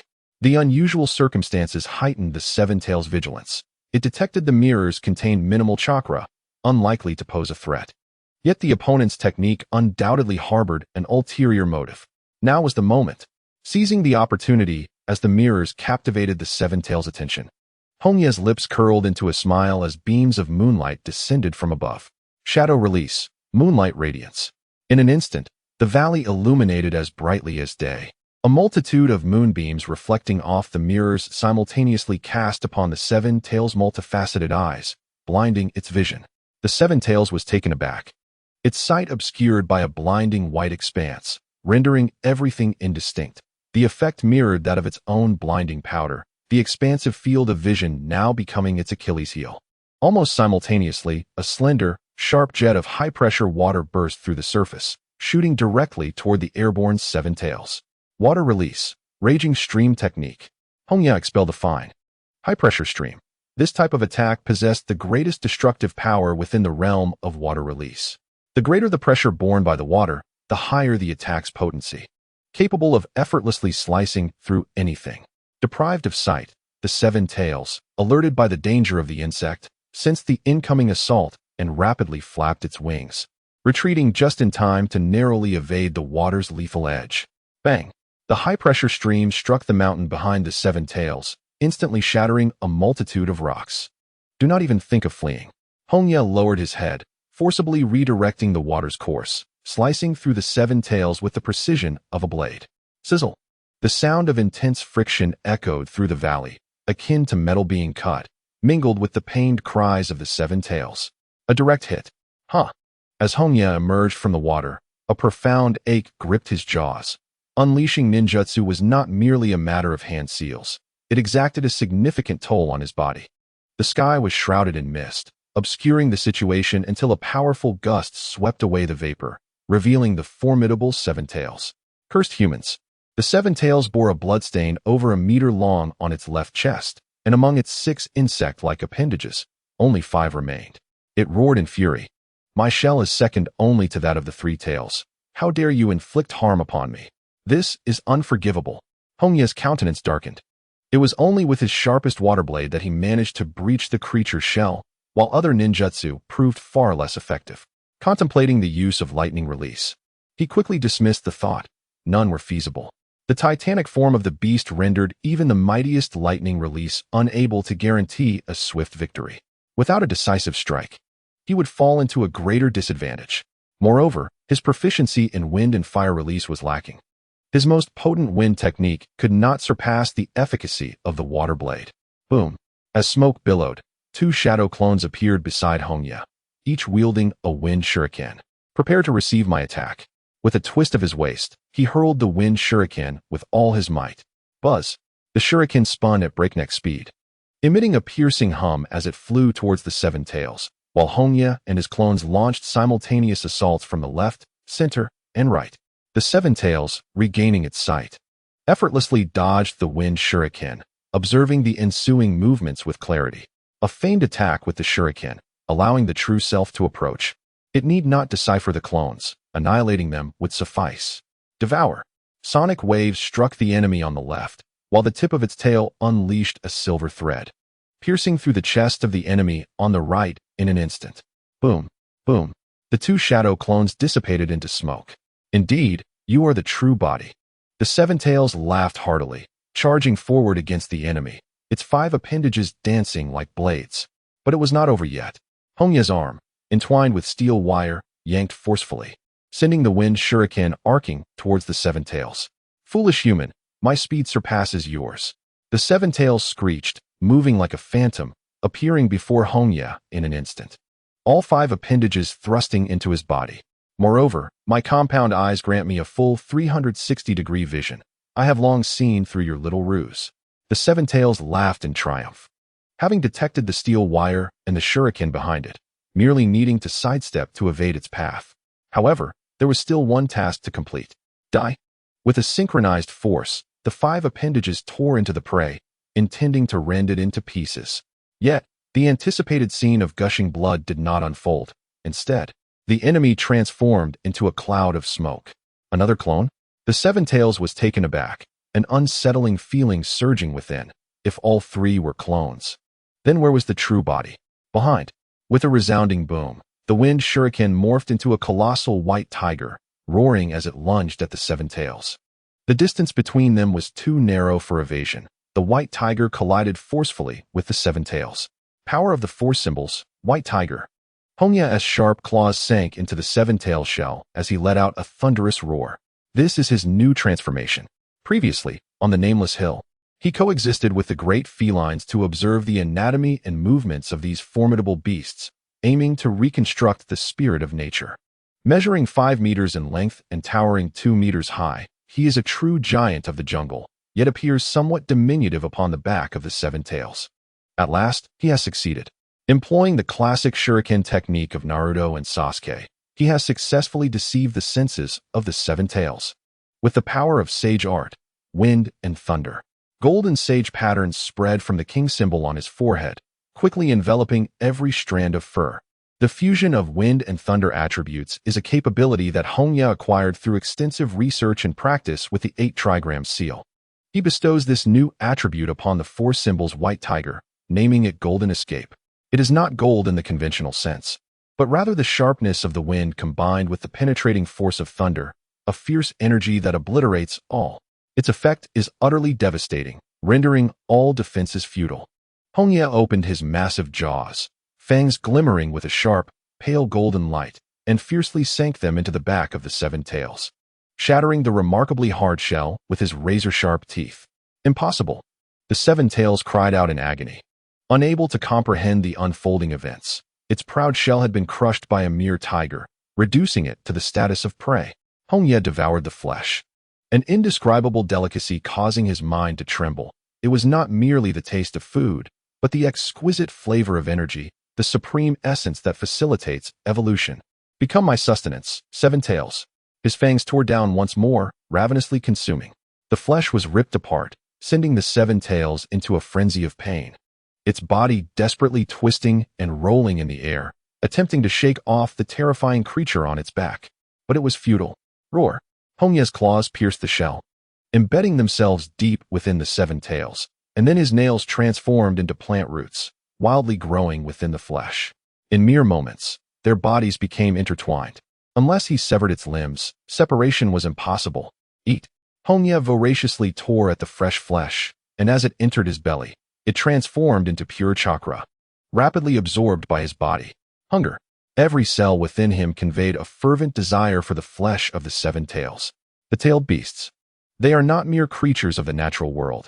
They are condensates of chakra, treasures of heaven and earth nourished by natural energy. While absorbing the power of the tailed beast's flesh, Hongye finally discerned the connection between the spirit of nature within him and the tailed beasts. The tailed beasts are fragments of the 10 tails, a part of Kagaya Akatsuki, while the spirit of nature is a fragment of his soul, also a part of him. And like the 10 tails, it grows by absorbing natural power. Their natures are nearly identical. Given sufficient time, the spirit of nature could evolve into a new tailed beast. Devour all tailed beasts, cultivate his own. This singular thought consumed Hongye's mind as his biting speed increased, swiftly reducing the 7 tails back to mere remnants. The pulsating innards starkly visible. Please, spare me. The 7 tails wailed in despair, engulfed by the dread of death. It was not the usual fear of dying only to be resurrected after a time, but rather the realization that it was truly facing death. Its soul and body in the throes of dissolution. Once consumed entirely by the white tiger, the existence known as 7 tails will vanish from this world forever. Pleas fell upon deaf ears, as the adversary on its back seemed to forget everything, crashing into the mountains, plunging into the waters, and unleashing a cacophony of insectal assaults. Soaring to the frigid heights of 10,000 meters, the devouring continued unabated. A wave of weakness engulfed it, coupled with an overwhelming hatred. Damn humanity! Humanity! The 7 tails roared in madness. It loathed the very essence of mankind, having been the target of their disdain, hunted down, and sealed since its inception in this realm. Now, if the being behind it could be deemed human, it would be devoured by humanity once more. It harbored an unquenchable hatred for mankind. Unforgivable, irredeemable. Struggling to escape the valley, it sought the place etched in its memory, yearning for vengeance, determined to make the human behind it regret their actions before death claimed it, to ensure they lived in torment. There, the nameless small mountain, the flickering lights on the mountainside, the yin and yang chakra mixed in a ratio of 2, 8 before its mouth, gradually coalescing into a deep purple orb, emanating terrifying waves that sent shivers down the spine. Hongye felt the dread energy awaken him from his consuming state, and upon glimpsing the purple sphere ahead, he was instantly jolted awake, as though doused with cold water. The tailed beast ball, the ultimate technique of the tailed beasts, capable of effortlessly obliterating a town. There it was. Following the direction pointed by the 7 tails, the familiar nameless peak came into view. Even the waterside trees outside the stone house were visible. Ha ha ha, humanity! Regret your actions. The 7 tails cackled menacingly, consumed by madness, its mind solely fixated on revenge, intent on slaying the human companion. Perish! The purple-tailed beast ball shot forth, annihilating everything in its path, and after a brief moment of delay, exploded skyward like a nuclear bomb. The vision was engulfed in a blinding white radiance. Damn beast! Hongye's eyes reddened. He was now linked with the 7 tails, unable to separate or intervene. Too late to halt the tailed beast ball. In the midst of life and death combat, preventing the enemy's attack from affecting other areas was nearly impossible. This was also the reason why the host of the 7 tails left the village. Battling in Takigakure would inevitably endanger the villagers. Mizuki, Kana. There was no time for sorrow. Hongye had expended immense time and effort to capture the 7 tails, neglecting even the plight of the Land of Dawn. There was but one chance. The 7 tails already knew his trump card, and if it escaped now, the next battle would not afford him the opportunity to engage closely. Hongye's gaze sharpened, his chakra surging to a frenzy. Sage art, death drain. Dozens of tentacle-like vines extended from his body, viciously piercing the internal organs of the 7 tails, siphoning its flesh and essence. Glug, glug, glug. A torrent of blood and flesh was drawn into the vines, then transferred into Hongye's body, taking on a grotesque form akin to a true monster. The rate of consumption accelerated exponentially. Roar! The tiger's roar echoed through the mountains. Time passed unmeasured, and the golden-striped white tiger sank its teeth into the heart of the Seven Tails. With a splatter, the heart burst into a spray of blood. The Seven Tails' struggles froze. Its wings gradually ceased their flapping, unable to maintain flight, plummeting towards the lake below. Boom! Water splashed high into the air, creating waves that danced across the surface before gradually returning to tranquility until the lake mirrored the moon like a flawless glass. In this profound silence, all living beings instinctively maintained their stillness, daring not to utter a sound, until a ray of dawn illuminated the world. The day had broken. In the heart of the serene lake, ripples suddenly emerged as a figure surfaced from beneath the water. Hongye stood upon the water's surface, the edges of his pupils faintly shimmering with a golden halo. From his back sprouted magnificent wings, and with a powerful flap, he soared into the sky. Gazing down at the earth below, the Seven Tails had vanished, consumed entirely, its flesh and blood transformed into sustenance for the white tiger within him. With but a short period of digestion, the white tiger would possess powers rivaling that of the tailed beasts. At that moment, he would become an unparalleled Jinchuriki, capable of undergoing tailed beast transformation akin to that of Killer Bee. The swelling power emboldened Hongye's conviction. By devouring all tailed beasts, he would undoubtedly become the strongest entity in the ninja world. Even the Akatsuki clan might not pose a challenge. Yet, he was not one to indulge in vanity. Hongye understood well that the Nine Tails was the pivotal existence, its strength comparable to the combined might of the One Tails through Eight Tails. What of the Jinchuriki? A question crossed Hongye's mind.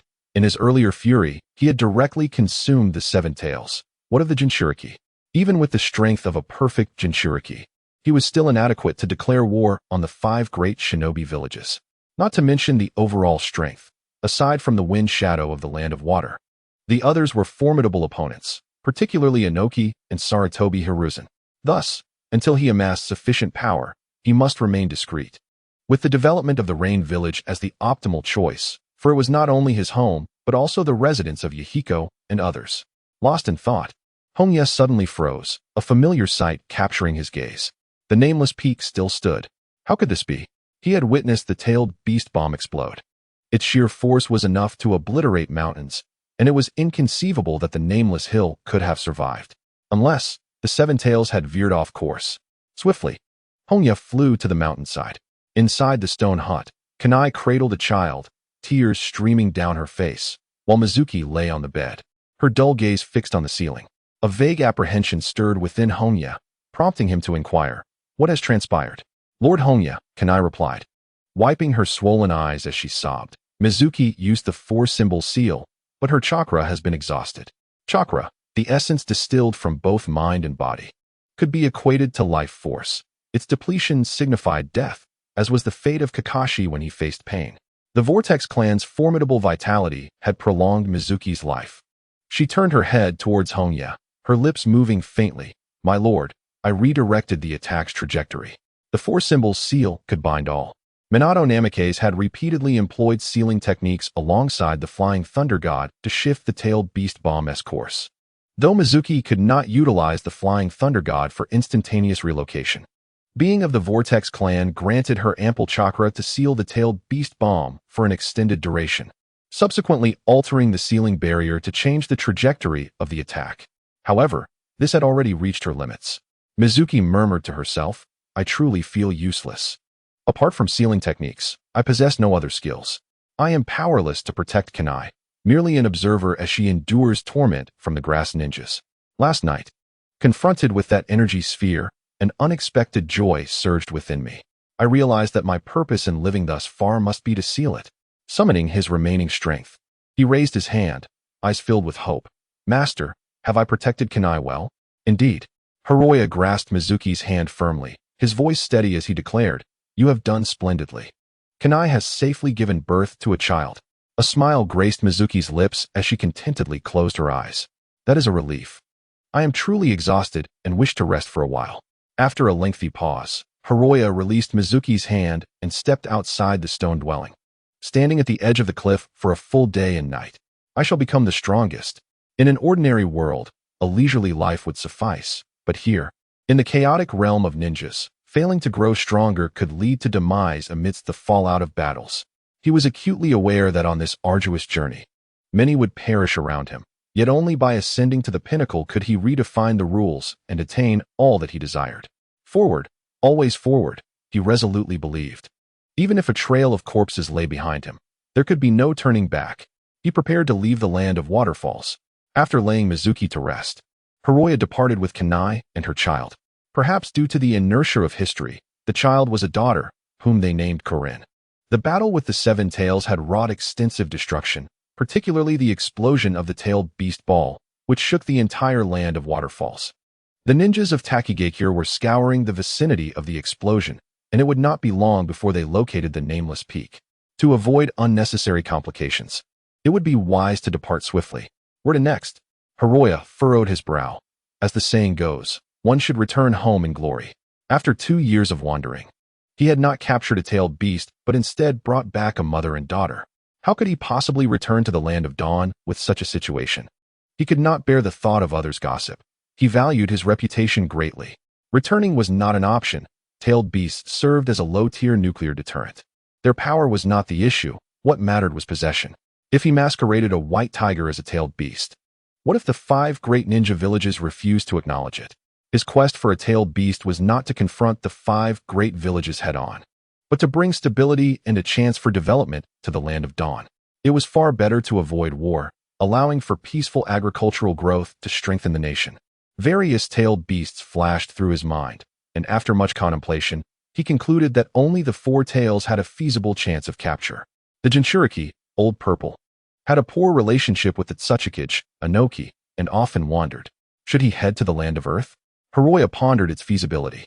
The terrain of the land of Earth bore resemblance to the Lust Plateau, characterized by sparse vegetation, dominated by rocks and peaks, lacking advantageous geography. However, he possessed an elemental advantage over the 4 tails Jinchuriki, making victory seem attainable. Yet, escaping would pose a challenge, as some rock ninjas could fly. And Anoki's dust release was a formidable technique that could easily tear apart Susanoo. After a while, a gray night owl alighted on Hiroya's shoulder, hooting softly to convey the frontline situation. Hiroya paused, briefly reflecting before turning around. Kanai, we shall not proceed to the land of Earth. We are returning the way we came. Understood. Konan held no objections. She was uncertain of her destination, yet simply following in Hongye's wake sufficed. The two had initially set their course northward toward the land of Earth, but the decision to return south to the land of fire was prompted by a rather simple revelation. The Kaminarabashi had been destroyed. Kakashi Hitaki, Obito Uchiha, and Rin. Hongye remained vigilant regarding the condition of the Kaminarabashi, showing no interest in Minato Namikaze or Kakashi's team. His focus lay solely on discerning the trajectory and timeline of the war, unexpectedly discovering a more favorable option. The 3 tails. Noera Rin was about to become the 3 tails Jinchuriki. Yet she was incapable of tailed beast transformation, unable even to manifest the beast cloak. Her abilities were merely those of an ordinary medical ninja, far less daunting than hunting down the elderly Aoi. The only concern was the darkened Obito, but even without intervention, he would attempt to corrupt Nagato. Thus, why bother with his sentiments? Moreover, it presented a perfect opportunity to acquire what he had long desired. Half a month later, in a modest town in the northern region of the Land of Fire, the two disguised themselves as ordinary refugees, lodging at an inn under the guise of a married couple. While Hongye could rest anywhere without issue, Kana had recently given birth, leaving her physically frail, and little Sholin was still an infant, making it impossible to stay outdoors. Given the stringent defenses of the Land of Fire, evading thorough scrutiny required a more convincing disguise, and a family of 3 was the most suitable identity. As midnight approached, Hongye sat beside the window, contemplating the dynamics of the war. The Kaminarabashi served as the most vital supply line for the IWNine. Its destruction signified the outcome of the conflict was already determined, rendering any assault on the Land of Fire by IWNine impossible. According to the course he recalled, IWNine would be manipulated by Danzo, backstabbing the Kumogakure and assassinating the 3rd Reikage, leading to a fierce clash between IWNine and Kumogakure. Meanwhile, Konoha would experience a significant reduction in pressure, allowing them to focus on the sand and mist ninjas, as well as the rain ninjas. Time was of the essence. After seizing the three tails, he would return to the land of Akatsuki immediately. Hongye inhaled deeply. Konoha boasted an abundance of formidable ninjas, the third Hokage and Danzo among the high-ranking powers, Orochimaru and Jiraiya as the core forces, not to mention Minato Namikaze, Kushina Uzumaki, and other young talents. And then there was Might Guy, a hidden powerhouse. All of them were shadow level. This did not even account for the formidable Uchiha and Hyuga clans. In stark contrast, Amigakure had only Hanzo and himself. With Nagato barely qualifying as half a powerhouse, they could hardly be compared to Konoha, which made his head throb with frustration. Kana approached Hongye from behind, draping a thick windbreaker over his shoulders, and whispered, "Lord Hongye, it is time to rest." Indeed, Hongye nodded slightly, his head throbbing even more. To avoid raising suspicion, they shared a room, which brought certain inconveniences, especially with an infant like Sholin. Fortunately, the room was a double, providing 2 beds for rest, so sleeping together would not be overly awkward. As Hongye moved toward his bed, a sudden jolt of energy coursed through him. "Kana, you should rest. I need to step out for a moment." With that, he vanished in an instant, transforming into a nocturnal creature soaring through the sky, ultimately landing atop a small hill, where he sat cross-legged, his consciousness sinking into the spiritual realm. Roar! The white tiger let out a thunderous roar, standing at an impressive 40 meters tall, its body adorned with golden celestial patterns, with flickers of golden lightning weaving through its fur, creating a dazzling spectacle. The formidable aura is breathtaking. It has completely assimilated the 7 tails, evolving into a brand new tailed beast. Its size is slightly smaller than that of the 7 tails. Hongye gazes at the white tiger, growing increasingly elated. While a typical tailed beast stands around 50 meters tall, the 9 tails reaches an impressive 70 meters. The white tiger, towering at 40 meters, surpasses his expectations. However, consuming does not equate to total absorption. There must be some waste expelled. The only distinction of the current white tiger from a tailed beast is its lack of consciousness. Hongye has no intention of bestowing it with thought, as that would only complicate matters, akin to the rebellion of tailed beasts against being absorbed by the outer path. Let us give that a try. Closing his eyes, Hongye connects his spirit with the white tiger, and soon, a white chakra cloak materializes, adorned with a plethora of golden sage patterns. The white tiger has entered chakra mode. Aside from the differing colors and designs, it resembles Naruto's 9 tails chakra mode perfectly. Hongye feels a surge of power within him, and, unable to contain his excitement, he clenches his fists. It is only at this moment that he senses he has finally acquired the means of self-protection, enabling him to confront those formidable adversaries directly. Ha ha ha! His raucous laughter echoes atop the mountain. After a while, Hongye composes himself, taking a deep breath. It is not yet the time for pride. Having merely absorbed the 7 tails, he still stands at a significant disadvantage against the 9 tails, and should he encounter the 10 tails, he would likely be overwhelmed in an instant. What is this sensation? Suddenly, Hongye feels a prickling discomfort, as if someone is watching him, causing goosebumps to rise all over his body. Is it Kaguya? He surveys his surroundings, quickly dismissing his initial judgment. If Kaguya were nearby, he would certainly sense her presence. Soon, he realizes the source of the gaze and abruptly looks up, fixing his eyes on the sky. Tonight, the night of the full moon. Hongye gazes at the luminous orb, his spirit drifting into a daze, as if something is calling out to him. The power of the white tiger within him responds to that call, automatically enveloping him in a chakra cloak. The call grows clearer, seemingly uttering a phrase. "I have always been watching you." Time passes unknowingly, and as the sun dawns upon the earth, the moon retreats into darkness. The calling gradually fades. Hongye regains his composure, slowly lowering his outstretched arm towards the sky, softly whispering, "Kaguya." The voice's owner does not reveal their identity.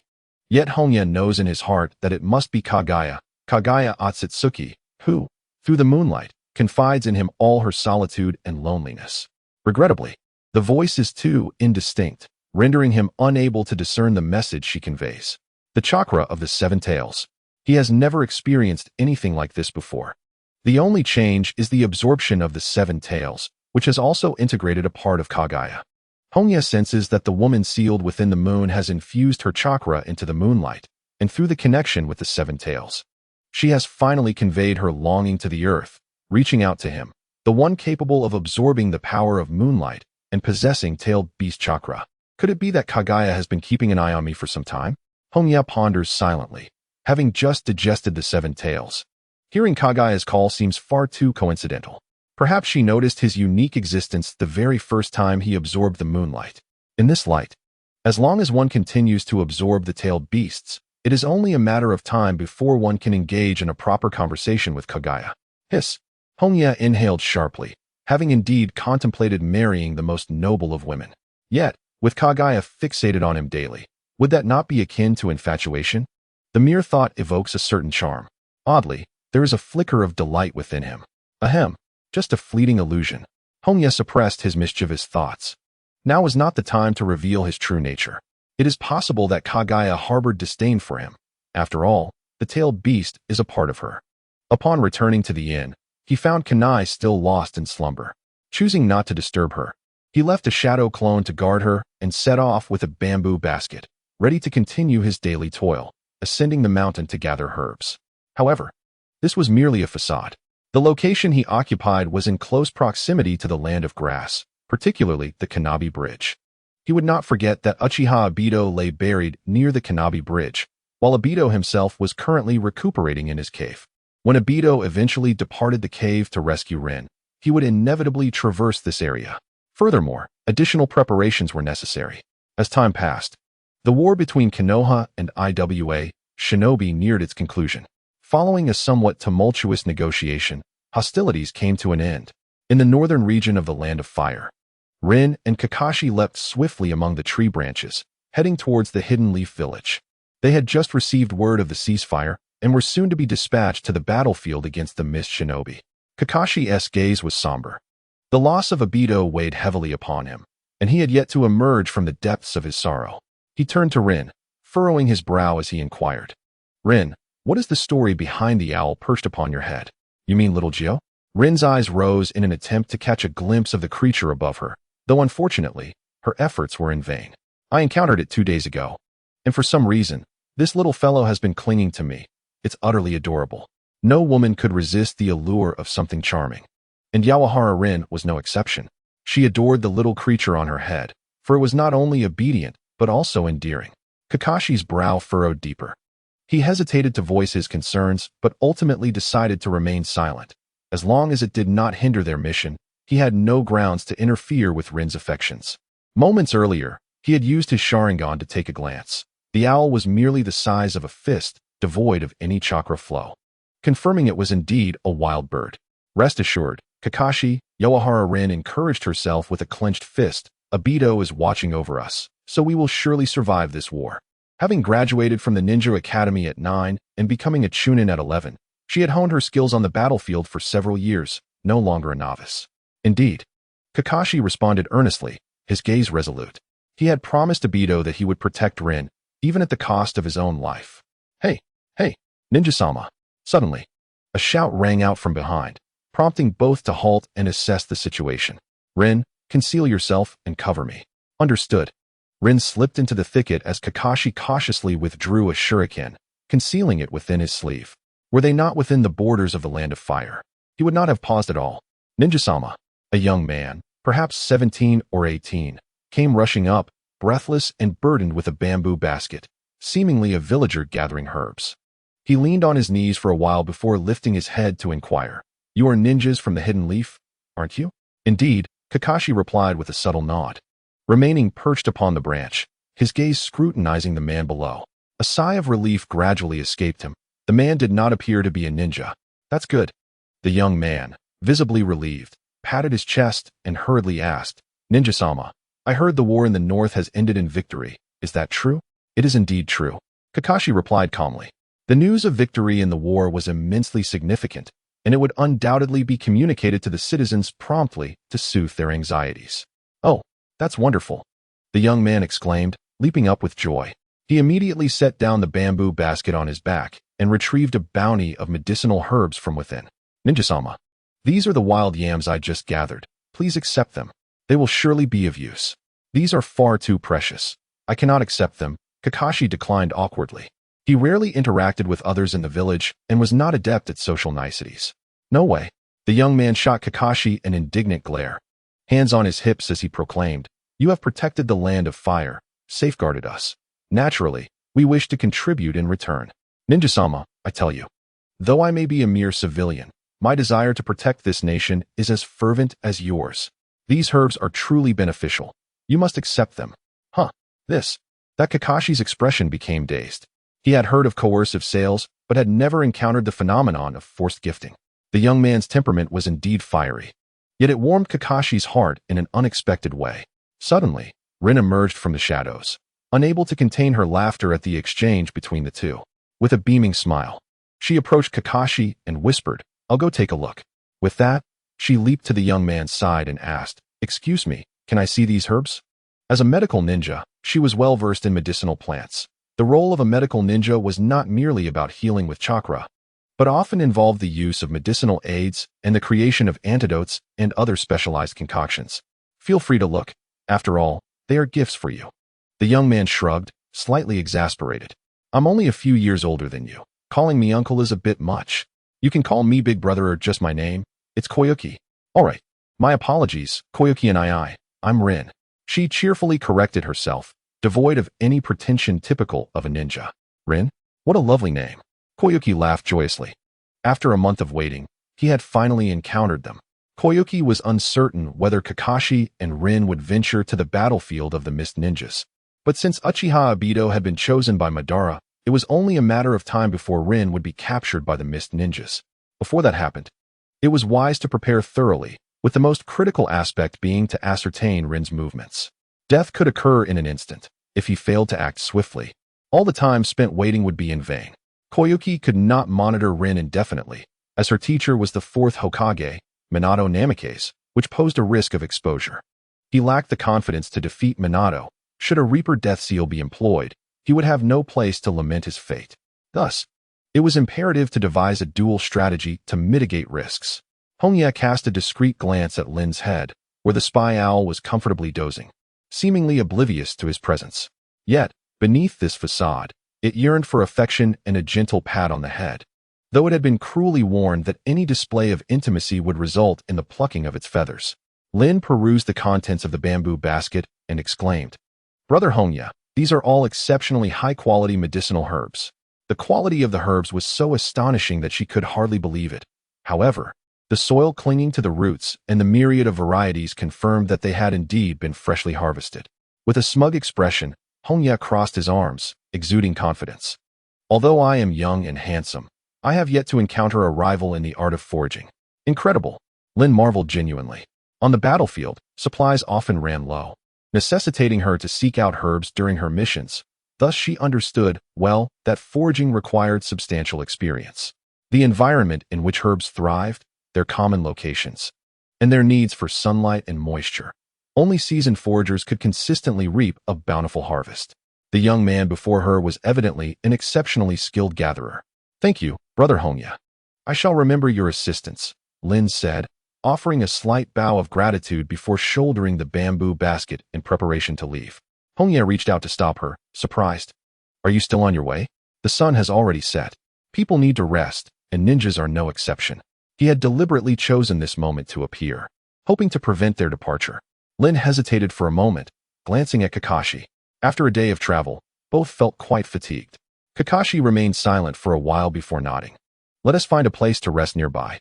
We are in the northern part of the Land of Fire, where hostile ninjas are unlikely to appear, so it should pose little risk.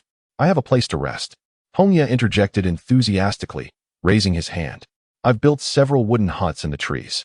If you don't mind, you could sleep there tonight." Kakashi paused, taken aback, and furrowed his brow suspiciously. "What do you need the wooden huts for?" "For resting." "Of course," Hongye replied, bewildered. "When foraging in the mountains, it can take 2 to 3 days if luck is against you, so a safe resting point is essential. The jungle can be quite perilous." "Ah, my apologies," Kakashi said, feeling a bit embarrassed as he turned away. The gap in knowledge was evident. At just 12 years of age, he was still quite inexperienced in such matters. "Haha, enough chatter, follow me. It's not far." Hongye laughed heartily. embodying the spirit of a passionate youth.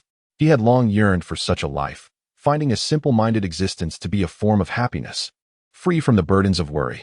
Along the way, Hongye demonstrated his resourcefulness, quickly gathering wild mushrooms and ground vegetables, even fashioning fishing lines from tree bark to catch 2 large fish, nearly causing Kakashi's jaw to drop in astonishment. His remarkable survival skills significantly reduced Kakashi's doubts, and upon witnessing the exquisite treehouse and a pile of pots and utensils, he finally relaxed his guard.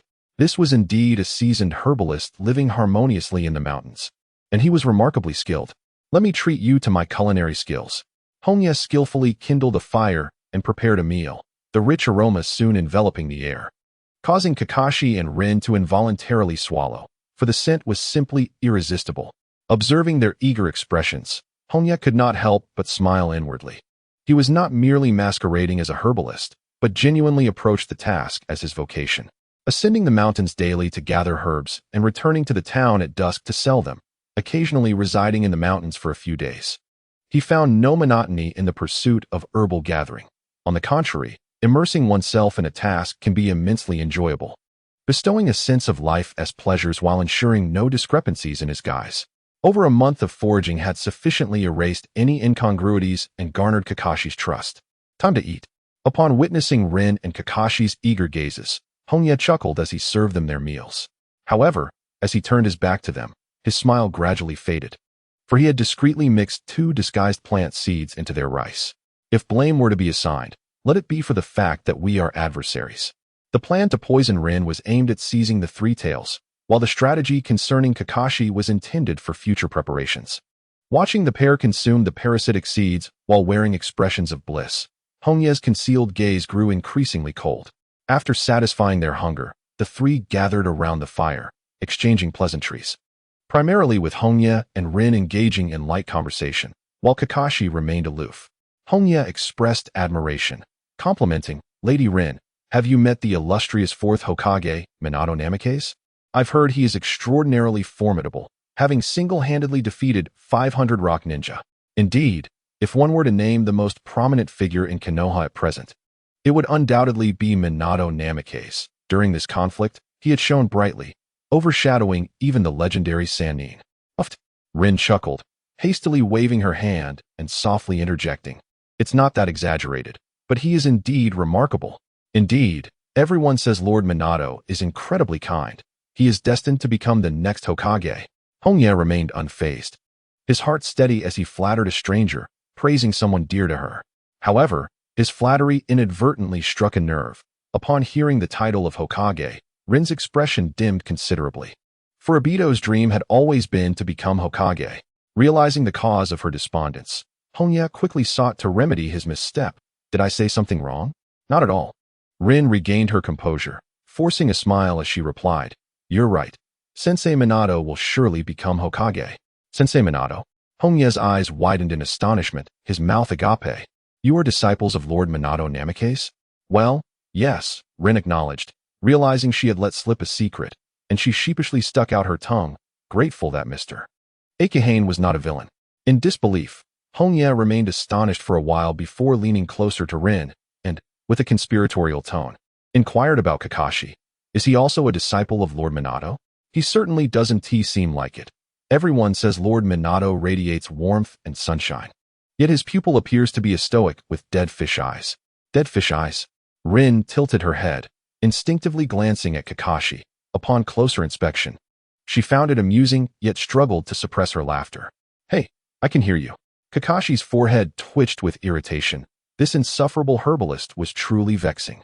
The following morning, Kakashi and Rin quietly departed, leaving behind a few thousand ryo in the treehouse. How benevolent! Hongye held a coin, gazing in the direction where the 2 had departed. Letting out a deep sigh, Lin was undoubtedly a good girl, gentle, kind-hearted, and thoughtful.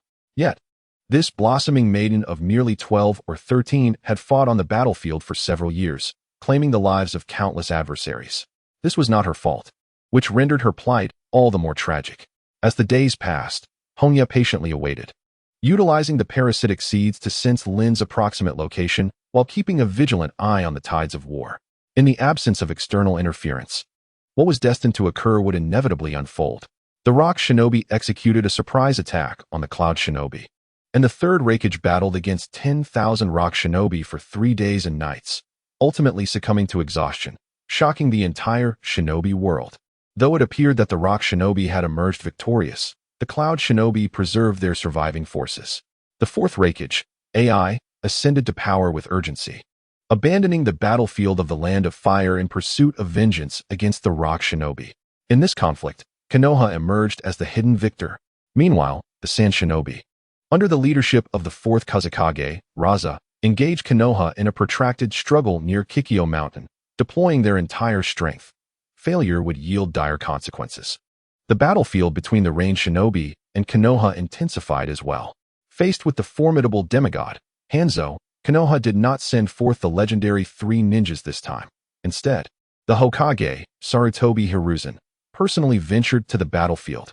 On one hand, Hanzo's intimidating prowess was overwhelming. On the other, the assassination of his son and daughter-in-law by the Rain and Sand Shinobi could not go unavenged. A confrontation between a master of ninjutsu and a demigod of the shinobi world was a sight Hongye yearned to witness. Both were at their zenith, representing an apex clash of this era. Sarutobi Hiruzen possessed chakra of all attributes, except for bloodline limits, and was reputed to be proficient in all Konoha's ninjutsu and secret arts. His strength required no embellishment. Hanzo was equally formidable, his title as a demigod resonating throughout the shinobi realm, effortlessly defeating the legendary 3 ninjas while mastering water release, fire release, poison attacks, and taijutsu, alongside a body flicker technique rivaling the yellow flash. Moreover, the extensive battle experience of both warriors was even more daunting than their jutsu. Hongye felt that his own abilities were not inferior to theirs, yet in a life-or-death struggle, the odds of defeat would likely fall upon him. He was still too young and inexperienced. In the realm of combat, experience and raw power were paramount. Hongye's eyes narrowed slightly. In the early stages of battle, intelligence and tactics were crucial, but as the conflict progressed, heritage and extraordinary abilities became critical. In the face of Madara's meteoric assault, all strategies were rendered futile. One had to rely on sheer strength. He had once fantasized about soaring above Konoha, proclaiming, from this moment on, let the world feel pain, stinging scorpion. 2 months later, a fist-sized gray owl appeared at the window, peering curiously into the room. Hoot! The long-awaited moment had arrived. Hongye emerged from the shadows, offering a piece of jerky to the little creature and gently stroking its head. Return to your home now. You've worked hard during this time. Hoot! The small owl nuzzled affectionately, lingering for a moment before reluctantly flying northward, its home in that direction. A faint smile graced Hongye's lips. Yawahara Lin had been captured by the Mist Shinobi and was undergoing a sealing ritual. It was time for him to take action personally. Kanai, Lord Hongye, holding on to little Xianglin, Xiangnai's half-year of recuperation had restored her body to a normal state, and during this period, she had diligently studied ninjutsu, barely qualifying as a competent ninja. I am ready. She understood the gravity of becoming a Jinchuriki, aware that one day she would be extracted of the tailed beast and meet her demise. Hongye gazed into Xiangnai's eyes, devoid of any fear. Instead, filled with admiration and trust, a mixture of emotions swirling within her heart. This woman, for whom she would willingly sacrifice her life, was mirrored by countless ninjas in this world. Bai, Lin, Nagato, each driven by their own reasons. For people, for the village, for peace. There was always a justification for their willingness to give everything, a consequence of their environment, just as Obito had articulated. It was not Lin's death that plunged him into despair, but the world itself, the very institution of being a ninja. Let us depart. A colossal white owl bore the two of them swiftly toward the battlefield of the Mist Ninja. As night fell, within a cave near the bridge of heaven and earth, 2 white Zetsus were engaged in a discussion about excrement, while Obito was undergoing rehabilitation training. Half a year had allowed his body to assimilate the cells of Hashirama. Apart from his slightly disfigured appearance, he was no different from an ordinary person, yet contained immense power. Suddenly, another white Zetsu appeared on the rock wall, urgently calling out to Obito, I just went out and saw your friends Lin and that fool Kakashi in dire straits. Obito was taken aback. They were the 2 he missed most dearly, and he quickly inquired, what has happened? They are being hunted down by the Mist's Umbu, just the 2 of them. Obito's reaction mirrored the plan perfectly. Donning the guise of a white Zetsu, he rushed toward the location of Kakashi and Lin, completely unaware that this was all part of Uchiha Madara's scheme. Meanwhile, the Mist's Umbu deliberately let Kakashi and Lin escape, feigning pursuit while their true objective was to drive the pair into Konoha and subsequently unravel the seal on the Three Tails, unleashing it to devastate the Hidden Leaf Village. In the jungle, Kakashi and Lin fled with all their might, both utterly exhausted, while behind them loomed dozens of elite Mist Umbu, leaving them with no chance of survival should they engage in battle. Kakashi, something feels off with my body. I sense another creature within me. Lin's heart raced, a monstrous figure faintly materializing in her mind, and she quickly realized the grim truth. We cannot return to Konoha. She turned to Kakashi, urgently imploring, Kakashi, I have been used. You must kill me. What are you saying, Lin? Kakashi was bewildered, unable to comprehend why Lin would wish for her own demise. Yet he had promised Obito that he would protect her. Above the jungle, an owl glided through the clouds, closely trailing Kakashi and Lin. This is troublesome. Hongye surveyed the scene below, noting at least 34 Mist Umbu, many of whom were Jonin. Even he would require significant time to deal with them. He had no desire to confront the Mist. If he delayed until Konoha's reinforcements arrived, it would all be in vain. The opportune moment would eventually present itself, perhaps due to a lack of stamina or the relentless pursuit of the Mist. In an open area, Kakashi decisively turned to confront the enemy, the sound of Chidori echoing through the heavens. The opportunity has arrived. Hongye's lips curled upwards, for he awaited this very opportunity to use Kakashi as bait and abduct Rin. Kakashi turned to intercept the enemy, and Rin hesitated, refraining from immediately following him. Instead, she grasped a kunai and aimed it at her own heart. How could this be? The girl's pupils constricted, and before the kunai could pierce her skin, her arm abruptly stiffened, rendering her incapable of driving the blade into her own body, while her other movements remained unaffected. If this continues, I shall attack Konoha. Rin sensed the presence of the Three Tails and comprehended the intentions of the Mist Shinobi, wishing to end her own life, but unable to do so. Suddenly, the cry of Chidori echoed in her ears, and she gazed towards the distant flash of lightning, tears welling in her eyes. Kakashi. She longed to perish at the hands of the one she cherished. Just then, a colossal shadow descended from the heavens, sharp claws seizing the girl by her shoulders and lifting her into the sky. You harbor the Three Tails within you. Once we return to the village, the Mist Shinobi will unseal it, unleashing destruction upon Konoha. Several miles from the battlefield, in a cave, Hongye, disguised in a tiger mask as a member of Konoha's Umbu, explained the situation to Rin. Her complexion turned ashen. She recognized the monster within her and deduced the Mist Shinobi's sinister plot. Yet she had not anticipated that the creature within was a tailed beast. After a moment of silence, the girl took a deep breath, her gaze gradually firming. What must I do? I can extract the tailed beast from within you and seal it. Hongye's voice was calm as he gestured for Kunai to remove her mask and explained. She hails from the Uzumaki clan, possessing the power to seal tailed beasts. Just like Uzumaki Kushina, the Uzumaki clan. Rin looked at Kunai, her striking red hair unmistakable. As a disciple of Minato Namikaze, she was naturally familiar with Uzumaki Kushina, whose crimson locks were exceedingly rare. However, the girl was unaware of the clan's sealing abilities, yet this did not hinder her judgment. She deemed this person trustworthy, for she had no other options. Hongye cautioned, extracting the tailed beast will cost you your life. I understand, proceed. Rin closed her eyes, resolute to sacrifice herself for the sake of the village. Hongye remained silent, unable to fathom why such a young girl possessed such profound awareness, unhesitatingly choosing death. In death, all would be lost. You are the hero of the village. Ultimately, he uttered these reluctant words, casting his gaze towards Kunai. Kunai nodded and approached to examine Rin's body, swiftly confirming the type of seal. It is the tidal wave seal. In the ninja world, nearly all sealing techniques originated from the Uzumaki clan. Much like ninjutsu from the Sage of Six Paths, when the first Hokage distributed the tailed beasts, he provided each village with foundational sealing techniques, which they then modified according to the nature of the beasts. Kunai invoked the tidal wave seal technique in reverse, forcefully slapping it onto Rin's abdomen. Tidal wave seal release. Wave-like runes surfaced on her belly, rapidly dissolving and vanishing. Almost simultaneously, a torrent of malevolent red chakra surged forth from the seal, enveloping Rin, and in an instant, she lost consciousness.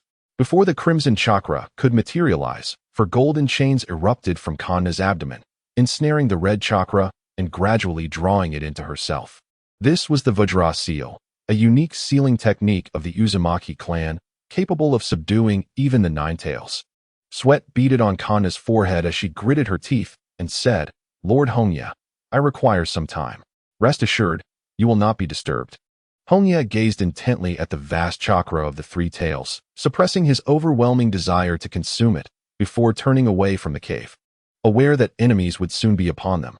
Meanwhile, as Obito arrived on the battlefield under the guidance of White Zetsu, the first sight that met his eyes was Kakashi surrounded and besieged by dozens of mist umbu. The situation dire. Kakashi. Without hesitation, the youth dashed forward with astonishing speed, delivering a powerful kick that sent the stealthy mist ninja flying. Obito. Kakashi's expression shifted in disbelief, thinking he had fallen victim to an illusion, instinctively employing a release technique to disrupt the flow of chakra within him.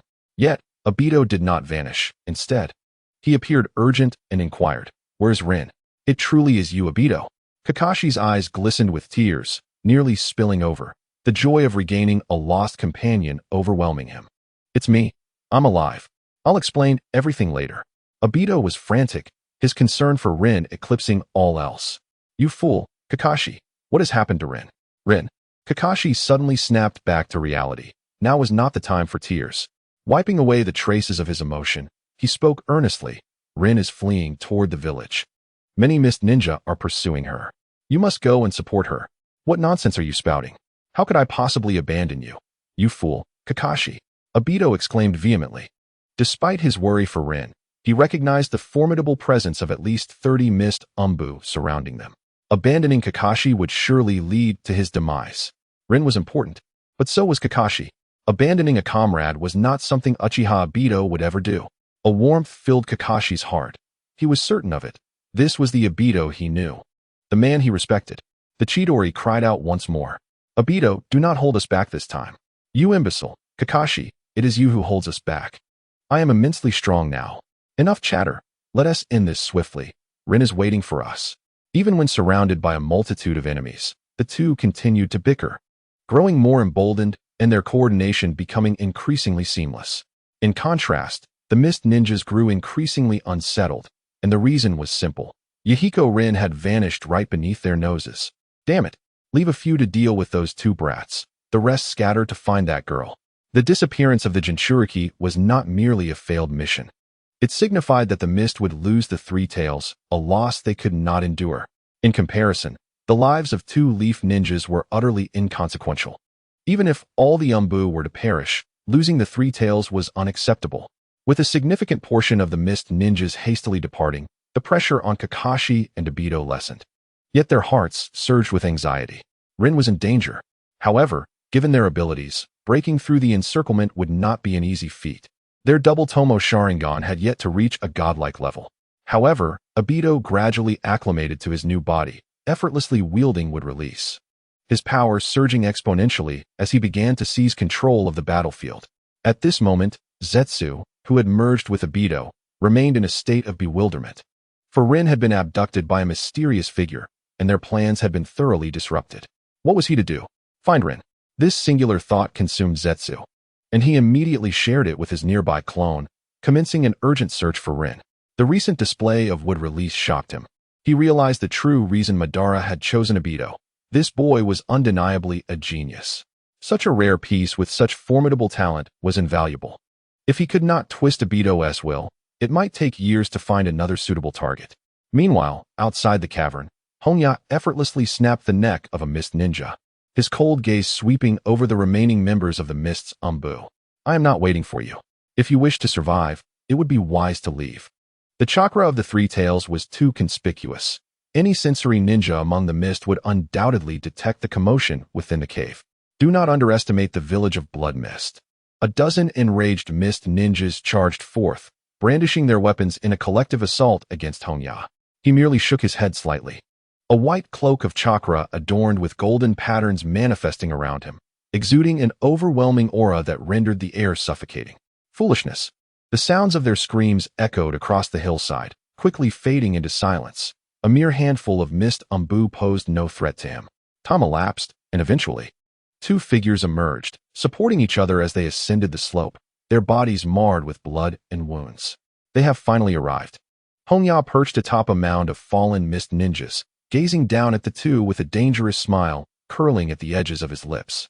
Obito looked up at Hongye, instinctively taking a step back, his voice hoarse. "Where's Rin?" Hongye gestured towards the cavern behind him, his eyes narrowing slightly. "Wait a moment. You shall see her soon. But by then, do not weep." Under normal circumstances, Hongye should have taken Rin far from the battlefield, preferably extracting the tailed beast from within her after bringing her back to the land of Akatsuki, ensuring success. However, he had come to realize a crucial point between the normal Obito and the corrupted Obito, which would be more advantageous for him. It was vital to understand that the emergence of a darkened Obito was inevitable, as the puppet master was Uchiha Madara, even if Obito had not existed. Another corrupted version would arise, be it Obito or Rin.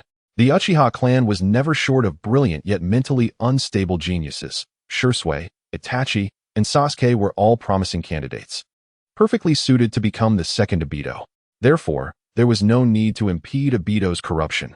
Rather, it was more pragmatic to let it unfold naturally and collaborate with him, preventing any covert maneuvers that might endanger Nagato. After all, he possessed a trump card to control Obito. To protect the village, Rin willingly sacrificed her life. She had hoped to die at Kakashi's hands, but due to the Three Tails, that final wish remained unfulfilled. Outside the cavern, Hongye recounted the events that had transpired, yet it bore little fruit. Obito and Kakashi dismissed his words, frantically rushing towards the cave, determined to halt the ritual, only to find themselves confronted by the legendary pain. "I have declared that no one is permitted to enter before the ritual concludes." With a swift kick, Hongye sent both individuals flying several meters away, emanating an astonishing aura of menace. Xiangnai was in the midst of extracting the chakra of the Three Tails and could not be disturbed. Kakashi, struggling to lift his weary body, attempted to rise, but the fatigue from continuous combat rendered him utterly exhausted, sustained only by sheer willpower. At that moment, he succumbed to unconsciousness. "Get away from me!" Obito roared, still possessing considerable combat prowess with the assistance of White Zetsu, as the tomo in his eyes transformed into three. "Lin will not die. I cannot allow such a thing to happen." His youthful voice trembled with profound fear. It was his longing for Lin that had enabled him to endure countless days and nights, and he could scarcely fathom a world devoid of her presence. Three Tomo. Hongye was taken aback. This was indeed his first encounter with a member of the Uchiha clan, a lineage characterized by its peculiarities. The more frenzied their ocular prowess, the more formidable they became. However, to think that Obito could breach his defenses with merely 3 tomo was rather naive. Return. Once again, the outcome was the same. Obito was sent hurtling backward, rolling violently across the ground for several rotations. "Damn it, I will kill you." Obito's eyes burned crimson, despite possessing the 3 tomo Sharingan. His insight surpassed Hongye's. Yet, even with the ability to perceive Hongye's attack trajectory, he was unable to evade it, as the disparity in speed was insurmountable. "Ah!" The youth bellowed, as wooden spikes erupted from the right side of his body, amplifying both his strength and speed once more. "Hey, isn't it a bit excessive to cheat right in front of me?" Hongye's eyelids twitched. The power of the Hashirama cells was indeed astonishing. In such a brief span, Obito's strength had increased at least twice, warranting Hongye's utmost seriousness. It was worth noting that merely 6 months prior, Obito had been a mere chunin, hardly distinguishable from cannon fodder, yet now, even a standard jonin was no match for him. Fire style, fireball jutsu. In the midst of contemplation, Obito altered his strategy, opting to launch an attack with ninjutsu, exhaling a colossal fireball of searing heat. "Cease your antics." Hongye's gaze turned cold as he clapped his hands together, his chest swelling. Water style, waterfall jutsu.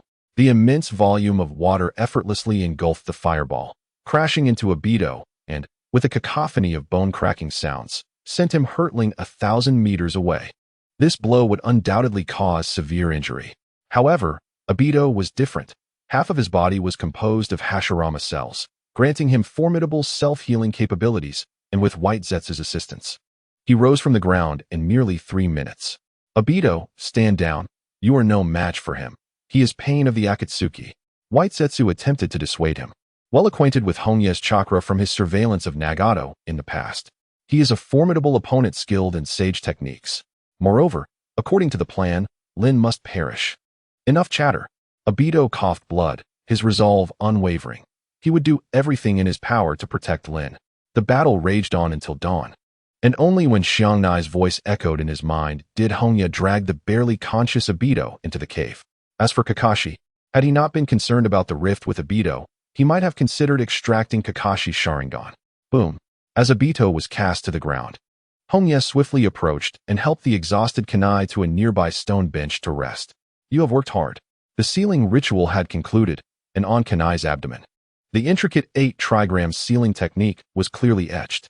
At that moment, Lin lay on the cold ground, her breath dwindling, and under Hongye's special instruction.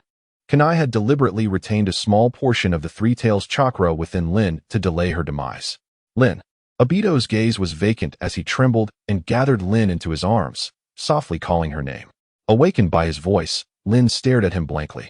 Taking a while to regain her faculties, with great effort, she lifted her hand to gently wipe away Obito's tears, offering a tender smile. Meeting you after death is quite a stroke of fortune. Don't cry, silly. I died to protect the village. Lin. Obito tightened his embrace slightly, his heart aching as if it were splitting apart. Even now, Lin was still thinking of the village. My body hurts so much. How strange. Can one still feel pain after death? I'm so tired, Obito. I want to sleep for a little while, just a short while. Lin slowly closed her eyes, her consciousness slipping into slumber, her hand that held Obito's falling to the ground, all vitality draining rapidly from her body. Lin. Obito cried out in despair, tears of blood streaming from his eyes, as the tomo rapidly expanded into a mysterious pattern adorned with hooks, evolving into the kaleidoscope Sharingan. I understand now. This world is hell. I will create another, a world with you in it. A terrifying chakra emanated from Obito, growing more powerful, yet darker and more sinister. Indeed, he has awakened. Hongye thought, astonished. The Uchiha clan was truly eerily formidable. It was not merely about awakening the eyes. Even the chakra underwent an unknown transformation. However, this was part of his plan. He narrowed his eyes and suddenly declared, Lin is not dead yet. I have a way to save her. Save Lin. Obito, who had already succumbed to despair, clung to Hongye's words as though they were a lifeline and immediately inquired, how can we save her? Before that, there are a few matters to attend to. Hongye grinned and approached Obito, placing his hand on the white zetsu affixed to him, infusing it with natural energy. How did you discover me? White zetsu, strongly influenced by the natural energy, uncontrollably unraveled from Obito, struggling to escape but was torn apart by sharp claws. The eyesore is gone. Hongye retracted the white tiger chakra, forming seals with his hands as a slender vine sprouted from his palm, piercing Lin's abdomen. Senjutsu life link. An abundance of vitality flowed steadily into Lin's body, and the girl's once ashen face gradually regained its color. As expected, Hongye murmured with a smile. Extracting a tailed beast usually signified death, yet there were exceptions. The Uzumaki clan possessed a formidable life force. Even when a tailed beast was extracted, they could still survive for a considerable time. Obito had been deprived of the 10 tails. Yet with Black Zetsu's presence, he could still preserve his life and even wield the rebirth technique. Killer Bee lost the 8 tails but managed to survive with the aid of an octopus tentacle. Nothing is absolute. As long as one finds a way, outcomes can be transformed. Hongye's voice resonated powerfully as he declared, Obito, I have shared my life force with Rin, but this is merely a temporary measure. Once the link is severed, Rin will still perish. Rin will die. Obito, still caught in astonishment, became utterly frantic upon hearing this. What am I to do? Quite simple, Hongye replied, gesturing towards the corpse of White Zetsu with a dangerous smile. Find something to replace my existence. Obito's pupils dilated in realization. Indeed, it could work. It was how he had survived. The Outer Path Golem, a vessel of the 10 tails, possessed a rank superior to that of the tailed beasts and the power of Hashirama's cells, enabling it to sustain the life of a Jinchuriki who had lost their tailed beast. Having discovered a means to save Rin, Obito managed to regain some composure, yet soon became aware of a new dilemma. When will Rin awaken? I do not know, Hongye shrugged. She has effectively died once. Presently, we are merely maintaining her physical existence. If we cannot find a suitable method, she may never awaken. Obito froze, then rushed forward, gripping Hongye's collar, shouting furiously. What nonsense is this? How is that any different from being dead? Of course, there is a difference. Hongye retorted with a cold scoff. Not being dead signifies hope. To my knowledge, there exists a method that can awaken her. Obito, frantic and gasping, pressed on. What method? The power of the Sage of Six Paths. Hongye replied nonchalantly. The Sage of Six Paths was once a Jinchuriki of the 10 Tails. After separating from the tailed beast, he remained unscathed. Kagaya Akatsuki is also immortal. Possessing the power of the Sage of Six Paths to save a slumbering Jinchuriki should be a trivial task. Look at Naruto. After receiving the power of Yang from the sage, he effortlessly rescued Guy, who had opened the 8th gate, and even provided Kakashi with a new eye. Are you mocking me? Obito roared in fury. The Sage of Six Paths is a legendary figure. How could one possibly attain his power? Mock you? For what purpose? Hongye narrowed his eyes, pointing at Obito's half of the body. The one who granted you this power knows how to obtain the Sage of Six Path strength. Madara? Obito was taken aback, suddenly recalling Madara's Moon Eye plan, which had seemingly mentioned the Sage of Six Paths. Could it be that one could truly acquire the sage's power? Such a notion was utterly unfathomable. You can verify this once you return, Hongye stated firmly, unwilling to waste time recounting history. What do you intend to do next? Return to Konoha? Continue as a ninja? Engage in endless battles? No. Obito's expression darkened. The system of ninjas, the village, the very existence of ninjas. And this world itself had driven Rin to her tragic sacrifice. He recognized this world as cursed. Everyone was acting against their own will. Kakashi, Rin, everyone. Moreover, should Rin awaken, she would still bear the fate of a ninja, facing death once more. In a world devoid of hope, only pain remained. I shall create a world where everyone can live according to their own desires, where happiness is attainable. I want Rin to awaken in a realm without war. A peaceful world where laughter abounds. Whether through illusion or reality, I shall dismantle the entire ninja system, obliterate all ninja villages, and usher in genuine transformation for this world. The boy's awakening is profoundly moving. Splendid. Hongye's laughter echoed, unabashedly applauding with fervor. This was the Uchiha Obito he had long desired. He held deep admiration for those with conviction, regardless of whether they were avengers like Sasuke, peace advocates like Jiraiya, or artists like Scorpion and Deidara. Even those enthralled by wealth and faith such as Kakuzu and Haiden. It mattered not if one was virtuous or malevolent. As long as they possessed a clear will and unwavering determination to pursue it, they would earn his praise and acknowledgement. However, acknowledgement does not equate to affection or agreement with one's actions. The Akatsuki organization harbored no semblance of normalcy. Conversely, he harbored a profound disdain for those who waver in their convictions, lacking independent thought, particularly hypocrites like Naruto, who merely spoke without action. Claiming to advocate for peace while instigating no true change, utterly oblivious to its essence. His wild laughter reverberated within the cavern, gradually subsiding after a considerable time. Hongye's expression shifted, his smile vanishing as his countenance turned as frigid as ice, a suffocating aura of murderous intent directed at Obito. Remember your words. If one day you revert to that naive self, I shall personally end your life. Obito's face drained of color. The man's strength was overwhelming, that terrifying chakra nearly causing his heart to cease its rhythm. Once the murderous aura dissipated, Obito half-kneeled, gasping for breath, struggling to raise his gaze. What is your objective? The other party had actively saved Rin and divulged so much information. It could not be for naught. Quite simply, Hongye replied with a smirk. I require Hashirama's cells. Not that inferior white version. Hashirama cells were his primary aim. In addition, the Uchiha fire-style secret techniques, Inyang release, 6 paths forbidden techniques, and the like were all treasures he coveted.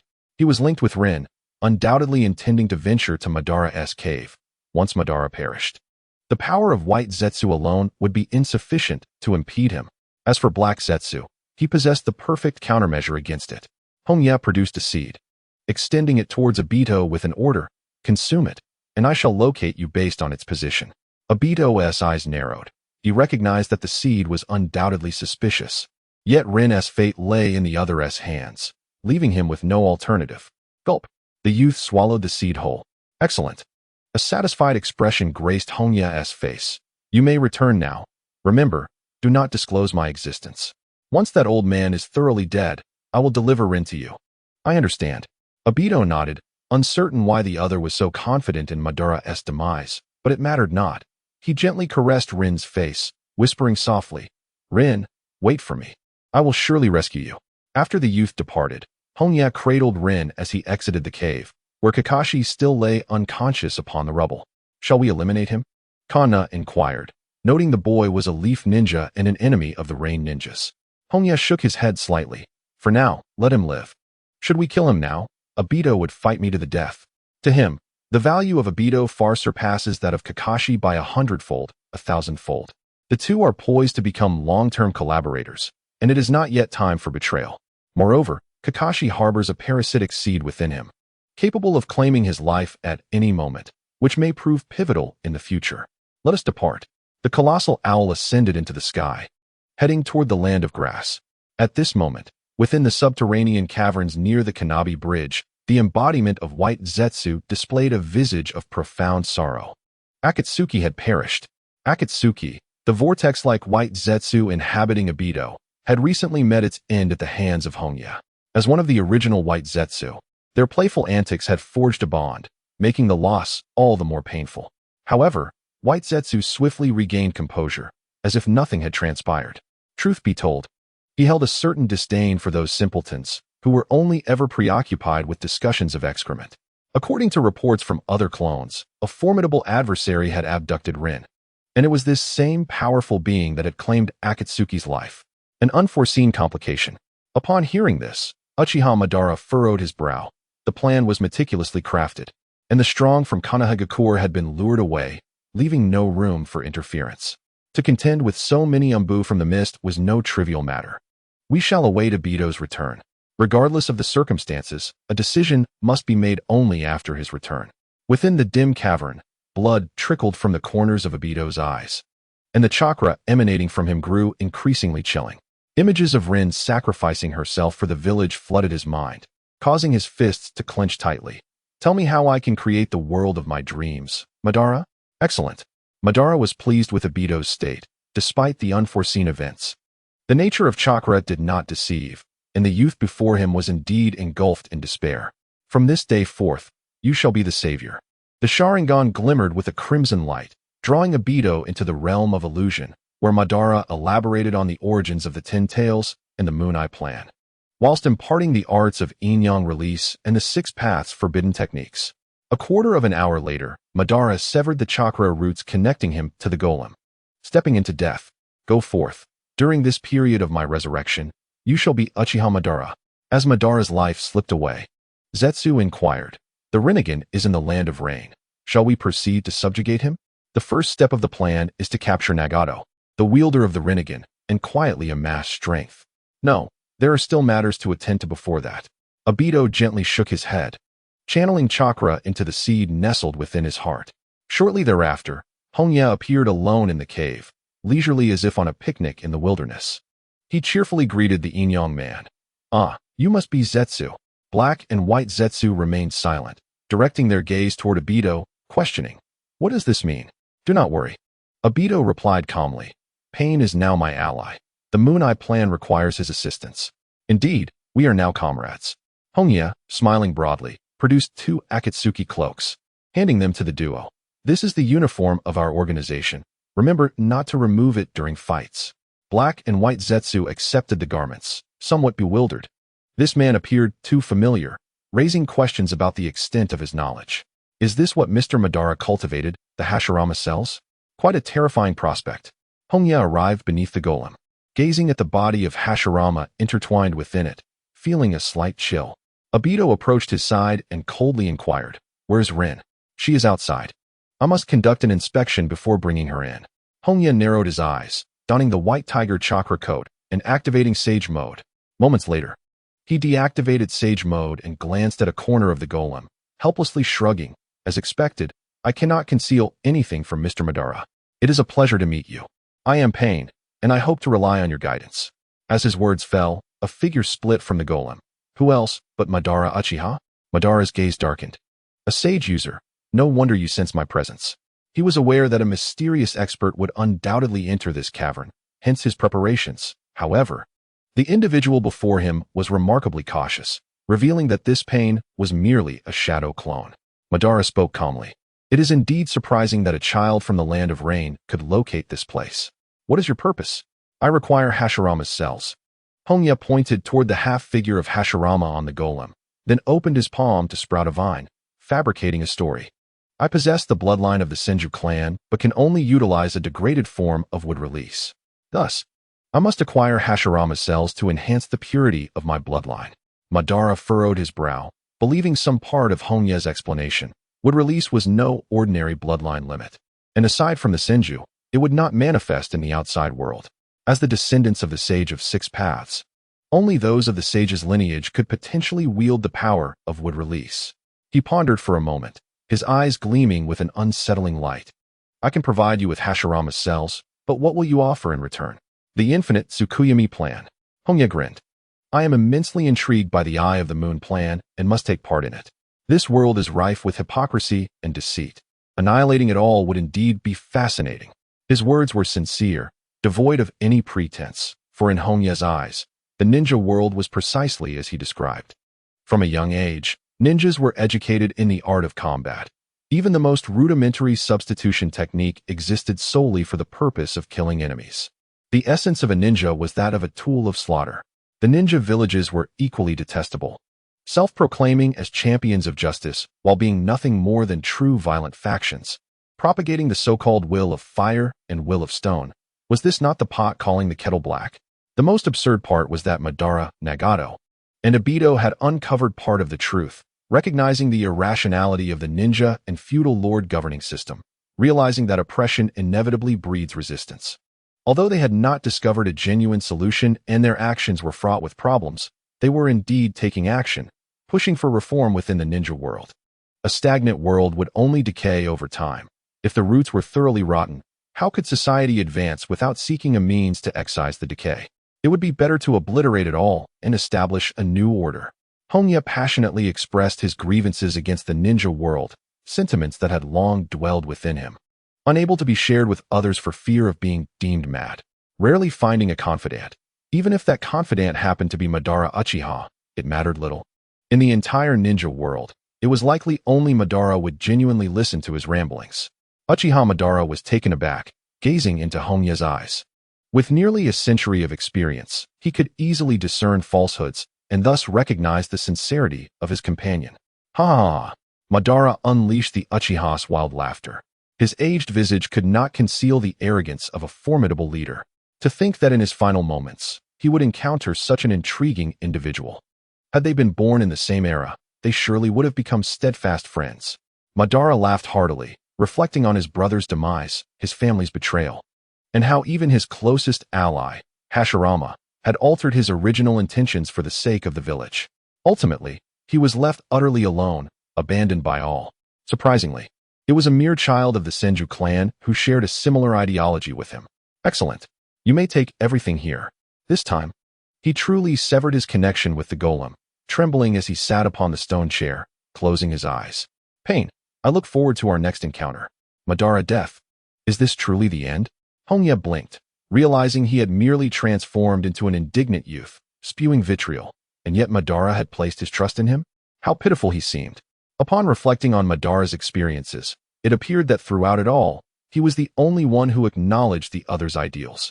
Even Hashirama, his closest companion, did not trust him. Indeed, one could only lament how cruel this world had been to Madara. No more pondering. The flames of determination blazed in Hongye's eyes. This cavern was a treasure trove, and he could not return empty-handed. Notify the main body. Shadow clone release. Above the Shinrabansho. Hongye received the message from the shadow clone, momentarily taken aback by its efficiency. Descend now, let me witness the wonders of Hashirama's cells. Hashirama's cells, the foremost bug equipment in the ninja world, possess myriad capabilities such as crafting prosthetics, providing chakra, and enhancing strength, making them the perfect complement to the Sharingan. After placing Lin on the bed where Obito had previously recuperated, Hongye approached the half-body of Hashirama, his gaze brimming with anticipation. Let us commence. He extended his palm to rest against the chest of Hashirama's half-body, and in the blink of an eye, his hand melded with Hashirama's. Upon witnessing this scene, White Zetsu cackled maliciously. He is courting death, destined to be consumed by Hashirama's cells. Not necessarily. That fellow is a descendant of the Senju clan and is capable of utilizing sage techniques. He cannot be judged by ordinary standards. Black Zetsu held a differing opinion.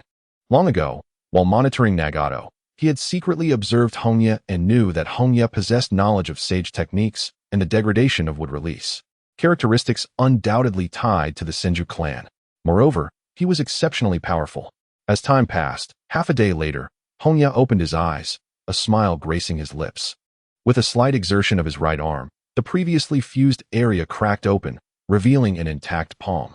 So this is the power of wood release. Hongye's gaze swept over the central area of the cavern and, estimating it to be sufficiently spacious, envisioned a design in his mind, quickly forming hand seals. Wood release, technique of the 4 pillars. Numerous tree trunks erupted from the ground, swiftly assembling into a 2-story wooden structure, a plaque inscribed with the word Akatsuki, exquisitely crafted and ready for immediate habitation. Ha ha ha, I have succeeded. Hongye erupted into hearty laughter. For he was perpetually yearning to master the foremost secret technique of house construction within the ninja realm. Impossible. Both Kuro and Haku exclaimed in astonishment.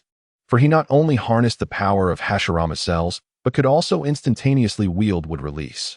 It is noteworthy that Obito required half a year of merging with Hashirama's cells, and only under extreme duress could he execute the technique of grafting. By comparison, Obito was hardly worthy of mention. This is the might of the Senju. Hongye seated himself upon the eaves of the 2nd floor. Feeling the wood release power coursing through him, his astonishment beyond measure. After his palm connected with Hashirama's half-body, his cells and Hashirama's cells engaged in a frenzied consumption of one another. However, Hashirama's cells, devoid of consciousness and existing in a state of chaos, were gradually devoured. While Hashirama's cells were formidable, his own cells were not to be underestimated. Having assimilated a significant number of Hashirama's cells, Hongye gleaned a wealth of information and came to understand the source of Hashirama's strength. The reason was remarkably simple. Hashirama's life form existed on a higher plane. In biology, there is a term known as heredity, which refers to the phenomenon where parents transmit their attributes to their offspring through asexual or sexual reproduction, thereby endowing the latter with genetic information from their progenitors. For ordinary individuals, the hereditary information is quite rudimentary, encompassing traits such as eye color, hair color, height, and so forth. In the ninja world, however, the number of cells within humans is double that of their past lives, with an even greater array of hereditary physical information. The most evident examples are the bloodline limits and sage bodies. Clans such as Senju, Hyuga, Uchiha, and Uzumaki exemplify this. The life forms of bloodline clans, or their genetic essence, have transcended those of ordinary humans, inherently possessing extraordinary capabilities. Hashirama, being the most potent among the bloodline bearers, may have undergone an evolutionary enhancement influenced by Ashura, resulting in a genetic legacy that encompasses not only the sage body, but also his own abilities and wood release techniques. This scenario parallels the most eminent races in a Western fantasy realm, such as dragons, whose genes encapsulate their parents' information, including the so-called dragon language magic, which they can comprehend independently upon reaching a certain level of maturity. Through Hashirama's cells, Hongye amassed a plethora of fragmented information, akin to assembling a jigsaw puzzle, with a priority on piecing together the favored techniques of the 4 Pillars clan. As he delved deeper into Hashirama's cells, he was certain to uncover even more fragments of information, enabling him to assemble additional secret techniques, including the formidable technique of the divine tree's descent, similarly to how Obito grasped the grafting technique. Life is in a state of constant evolution. Ordinary individuals extracting chakra from the bloodline of ninja clans can inherit their own techniques, paralleling the Sage of 6 Paths and the Akatsuki Kagaya. This is the conclusion Hongye derived from Hashirama's cells, representing the evolutionary trajectory of the ninja world, from ordinary humans to the pinnacle, achieving immortality. If we were to look back, we would see a similar history of bloodlines within the ninja realm. Presently, many bloodline clans bear some relation to the Akatsuki clan, as their lineage has endured through countless generations, naturally leading to instances of bloodline degradation, illustrated perfectly by the disparity between Hashirama and Tsunade.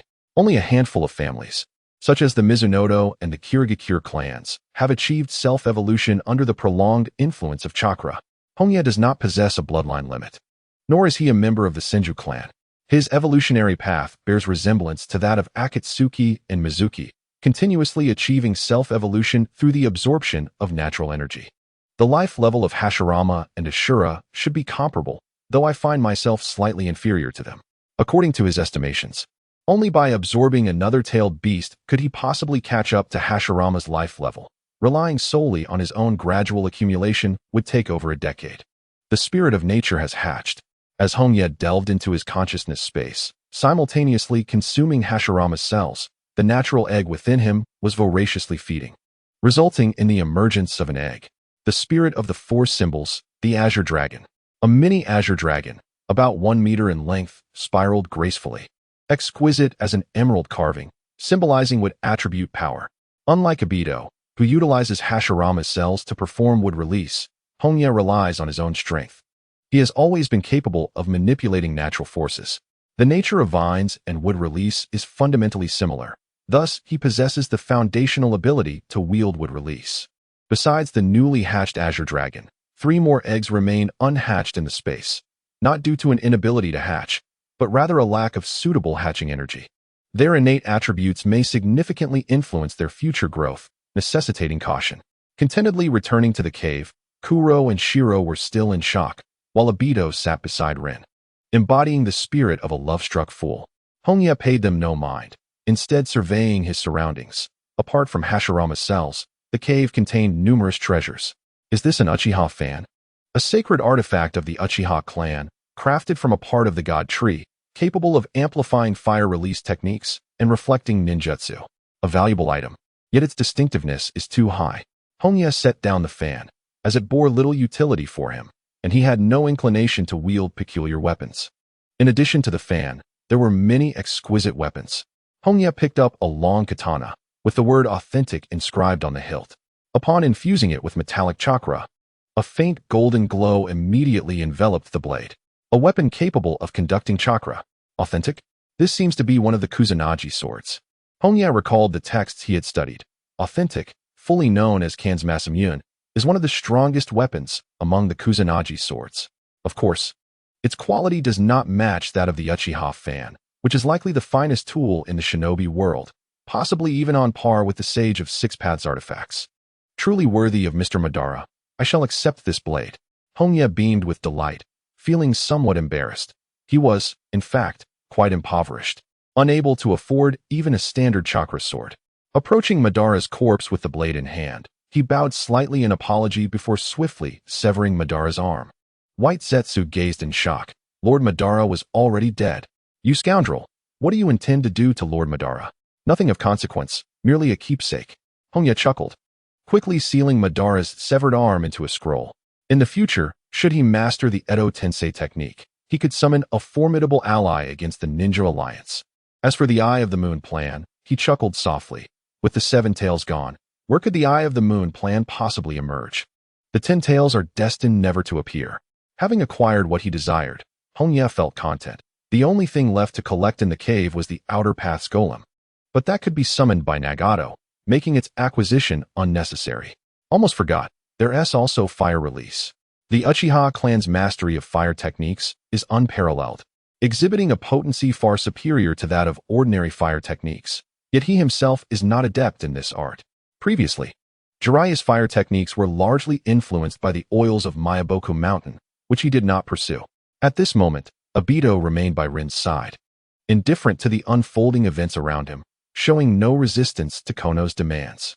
The situation was overwhelmingly in favor of the adversary.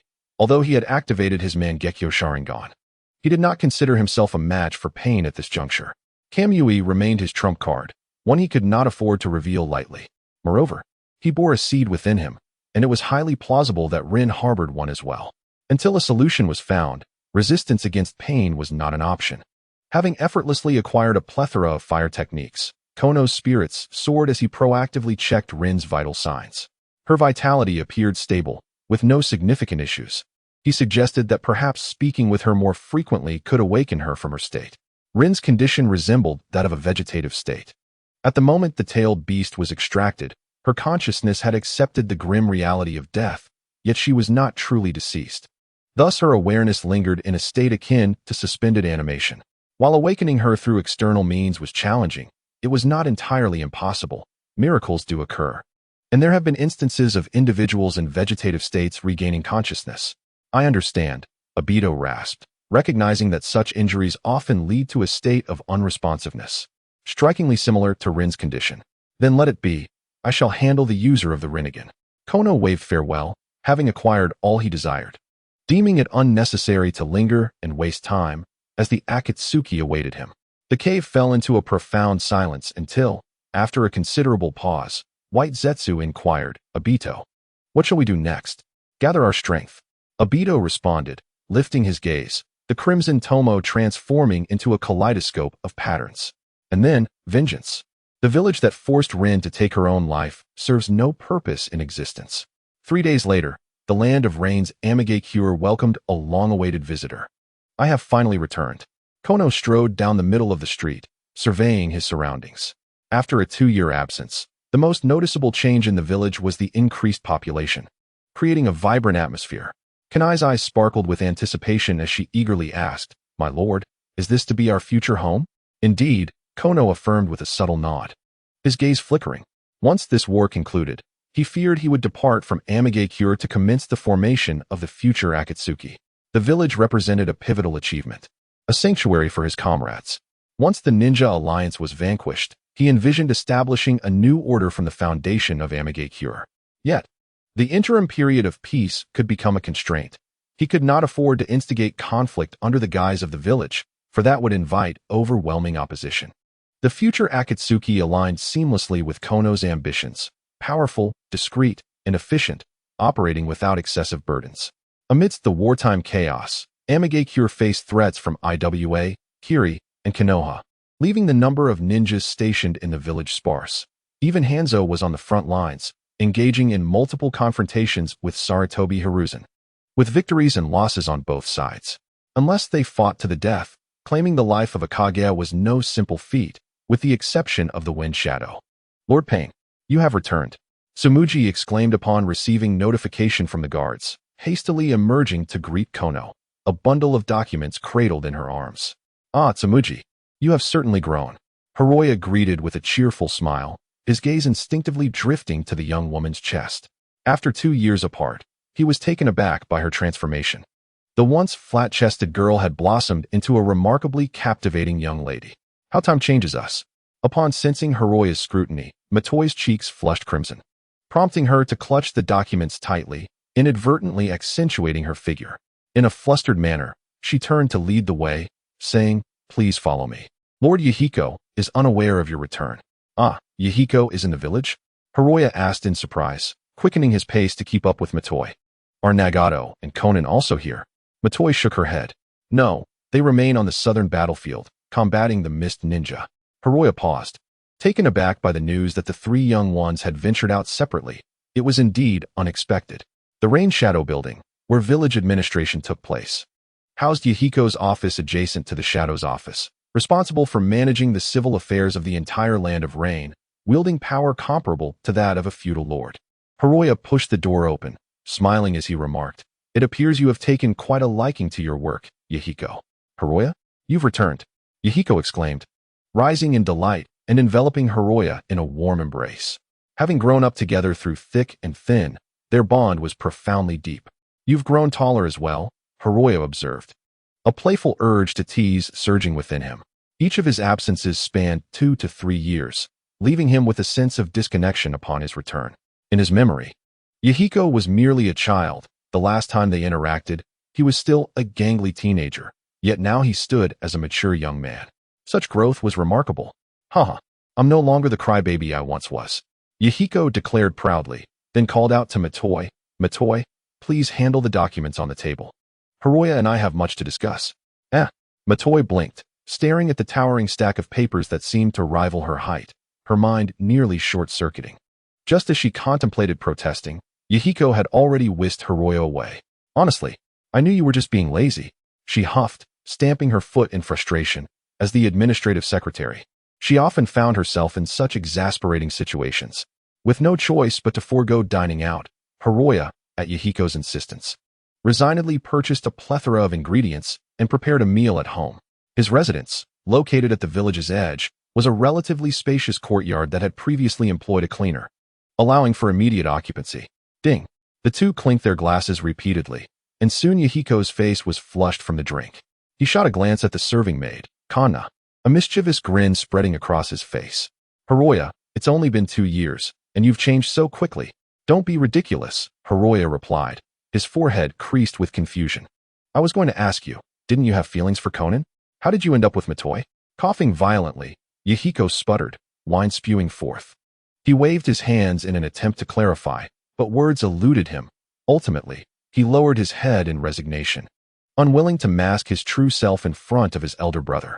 His hand trembled as he recalled the harrowing experiences of war, memories flooding back, causing him to shudder.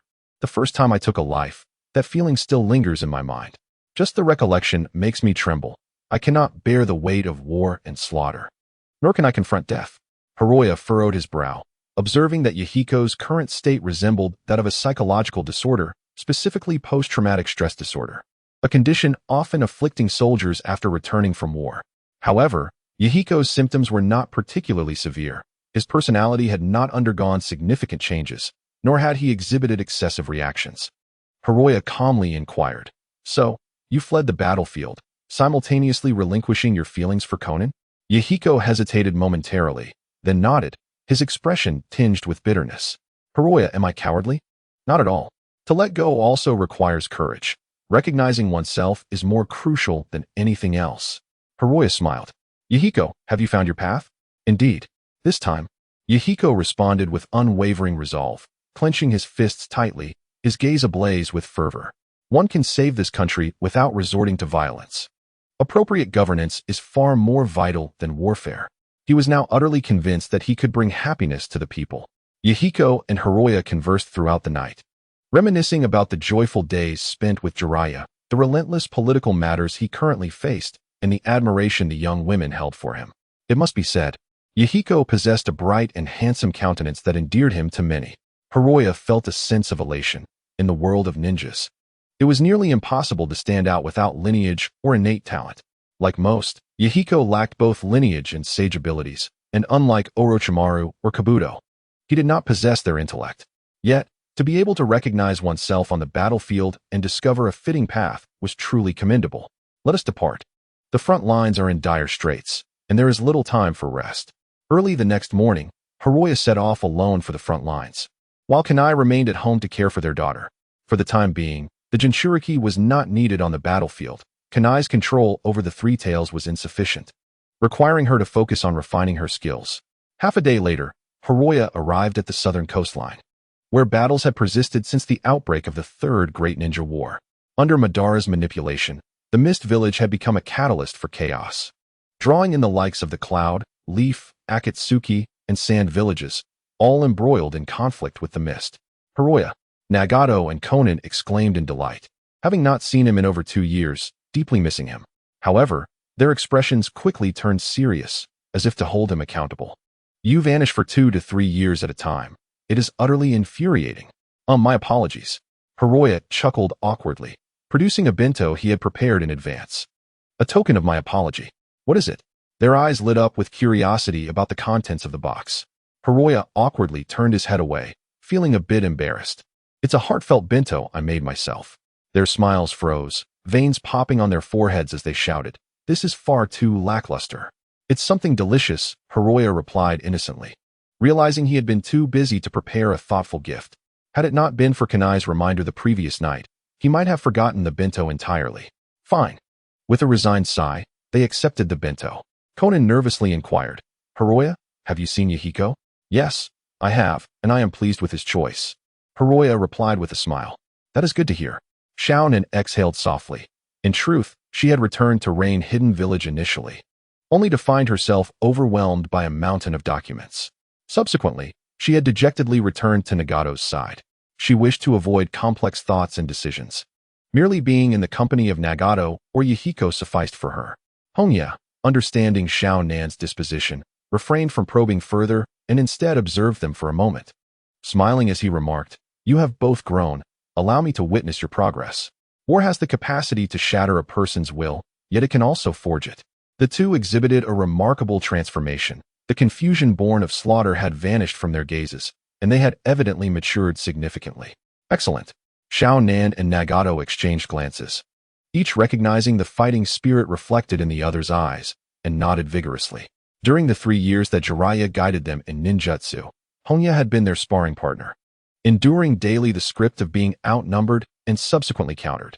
The trio had never emerged victorious, and thus a deep-seated desire for retribution had taken root within them.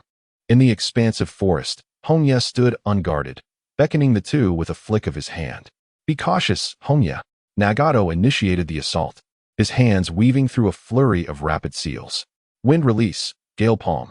This was his favored technique. Its lethality was modest, yet it effectively restrained the opponent's movements, aligning perfectly with his desire to avoid causing harm. A violent gust of wind surged forth, enveloping Hongye, making any movement or casting of seals a Herculean effort. However, the assault was not yet complete. A flurry of paper shurikens followed the path of the gale, directed at Hongye. This was Xiao Nan's strike. A familiar tactic indeed. Hongye chuckled and shook his head. Having witnessed this combination technique countless times, he had no inclination to evade. Drawing forth his authentic weapon, he deftly sliced through the paper shurikens with precision, not a single one escaping unscathed. "Xiao Nan, such a level of attack is insufficient. I am well aware." Xiao Nan huffed, as numerous sheets of paper subtly merged with the shurikens. "Oh, explosive tags?" Hongye observed her subtle maneuver, feigning ignorance while maintaining his defensive posture. Boom. As the blade struck, the explosive tags detonated with a resounding blast, clouds of smoke billowing forth. It worked. Xiao Nan beamed with delight. She had meticulously crafted this strategy beforehand. "It's not that simple." Nagato's expression turned serious. He did not believe such a straightforward assault could yield results against Hongye. At best, it would be merely unexpected. Cough, cough. Hongye leaped backward, escaping the smoke's embrace, appearing somewhat disheveled, yet largely unharmed. After a couple of coughs, he gave Xiao Nan a thumbs up, exuberantly exclaiming, "Truly unexpected. This is the first time we've employed explosive tags in our sparring. Indeed, I am no longer that naive little girl." Xiao Nan's demeanor was grave, as a multitude of papers danced around her. "Haha, just as it should be." Hongye laughed heartily. In their previous encounters, even when they were reduced to tears, they had never resorted to using explosive tags or similar tools, which delighted him. Thus, he had intentionally allowed himself to be caught, facilitating the expression of his admiration for the duo. The innocence that once enveloped Xiao Nan and Nagato had been shed, marking their transformation into true ninjas. "Here I come." Hongye no longer held back. In the blink of an eye, he appeared before Konan, striking towards her abdomen with the back of his blade. The sound of tearing echoed as he expected to send her flying, but instead, Konan was bisected, transforming into paper. Paper jutsu? Hongye was astonished, realizing that Konan had developed this technique, which renders one immune to physical attacks, much earlier than anticipated.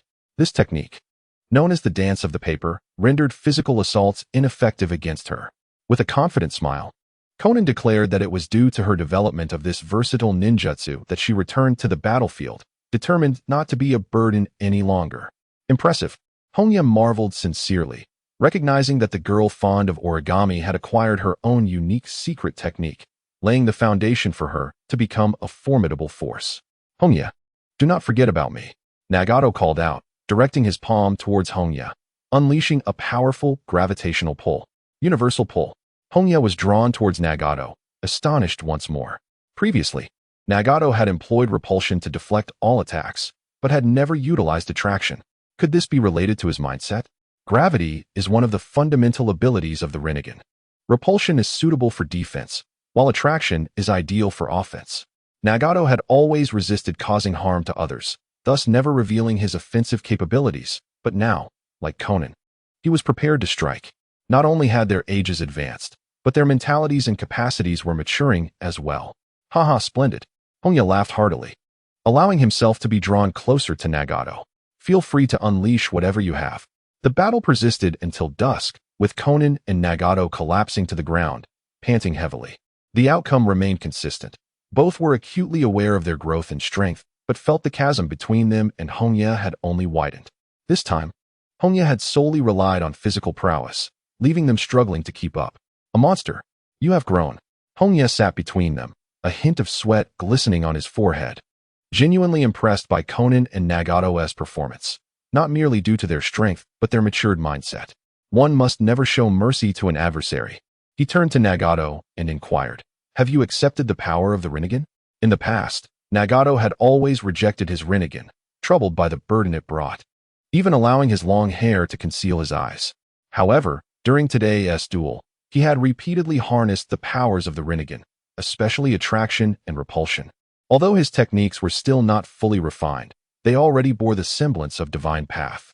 Indeed, Nagato sat up, gazing at the clear sky, his eyes bright with conviction.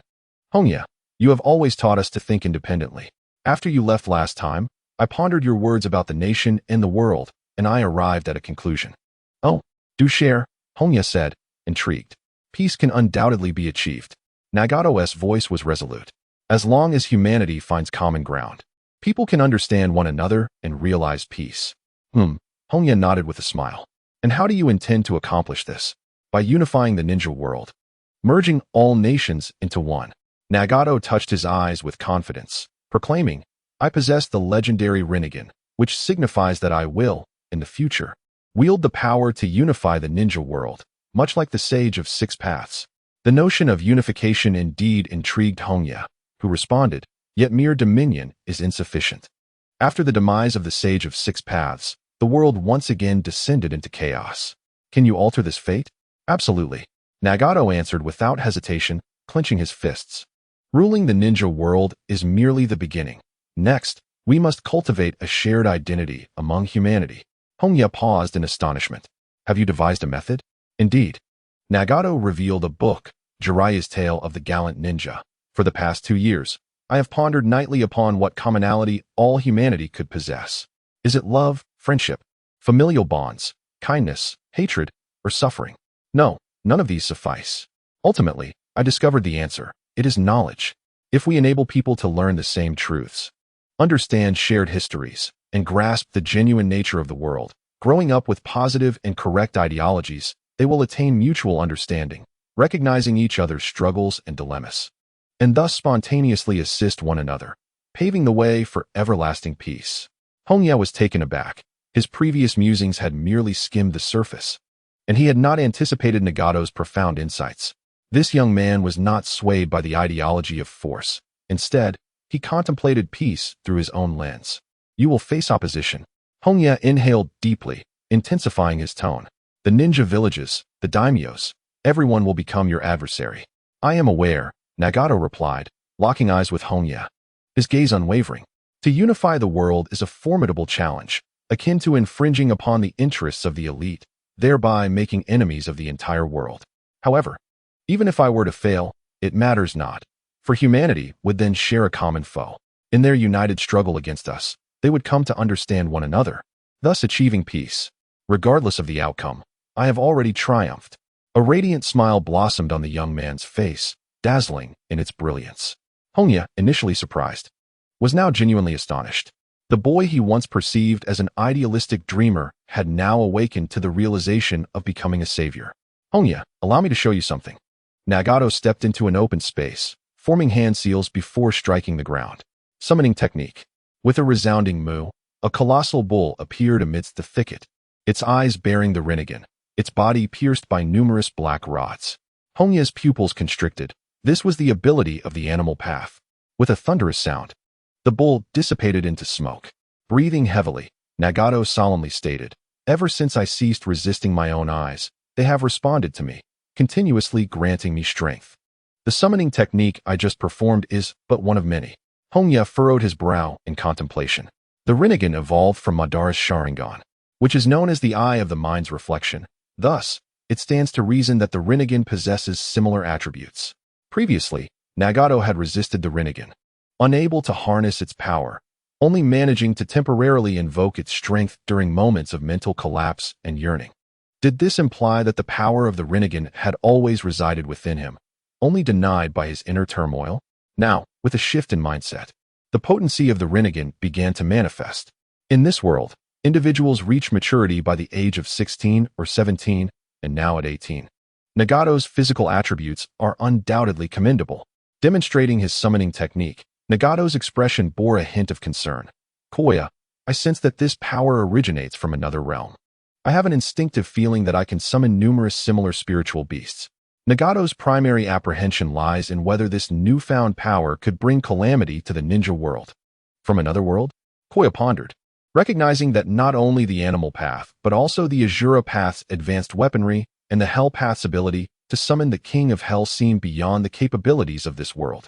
Could it be possible that these bizarre and formidable summoned entities are, in fact, the war machines of the Akatsuki clan, stored within the space linked by the Rinnegan? Akin to the exclusive domain of Kamui? The likelihood is substantial. The Akatsuki clan is renowned for their universal possession of the Rinnegan, with some members mastering spatial abilities, making it entirely plausible for them to have a space designated for storing weapons. Koya suppressed his thoughts deep within and smiled, saying, "No matter how things unfold in the future, I will be here to support you if the sky were to fall." "Thank you, Koya," Nagato replied, his cheeks tinged with a faint blush as he turned away shyly. He was acutely aware that their smooth journey thus far was largely due to Koya's diligent efforts behind the scenes. Otherwise, the Rain Village would not have so readily accepted them or entrusted them with significant responsibilities. How fortunate it is to have such a brother. Haha, come enjoy lunch. Koya beamed, his youthful shyness still evident as he remained easily embarrassed. The three of them gathered beneath a tree to share a meal, recounting their recent experiences while Koya subtly revealed his intentions. Heading to the eastern battlefield? Nagato and Konan expressed their astonishment, frowning as they inquired, "What about this side?" "Do not worry, the Mist Ninja will depart shortly," Koya replied with a gentle smile. The control over the Mist Ninja would soon be assumed by Obito, and as per their agreement, he would withdraw the disturbances against the Land of Rain and focus on dealing with the formidable Konoha. Before long, the scene of Might Guy kicking the Mist Ninja into a state of disarray would soon unfold. Furthermore, the IWA ninja held a deep-seated grudge against the Fourth Raikage. With both villages unleashing their full might, they could hardly concern themselves with the Land of Rain any longer. At present, the only remaining adversary for the Land of Rain was Konoha. Nagato and Konan placed their unwavering trust in Koya, exchanging determined glances before nodding vigorously. "Finally, we can fight alongside each other." Along the border of the Land of Fire and the Land of Rain, the landscape lay ravaged, bearing the scars of battle. The third Hokage and Hanzo had engaged in multiple skirmishes without decisive outcomes, swiftly adjusting their strategy from large-scale assaults to localized offensive and defensive maneuvers, targeting multiple fronts. This tactic had been employed during the previous war against the Rain Village, wherein the three legendary ninjas managed to hold Hanzo at bay, while other fronts launched full-scale assaults, securing a decisive advantage. Had they not been unable to defeat Hanzo, Konoha would have achieved absolute victory. At the front lines of the Land of Rain, only two individuals occupied the war conference room. "You have finally returned." Hanzo's voice carried a rasp, revealing the exhaustion that had accumulated in the presence of such immense pressure, even for a demigod like himself. "What were the results?" "Rest assured, it went smoothly." "Then, that is a relief." Hanzo let out a long breath, feeling the sudden alleviation of pressure on his shoulders. Although this was not his first encounter with Konoha, the recurring state of affairs filled him with a profound sense of helplessness, as if he were perpetually fighting alone. Hongye furrowed his brow, sensing the dire situation. "Indeed, a total rout," Hanzo bitterly remarked. "Our ability to endure thus far is largely thanks to the Sand Shinobi, who have committed all their forces at Kikyo Mountain, forcing Konoha to engage fully, granting us a momentary respite." Hongye remained silent. The current Rain Shinobi force was more than double its previous size, surpassing 3,000 in number. Yet they were still powerless against Konoha. In truth, the Rain Shinobi were not lacking in numbers. Konoha had suffered severe losses from years of warfare, and their ranks did not exceed 10,000, all while facing multiple formidable foes. The crux of the issue lay in their overall strength. The Rain Shinobi lacked a comprehensive training system, resulting in a disparity in ninja levels, with their overall prowess generally falling a tier below that of Konoha's shinobi. Furthermore, the village possessed a notably limited repertoire of jutsu, revealing glaring weaknesses, particularly in the realm of intelligence and reconnaissance. They were significantly outclassed by Konoha. Hongye inquired solemnly, How long until the decisive battle between the Sand and Konoha? No more than 3 months. Hanzo replied with unwavering confidence. The Sand had staked everything on this war, and preparations were already complete, making a decisive confrontation imminent. 3 months. Hongye calculated the time. It was October, with the new year just 3 months away. Both Konoha and the Sand would undoubtedly wish to conclude the war before then, returning home in triumph. Hongye's eyes narrowed slightly. The Sand cannot match Konoha. Without external assistance, they are bound to face a disastrous defeat. Hanzo was taken aback at this assertion. He recognized Hongye's keen judgment of the situation, yet the battle had yet to commence. Without questioning the reasoning behind this conclusion, he accepted it and pondered for a moment, eager to hear Hongye's perspective. Should they provide support to the Sand? No, Hongye decisively countered. The current Sand shinobi do not share our resolve. During his time gathering information on tailed beasts, he had been closely monitoring the battlefield, particularly the sole ally, the Sand. Since Lo Sha assumed the role of the fourth Kazekage, his ambitions had become glaringly apparent. The impending battle at Kikyo Mountain indicated that his aspirations extended far beyond merely challenging Konoha. If the Sand were to achieve victory and seize a significant portion of the Land of Fire, the Akatsuki, caught in the middle, would become a thorn in their side. To consolidate their territory, the Sand would inevitably direct their aggression towards the Akatsuki. Conversely, should the Sand be defeated, the outcome would be equally grim. The severely weakened Sand would need to recuperate their losses, making the resources of the Akatsuki an attractive target. Moreover, they had previously agreed to a 50% share of the mission, rendering their claim quite legitimate. This encapsulates the plight of smaller nations, regardless of who emerges victorious. They are bound to suffer alongside them, unless they themselves become the victors. A glint of cold resolve flickered in Hongye's eyes. What we must do is play the role of the opportunist. Hanzo gazed at the spirited young man before him, a wave of melancholy washing over him as he felt the weight of impending obsolescence. Sooner or later, this aging warrior would be cast aside by the relentless march of time. Go forth and pursue your ambitions. I shall serve as your guardian. As time steadily flows, Rain-Hidden Village adopts a strategy of retreat in the face of Konoha's encroachment, sheltering all its forces within fortified positions to engage in defensive warfare. Only Hanzo and his retinue venture forth to provide support. This display of timidity gradually dulls Konoha's vigilance. It is not that they underestimate the Rain Shinobi, but the latter's strength is undeniably lacking, with only Hanzo and Pain posing a genuine threat. However, Pain has been absent for 2 years, a duration ample enough for his existence to fade from memory. Even should Pain reappear, a solitary individual's power is insufficient to alter the course of battle. Backed by the Land of Fire, Konoha, under the direct command of the third Hokage, boldly engages the Rain Shinobi in open conflict.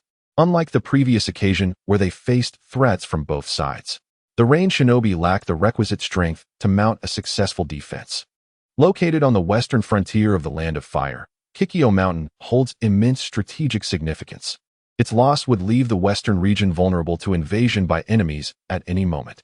The Sand Shinobi aim to seize this critical stronghold, deploying their elite forces, including the fourth Kazekage, the one-tailed Jinchuriki, and renowned figures such as Chiyo and Ebizo, to the battlefield.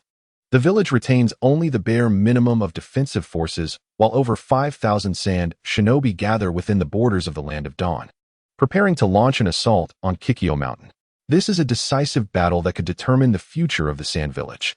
Konoha stands equally prepared, with half of its forces converging at Kikyo Mountain.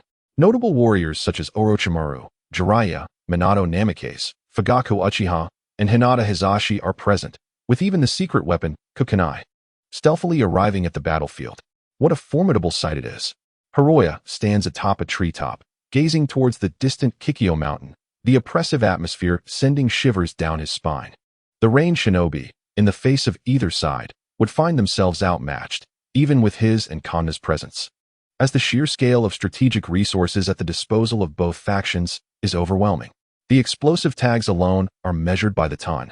Turning to the youth beside him, he smiles and says, I didn't expect to find you here, Scorpion of the Red Sand. We must reclaim what we have lost. Scorpion wears a dark expression. Were it not for this troublesome companion, he would not need to return to guard the battlefield. His most valuable puppet, the third Kazekage, is now in the hands of Granny Chiyo. Haha, I wish you success, Hiroya shrugs.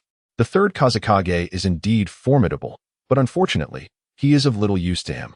Only a puppet master can unleash the true potential of a puppet. An outsider's manipulation is nothing more than a fanciful dream. It is akin to a novice who cannot even drive a car attempting to pilot an airplane, unfamiliar with the controls and functions. Crash is the only possible outcome. The manipulation of puppets requires years of dedicated training. The more powerful the puppet, the more intricate the commands and actions, which cannot be mastered by merely fiddling with a few strands of chakra. Otherwise, he would not have entrusted the third Kazekage to Yakura. Hiroya produces a sealed scroll and hands it to Scorpion. This contains our Akatsuki uniform and ring. When we venture out, we must maintain appearances. Scorpion pauses, puzzled. Wasn't the plan to capture the tailed beasts? How did he become a subordinate of the opposing side? What is Akatsuki, the dark faction of the Land of Dawn? Rest assured, this is merely proof of identity. It will not require you to do much more. Hongye smiled as he explained, the Akatsuki is a secret organization I established, and with your addition, we now have 4 members. By the way, your current strength is the weakest. Scorpion's expression darkened instantly, an overwhelming aura of menace radiating from him as he tore off his outer garment, revealing a puppet-like physique, with 2 blade-like fans spinning rapidly. Indeed, it is better to make you my collection. After 2 years, he had transformed himself into a human puppet. I was not mistaken. Hongye stroked his chin, confident that he was correct. Obito possessed the Rinnegan, making him an invincible entity unless his true nature was revealed. Black and White would undoubtedly employ would release, proving formidable in battle. However, the current Scorpion, lacking the third Kazekage and the puppet jutsu, was indeed lacking. Well, I suppose I shall give you a good thrashing to remind you who the leader of the Akatsuki is. The speed of warfare erupted far more swiftly than anticipated. The patience of the Sand Shinobi seemed to have reached its limit. Within less than half a month, they launched 3 large-scale assaults, costing nearly 1,000 ninja their lives. The series of defeats made the Sand feel the immense strength of Konoha, yet they had nowhere left to retreat. When the uncontrollable Shikaku appeared on the battlefield, the final showdown erupted completely. The battlefield on Kikyo Mountain was littered with corpses, as the enormous gray raccoon cat unleashed its frenzied slaughter indiscriminately. Each attack could claim the lives of dozens of ninjas. Boom, boom. Smoke billowed as colossal toads and gigantic serpents emerged, engaging Shikaku under the command of Orochimaru and Jiraiya. Now was not the time to hold back. Every faction exerted their utmost efforts. This is Shikaku, indeed stronger than I imagined. Hongye concealed himself within the towering trees hundreds of meters away, observing the battlefield, with his greatest interest undoubtedly drawn to Shikaku. The massive raccoon cat manipulated the wind and sand, seemingly venting its fury, relentlessly attacking the areas where the most people congregated, continuously harvesting the lives of both sides' ninjas. The difference from the 7 tails was substantial. Shikaku's abilities manifested in its extensive range. Whether through wind release or manipulating sandstorms, it could effortlessly cover hundreds of meters, posing a calamity to the weak. As the destruction intensified, the situation on the battlefield gradually tilted in favor of the Sand Shinobi. Their greatest advantage lay in Shikaku. As the attacking force, they could unreservedly release the seal, allowing Shikaku to rampage through enemy territory. In warfare, this is the quintessential use of a tailed beast. However, Konoha could not afford such liberties.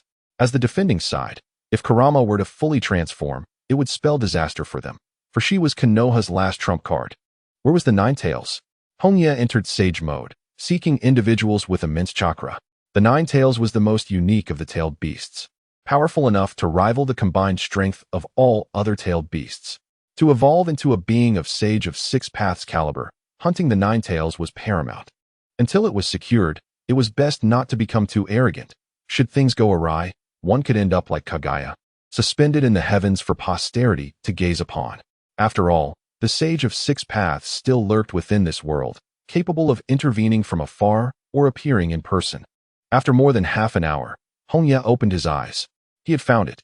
The immense chakra, standing out like a crane among chickens, is 100-fold, even 1,000-fold, compared to that of ordinary ninjas, and its nature closely resembles that of Uzumaki Kushina. It must be the vortex of Kushina. Hongye traverses the underground swiftly, drawing ever closer to Kushina, nearing the epicenter of the battlefield. When he surfaces, he is met with the sight of a colossal orange barrier, the Four Red Suns Formation. Orochimaru, Jiraiya, Minato Namikaze, and Uzumaki Kushina. The four unite their powers to confine Shikaku within a narrow space, while a multitude of Konoha ninjas charge forward, attempting to either slay or awaken the Jinchuriki of Shikaku.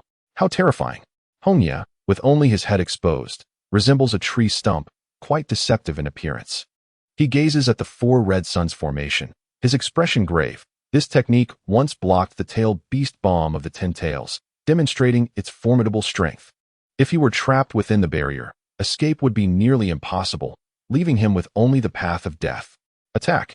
They must not allow Shikaku to fall into the hands of Konoha. As Shikaku faces peril, the sand shinobi are instantly driven to desperation, with Gaara manipulating a storm of sand to attempt to engulf the four within the barrier. Earth Jutsu, Earth Flow Wall. A dozen Earth-style ninjas position themselves before the sand, collectively erecting a sturdy 100-meter wall of earth to shield against the encroaching sand. Simultaneously, members of the Uchiha and Sarutobi clans leap atop the wall, employing fire jutsu to incinerate the sand.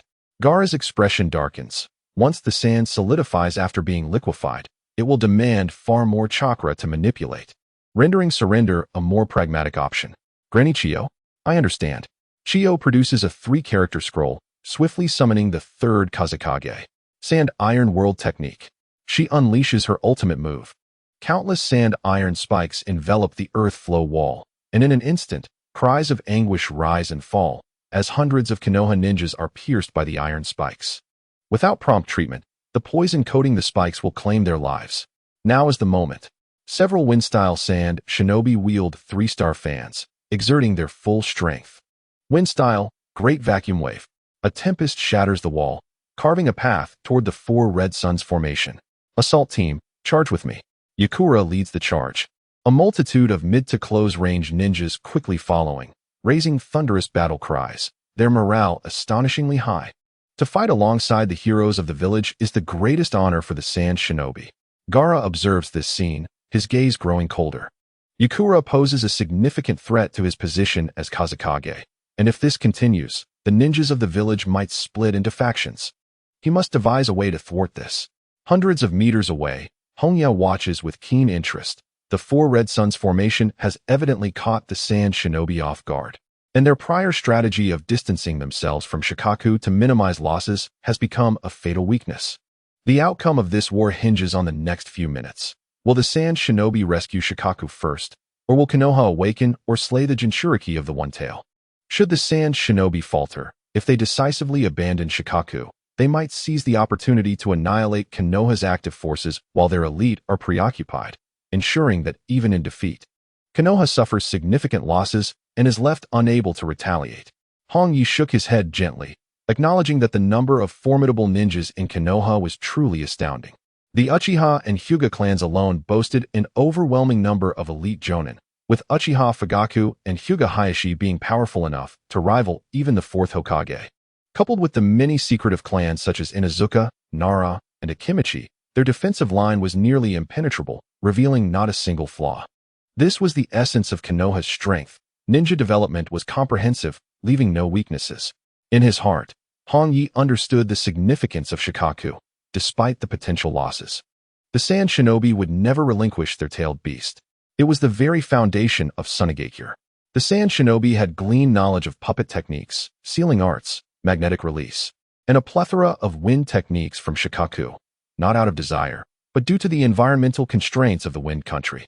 In the arid desert, only wind release remained unrestricted, while other nature transformations faced severe limitations.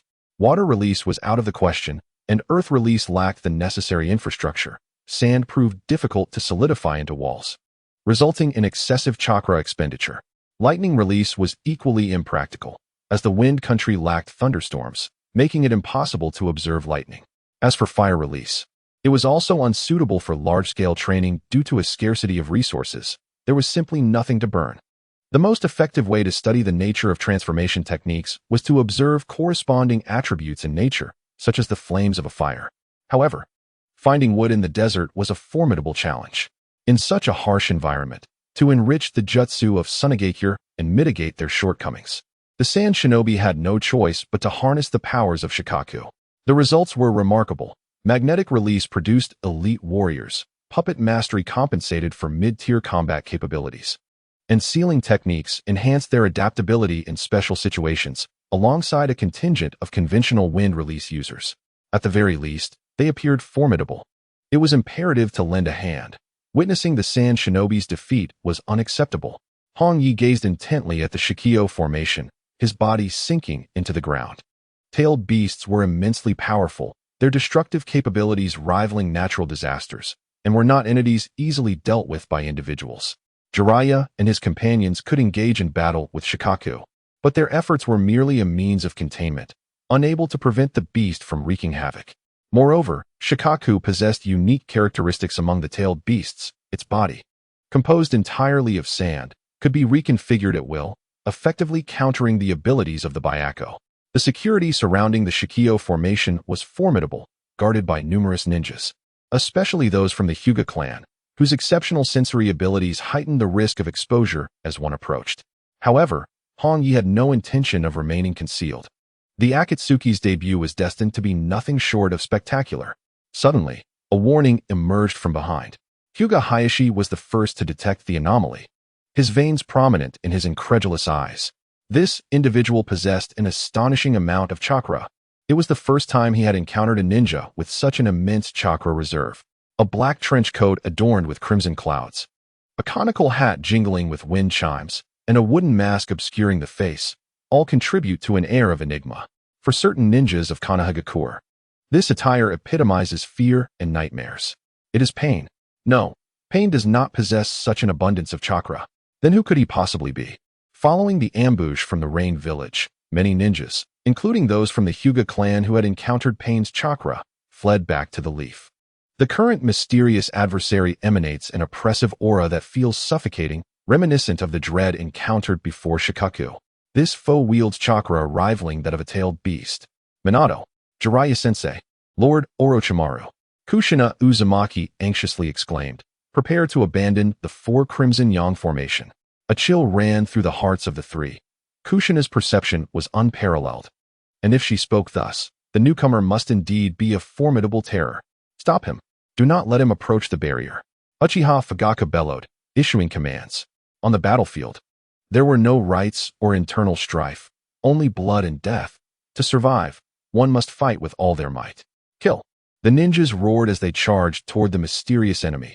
Even the 5-year-old Uchiha Itachi, standing beside Fugaku, brandished a kunai and joined the fray. Such fervor. Hongye observed the swarm of leaf ninjas advancing from all directions, a cruel smile curling at the corners of his mouth. The stage was set. However, if he were to employ this technique, the psychological torment might prove far more devastating than physical harm. Clapping his hands together, he swiftly formed a multitude of hand seals. Wood release, forest of the trees.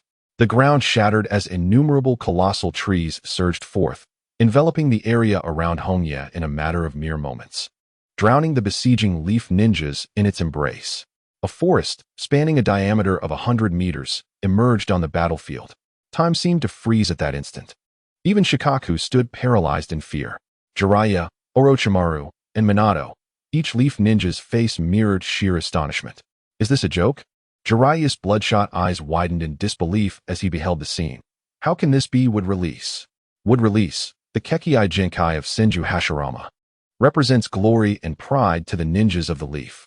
Countless volunteers have undergone the transplantation of the first Hokage's cells, only to meet a grim fate. And now, this terrifying power, revered by the Leaf ninjas, has manifested in the hands of their enemy. Under the immense psychological blow, the morale of the Leaf ninjas plummeted to an abyss. That guy is truly outrageous. From the fringes, Scorpion let out a cold huff and joined the fray. Clad in the same black attire with red clouds, and adopting a peculiar crawling stance, he instantly attracted the gaze of numerous ninjas. There's another one. Despair loomed over the ninjas of the Leaf. Don't be frightened. Minato's voice resonated across the battlefield as he lowered his hands from the hand seals. Drawing forth a special kunai, there are only 2 reinforcements for the enemy. I will hold them back, while you focus on the sand ninjas. Someone must step forward. Minato looked to Orochimaru. Lord Orochimaru, I will handle the wood release. I entrust the command to you. Very well. Orochimaru licked his lips. His interest piqued more by the wood release ninja than by the current adversary. However, now was not the time to choose his opponents. What about the one-tail? At the moment Minato let his guard down, the four red suns formation had collapsed, and Shikaku was once again free. Kujo Konai stepped forward, declaring, I will suppress the one-tail. Only her adamantine ceiling could restrain Shikaku's movements, but it required an immense amount of chakra and could not be maintained for long. She was prepared to stake her life on this. The four understood this well. Jiraiya decisively formed hand seals and pronounced gravely, I shall enter sage mode. There was no time for hesitation. They must swiftly defeat the sand ninja. High upon the great tree, Hongye surveyed the effects of his jutsu, feeling somewhat dissatisfied. In its inaugural use, the range appeared rather limited. It was said that Hashirama could effortlessly create vast forests with wood release. Yet his own scale barely reached 100 meters, comparable to Yamato's. Nevertheless, the objective was achieved, though he had not slain many enemies. The fear and retreat evident in the eyes of the surrounding ninjas were unmistakable. The renown of wood release loomed too large, instilling dread in ordinary ninjas. Behold, suddenly, 6 shuriken clashed mid-air, then swooped in from 6 distinct angles, leaving no room for evasion. Was this the shuriken throwing technique of the Uchiha? Branches sprouted from the trunk beside Hongye, effortlessly swatting away the shuriken. He gazed at the user in astonishment, increasingly sensing something amiss. A 5- or 6-year-old Uchiha, could it be Itachi? Aside from Itachi, he could hardly fathom anyone so young taking to the battlefield. His speculation was soon validated as another Uchiha child appeared beside Itachi, gripping a short blade with tension. Itachi, you fool. This is not an enemy we can face. Hongye was momentarily taken aback. The newly appeared child was merely 8 or 9 years old, yet what caught his attention were the crimson pupils. To awaken such eyes at such a tender age, could it be Shursui? Today was indeed a day to witness many renowned figures. Not only Itachi and Shursui, but a multitude of Konoha ninjas quickly gathered. Though they feared the reputation of wood release, they could not afford to retreat in the midst of war. No one took the initiative to strike. It seemed they were waiting for something, until a distinctive shuriken made its appearance. I'm here. Golden hair shone brilliantly, appearing exceedingly radiant. The legendary yellow flash of Konoha, Minato Namikaze. Hongye beamed with a radiant smile. This was the opponent he had long awaited.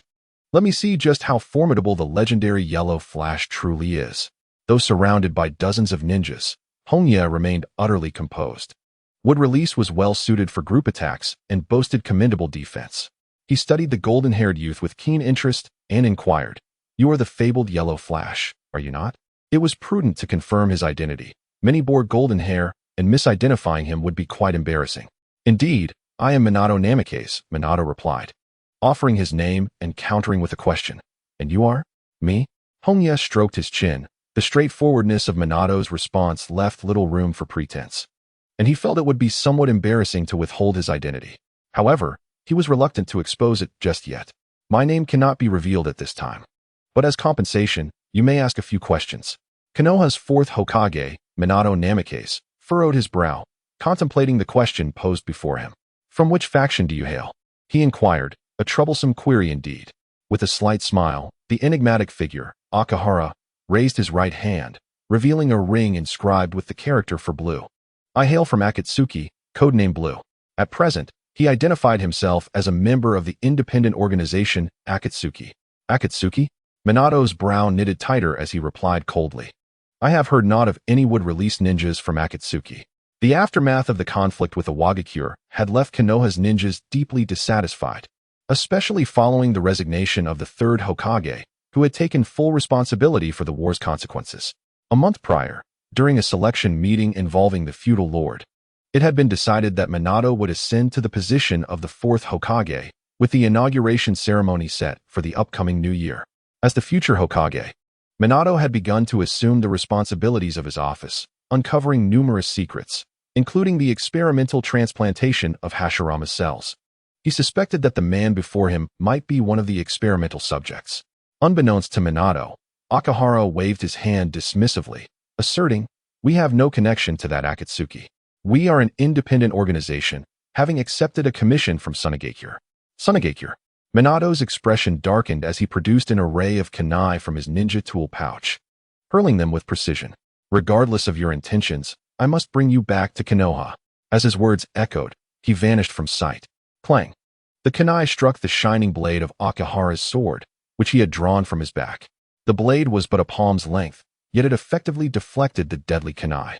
Had his reflexes faltered by even a moment, the kunai would have surely found its mark in his neck. Minato's pupils constricted, the lethal strike had been thwarted, and the opponent had not even turned around, exhibiting an uncanny ability to perceive the attack from behind. At that moment, two vines erupted from the ground, ensnaring his legs with unyielding force. Flying Thunder God technique. He vanished once more, reappearing near the location of the kunai. Indeed, his speed was astonishing.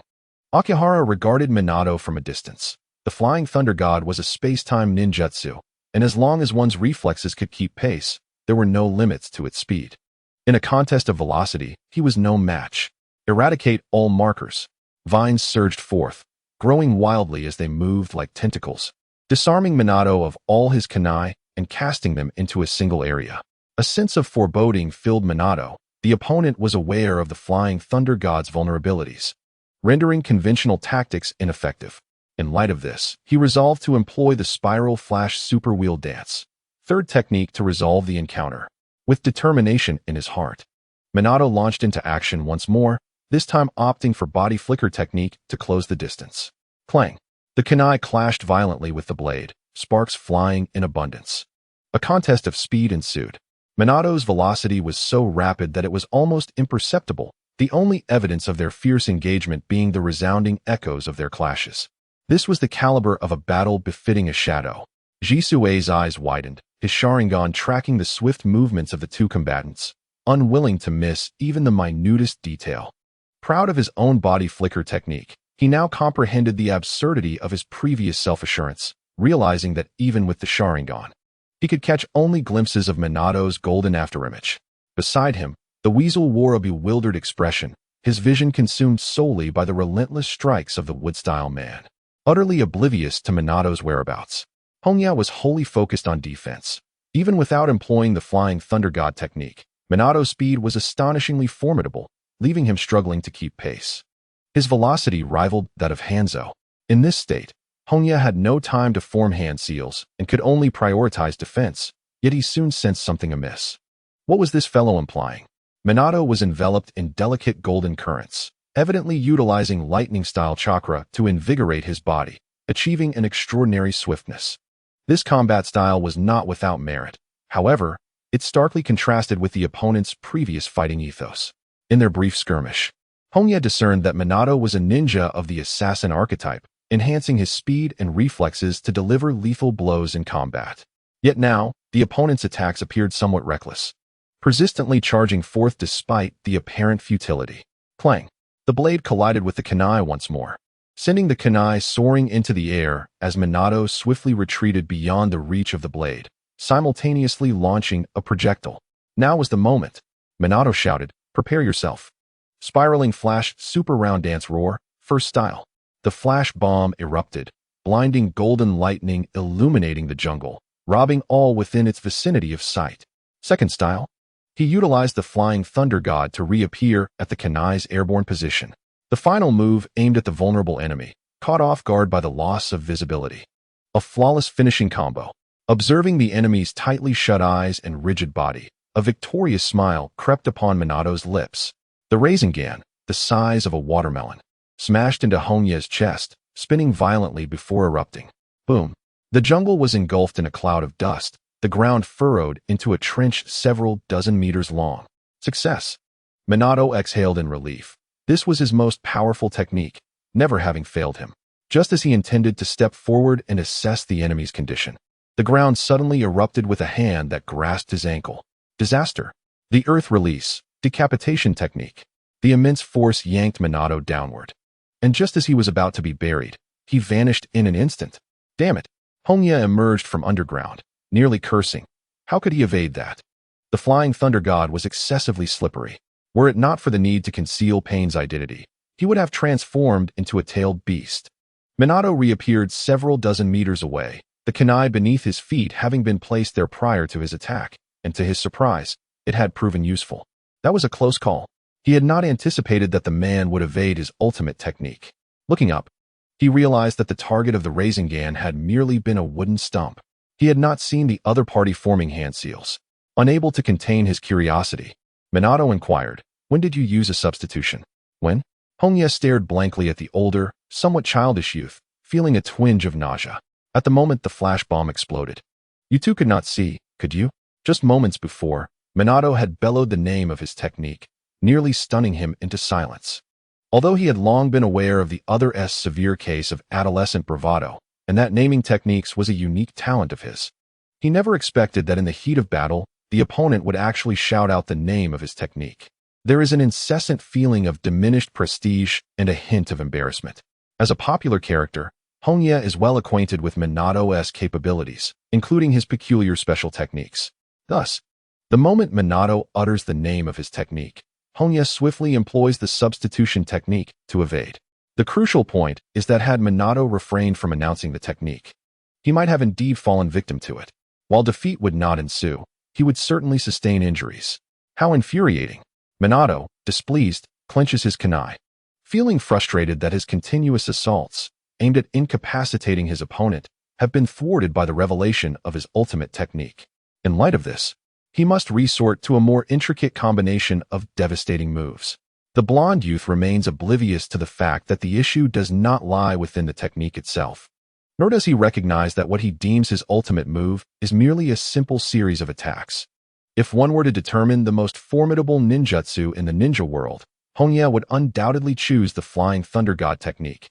Its instantaneous movement, regardless of the realm in which it is placed, is akin to a bug in the system. Minato's mobility is exceedingly high, and his speed and wood release renders him impossible to pursue. Hongye, reluctant to reveal any of his other abilities, finds himself in a rather uncomfortable predicament. Why must I engage in combat with him? Hongye's expression darkens. He is here to wreak havoc and relieve the pressure on the Sand Ninjas. Thus, detaining Minato is not inherently wrong. However, the discomfort of battle is palpable. He prefers a more direct confrontation. With his sensory perception enveloping the battlefield, Shikaku soon finds himself half ensnared by the adamantine chains, his movements significantly restricted, though this is only a temporary state. The adamantine ceiling is indeed formidable, capable of suppressing even the Nine Tails, yet the chakra consumption is contingent upon the target's strength. Even the Uzumaki clan cannot restrain a tailed beast for an extended duration. Once Kushina's chakra is depleted, Shikaku will find his opportunity to escape. However, the assault on Shikaku is not solely the endeavor of Kushina. A multitude of leaf ninjas relentlessly press forward, resulting in countless casualties every moment. How enviable! Hongye's envy flares. Only a village with strong cohesion can inspire its ninjas to unflinchingly sacrifice their lives. The ninjas of the Rain Village have yet to reach such heights. Aside from the unforeseen situation with Shikaku, Orochimaru and Jiraiya are effectively thwarting the Sand Ninjas' offensive, especially Jiraiya in his Sage mode, whose every technique boasts astonishing power and range, subtly becoming the focal point of the battlefield. In stark contrast, the Sand Ninjas appear significantly inferior. Aside from the notable performance of Sasori's Gold Sand, the rest of the team's contributions are rather lackluster. The attacks from seasoned fighters like Chiyo and Yakumo pale in comparison to a barrage of explosive tags. Large-scale area attacks are the true darlings of war. Meanwhile, Sasori manipulates the scarlet flow of the puppet at the battlefield's edge, surrounded by a dozen fallen leaf ninjas. The Sand Ninjas have made no progress whatsoever. Sasori's expression betrays a sense of mockery. The direct participants may be bewildered, yet the observers maintain clarity. Through keen observation of the war's dynamics, one can distinctly sense the Sand Ninjas' overestimation of their capabilities. The disparity in strength between the two sides is glaring. According to our agreement, we merely need to attract enemy fire. A few days prior, Sasori clandestinely contacted Chiyo under the auspices of the Akatsuki organization, privately arranging that should Akatsuki join this conflict and divert sufficient attention towards the Sand Ninjas, they could exchange this for the third Kazekage puppet. Now, Pain has attracted a plethora of adversaries, making it quite permissible for him to exert minimal effort. As a puppeteer, he excels in clandestine operations. Eliminate him. Yet, he yearns for tranquility, a desire thwarted by the relentless Konoha ninjas. The multiplication technique, a colossal human wheel, towering over several meters, hurtles forward with astonishing speed. Seeking death, Scorpion's eyes narrowed, and he unleashed a barrage of hidden weapons, while at the same time, the tail of the crimson flow pierced forth. Nevertheless, the wheel's rapid rotation endowed it with formidable defensive capabilities, repelling all assaults with ease. In a desperate bid to evade, Scorpion leaped away in fury, only to hear the resounding crash as the crimson flow was shattered into fragments. Akito Dingswa, reporting. The Akito clan's ninja. Scorpion gazed up at the behemoth before him, his expression darkening. The Akito clan is a battlefield powerhouse, even more esteemed in warfare than the Uchiha clan. I am in a foul mood. You shall all perish. The youth's countenance was grim. Since his defection, fortune had continuously eluded him, and a series of failures had left him deeply questioning his abilities, desperately seeking validation. In the forest, Minato Namikaze furrowed his brow, questioning, "You were once a Konoha ninja, weren't you? Why did you betray the village?" The decapitation technique, a signature ninjutsu of Konoha, is primarily auxiliary and rarely disseminated due to its lack of lethality. The individual not only mastered wood release, but also exhibited Konoha's characteristic techniques, strongly suggesting a background as a Konoha ninja. Even the slightest chance warranted an attempt to win him over. Betrayal? Hiroya paused, quickly realizing the misunderstanding. The decapitation technique was taught to him by Jiraiya, who primarily imparted techniques focused on subduing and defense, such as Water Chaos and Gale Palm, all possessing minimal offensive capability. As he began to clarify, a thought struck him. Perhaps being misunderstood was not entirely disadvantageous. With a cold voice, Hiroya replied, "Indeed, I was once a Konoha ninja, hailing from the Senju clan." Upon hearing this, Minato lowered his kunai, speaking earnestly, "Then why did you leave the village? I am about to become the 4th Hokage, and if the village has wronged you, I will certainly assist you." "Assist me? Huh?" Hiroya scoffed, filled with derision and hatred. "Very well, bring me Danzo's head, and I shall immediately let bygones be bygones, dedicating my life to Konoha." Danzo.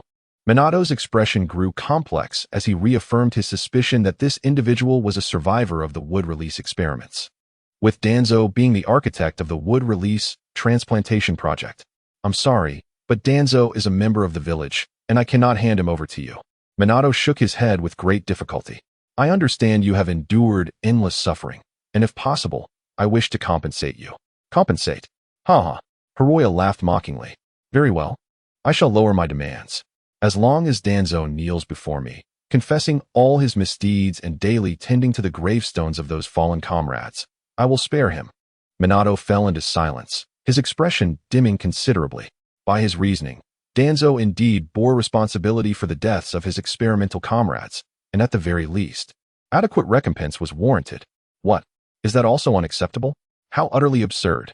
Hongye narrowed his eyes and remarked, "You just claimed you are on the verge of becoming the 4th Hokage, yet you cannot even question Danzo. Surely, this Hokage of yours must be but a puppet?" Minato's complexion turned pale.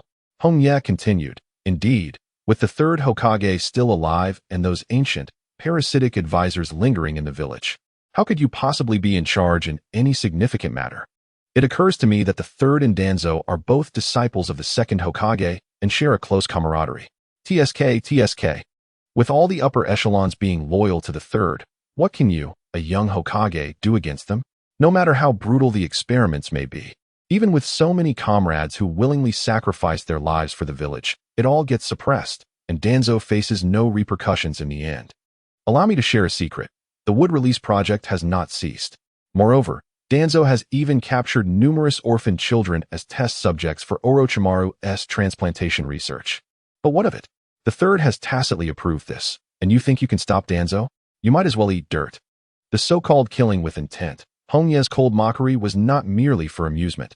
He aimed to sow discord between Minato and the higher-ups of Konoha, while simultaneously exposing Orochimaru's ongoing human experiments, thereby increasing the likelihood of a rift between Minato and the upper echelon. In the face of such cruel reality, he doubted that this sunny young man would remain unwavering. Minato's face was terrifyingly pale.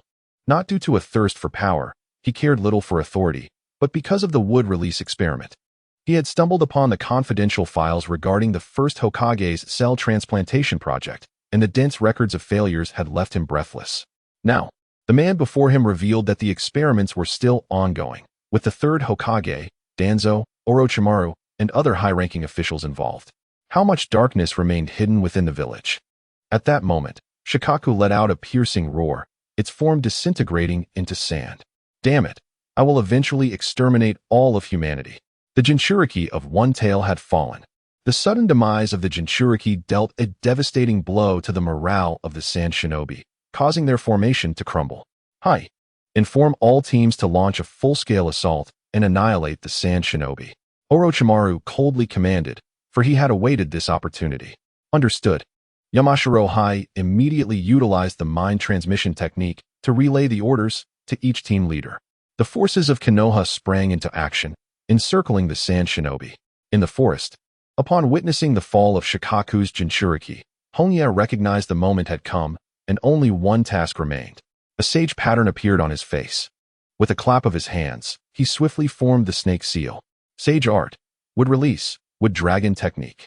The earth cracked open as several massive wood dragons, each measuring several dozen meters in length, burst forth, thrashing about and violently obliterating everything in their path. We're doomed, Minato exclaimed in shock. Each colossal wood dragon had an impact radius of at least 100 meters, and at a glance, there were no fewer than 7 or 8. Countless comrades were plunged into life and death crises. He could not afford to confront Hongye. Instead, he darted between the wood dragons, rescuing those unable to evade their grasp. With lives extinguishing every second, kindness, too, was a vulnerability. Hongye's gaze was slightly frigid, and Watergate's reaction aligned precisely with his expectations. The opponent could not possibly turn a blind eye to the peril faced by their comrade, yet this very concern would ultimately lead to their own demise.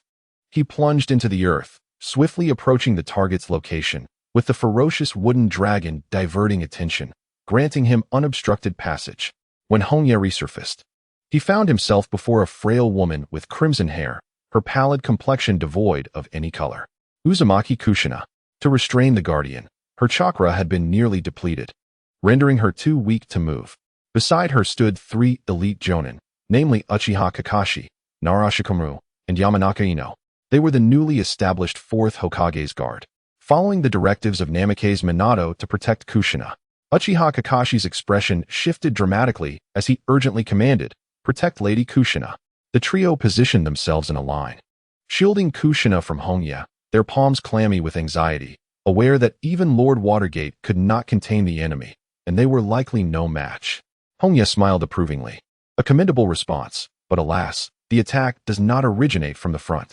A muffled groan emanated from behind, and the 3 men turned pale, with Uchiha Kakashi immediately glancing back, only to discover that Lady Kushina was ensnared by vines, her expression one of agony. "Do not mind me.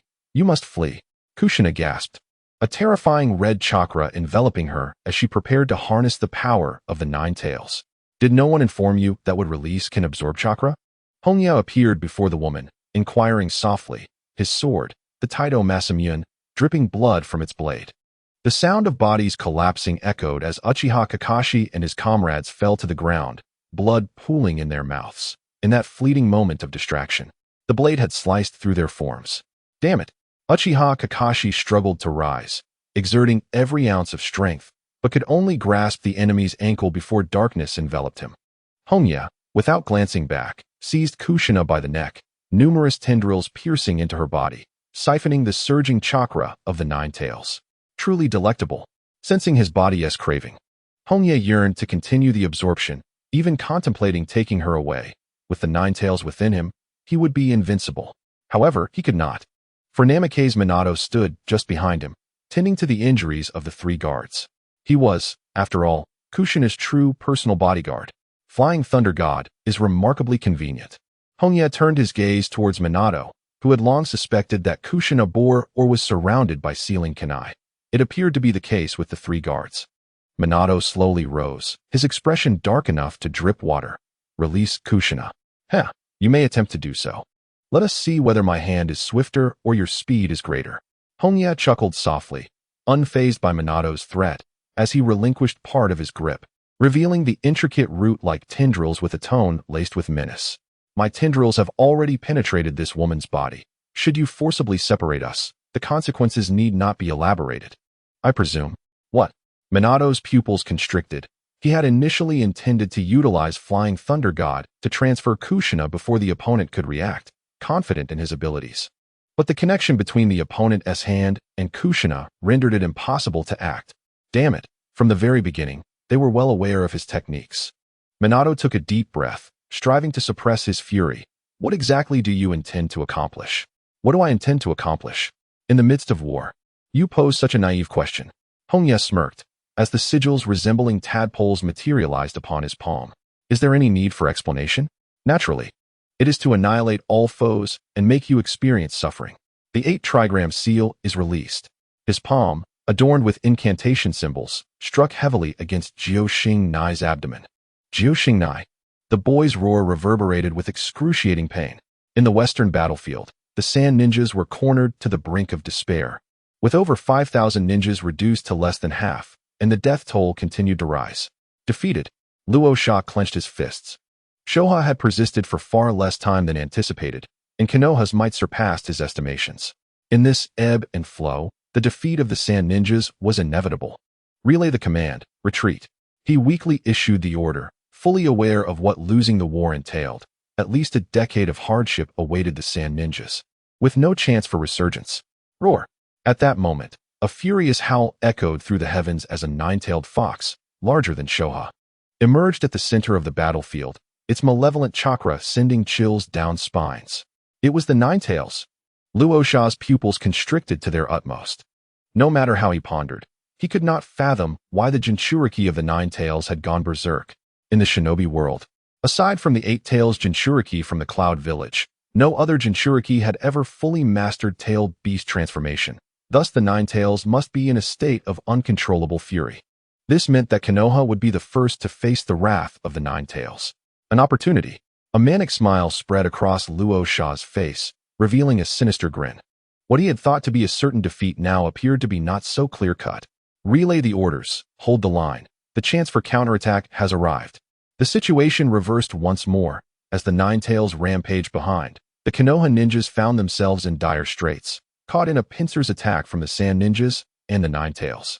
Facing the frenzied counteroffensive from the Sand Ninjas, Orochimaru and Jiraiya retreated in disarray back into their main forces, horrified gazes fixed upon the Nine-Tails. What has happened to Jiao Nai? Why did the Nine-Tails unleash its fury? They were oblivious to what had transpired. But one thing was crystal clear. The ninjas on the mountain had little chance of returning alive. At the edge of the battlefield, Hongye clumsily emerged from the ground. At the moment the Nine-Tails materialized, he found himself at ground zero, nearly crushed under the weight of the beast. This is the Nine-Tails. Hongye fixed his gaze upon the creature, hungrily licking his lips. The Seven-Tails paled in comparison, not even worthy of being called a younger sibling. Sooner or later, he would consume this colossal entity. Next, it would be Pain's turn to make an appearance. The earth trembled, and the Nine-Tails roared. The terrifying waves of battle were palpable even dozens of miles away. As a sun-like beam of light illuminated the heavens and the earth, all resistance appeared futile. What has transpired? 100 miles to the south, Sarutobi Hiruzen stood atop the treetops, gazing towards the dazzling pillar of light in the north. An ominous premonition swelling within him. Shoha? No, that is not the power of Shoha. With his vast experience, he understood that such a cataclysmic explosion could not possibly be orchestrated by mere human hands. It could only be the result of the formidable tailed beast. Lord Hokage, we have received intelligence from Kikyo Mountain that the Nine-Tails has gone out of control.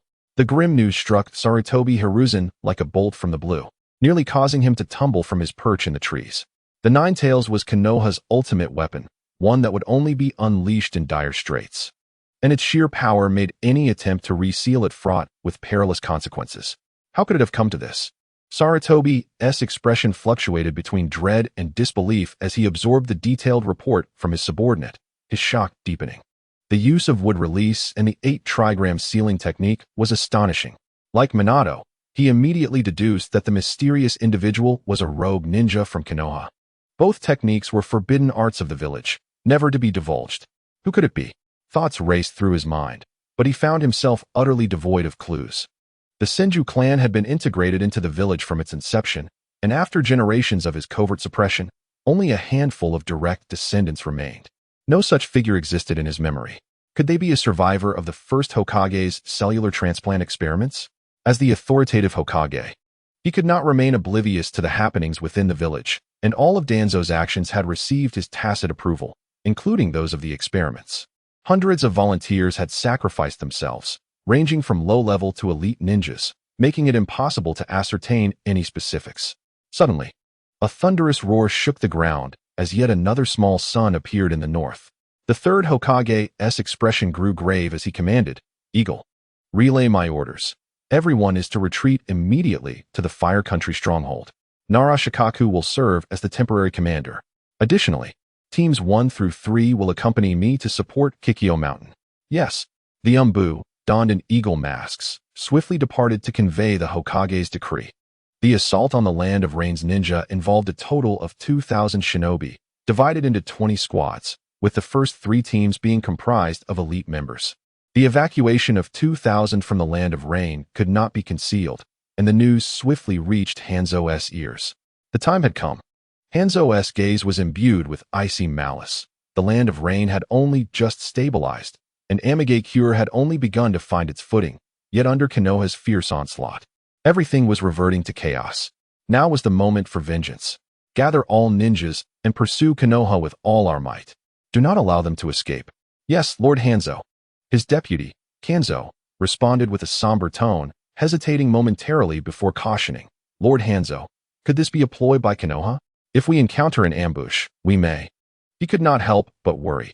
Despite having a greater number of Rain ninjas, they stood little chance against Konoha in direct confrontation. "Do not fret. Sarutobi Hiruzen is preoccupied with other matters. No one can impede me now." Hanzo's words radiated unwavering confidence. Only Sarutobi Hiruzen could challenge him, and the legendary Sannin were still too inexperienced to pose a threat. The battlefield of Amigakure was approximately 100 miles from Kikyo Mountain, and with the speed of ninjas, they would arrive in 2 to 3 hours. Sarutobi Hiruzen surged forward, flanked by a dozen direct Umbu operatives and 300 elite Konoha shinobi. This force was more than sufficient to obliterate a small ninja village. They had to reach it in time, within the realm of the Hidden Leaf. Only Kukunai from the Uzumaki clan possesses the ephemeral ability to suppress tailed beasts. However, given the current circumstances, whether it be the extraction of the Nine Tails or her own complete tailed beast transformation, it renders Kukunai incapable of participating in the battle. With just Minato and Jiraiya, sealing the Nine Tails appears to be an insurmountable task. Thus, it is imperative to have someone hold the beast at bay, allowing others the opportunity to execute the seal. "Lord Hokage, enemies detected 1 kilometer ahead." A sudden alert from the ANBU of the Hyuga clan rang out. Through the bulging veins of his Byakugan, 2 figures emerged, poised upon the branches, effectively obstructing their path. The newcomers bore ill intent. "Prepare for combat," Sarutobi Hiruzen barked, swiftly tearing off his ceremonial robe and entering a battle stance. Boom, boom. The ground trembled violently, trees collapsed in succession, and flocks of birds took flight in terror, as if a colossal creature were approaching. "Here it comes." Mu, a gargantuan bull, towering several meters high, charged forth with a deafening roar, annihilating everything in its path. Eliminate it. Without need for further urging, a dozen ninjas rushed forward to form hand seals. Fire release, great fireball technique. Lightning release, earth walk. Earth release, rock pillar spear. Wind release. Various ninjutsu cascaded mercilessly upon the raging bull, yet proved utterly ineffective. The beast barreled through, its formidable body withstanding all assaults. The power was insufficient. A more potent attack was required. The ninja's expressions darkened. The failure of numerous techniques was unfathomable. There was no time to squander. Sarutobi Hiruzen's gaze sharpened, and he swiftly bit his finger, striking it against the ground. Summoning Jutsu, Monkey King, transforming into the Rui Jingu Bang. As the Monkey King materialized, he morphed into the magical staff. Hiruzen leaped high, aiming one end of the staff at the bull, bellowing, "Extend, Rui Bang." In an instant, the staff elongated, thrusting against the bull's massive form, sending it reeling backward, carving a colossal trench thousands of meters long into the earth, clouds of dust swirling. With a thunderous crash, the bull succumbed to its wounds, vanishing in a cloud of smoke. With but a single maneuver, the monster was vanquished, truly a testament to the prowess of the Hokage. The ninjas erupted in cheers, their admiration for the Hokage deeply ingrained in their hearts. Yet Sarutobi Hiruzen's expression remained grave. He still needed to confront the Nine Tails and had to conserve ample chakra, hence his choice to employ physical techniques, even as the adversary had yet to reveal themselves. The foe capable of summoning such a formidable spirit was undoubtedly no weakling. Here they come. 3 figures descended upon the treetops 100 meters away, 2 men and a woman, with the man in the center standing out ominously. Pain. Sarutobi Hiruzen's eyes reddened, veins bulging upon his forehead, as rage swiftly ignited his reason.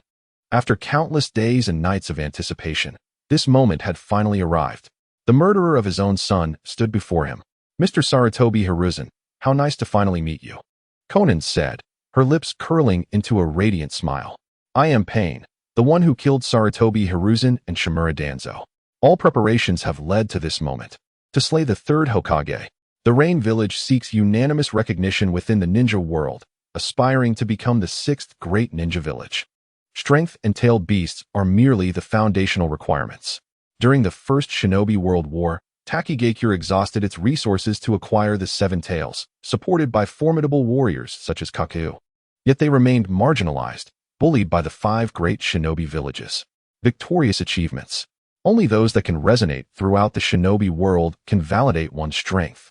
The Golden Flash? The Legendary Sannin? No, they lack the requisite gravitas. Their demise may alert the 5 great shinobi villages, but it falls short of creating a profound impact. The 5 Kage. Only by eliminating the Kage can one instill terror within the 5 great shinobi villages, compelling them to reconsider their nefarious intentions and acknowledge the formidable might of Amigakure. The death of a Kage carries monumental significance. Not long ago, the 3rd Raikage perished after a 3-day, 3-night battle against 10,000 IWA ninjas, leaving countless awestruck. In the perception of ordinary shinobi, the 5 Kage have transcended mortal limits, their power akin to that of deities. Which is why they are bestowed with exaggerated titles such as the Strongest Spear, the Professor of the Shinobi World, and Demigods. Thus, Amigakure requires a harrowing achievement to assert its place among the 5 great shinobi villages. And the objective of Hiroya is to isolate the defenseless 3rd Hokage. Hiroya unsheathed his weapon, his gaze sharp as a blade. Nagato, Konan, I shall handle the 3rd Hokage. You deal with the others. Understood. Nagato inhaled deeply. At this juncture, retreat would only lead to death. He intended to alter this cursed world, to eradicate the decaying system known as ninjutsu. And now was the moment to take the first step. Summoning technique. Yata no Kagami. Hellhounds. Rifting centipedes. 3 ferocious beasts of war manifested upon the battlefield. Nagato fixed his gaze upon the Konoha ninjas. After over a month of preparation, he had familiarized himself with the abilities of the animal path. And the time had come to unveil the fruits of his labor. Go forth, annihilate all foes. Roar. The cries of birds, the roars of beasts, and the chirps of insects echoed as the 3 summoned beasts launched simultaneous assaults from above, below, and the center. Beside Nagato, Konan was enveloped in a myriad of crimson chakra. Tailed beast cloak, level 2. On all fours, 3 tails swayed behind her, resembling a diminutive red 3 tails. Konan's inherent strength was feeble. She only mastered sealing techniques, relying on the power of the tailed beast to engage in combat. Currently, she could harness a portion of the 3 tails chakra using the adamantine sealing chains to activate the tailed beast cloak, but that alone sufficed, as ordinary ninjas could not contend with a tailed beast transformation.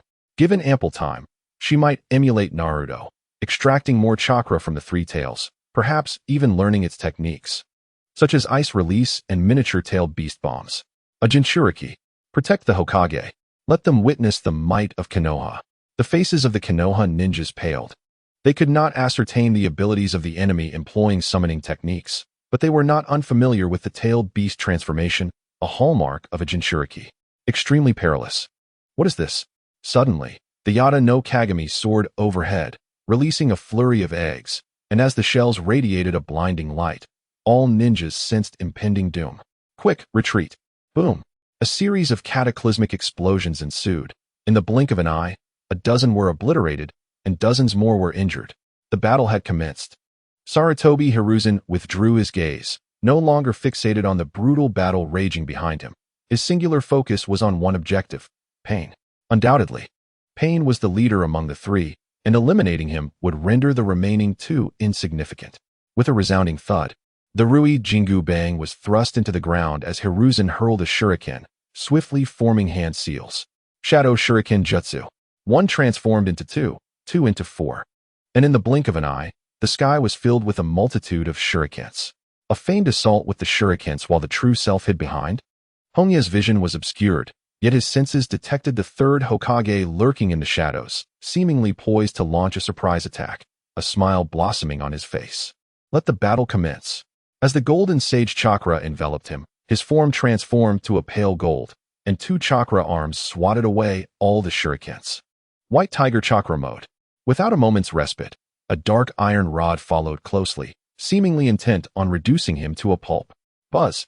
Sparks erupted as the authentic katana clashed violently with the Rui Jingu Bang, emitting a piercing hum. It was actually blocked. The third's pupils constricted. The force wielded by the Rui Jingu Bang was at least several times greater than that of his sword, normally sending both weapon and wielder flying. Yet his opponent easily parried it, hands unwavering. Such astonishing strength. Moreover, what was the state of his adversary? Not only had his body turned pale gold, but even the nature of his chakra had undergone an unknown transformation. Sarutobi, I understand now. Suddenly, a resounding shout emanated from the Rui Jingu Bang as Sarutobi's arms stretched forth from the staff, unexpectedly grasping for Hongye's neck. Watch as I crush your throat. How dare you? Hongye's gaze turned icy, and a chakra hand emerged from his chest, gripping Sarutobi's arm firmly. Simultaneously, a golden radiance enveloped the blade of his katana, instantly slicing through the body of the Rui Jingu Bang. Sharp gold aura. This is bad. The third reacted swiftly, raising the Rui Jingu Bang to evade the katana's cut. But it was too late. Sarutobi let out a scream, forced to revert from his transformation, a deep gash appearing on his chest. And to make matters worse, his right arm, which he had intended to use to seize his opponent, was severed cleanly at the root. The third immediately supported Sarutobi, urgently inquiring, Sarutobi, are you alright? I'm fine. Monkey, focus on the fight. Sarutobi gasped heavily, a hint of fear in his eyes. That guy's blade is imbued with a peculiar chakra, easily slicing through even my indestructible body. We cannot engage him head-on. I noticed as well. It must be a bloodline limit that enhances sharpness. A shadow flickered in Sarutobi's gaze. He had certainly seen that layer of golden light, which explained his quick reaction. Be cautious, monkey. Sarutobi clasped his shoulder, his mind growing increasingly foggy, and with a poof, he transformed into smoke and vanished. What a pity. Hongye swung his katana, flicking the blood from its blade. The king of Sarutobi was the third's most capable ally. To eliminate him, Hongye had resorted to revealing his trump card, the gold release. Yet the third's reflexes were too swift, missing by just a hair's breadth. However, in terms of outcome, the objective has been achieved.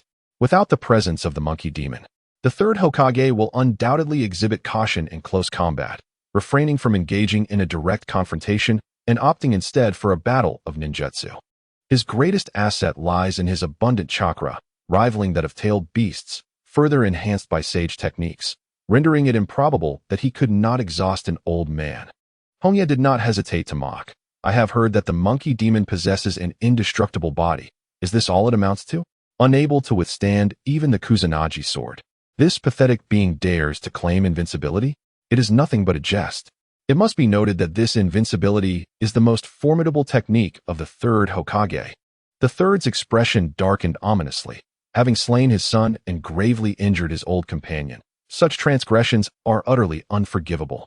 Potent chakra surged through the atmosphere, causing the ground to fracture and debris to levitate. Pain, today you shall surely meet your demise. The third formed hand seals, conjuring a slender fire dragon. And as he executed the technique, he formed a wind release seal once more. Fire release, Grand Fire Dragon King. The colossal fire dragon roared and soared, intent on incinerating all. Ha ha ha.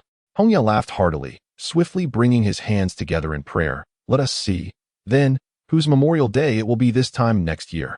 Sage art. Water release, sea dragon roar. The twin dragons clashed, their roars echoing through the heavens. The fire dragon and the sea dragon engaged in a fierce battle. one a fusion of wind and fire ninjutsu, the other a water release enhanced by sage techniques, their might far surpassing conventional ninjutsu. What a formidable display of ninjutsu! The terrifying energy fluctuations left the watching Umbu parched and breathless. They yearned to protect the Hokage, but found themselves unable to intervene in the fray. This was a genuine battle of shadows. With a thunderous roar, a thick mist of scalding steam enveloped the battlefield, obscuring vision and burning all living beings within its reach. Unfazed, Hongye charged towards the third. At that moment, a barrage of small, high-temperature fireballs surged forth, their speed akin to bullets. This was the Phoenix Fire technique. With a mere thought, the White Tiger chakra manifested as a shield before him, deflecting all the fireballs. Compared to ordinary Phoenix Fire, the third's technique was swifter, nearly impossible to evade. The exploding Phoenix Fire obscured much of his vision, rendering the third's movements unclear. As the distance closed to 10 meters, the ground beneath suddenly softened, transforming into a viscous swamp.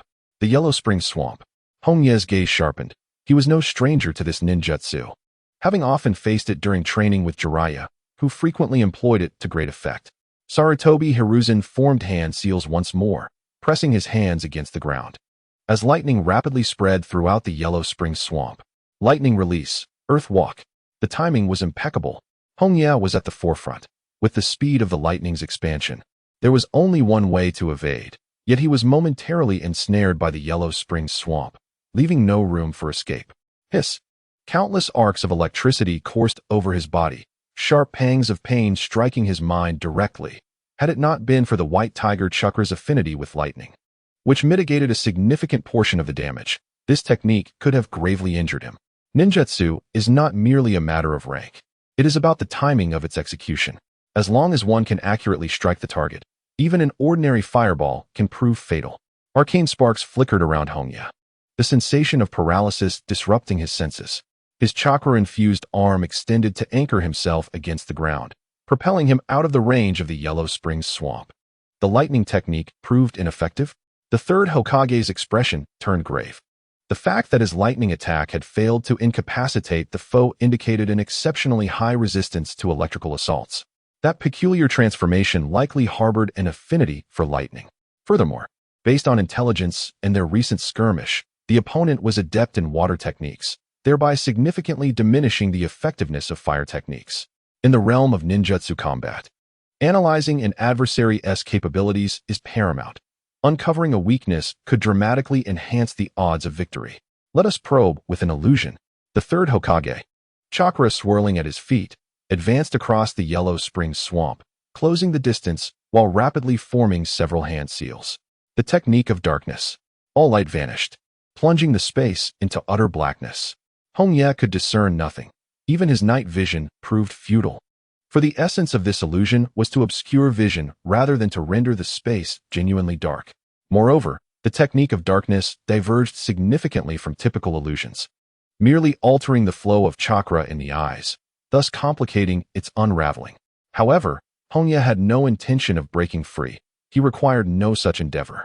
Focusing his mind, his perceptive domain could detect everything within a 3-meter radius, proving more effective than mere eyesight. The sensation of paralysis had dissipated. It was time to counterattack.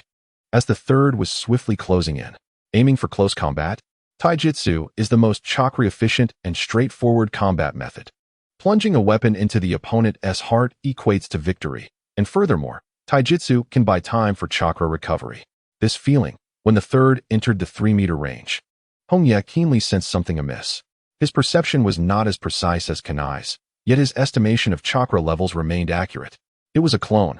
The blade sliced diagonally across the third's form, yet it did not cleave in two. Instead, the third seized his arm with one hand, his body transforming into a reddish-brown clay that began to envelop him. A clay clone. No wonder it could not be severed, or rather, even after being cut, the clone reformed. Earth style, Yellow Spring's Earth Prison.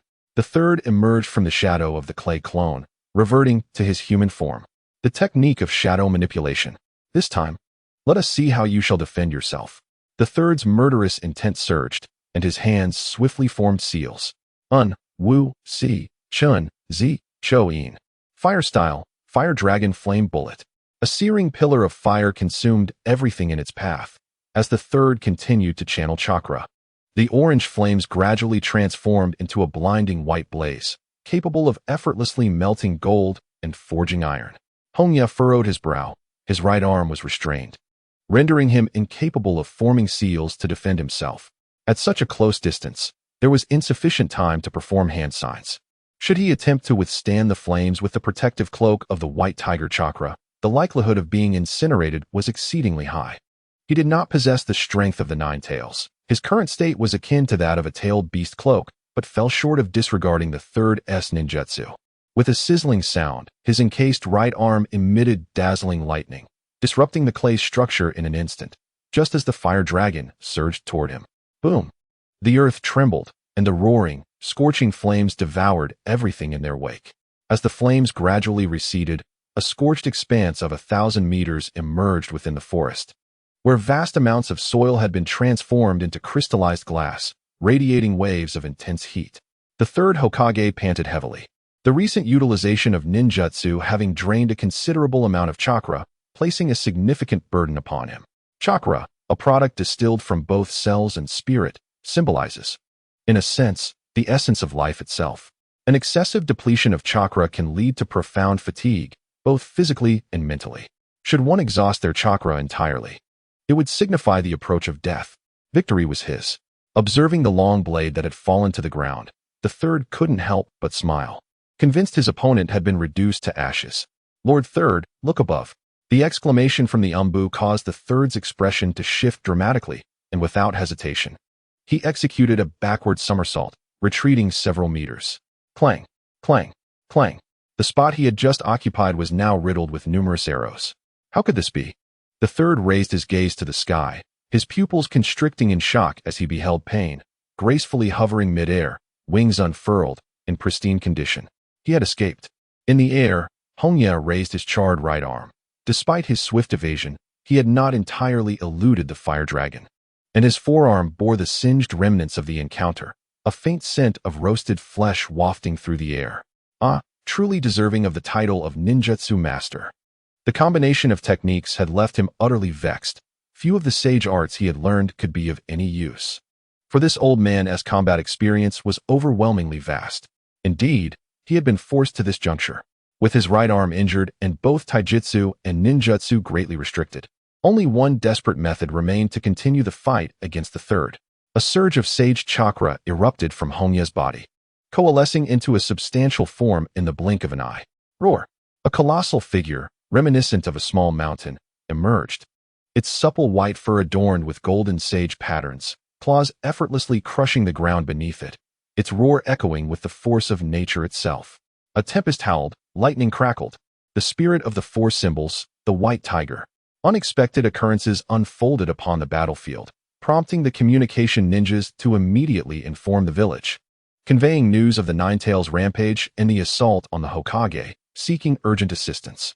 Within the Hokage's tower, 3 high-ranking officials huddled together, engaged in a tense discussion of strategies. Kurenai's forehead glistened with sweat as she urged, Danzo, the monkey has been ambushed by the rain ninjas. We must swiftly support him. Mato Gai echoed, the rain ninjas were well prepared. Hizashi is likely in peril. Do not worry about him. Danzo, his gaze fixed on the map, coldly replied without lifting his head, in the current ninja world, no one can defeat Hizashi. Rather than his comfort, I am more concerned about the Nine-Tails. The village absolutely cannot afford to lose it. Danzo, the monkey is the Hokage. He must be prioritized for support, and only then can we retrieve the Nine-Tails. Kurenai and Mato slammed their hands on the table, their preference to prioritize assistance for the third evident. The Nine-Tails could potentially be sought again. But there was only one third Hokage. However, the remaining military strength of the village lay solely in Danzo's hands. As the village's second-in-command, his word was law, and without his directive, no support would be forthcoming. At the heart of the war, the roar of the tiger echoed through the mountains and forests. The sound seemed to resonate with the natural forces within the space, as storms raged and lightning danced, uprooting countless trees. Such was the might of the tailed beast. The ninjas of Konoha were struck with horror. Anyone who beheld the towering behemoth would find their resolve wavering. Faced with such a terrifying presence, how could one possibly engage in battle? Hongye, positioned at the center of the white tiger's forehead, felt the immense power of the tailed beast and clenched his fist tightly. The white tiger, in response to his movements, lifted its left forepaw and struck down with tremendous force. This was the essence of power. Boom! The ground trembled, and a visible shockwave of dust swept through everything, sending numerous ninjas flying with anguished cries. It was exhilarating, indeed, to witness the massive destruction wrought by a mere strike. Hongye laughed heartily. Perhaps this was the invincible sensation that accompanied Madara upon unlocking the complete Susanoo. Yet, he admonished himself not to revel too much in this triumph. At present, he was akin to a fully realized tailed beast, and there remained a possibility of miscalculation. Gazing downward, he observed Sarutobi Hiruzen, bloodied on his forehead, desperately gasping for breath behind a mud wall, evidently drained of energy. This aligned perfectly with Hongye's strategy, to exhaust the third Hokage to a certain extent before delivering a decisive blow in his tailed beast form, leaving no chance for escape. The difficulty of defeating versus killing was entirely disparate. Should he prematurely reveal his trump card, the third might very well retreat without hesitation. Such scenarios were not uncommon. The second Hokage, Tobirama, had also fled with his subordinates when pursued by the likes of Kin and Jin. Ninjas are not knights. They do not fight to the bitter end for honor or ideals. Assassination, ambush, and the ruthless completion of missions are the prevailing themes. At least, Hongye believed that the third was not foolish enough to engage in a bloodbath upon encountering a tailed beast. A strategic retreat to regroup before returning to strike was the rational course of action. Given Konoha's overall strength, hunting tailed beasts was not overly difficult. With families adept in controlling techniques like the Nara and Yamanaka, the third, accompanied solely by Orochimaru and a few others, would be more than sufficient for Hongye to recognize the futility of his endeavor. The four red yang formation and sealing techniques were not mere decorations. Should he fall victim to them without support, he would be left to languish in a jar of formalin. As for his right arm, burned and seared, he was not naive enough to believe that facing the third Hokage would come without cost. On the ground, Sarutobi Hiruzen gazed up at the translucent white tiger formed of chakra, his spirit plummeting to despair. It was indeed a tailed beast. While there was no white tiger among the 9 tailed beasts, the opponent's form and terrifying power were nearly indistinguishable from that of a tailed beast. A sense of foreboding washed over him as he surveyed his surroundings. 300 subordinates had suffered heavy casualties, leaving only a handful still engaged in combat. The 3 formidable summoning beasts remained, but only the split hound was left, and no one could contain that monstrosity, which only seemed to multiply in number. Sarutobi inhaled deeply, a fierce glint flashing in his eyes. It was not yet the time to concede. He was a master of all ninja arts in Konoha, revered as the professor of ninjutsu. How could he succumb in such a place? What could a mere tailed beast do against him? Pain, who wielded powerful sage techniques and possessed powers akin to that of a tailed beast, posed a significant threat to Konoha. He must not be allowed to live. In the face of a tailed beast, ordinary ninjutsu had lost its efficacy, and the Sarutobi clan's summoned monkey could not join the fray. Only forbidden techniques and combined jutsu remained effective. The 8 Gates Release. The 8 Gates Release, one of Konoha's most potent forbidden techniques, was said to grant a power many times greater than that of a shadow upon opening all 8 gates, due to the extreme difficulty of mastering it. The 8 gates are classified as forbidden techniques, prohibited for ordinary ninjas to learn. The rest gate opens, activating only 2 gates. The previously feeble body is once again infused with power, yet the burden on the body escalates dramatically. I can only open 2 gates, otherwise, even I would be unable to control the raging chakra. The activation of the 8 gates demands a remarkable level of physical strength. Even a genius like Kakashi can only manage to open 2 or 3 gates, and the violent chakra interferes with the execution of ninjutsu. With the opening of the 2nd gate, the speed of chakra circulation within him surges, yet it has not reached a frenzied state, remaining within the limits he can control. Sarutobi Hiruzen grits his teeth against the pain, disregarding the side effects of the 8 gates. It is a time for desperation as his hands swiftly clasp together. Earth Release, Yellow Spring Marsh. A vast expanse of adhesive clay swamp blankets the ground, hindering the enemy's mobility. I shall not fall prey to this again. Hongye has been fixated on the 3rd Hokage, and the moment he forms the Earth Release seal, he leaps high into the air, channeling the power of thunder. Sage art, Thunderburst. A torrent of lightning erupts forth, spreading like branches to blanket the area where the third Hokage stands, an overwhelming barrage with nowhere to evade. So swift. The third's gaze is fierce as he swiftly maneuvers through the falling lightning, his form agile as a monkey. When evasion proves impossible, he resorts to earth release for defense. Barely surviving this assault, he is met with terrifying claws the size of a house. Crack! The earth shatters once more, and the third is flung out from the dust, blood trickling from the corner of his mouth. Upon seeing the white tiger's claws rushing toward him again, he immediately forms seals. With a resounding boom, the explosive tag affixed to the claws detonates, causing Hongye to stumble, nearly losing his footing. But it is not over. Oh! The third slams his hands together, forming the earth release seal, roaring as he channels chakra, crimson blood gushing from his nose. He is draining his life force. Earth release, earth flow multi-wall. The ground trembles, and the terrain around Hongye rises simultaneously, encasing him within 4 walls. Earth release, yellow spring mud flow. The roar continues, as reddish-brown mud flows from above, sealing off his escape route. The final move. The third's cheeks have noticeably hollowed, and even his hair begins to turn gray. His vitality is nearly spent. Fire release, great flame technique. The secret fire technique of the Sarutobi clan boasts incredible power and range, capable of incinerating all.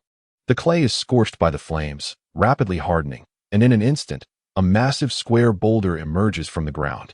Cough, cough. The third kneels at the edge, coughing up blood, the enhancement of the 8 gates dissipating. He now appears as a frail, aged man. Hokage-sama. 2 Umbu members appear, one on each side, supporting the third, their hearts filled with awe and reverence. This is their Hokage, one of the strongest ninjas of the age. Suddenly, the third's expression shifts dramatically, disbelief washing over him as he looks down. Get back! A blade of golden chakra erupts from the earth, piercing through one of the Umbu members. Crack, crack, crack. One after another, countless chakra blades proliferated like a bamboo grove, engulfing the entire cubic rock mountain. The divine technique of the golden escape needle bamboo forest. Boom! The cubic rock mountain erupted violently, leaving the white tiger with only half its body, roaring towards the heavens. Hongye's breath was ragged, his body severely burned, and his chakra diminished significantly. His gaze fixed upon the third Hokage, his voice laced with chilling intent.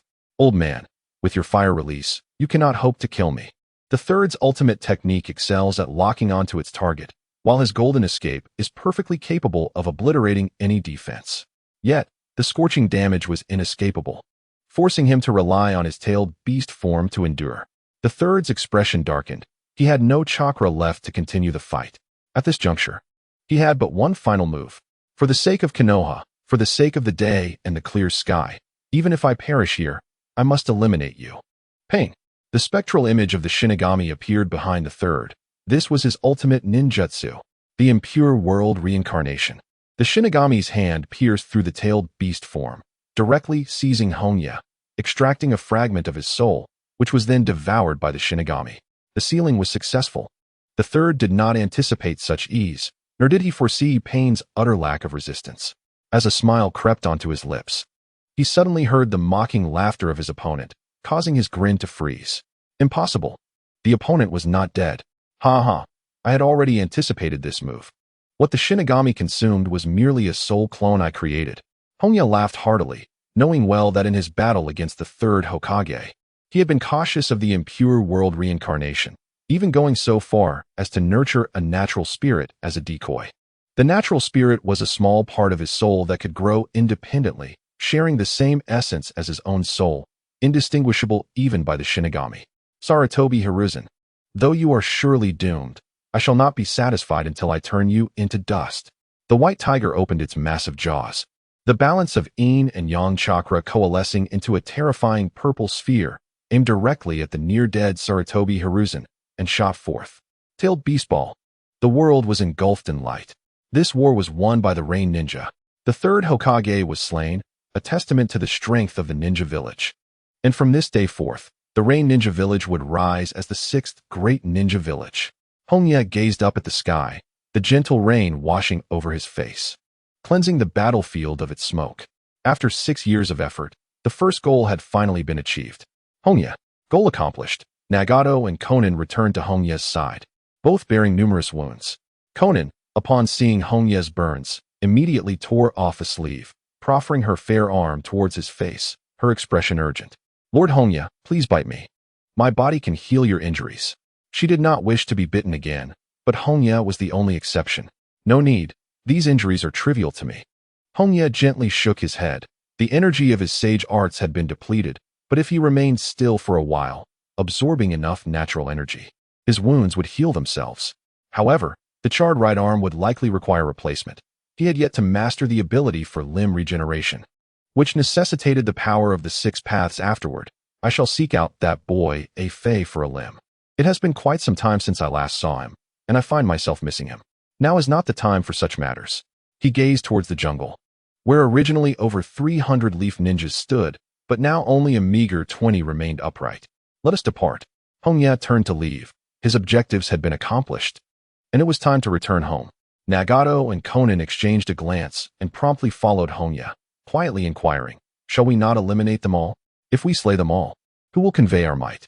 Hongye replied with a subtle smile, for he wished for these fortunate survivors to relay the news of the third Hokage's demise back to the Leaf Village. There is no greater persuasion than words spoken from one's own lips. The power of public opinion is formidable. Not only must the survivors return to spread the word, but the Rain Village must also extensively publicize the death of the third. It is essential that all ninja villages come to know the truth. Otherwise, with Danzo's ruthlessness, in order to maintain the Leaf status, he might suppress this event or even alter the facts. The ninja world would undoubtedly be more inclined to believe the words of the Leaf. The three continued their journey, leaving behind utter devastation. The Leaf ninjas stood in a daze, still struggling to comprehend the reality of the third Hokage's fall. Yet, this was indeed the truth. The war raged on, and at the battlefield of Kikyo Mountain, the cries of the Nine-Tails echoed into the night, claiming countless lives. It is certain that both the Leaf and Sand ninjas suffered catastrophic losses. The Nine-Tails was ultimately resealed by the Leaf, and both sides found themselves devoid of the strength to continue fighting, with only a little over 2,000 ninjas remaining.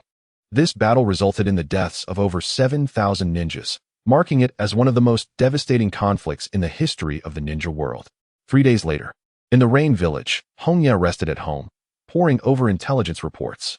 The news of Sarutobi Hiruzen's death was still brewing and had yet to spread, though the Rain ninjas had already begun to take action, and it was believed that it would soon permeate the ninja world. Konan returned from outside, jogging to Hongye's side to report in a hushed tone, Lord Hanzo has returned. Hongye nodded slightly, not particularly concerned. While he had clashed with the third, Hanzo had also been invading the Land of Fire with remarkable success. There was no need for a special meeting. A tacit understanding had developed between them, resembling more of a partnership than a superior-subordinate relationship. Unless necessary, they would not typically disturb one another over minor matters. What remained was to await the reactions of the Leaf and Sand ninjas. Given the extent of their losses, the likelihood of renewed conflict was exceedingly low. The Leaf also lacked the strength for retaliation against the Rain. It was expected that, similar to the plot, the probability of peace talks would be quite high. Although this time, the Rain Village would also be involved in the negotiations. That night, under a starry moonlit sky, Hongye sat cross-legged on the rooftop, slowly absorbing the moonlight. Among the natural energies, the yin-yang forces were the rarest, particularly the yin energy. Absorbing moonlight was the most efficient method of cultivation. You have stolen my power once again. Suddenly, an irate female voice echoed in his mind, seemingly displeased with Hongye.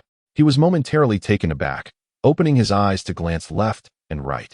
Confirming that no one was speaking nearby, realization dawned upon him, and he uncertainly called out in his mind, Kagaya Akatsuki? There was no response. And just as Hongye thought it might have been a mere illusion, a cool female voice resurfaced in his mind. You know my title? Indeed, it was Kagaya. Not only am I aware, but I am also acutely conscious of your entrapment within the moon. Hongye gazed upward at the moon, his heart brimming with a desire to express his grievances. Previously, while absorbing moonlight, he often heard indistinct murmurs, which he now surmised were Kagaya's words. He found it exceedingly bothersome, akin to the maddening buzz of a mosquito flitting about his ear during a half-awake state. Could it be due to the Nine-Tails? When he seized Jakuna, He absorbed a considerable amount of Nine-Tails chakra, which likely clarified Kagaya's murmurs. As the saying goes, one should not expose another's shortcomings. Kagaya seemed somewhat embarrassed, perhaps even irate, and thus refrained from responding to Hongye. Relishing his freedom, Hongye continued to draw upon the power of the moonlight. Indifferent to Kagaya's thoughts, for what could she do, being sealed within the moon? Half an hour later, perhaps her anger had subsided, and she spoke once more. "What is your name?" "You may call me my lord." "My lord? What a peculiar name." Kagaya's voice carried a note of confusion, sensing something amiss. Hongye chuckled to himself, feeling as though he had reached the pinnacle of life, with even the esteemed Kagaya addressing him as such. "By the way, how can you communicate with me?" "Many years ago, when you first absorbed moonlight, I became aware of your presence," Kagaya replied calmly. "You are the only human capable of establishing a connection with this prison.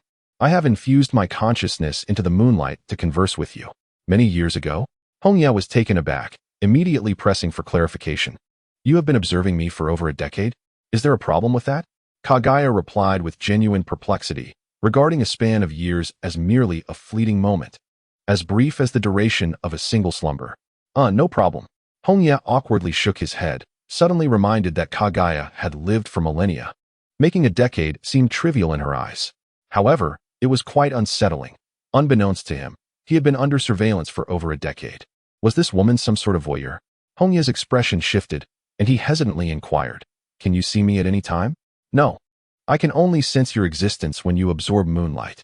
However, until now, you were unable to sense me," Kagaya answered truthfully, entirely oblivious to the implications of her voyeuristic behavior. She was simply too lonely, and observing Hongye provided her with the only joy she could grasp. "Well, that is a relief." Hongye breathed a sigh of relief, deeply concerned about the exposure of his privacy. He valued his dignity. Kagaya, unable to comprehend Hongye's anxious thoughts, calmly inquired, "My lord, how is my seabed faring? And where is Black Zetsu?" After a millennium of waiting, there was still no sign of progress, and she was deeply concerned about the situation in the shinobi world, as well as whether Black Zetsu had perished. Hongye was at a loss for words. This woman appeared utterly unguarded, speaking candidly without hesitation, even mentioning Black Zetsu directly, her honesty evoking a sense of shame in him. Nevertheless, considering her calling him my lord, Hongye could not disappoint her. "I will explain that to you gradually. Fear not, Black Zetsu is quite filial." In Konoha village, as the year drew to a close, a somber atmosphere enveloped the streets, echoing with the sounds of anguish and sorrow. Today marks the solemn day of remembrance for the departed in the village. Before the memorial stone, a throng of villagers clad in somber black attire gather, their faces shadowed with grief. The stone bears an overwhelming number of names, a harrowing testament to the lives lost. The battle at Kikyo Mountain and the conflict with the Rain Shinobi resulted in casualties approaching half the village's ninja population, with even the third Hokage meeting a grim fate. This represents the most devastating loss since the founding of Konoha. Nearly every household has been touched by tragedy. Family members, relatives, and friends have fallen in this war. Standing at the forefront of the mourning procession is Namake's Minato, now the fourth Hokage. Although he has not lost any family, he bears the weight of the fact that half of the fallen ninjas were claimed by the rampaging Nine-Tails, and the villagers' animosity towards Kyubi weighs heavily upon him. In the afternoon, a crucial meeting convenes within the Hokage building, attended by all the remaining jonin in the village, including Danzo and his two allies. The Rain Village has expressed willingness for peace talks. The central theme of the meeting is indeed negotiation. Both Sunagakure and Konoha are too weary to continue the fight, fortunately. The conflicts with Kumogakure and Iwagakure have reached a critical juncture, or else they might have seized the opportunity to strike Konoha while it is vulnerable. The actions of the Mist Shinobi are escalating significantly. A full-scale response is imperative, and further conflict with Sunagakure and Rain Village is untenable, despite a profound hatred towards both. Desiring nothing more than to reignite hostilities, Konoha has reached an unprecedented level of weakness, compounded by ongoing battles with the Mist. Thus, a truce is essential, one that must involve all three parties. Minato nodded silently, turning to Nara Shikaku, inquiring about the demands from the Rain Shinobi. The timeline is set for before the new year, with the negotiations to occur in Dawn City. Shikaku's expression grew serious. That is the newly established capital of the Land of Dawn. The choice of the negotiation site in the Land of Dawn suggests a potential threat to the participants, leaving uncertainty about the sincerity of the Rain shinobi's intentions, as they have incurred minimal losses and still possess military strength. That will suffice, Minato asserted decisively, adding, I shall go personally. His mastery of the Flying Thunder God technique renders him unafraid of ambushes. The Jonin opened their mouths to speak, hesitated, and ultimately fell silent, letting out a collective sigh. As the defeated party, there truly is no one more suitable than the Hokage for this task. And thus, it was settled. A similar scenario unfolded in Sunigakure, although reluctant. The undeniable truth is that the victors of this war are the Rain shinobi. The village of Rain is festooned with lights, and the faces of its inhabitants radiate prideful smiles, particularly among the Iga and Yasuji clans, who have never enjoyed such glory before. In the comfort of his home, Hiroya awaits the peace talks, relishing a rare moment of tranquility. In the evening, he finds solace in conversing with the celestial beings above. So, you never married the emperor of the land of ancestors? Humans are but inferior beings. How could they possibly be worthy of my attention? Kagaya's tone is calm, devoid of any trace of indignation, speaking of humanity with a condescension akin to how humans regard mere bread. Humans do not remember how many slices of bread they have consumed, nor do they concern themselves with the bread's resistance or feelings. Hiroya, stroking his chin, is overwhelmed by curiosity. Then how did you come to have your two sons? You mean Hagoromo and Hamura?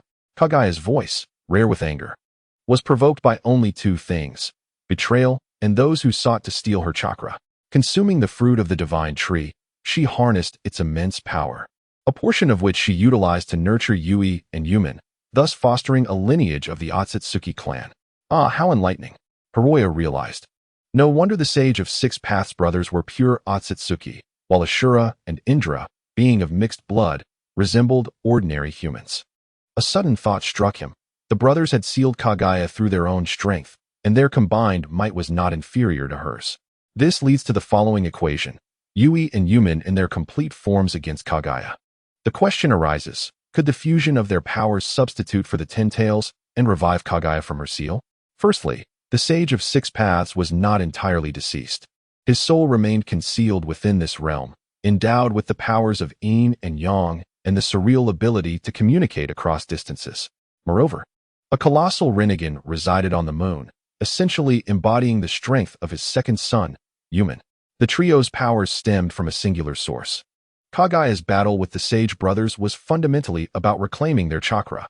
Furthermore, in future instances of non-combustible entities, there were examples of Akatsuki being transformed into chakra fruits.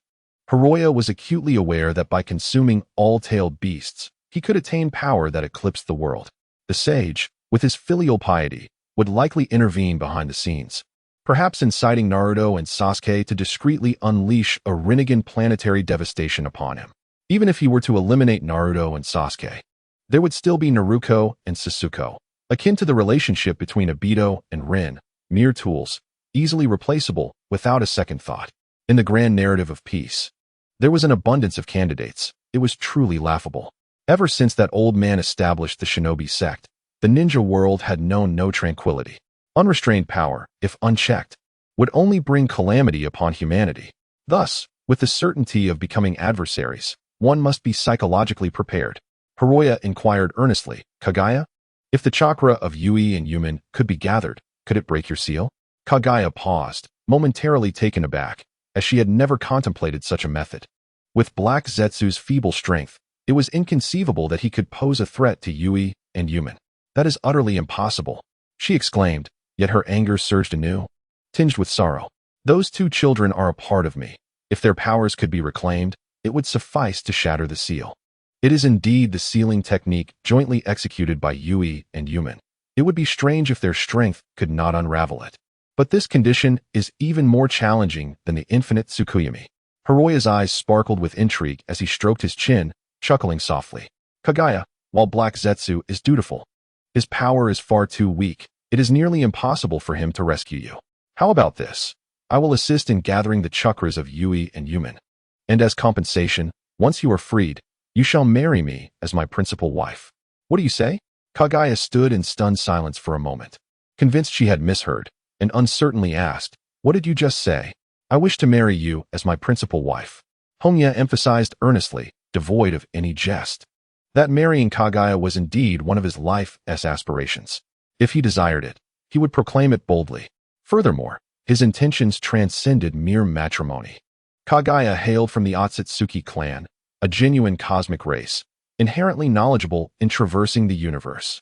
Should he, in the future, attain the level of the six paths and transcend this world, Kaguya would undoubtedly serve as his guide into the vast cosmos, the significance of which is self-evident. In truth, he harbored a clandestine thought. Kaguya possessed many formidable and unique skills, and should a transactional relationship be established, an opportunity to learn from her and enhance his own power would arise. Kaguya, though not angered, remained perplexed, questioning Hongye's motives for the proposal, wondering aloud if this was what humanity referred to as love.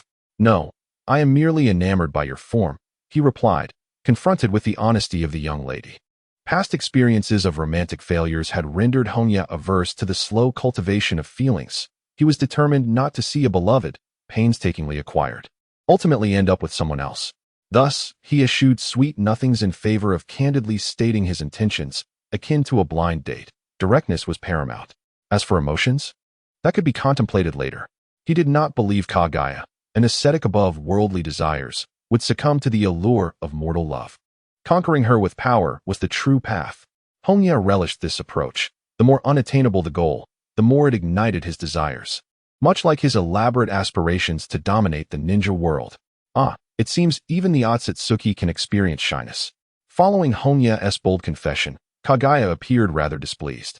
Yet unable to confront him, she simmered in silence, not uttering a word until the year drew to a close.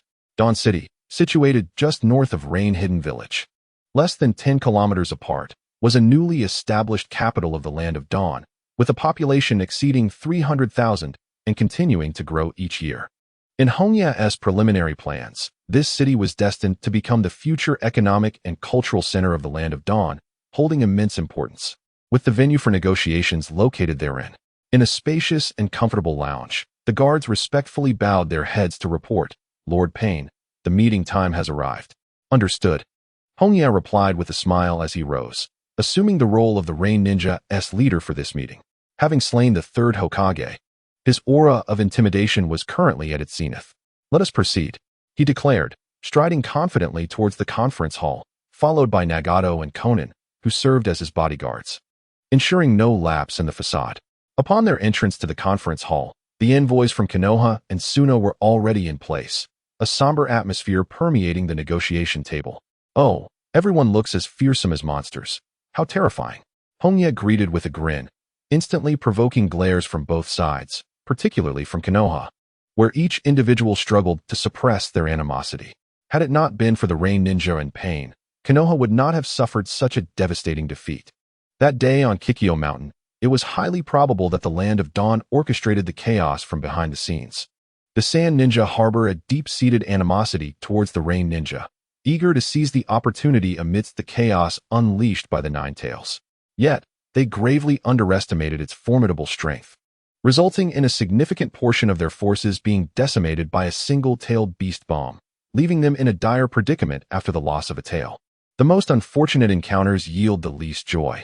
Upon witnessing Hongye assume the main seat, Wind Shadow Raza furrowed his brow, questioning with a tone laced with hostility. "Where is Lord Hanzo?" "His presence is of no concern to you," retorted Hongye, raising an eyebrow without a hint of courtesy. As the defeated side, they displayed an utter lack of decorum. "You." Raza's eyes blazed with fury, his anger coiling tightly within his chest. He restrained the urge to engage in battle. To act out in the meeting would provide the Rain Village with a pretext for war. With a huff of indignation, Raza fell silent, retreating into a shell of compliance. "Coward."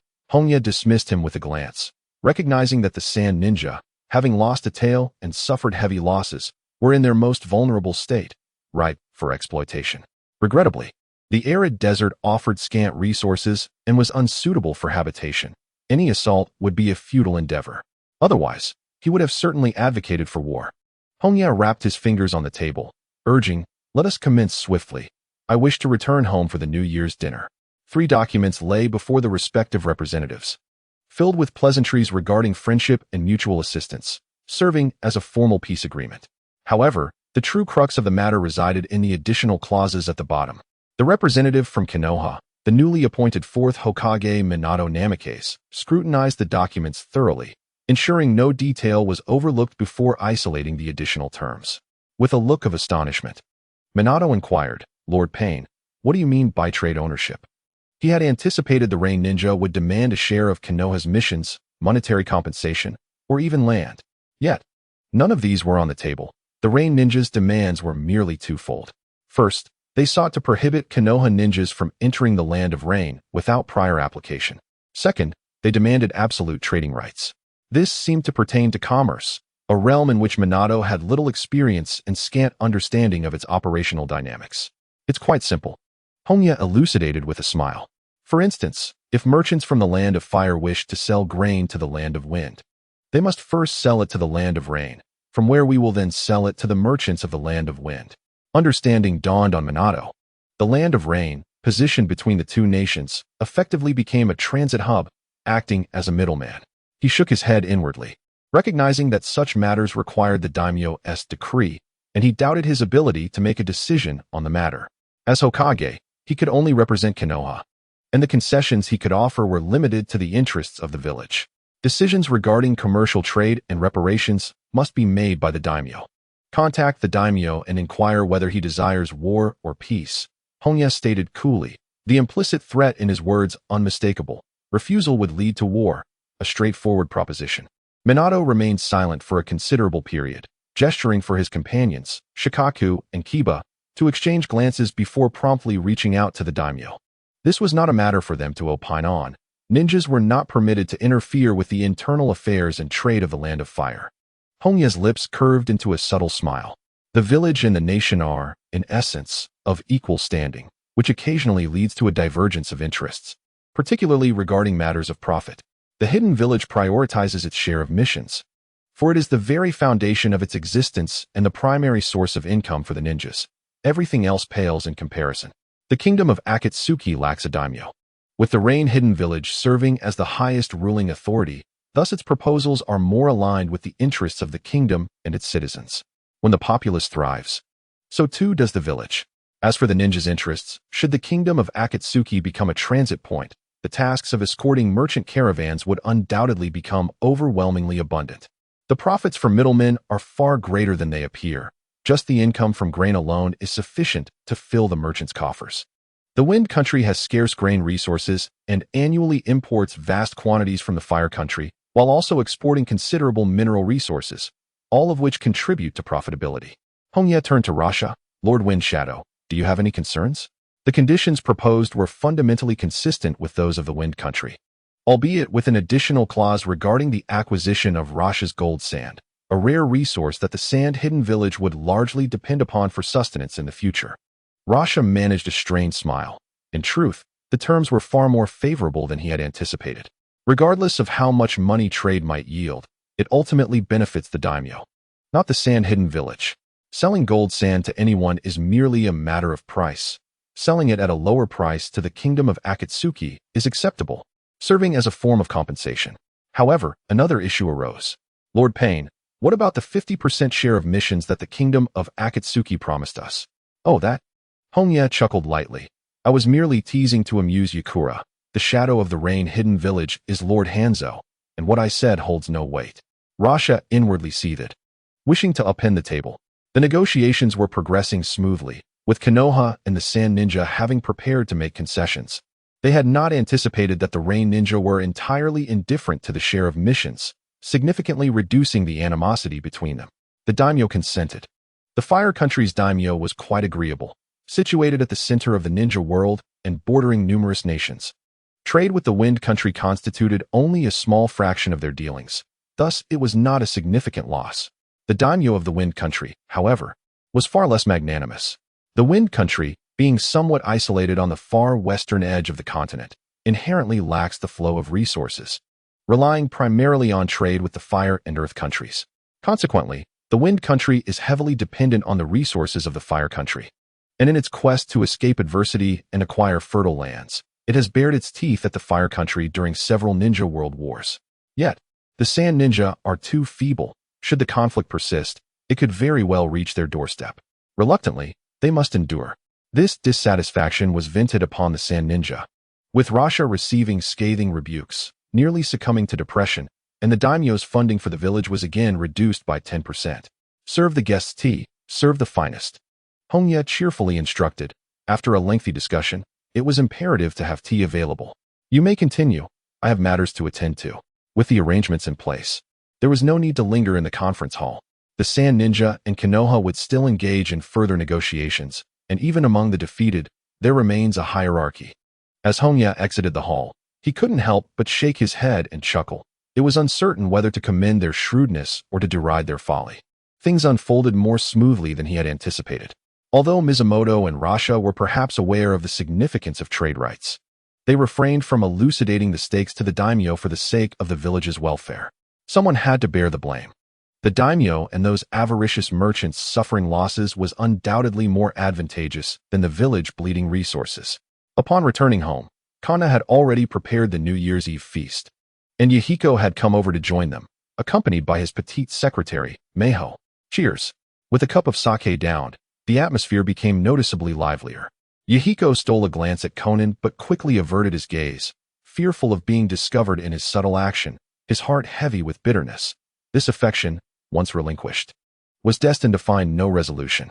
He quickly steeled himself and addressed his three dear friends, who felt like family. Jiraiya, Nagato, Konan.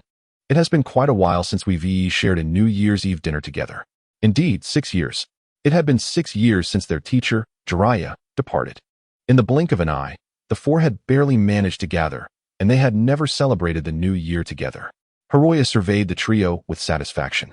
All three were present, which mattered more than anything else. He cherished so few individuals. How wonderful it would have been if Jiraiya were here. Oh, I truly wish to converse with him about our aspirations. Konan and Nagato wore expressions of nostalgia. They had been mere 12-year-olds at their parting, and now, at 18, they had finally found their paths. Jiraiya sighed. If Jiraiya were here, he would undoubtedly give me a good thrashing first. War is cruel. Even the deepest bonds between a master and disciple can lead to blades drawn against one another on the battlefield, and the death of loved ones can breed hatred. Because of the four of them, Konoha had suffered grievously, and how could Jiraiya remain indifferent? He would likely be implicated as well. The common folk might be oblivious to their relationship, but the elite shinobi and higher-ups were certainly aware. It could be said that Jiraiya's political career in Konoha had come to an end. He would no longer garner the support of the elite shinobi. Nor could he aspire to become Hokage. Wandering away from the village was his only option. The three young ones' expressions dimmed at the mention, having slain so many Konoha shinobi. They found it difficult to face Jiraiya. Haha, there's no need to be sorrowful. Our teacher and we merely stand on different sides, yet our dreams remain aligned. Jiraiya smiled broadly. The foundation of the Akatsuki has been firmly established. We now look to you. Hanzo had entered his twilight years. Even older than Sarutobi Hiruzen by a few years. He could hold on for at most 5 or 6 more years before he must pass the mantle. Jiraiya eagerly turned to Nagato, raising his cup.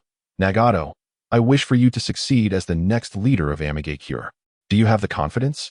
Absolutely. Nagato replied without hesitation.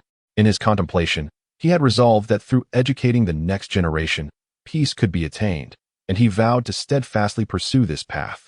Thus, he would not refuse to step into the limelight, nor would he decline the role of Amigakure's leader. He aimed to unify the shinobi world, allowing the children to understand history and one another. Let us do our best. The clinking of cups resonated with a clear sound. Jiraiya drained his cup and then turned to Yahiko. Governing a nation is an exceedingly complex affair. I cannot offer you much assistance. You must rely on your own explorations. You have taught me enough. It will last me a lifetime. Yahiko gently shook his head and earnestly remarked, Hongye, you once stated that management systems require continuous refinement. The more rational the system, the fewer societal conflicts there will be. Do you recall our childhood when I declared my ambition to become a deity of the world, striving to bring peace according to my vision? You advised me that as a leader, one must constantly enrich their knowledge and contemplate how to better serve the people. During this period of managing the internal affairs of the Land of Rain, I have finally grasped the essence of true leadership. I eagerly anticipate the day when, after your unification of the ninja world, I can apply the knowledge I have acquired to enhance this realm. I I too am looking forward to it. Hongye felt a profound embarrassment, realizing that these words were merely a pretense he had employed to teach the three young ones in their formative years, never expecting Yahiko to remember them so vividly and possess such a high level of awareness. Observing the resolute expressions of Yahiko and Nagato, he felt a deep sense of shame for being the most selfish among them as the older brother. With a sheepish smile, he turned to Konan, who stood between them. Konan, why don't you share your thoughts? A sigh of relief washed over him. At least Konan was akin to him, a normal human, unaware of Hongye's inner thoughts. Konan smiled and replied, as long as I can stand behind you both, that is enough for me. What a wonderful girl. Hongye's eyes brimmed with tears, reflecting that this was the mindset of an ordinary person. Why were there so many abnormal individuals in the ninja world? It seemed that the more powerful the ninja, the more peculiar they became. Come, let us toast to this. Cheers. In the late hours of the night, the intoxicated group lay sprawled on the tatami, while Hongye, possessing an exceptionally robust constitution, remained somewhat conscious. Stumbling to the rooftop, he gazed at the moon, lost in thought. He suddenly comprehended that Nagato and Yahiko deeply cherished this world and the land that nurtured them, which fueled their longing for peace. It was the same for Itachi, Naruto, and Madara. Their devotion to their village, their clan, and the world was profound. Reflecting on his memories of his homeland, he realized that there were indeed many such individuals. Yet ordinary people often remained unaware of their sacrifices. In truth, he and Kaguya in the heavens were not so different. At their core, they were extraterrestrial beings. The ninja world, to him, resembled merely a stepping stone toward the future, and his affections did not reside within this realm of ninjas. Why ponder so much? Just overindulgence. He chuckled self-deprecatingly, beginning his routine of mental exercises. Kaguya, my dear wife, do say something. I know you can hear me. Are you still angry? If you have the courage, come down and confront me. The road ahead is long and arduous. I shall seek knowledge both above and below. As the new year dawned, the three factions, Konoha, Sunagakure, and Amagakure, signed a ceasefire agreement that reverberated through the entire ninja world, signaling the end of the Third Great Ninja War and a shift from total warfare to localized conflicts. Upon hearing the news, Iwagakure, Kumogakure, and Kirigakure promptly fortified their defenses. They had no desire for a mutually destructive confrontation that would leave them vulnerable to the opportunism of Konoha and other villages. Though Amagakure was free from enemies, years of warfare had severely strained its already weak national power, necessitating a period of recuperation, as its foundations were still too fragile. 2 weeks later, crucial intelligence arrived from the neighboring land of Wind. Sunagakure and Kirigakure had agreed to cease hostilities. As a diplomatic envoy, Yitsong was set to journey to the Hidden Mist village to sign an agreement. Given the rather lamentable naval capabilities of the Land of Wind, and being alone on this expedition, she planned to take a ship from the Land of Waves to the Land of Water. This foolish woman, having been sold, was still counting coins for Raza. Hongye, furrowing his brow, thought that if all went as expected, this naive woman would soon become a political sacrificial lamb. Meeting her end at the hands of the Mist Ninjas, he decided to check on her. Yitsong was currently within the borders of the Land of Dawn, making her way toward Konoha without any intention of stopping. She harbored great hopes for the negotiations. If a ceasefire could be achieved with the Mist Ninjas, Sunagakure would finally experience a long-awaited peace. When Hongye found her, she was seated on a stone, gnawing on a flatbread, and her expression indicated that it was rather unpalatable. Ah, Hongye greeted cheerfully, hanging upside down from a tree branch like a bat. Pain. Coughing in surprise, Yitsong nearly choked on her flatbread and instinctively clutched her throat, coughing vigorously until a cup of water was offered to her. After taking a hearty gulp, she sighed in relief, glaring at Hongye in displeasure. Did you come here just to mock me? Of course not, Hongye replied with a grin, presenting her with a bento he had prepared. This is for you. Humph, you have ulterior motives, Yitsong scoffed, though her body, betraying her, accepted the bento with gratitude. Given the choice, she would prefer not to chew on flatbread. Once she was satiated, she patted her belly contentedly and looked up to ask, what brings you here? Something urgent, Hongye stated earnestly. Your situation is exceedingly perilous. The Mist Ninjas are very likely to breach the agreement. Yitsong frowned in displeasure, unsure of Hongye's intentions, whether he genuinely cared for her safety or was attempting to sow discord from the perspective of the Rain Ninjas. The ceasefire between Sunagakure and the Mist ninjas was indisputable. The Mist had already adhered to the terms by withdrawing troops from the Land of Wind, so it was unthinkable for them to violate the pact. Indeed, during the climactic battle at Kikyo Mountain, the Mist ninjas had occupied the southern coast of the Land of Wind, and to abandon that would entail tremendous losses. They would never jest about such matters. With a resigned gesture, Hongye replied, "I merely wanted to warn you. I would hate to see you perish in vain." While her reasoning was sound, it was undermined by the incompetence of her allies. Hongye found it utterly perplexing how the higher-ups of Sunagakure could be so self-destructive, effectively handing over the village's second greatest asset, akin to the bewildering actions of Danzo. Was the pursuit of power truly more crucial than the survival of their village? Hongye even pondered whether he should consider annihilating Sunagakure in the future, but then again, such an endeavor seemed thankless without sufficient benefits to justify the effort. "Well then, let us go. I shall accompany you to the Land of Water." Hongye smiled brightly, having long harbored intentions regarding Yitsong. Thanks to the peculiar maneuvers of Sunagakure, there was a possibility for Yitsong to become a rogue ninja, thus making her an asset to Akatsuki. This young woman's combat prowess could rival that of the 7 ninja swordsmen of the Mist, and she had ample potential for growth. "You want to accompany me to the Land of Water?" Yitsong was taken aback. "What is going on? Is this the first time we've met?" Her face was filled with suspicion as she inquired, "Are you perhaps harboring feelings for me?" Hiroya's smile faltered. This woman seemed quite lacking in intelligence, devoid of political acumen, and utterly self-absorbed. Perhaps she should take a good look in the mirror. Well, she was rather good-looking. Ahem, enough of that. I happen to be on my way to meet a friend in the Hidden Mist village, so it's convenient. His right arm needed replacing, and he had intended to visit the Mist village to seek out the charming White Absolute. Moreover, this year marked the anniversary of Naruto and Sasuke's birth. He was curious to gauge whether Obito would instigate the Nine Tails turmoil. If he could see some benefits in the process, all the better. Additionally, with the war now over, he had no fondness for political affairs, and remaining idle in the Land of Rain was unappealing. A journey seemed preferable. The two walked side by side along the main road, silence enveloping them. Yakura's mind was in a whirl. It was evident this man had feelings for her. What to do? She was a hero of the Sand Village and could never marry into another village. The woman hesitated, wanting to speak. "Well, if you don't wish to speak, then remain silent," he retorted. "Humph." After being rebuffed, Yakura's forehead bristled with tension. This scoundrel was infuriating. Anyone who would marry him must surely be out of their mind. Hiroya remained silent, meticulously recalling intelligence about the Mist Village. What intrigued him most was undoubtedly the Six Tails, but there were also numerous bloodline clans.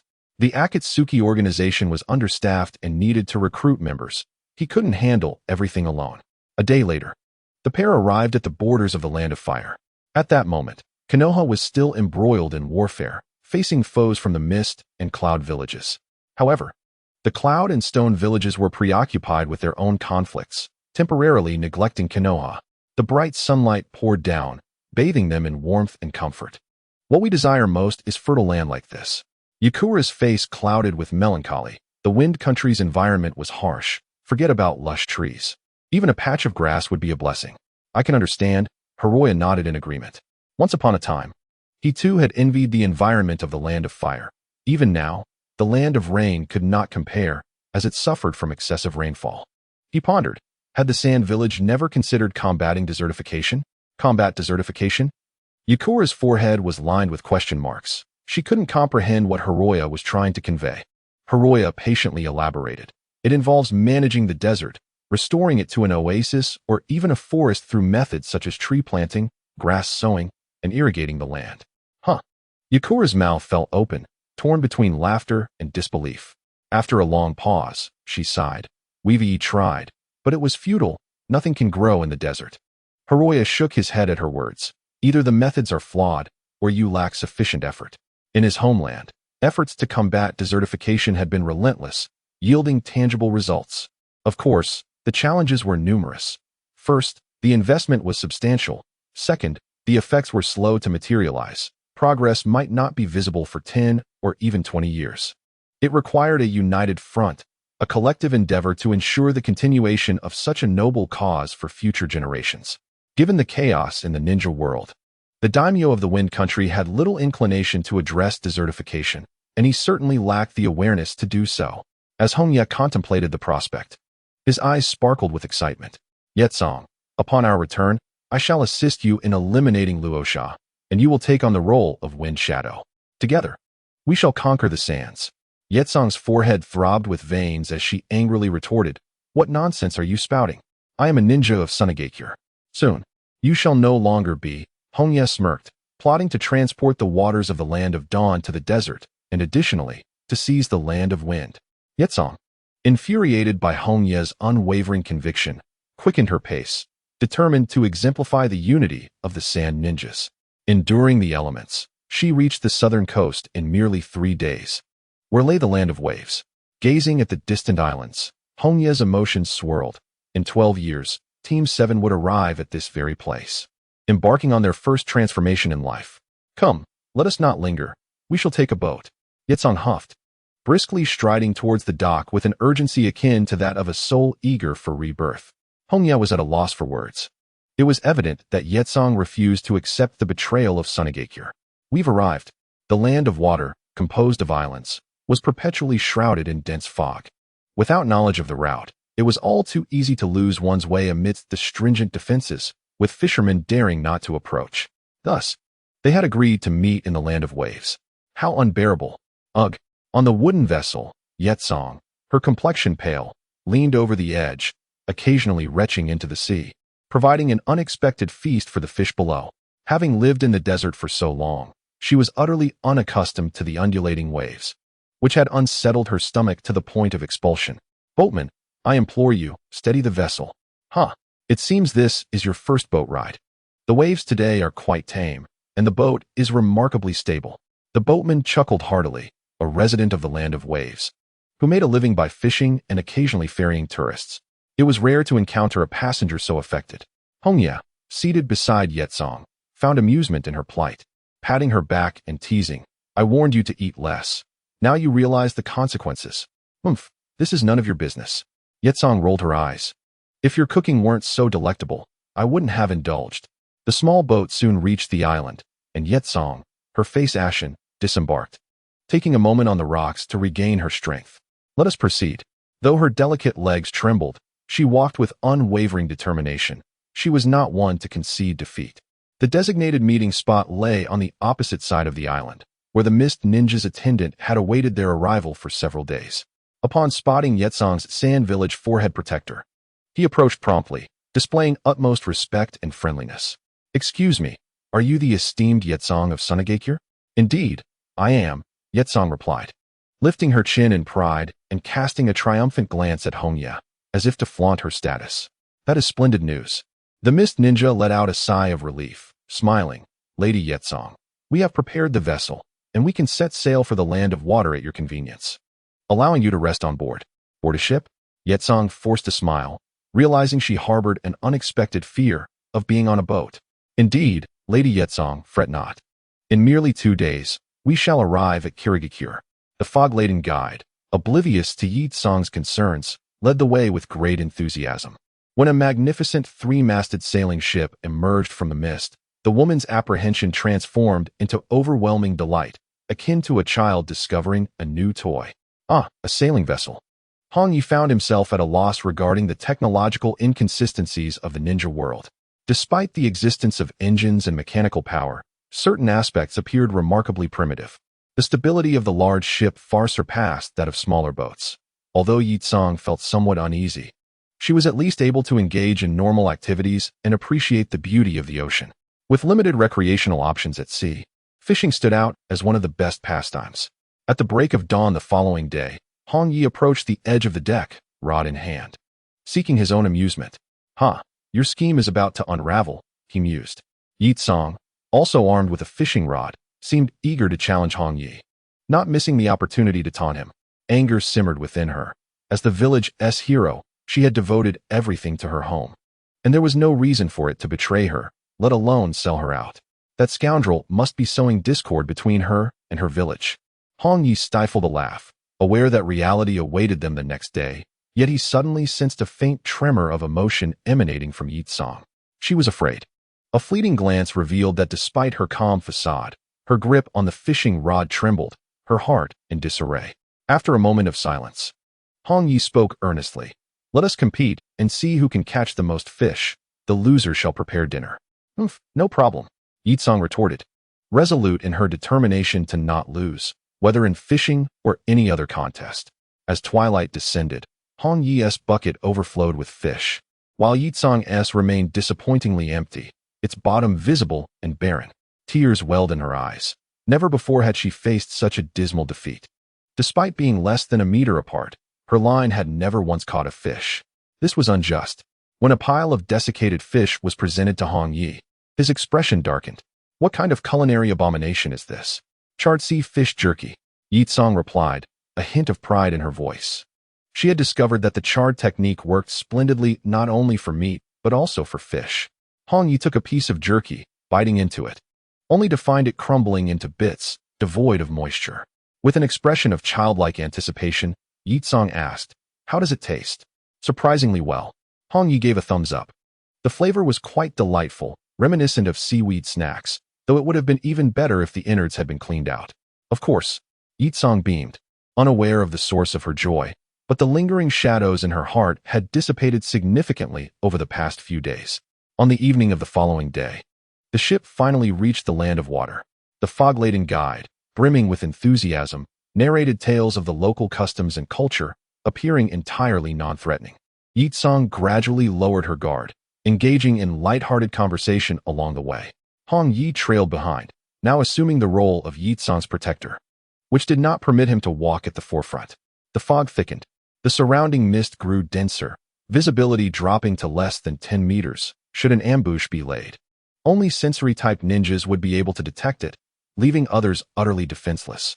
Yakura was evidently not perceptive, and she remained oblivious to the fact that the trio had entered a canyon, flanked by rock walls teeming with no less than 100 mist ninjas.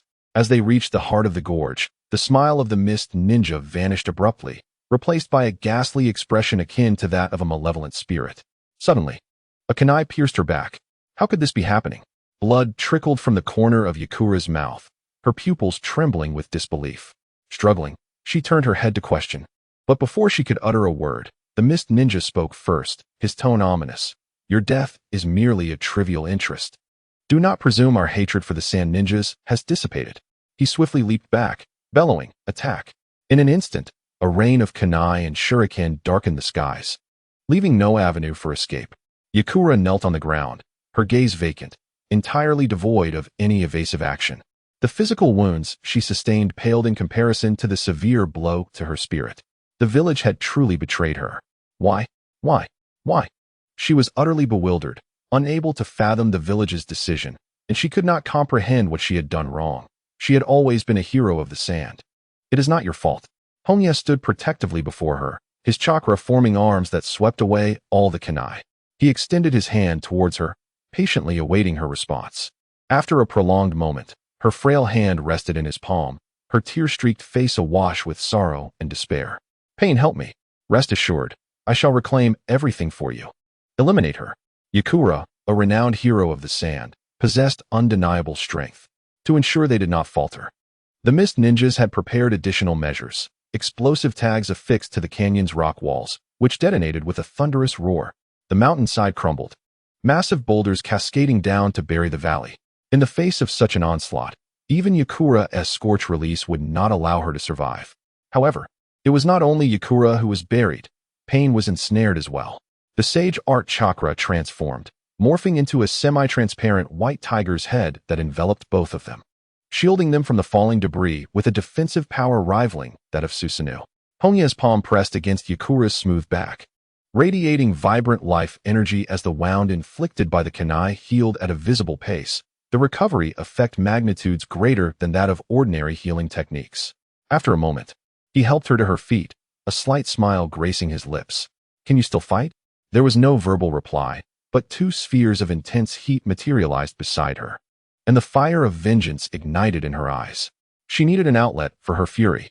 On the ground, the mist ninjas waited anxiously, convinced that Yakura could not possibly survive, yet caution remained paramount. "It's so hot." Suddenly, the mist ninjas sensed a palpable wave of heat, an ominous premonition washing over them. "Look over there." In the center of the rubble, The rocks within a 3-meter radius glowed an orange-red, gradually melting into magma. How is this possible? As Yakura emerged from the debris, her scorch release ablaze, the mist ninjas nearly suffocated from terror. Scorch release, steaming destruction. A massive sphere of searing heat coalesced above Yakura before contracting into a point, then erupting with a thunderous explosion. The visible waves of heat radiated outward, engulfing everything within a 100-meter radius, trees, flowers, and dense fog.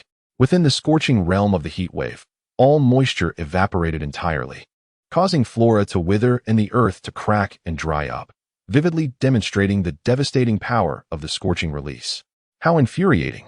What a terrifying bloodline. So much water. Yet it vanished in an instant. Before the heat wave struck, several mist ninjas employed water barriers to resist, but a significant amount of water was brutally evaporated. Everyone understood that if touched by the heat sphere, survival was utterly impossible. Suddenly, a green-haired woman dashed into the crowd, heralded by a warning shout. 2 mist ninjas, poised to strike, were suddenly illuminated by an orange-red glow at their chests. Scorching release, Amidst the screams, all the moisture within their bodies was completely desiccated, leaving them as mere corpses. Do not approach her. The mist ninjas were filled with dread. Her eerie ability was nearly impossible to defend against, and being struck by her jutsu meant almost certain death.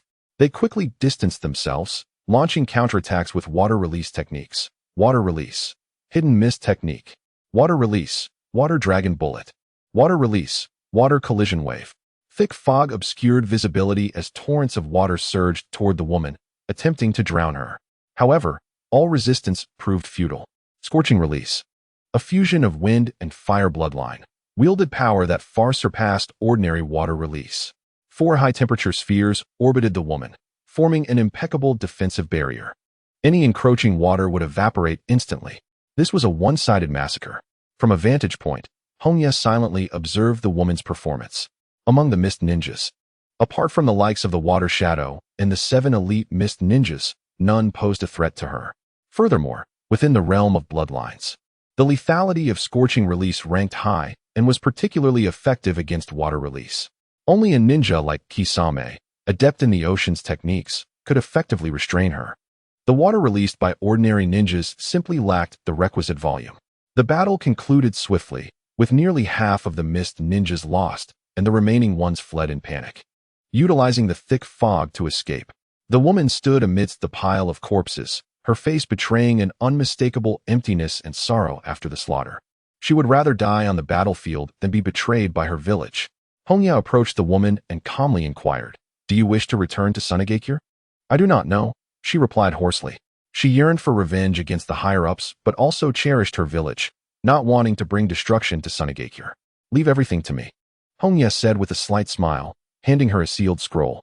"This is the Akatsuki robe and ring. You are now a member of the Akatsuki." The woman accepted the scroll without question, her demeanor silent as a statue.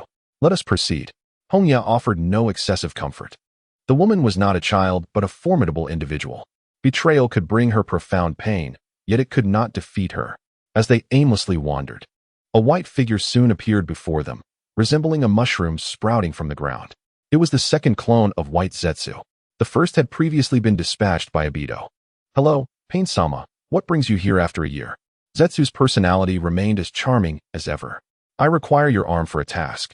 With a beaming smile, Hongye severed Afei's right arm and then affixed it to himself. As the sound of sizzling filled the air, the arm seamlessly integrated. Quite splendid." He clenched his fist with vigor. It felt no different from his own arm. In just a few days, his cells would assimilate the interstitial cells, rendering the arm an intrinsic part of him. Afei gazed at his severed limb and then at Hongye's arm, finally realizing the gravity of the situation and indignantly protested. "That is my arm. How can you do this?" Hongye cast a fleeting glance. "Do you have an objection?" "No." Afei immediately recoiled, scratching his head and laughing awkwardly. "The weather is truly delightful today." "Indeed, it is," Hongye replied, fabricating a response. The foggy weather was far from pleasant. "Where is Madara?" "Presently." Obito was masquerading as Uchiha Madara, and at the very least, one should show some respect for his self-designation. Afei eagerly offered. "Lord Madara is engaged in entertaining activities in the village hidden in the mist. Do you need me to take you there?" "Let him come to me," Hongye replied coolly. Accompanying Yakura made it challenging for him to infiltrate the village hidden in the mist. The vigilance of the 5 great shinobi villages was no trifling matter.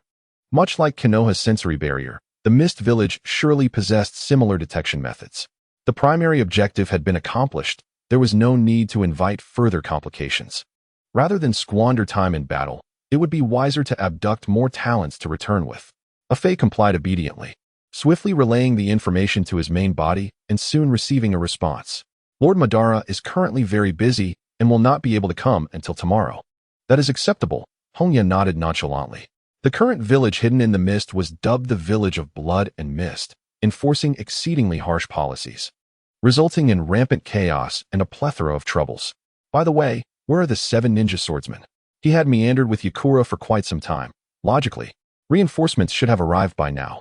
To deal with Yakura, the Mist Shinobi would certainly dispatch the 7 ninja swordsmen, yet not a shadow of them was in sight. They have been dispatched to the Land of Fire on a confidential mission. Afei replied cheerfully, oblivious to the horror of his own words. Is that so? Hongye's lips twitched, unsure how to respond. They were indeed a hapless bunch, but in a sense, this was beneficial, as no one would disturb them. The blazing release Yakura was situated in the Land of Water. The Mist Shinobi could not afford to forego this opportunity. However, with the 7 ninja swordsmen absent, the Mist Shinobi found it difficult to produce any formidable experts. Yet the pursuit had not ceased. That bastard Obito. Could he be contemplating using the Mist Shinobi to eliminate me? Hongye polished his blade, surrounded by the corpses of several Mist Shinobi. He had anticipated a few days of tranquility with Yakura, yet he had underestimated the determination of the Mist Shinobi. They were utterly unafraid of death. Assassination squads came in waves, employing every conceivable tactic, including disguising themselves as restaurant owners to poison the two. Do not misunderstand. I would not orchestrate such trivial matters. Seemingly having overheard Hongye's complaint, Obito emerged from below, his voice laced with discontent. Furthermore, my name is now Uchiha Madara. Is that so? Hongye rolled his eyes. He had long sensed Obito's location. The latter was evidently assessing his combat prowess, hence the sardonic remarks. With a cold snort, Obito had adapted to the power of wood release within him over the course of a year and had fully mastered the usage of Kamui. Although he might not be able to defeat pain, at the very least, he could secure his position. All that remained was to eliminate the parasitic seed within him, and then he would fear pain no longer. What brings you to me? He inquired. I wish to recruit several water-release ninjas to join Akatsuki, and in doing so, glean some knowledge of the mist ninjutsu. Hiroshi explained his intentions, though he was reluctant to admit it. The water-release techniques of the rain ninjas paled in comparison to those of the mist ninjas, appearing as immature children. Both the volume and range were somewhat petty, prompting him to seek an expansion of the rain ninjas' arsenal. As for recruiting water-release ninjas, he had other purposes in mind. Obito was momentarily taken aback, but maintained a composed demeanor, nodding in agreement.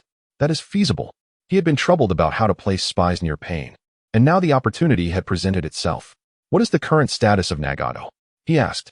The fundamental condition for executing the Eye of the Moon plan was to control the Outer Path Golem. However, Nagato could only summon the golem at the cost of immense physical burden and significant life force. As a mere member of the Uzumaki clan, his lineage was not necessarily as pure as Konan's, and coupled with the fact that the Rinnegan was not his own, he required a longer period to acclimate to its power. Nagato was currently familiarizing himself with the Rinnegan's abilities. Within a decade, he would be able to fully control the Outer Path Golem.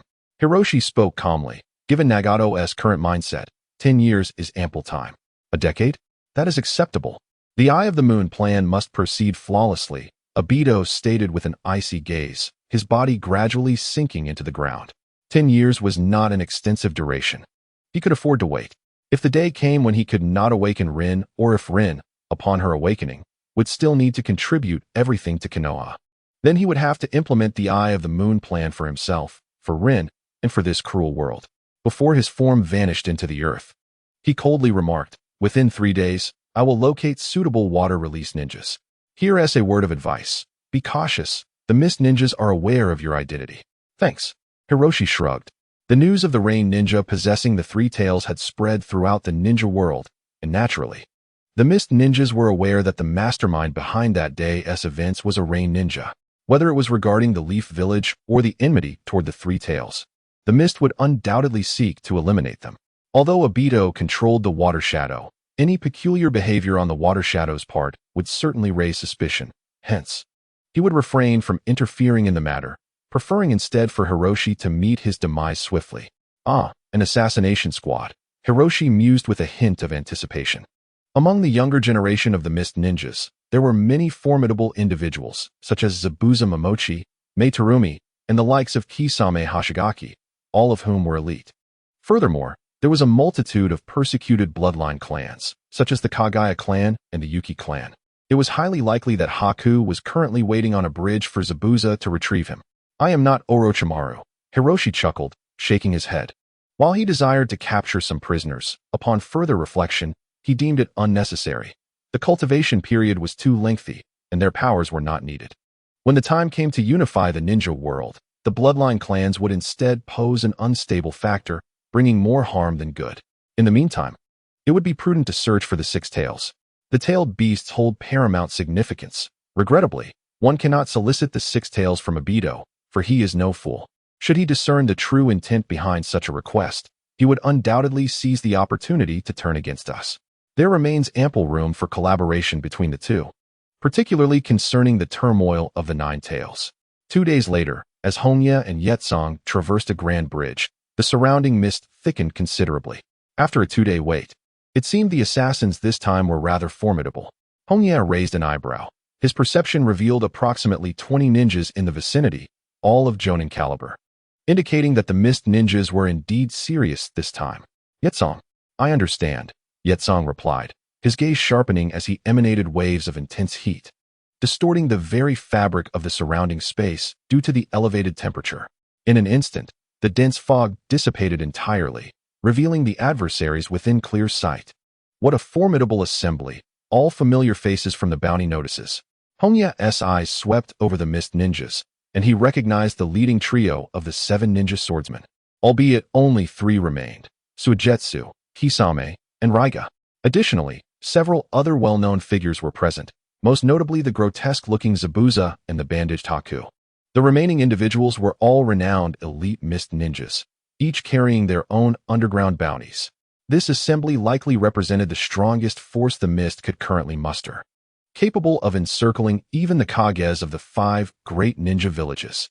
Pain, Kisame growled, his face etched with murderous intent. Return the Three Tails to us, or you shall undoubtedly meet your demise today. Currently, the primary target of the Mist Ninjas was the Rain Ninja, Pain. How amusing. Hongye scoffed. I've heard that the 7 ninja swordsmen were dispatched on a covert mission to the Land of Fire. How is it that only the 3 of you remain? Did the Leaf Ninjas leave you so battered that you were the only ones to escape? How utterly shameful. As the saying goes, one does not strike a person's face nor reveal their shortcomings. Scoundrel! Kisame roared in fury, while Tenzu and Raiga's expressions darkened at the recollection of the browed individual, their hearts still gripped by fear. In truth, they had only returned to the Mist Village yesterday, and before their trepidation could abate, they were promptly assigned the mission to eliminate Pain. Kill him. With a commanding shout, all the Mist Ninjas launched their assault. Water release, Water Serpent Bullet. Lightning release, Thunder Fong. Dissolution release, Acidic Beast Technique. A barrage of water, lightning, and corrosive substances inundated the bridge, rendering evasion impossible. Ha ha ha. No one can survive such an onslaught. Kisame cackled maniacally, driven by the need to vent the terror instilled by the browed individual. Suddenly, a calm voice emerged from the acidic onslaught, as a semi-transparent chakra construct materialized before the Mist Ninjas. All their attacks proved futile. Let them witness the godlike power of Pain, leader of the Akatsuki. Roar! A colossal chakra burst forth, manifesting as a towering white tiger. Reaching a staggering 40 meters in height, as it descended upon the bridge, its roar echoing through the air. With this complete form of the white tiger chakra mode, fierce winds howled and thunder crashed. The giant white tiger, akin to the divine beast commanding the winds and thunder, manifested upon the narrow bridge. As the tempest subsided, the immense chakra stabilized completely. What manner of ninjutsu is this? Yakura stood behind Hongye, her eyes wide with astonishment. She felt herself enveloped by an overwhelming and terrifying chakra. An indescribable sense of security surged within her, It seemed as though this was the safest haven in the shinobi world. The man's strength surpassed her comprehension. Was he truly human? On the ground, the mist ninjas were rendered speechless, their gazes vacant. The sheer enormity of the enemy's form was enough to unsettle the mind. Impossible. How could a human possess such colossal chakra? While condensing chakra into a tangible form is not particularly challenging, techniques like Water Dragon Bullet and Fire Dragon Bullet also manifest chakra as physical entities. Yet Pain's chakra coalesced into a monstrous entity akin to a tailed beast, something beyond the capabilities of any human. Thus, let the battle commence. Maintaining this form is exceedingly taxing on chakra, and time must not be squandered. A smirk graced Hongye's lips as his tiger claws, entwined with a golden radiance, violently swung towards the mist ninjas on the bridge. A flash of golden light dazzled the eyes of all present as several streams of air, soaring over 10 meters high, transformed into slashing waves, obliterating everything in their path. Thunderous roars echoed. In front of the white tiger, half the bridge erupted in a cataclysmic explosion. The mist ninjas were sent flying, each one spitting blood as they scattered in panic the moment the tiger claws were raised, yet they remained within the reach of the terrifying force. When they beheld the destruction wrought by their adversary, they nearly lost control of their bladders in sheer horror. They had crossed to the opposite shore. The bridge measured at least 3 or 4 kilometers. Even if only half was destroyed, that still exceeded a kilometer, all accomplished merely by a swipe of claws, resulting in such catastrophic devastation. Even a tailed beast could not possibly wield such power. The mist ninjas had once possessed 2 tailed beasts, and as high-ranking members of the village, they had witnessed the terror of these creatures. Yet a typical Jinchuriki could never be this formidable. The sensation of dread was more profound than facing a rampaging tailed beast. Prior to the clash, the mist ninjas instinctively took a half-step back, with several trembling uncontrollably. Damn it! At merely 14 years of age, Zabuza bit down hard on his lip, blood soaking the bandages on his face. He was indeed afraid. His pride, the silent killing technique, found itself rendered useless before such a monstrosity, leaving him without a path to strike. He was not alone. 15-year-old Terumi Mei, 17-year-old Kisame Hashigaki, and a host of other young warriors found themselves paralyzed by fear, unable to summon the will to fight. The white tiger lowered his head slightly, surveying all before him, his indifferent voice resonating. I offer you a choice, submit or perish. It is merely a large head. Do not underestimate the village hidden in the mist. Fueled by rage, the pufferfish demon slammed his hands together, unleashing a torrent of chakra. Water style, great exploding water wave. A surge of waves erupted, transforming into a colossal water prison that enveloped the white tiger entirely. With a ferocious glare, the pufferfish demon declared that this technique would consume a vast amount of chakra. Only he, bearing the Samahata, could execute it within the entire mist village. Charge. Eliminate him. The water was the domain of the mist ninjas, and it could be said that every mist ninja was proficient in combat within the water. This was a fundamental skill. The mist ninjas roared, launching their assault from all directions, with the pufferfish demon merging with the Samahata to become a merman leading the charge. Techniques that absorb chakra are nothing more than that. Hongye gently shook his head. If in a human form, he would indeed be gradually tortured to death by this technique. However, his enormous body was only slightly smaller than the water prison. The sole drawback of this technique was its inability to restrict the prisoner from casting jutsu, unlike a typical water prison. With his hands forming the hand seals for lightning release, 2 lightning patterns appeared on his cheeks, resembling tear stains. The markings on the surface of the white tiger instantaneously transformed into lightning patterns, crackling ominously. Through the transformation of nature, he converted the sage chakra into thunder, then expanded it outward from his own center. Sage art, abyss of thunder. In an instant, the colossal water prison illuminated the heavens like the sun. Boom. The water prison exploded, torrents of water cascading and crashing down like a flood. The mist shinobi were the first to bear the brunt of this assault. Trapped within the prison with no means of escape, nearly half of them perished on the spot, and the remaining ones were left paralyzed, unable to move. Meanwhile, the white tiger gradually faded from existence. It was over. Hongye landed on the water's surface, feeling a wave of fatigue wash over him, causing him to furrow his brow. He had expended far too much chakra. There are 2 forms of complete tailed beast transformation. One is the flesh and blood tailed beast form of Karabi, akin to a larger version, with the 8 tails personally entering the fray. The advantages are evident. It consumes little chakra and allows for multiple transformations. The drawbacks, however, are significant. If injured, recovery is impossible within a short time, potentially resulting in permanent damage, as seen with the 8 tails, severed tails, and horns. The other form is Naruto's mode, which directly utilizes refined 9 tails chakra to manifest a chakra-tailed beast, and Hongye's mode is no different. This form fundamentally resembles the nature of Susanoo, materializing through a vast accumulation of chakra. Its advantages are clear. Injuries to the tailed beast form do not affect the original body, and as long as there is sufficient chakra, it can recover infinitely. Yet, the downside is that each activation consumes an enormous amount of chakra. This is where the issue lies. Hongye had consumed the 7 tails, whose chakra was not particularly abundant.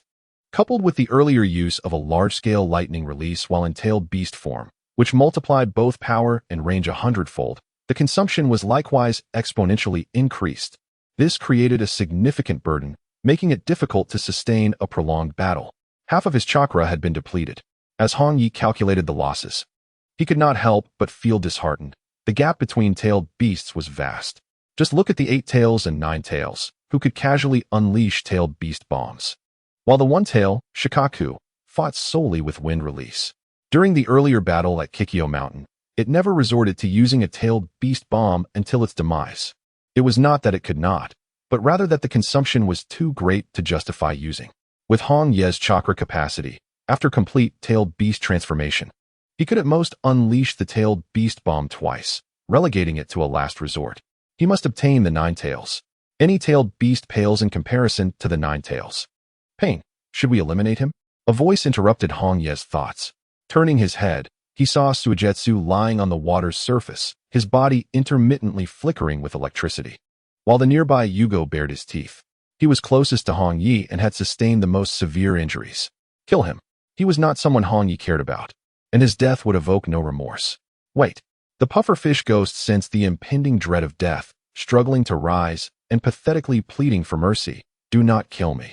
I possess numerous secrets of the hidden mist village that could be of assistance to you. Is that so? Then I shall grant you a chance at survival. Hongye pressed down with his hand, signaling Yetsong to hold back, narrowing his eyes as he inquired. Tell me, where is the 6 tails? The 6 tails. The pufferfish ghost's expression stiffened. This was likely the only piece of information he was unaware of.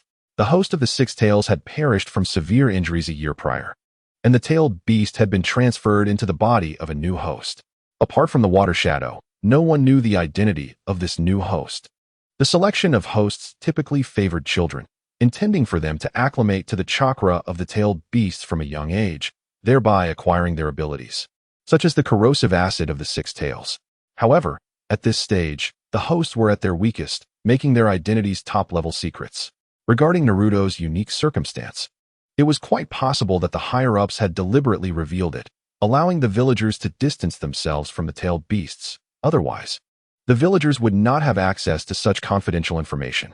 Suddenly, before Hongye could speak, a glinting blade erupted from the pufferfish ghost's heart. A fatal strike. The pufferfish ghost spat blood, turning to see his assailant, his gaze narrowing in horror. It was Kisame. The one who had attacked him was none other than the mist ninja, Kisame Hashigaki. Ignoring the fallen pufferfish ghost, Kisame, with an impassive expression, released the blade and picked up the Samahata, which had previously been in a frenzied state but now fell silent. Mr. Obito sends his regards. Lord Pain. Hongye's lips curled into a smile. Indeed, Obito had an eye for talent. Excellent. You shall henceforth be a member of the Akatsuki. Just as he was about to depart, a blue figure leapt from beneath the water, a shimmering kunai aimed directly at his throat. A beautiful woman with long brown hair, clad in a seductive blue off-shoulder robe, emerged from the depths, her kunai targeting Hongye's throat. She had seized the moment perfectly, but her adversary was none other than Pain, the leader of the Akatsuki. With a swift motion, he seized her wrist. Konan had anticipated this. Her cheeks bulged as she unleashed the acid prepared within her mouth. Dissolution technique. This was her true lethal move, the corrosive acid at point-blank range. However, a white chakra cloak manifested around the man, transforming into a shield that blocked all the acid. Do not spew filth, it's quite unsightly. Hongye suddenly struck, gripping Konan's neck tightly and lifting her from the water. The overwhelming sensation of suffocation caused her vision to blur as she struggled, but her consciousness began to fade. Oh, Konan. The woman's familiar form and ability surprised him, prompting him to instinctively loosen his grip. Konan felt her throat suddenly loosen, her body crashing back into the water, a mouthful of water flooding into her throat. Coughing and sputtering, she gasped for air, but a vine ensnared her tightly. What an unexpected gain, Hongye chuckled. Killing Konan, the future water shadow, would be a grave loss. He intended to bring back several elite water-style ninjas. As his gaze swept across the nearby water's surface, he sensed a few mist shinobi attempting to stealthily approach for a surprise attack. However, upon the capture of Terumi Mei, those individuals promptly fled. That man was far too terrifying. If Zabuza did not escape with the swiftness of his life, the optimal moment for assassination would vanish, and even should he strike, failure was inevitable. Flee. There was no choice but to flee. How infuriating. Zabuza, the demon of the hidden mist, found himself too intimidated to look back. A profound humiliation ignited a fury within him, yet when he realized no one pursued him, a flicker of relief welled up within his heart. He had survived. In truth, Kageyama had no intention of pursuing him. Such lowly beings were unworthy of joining Akatsuki. He had no desire to chase after nameless individuals. To earn his attention, one must at least be on par with the 7 ninja swordsmen. It was time to depart, for the Mist Ninja army was soon to arrive. The commotion of battle would undoubtedly alert the hidden Mist village. Though he felt no fear, being surrounded would complicate any escape. The tailed beast mode was formidable, yet not sufficient to confront the 5 great shinobi villages. Even endurance could lead to demise. The third Reikage served as a cautionary tale, his defenses nearly invincible. Yet he was ultimately worn down by 10,000 stone ninja, not to mention his own stamina was less than extraordinary. Summoning technique. 2 large owls appeared on the surface of the sea, one white and the other gray. Yakura, take Terumi Mei with you. Kisame, come with me. The 2 owls flapped their wings, carrying the 4 away. Half an hour later, a relentless swarm of mist shinobi arrived, yet found nothing amiss. In a concealed corner, Obito sat solemnly on a stone, contemplating the recent battle. Pain. The formidable threat kept Obito restless, as he harbored a strong suspicion that Pain would never support the Moon Eye plan, but surely had ulterior motives. The crux of the matter was that Pain was too powerful. Obito lacked the confidence to defeat him. Although Kamui was invincible, it lacked decisive strength. Pain's abilities bore resemblance to the tailed beasts. Suddenly, Black Zetsu spoke up, while White Zetsu, occupying half of his body, expressed confusion. There are no tigers among the tailed beasts, are there? Pain's form undeniably resembled a tiger, wielding wind and lightning release, possibly with other unknown abilities. Yet it bore no connection to the 9-tailed beasts. That form should be the legendary 4 symbols beast, the white tiger. Black Zetsu felt an inexplicable agitation. He had been observing Pain for quite some time. Initially, Pain lacked the powers of the white tiger and instead utilized abilities to transform into wild beasts. Black Zetsu had once thought Pain's abilities were merely an ordinary bloodline limit, but upon witnessing the white tiger chakra mode, he keenly sensed something was amiss. That form was undoubtedly a tailed beast transformation. This realization filled Black Zetsu with panic. From where had Pain acquired a tailed beast? What had transpired since Pain's disappearance from the land of grass? He fervently hoped his fears were unfounded. A terrifying thought crept into his mind. If Pain were to manifest a new tailed beast form, it would mean his conjecture was true, and the Moon Eye plan would be irrevocably doomed. He could not help but feel fear, for in his perception, Pain evoked an illusion akin to facing the 10 tails. As if he were a diminutive, humanized version of the 10 tails, capable of giving birth to new tailed beasts. 3 days hence, 2 owls descended upon the village of Yuin, a settlement constructed of steel and pipes, now serving as the stronghold of the Akatsuki organization. This is your uniform and ring. Hongye entrusted the standard equipment of the Akatsuki to Kisame, providing him with the Shin ring. While the Zhu ring was previously given to Yakura, and his own ring was the Chien, symbolizing heaven. He found himself perplexed by the meanings of the characters on the original rings, such as Kong and Yu, and thus, aside from the 4 symbols, he opted to simply employ the concepts of Chien and Kuin as substitutes. Kisame donned the Akatsuki cloak and inquired proactively, as a member of Akatsuki, I seek to understand the true purpose of our organization. To be candid, I remain utterly bewildered. He had heard from Madara about the Moon Eye plan, which, though exceedingly audacious, only deepened his disdain for his own hypocrisy, as the torment of having slain his comrades weighed heavily upon him. Yet, it appeared that discord also lingered within the Akatsuki ranks. Madara had assigned him his inaugural task, to uncover Pain's true intentions. I am equally perplexed. Could you elucidate this for me? Yakura perched upon Konan, seemingly relishing the moment, perhaps asserting his dominance. The purpose of Akatsuki is quite straightforward, Hongye stated. Standing by the window and gazing into the distant curtain of rain, a slight smile gracing his lips. To unify the shinobi world and establish an entirely new order. Both men furrowed their brows in unison, and even Konan's eyes glimmered with mockery. This answer bore the semblance of a terrorist organization. Kisame pressed further. What kind of new order? In truth, he was uncertain of his own desires, yet when Madara revealed the Moon Eye plan, his once dormant heart surged with life. Thus, he felt compelled to discern the cause for which he fought. This question shall be addressed by us. Emerged 3 figures from the shadows, revealing Yahiko and his companions. All 3 were clad in Akatsuki cloaks and adorned with the organization's rings, the blue ring for Nagato, the white ring for Konan, and the Kuan ring for Yahiko. Yahiko stepped forward, a sincere smile adorning his face.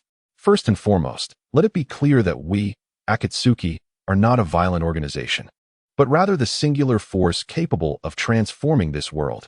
Our hearts are as clear as mirrors, and our actions are guided by the justice that resides within us. This shinobi world has long since decayed, necessitating genuine reform. The goal of Akatsuki has remained unchanged from its inception, to achieve world peace. Yahiko, Nagato, and Konan, even Obito, now darkened, shared a fundamental aspiration to create a peaceful world, albeit through divergent means. As for Hongye, his ambition was to ascend to the pinnacle, wed the most beautiful woman, and acquire all that he desired. Yet these aspirations did not conflict with Akatsuki's objectives. Hongye required the power of Akatsuki, and Akatsuki, in turn, depended upon him. Their mutual reliance gave rise to the existence of Pain. There would no longer be any ruling privileges such as those held by the daimyo, nor would there exist violent organizations akin to the ninja villages. Akatsuki would become the sole overseer of the shinobi world, orchestrating resource distribution, assisting impoverished regions, and forging tighter connections across the globe, while also resisting external threats.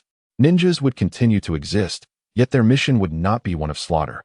The ninjutsu they learned would not be techniques of killing, but rather innovative skills aimed at enhancing the quality of life for the people. Children shall not tread upon the battlefield, nor engage in the heinous acts of slaughter and betrayal. Each individual can discover their rightful place and revel in the hard-won stability of life. The impassioned oration delivered by Yahiko painted a vivid picture of a promising future. One could not help but be captivated by his sunlit, handsome visage, which seemed inherently suited for the stage. Kisame and Haiden were left speechless, caught in a moment of disbelief, uncertain whether it was the other who had lost their sanity or themselves. Yet a flicker of understanding blossomed within them. Particularly striking was the notion of nurturing children under a shared education, fostering mutual comprehension. Children from the land of wind could grow to live and work in the distant land of thunder, while the denizens of the land of water could travel to the land of rock for leisure and friendship. Such aspirations could indeed be realized. The thoughts surged within Kisame and Haiden. As ninjas, they had been indoctrinated with the ideology of village protection, mastering the art of killing, and had long since become instruments of death. In their fleeting lives, they had been unable to ponder the meaning of existence, ultimately ensnared in the torment of slaying comrades and betrayal.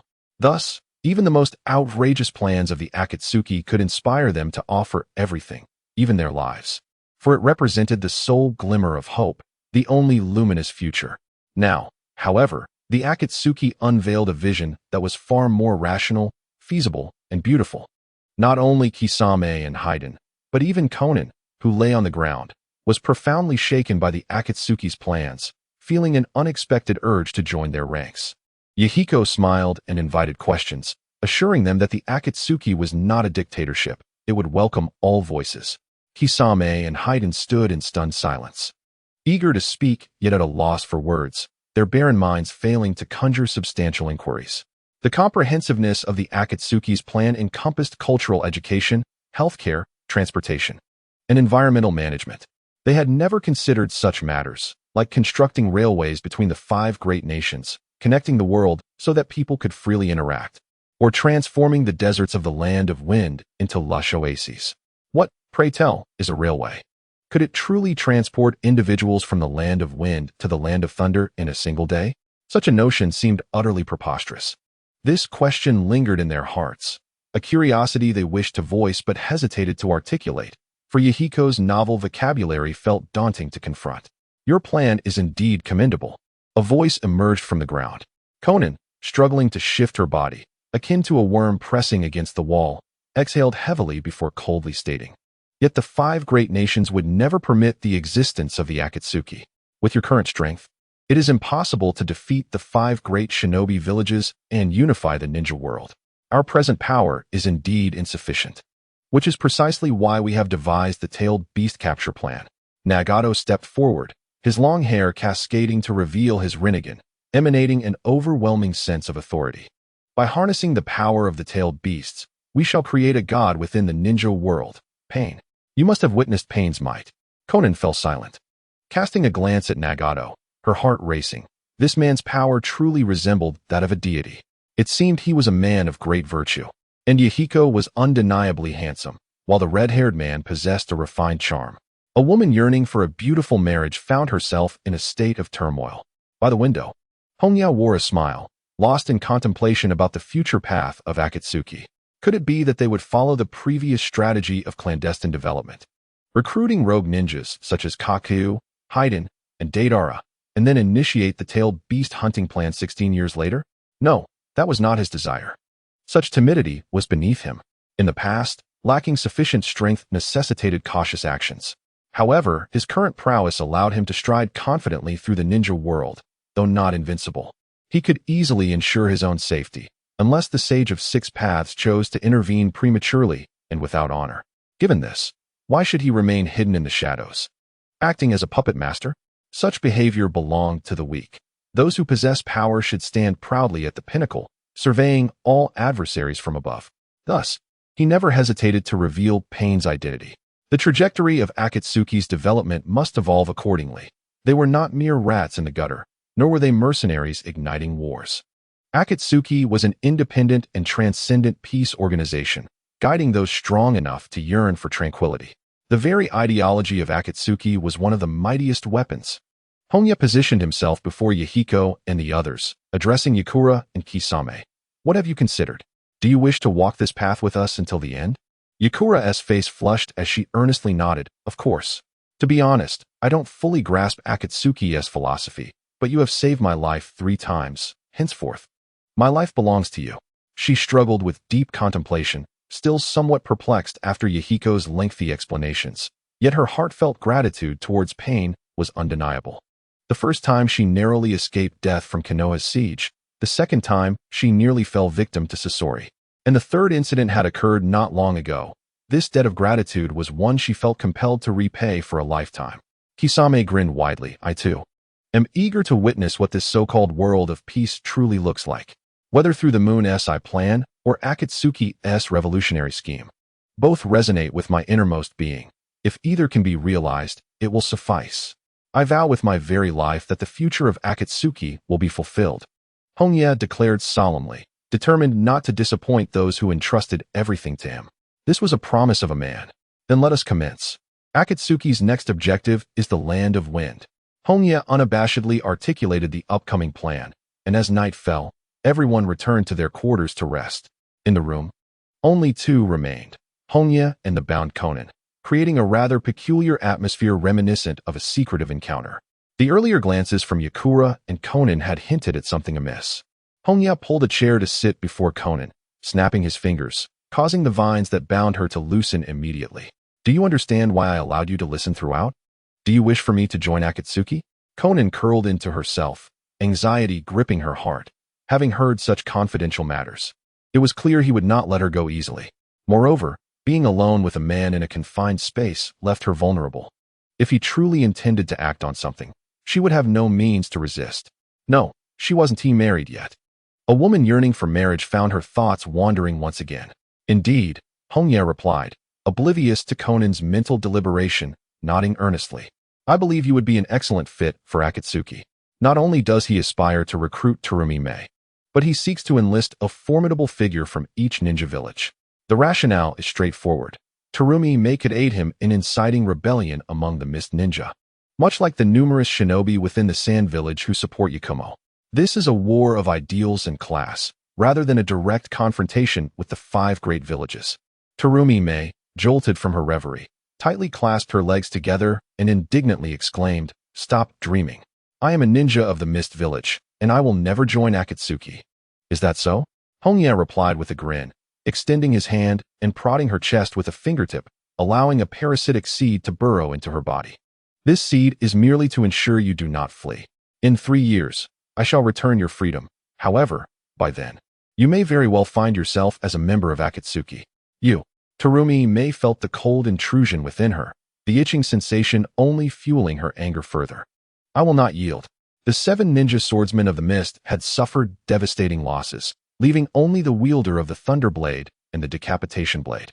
Such immense losses forced the Mist Village to retract its defenses, and the war with Konoha gradually drew to a close. At this point, only the Rock and Cloud Ninja remained embroiled in battle, yet both sides were intentionally consolidating their fronts, suggesting a resolution would not linger much longer.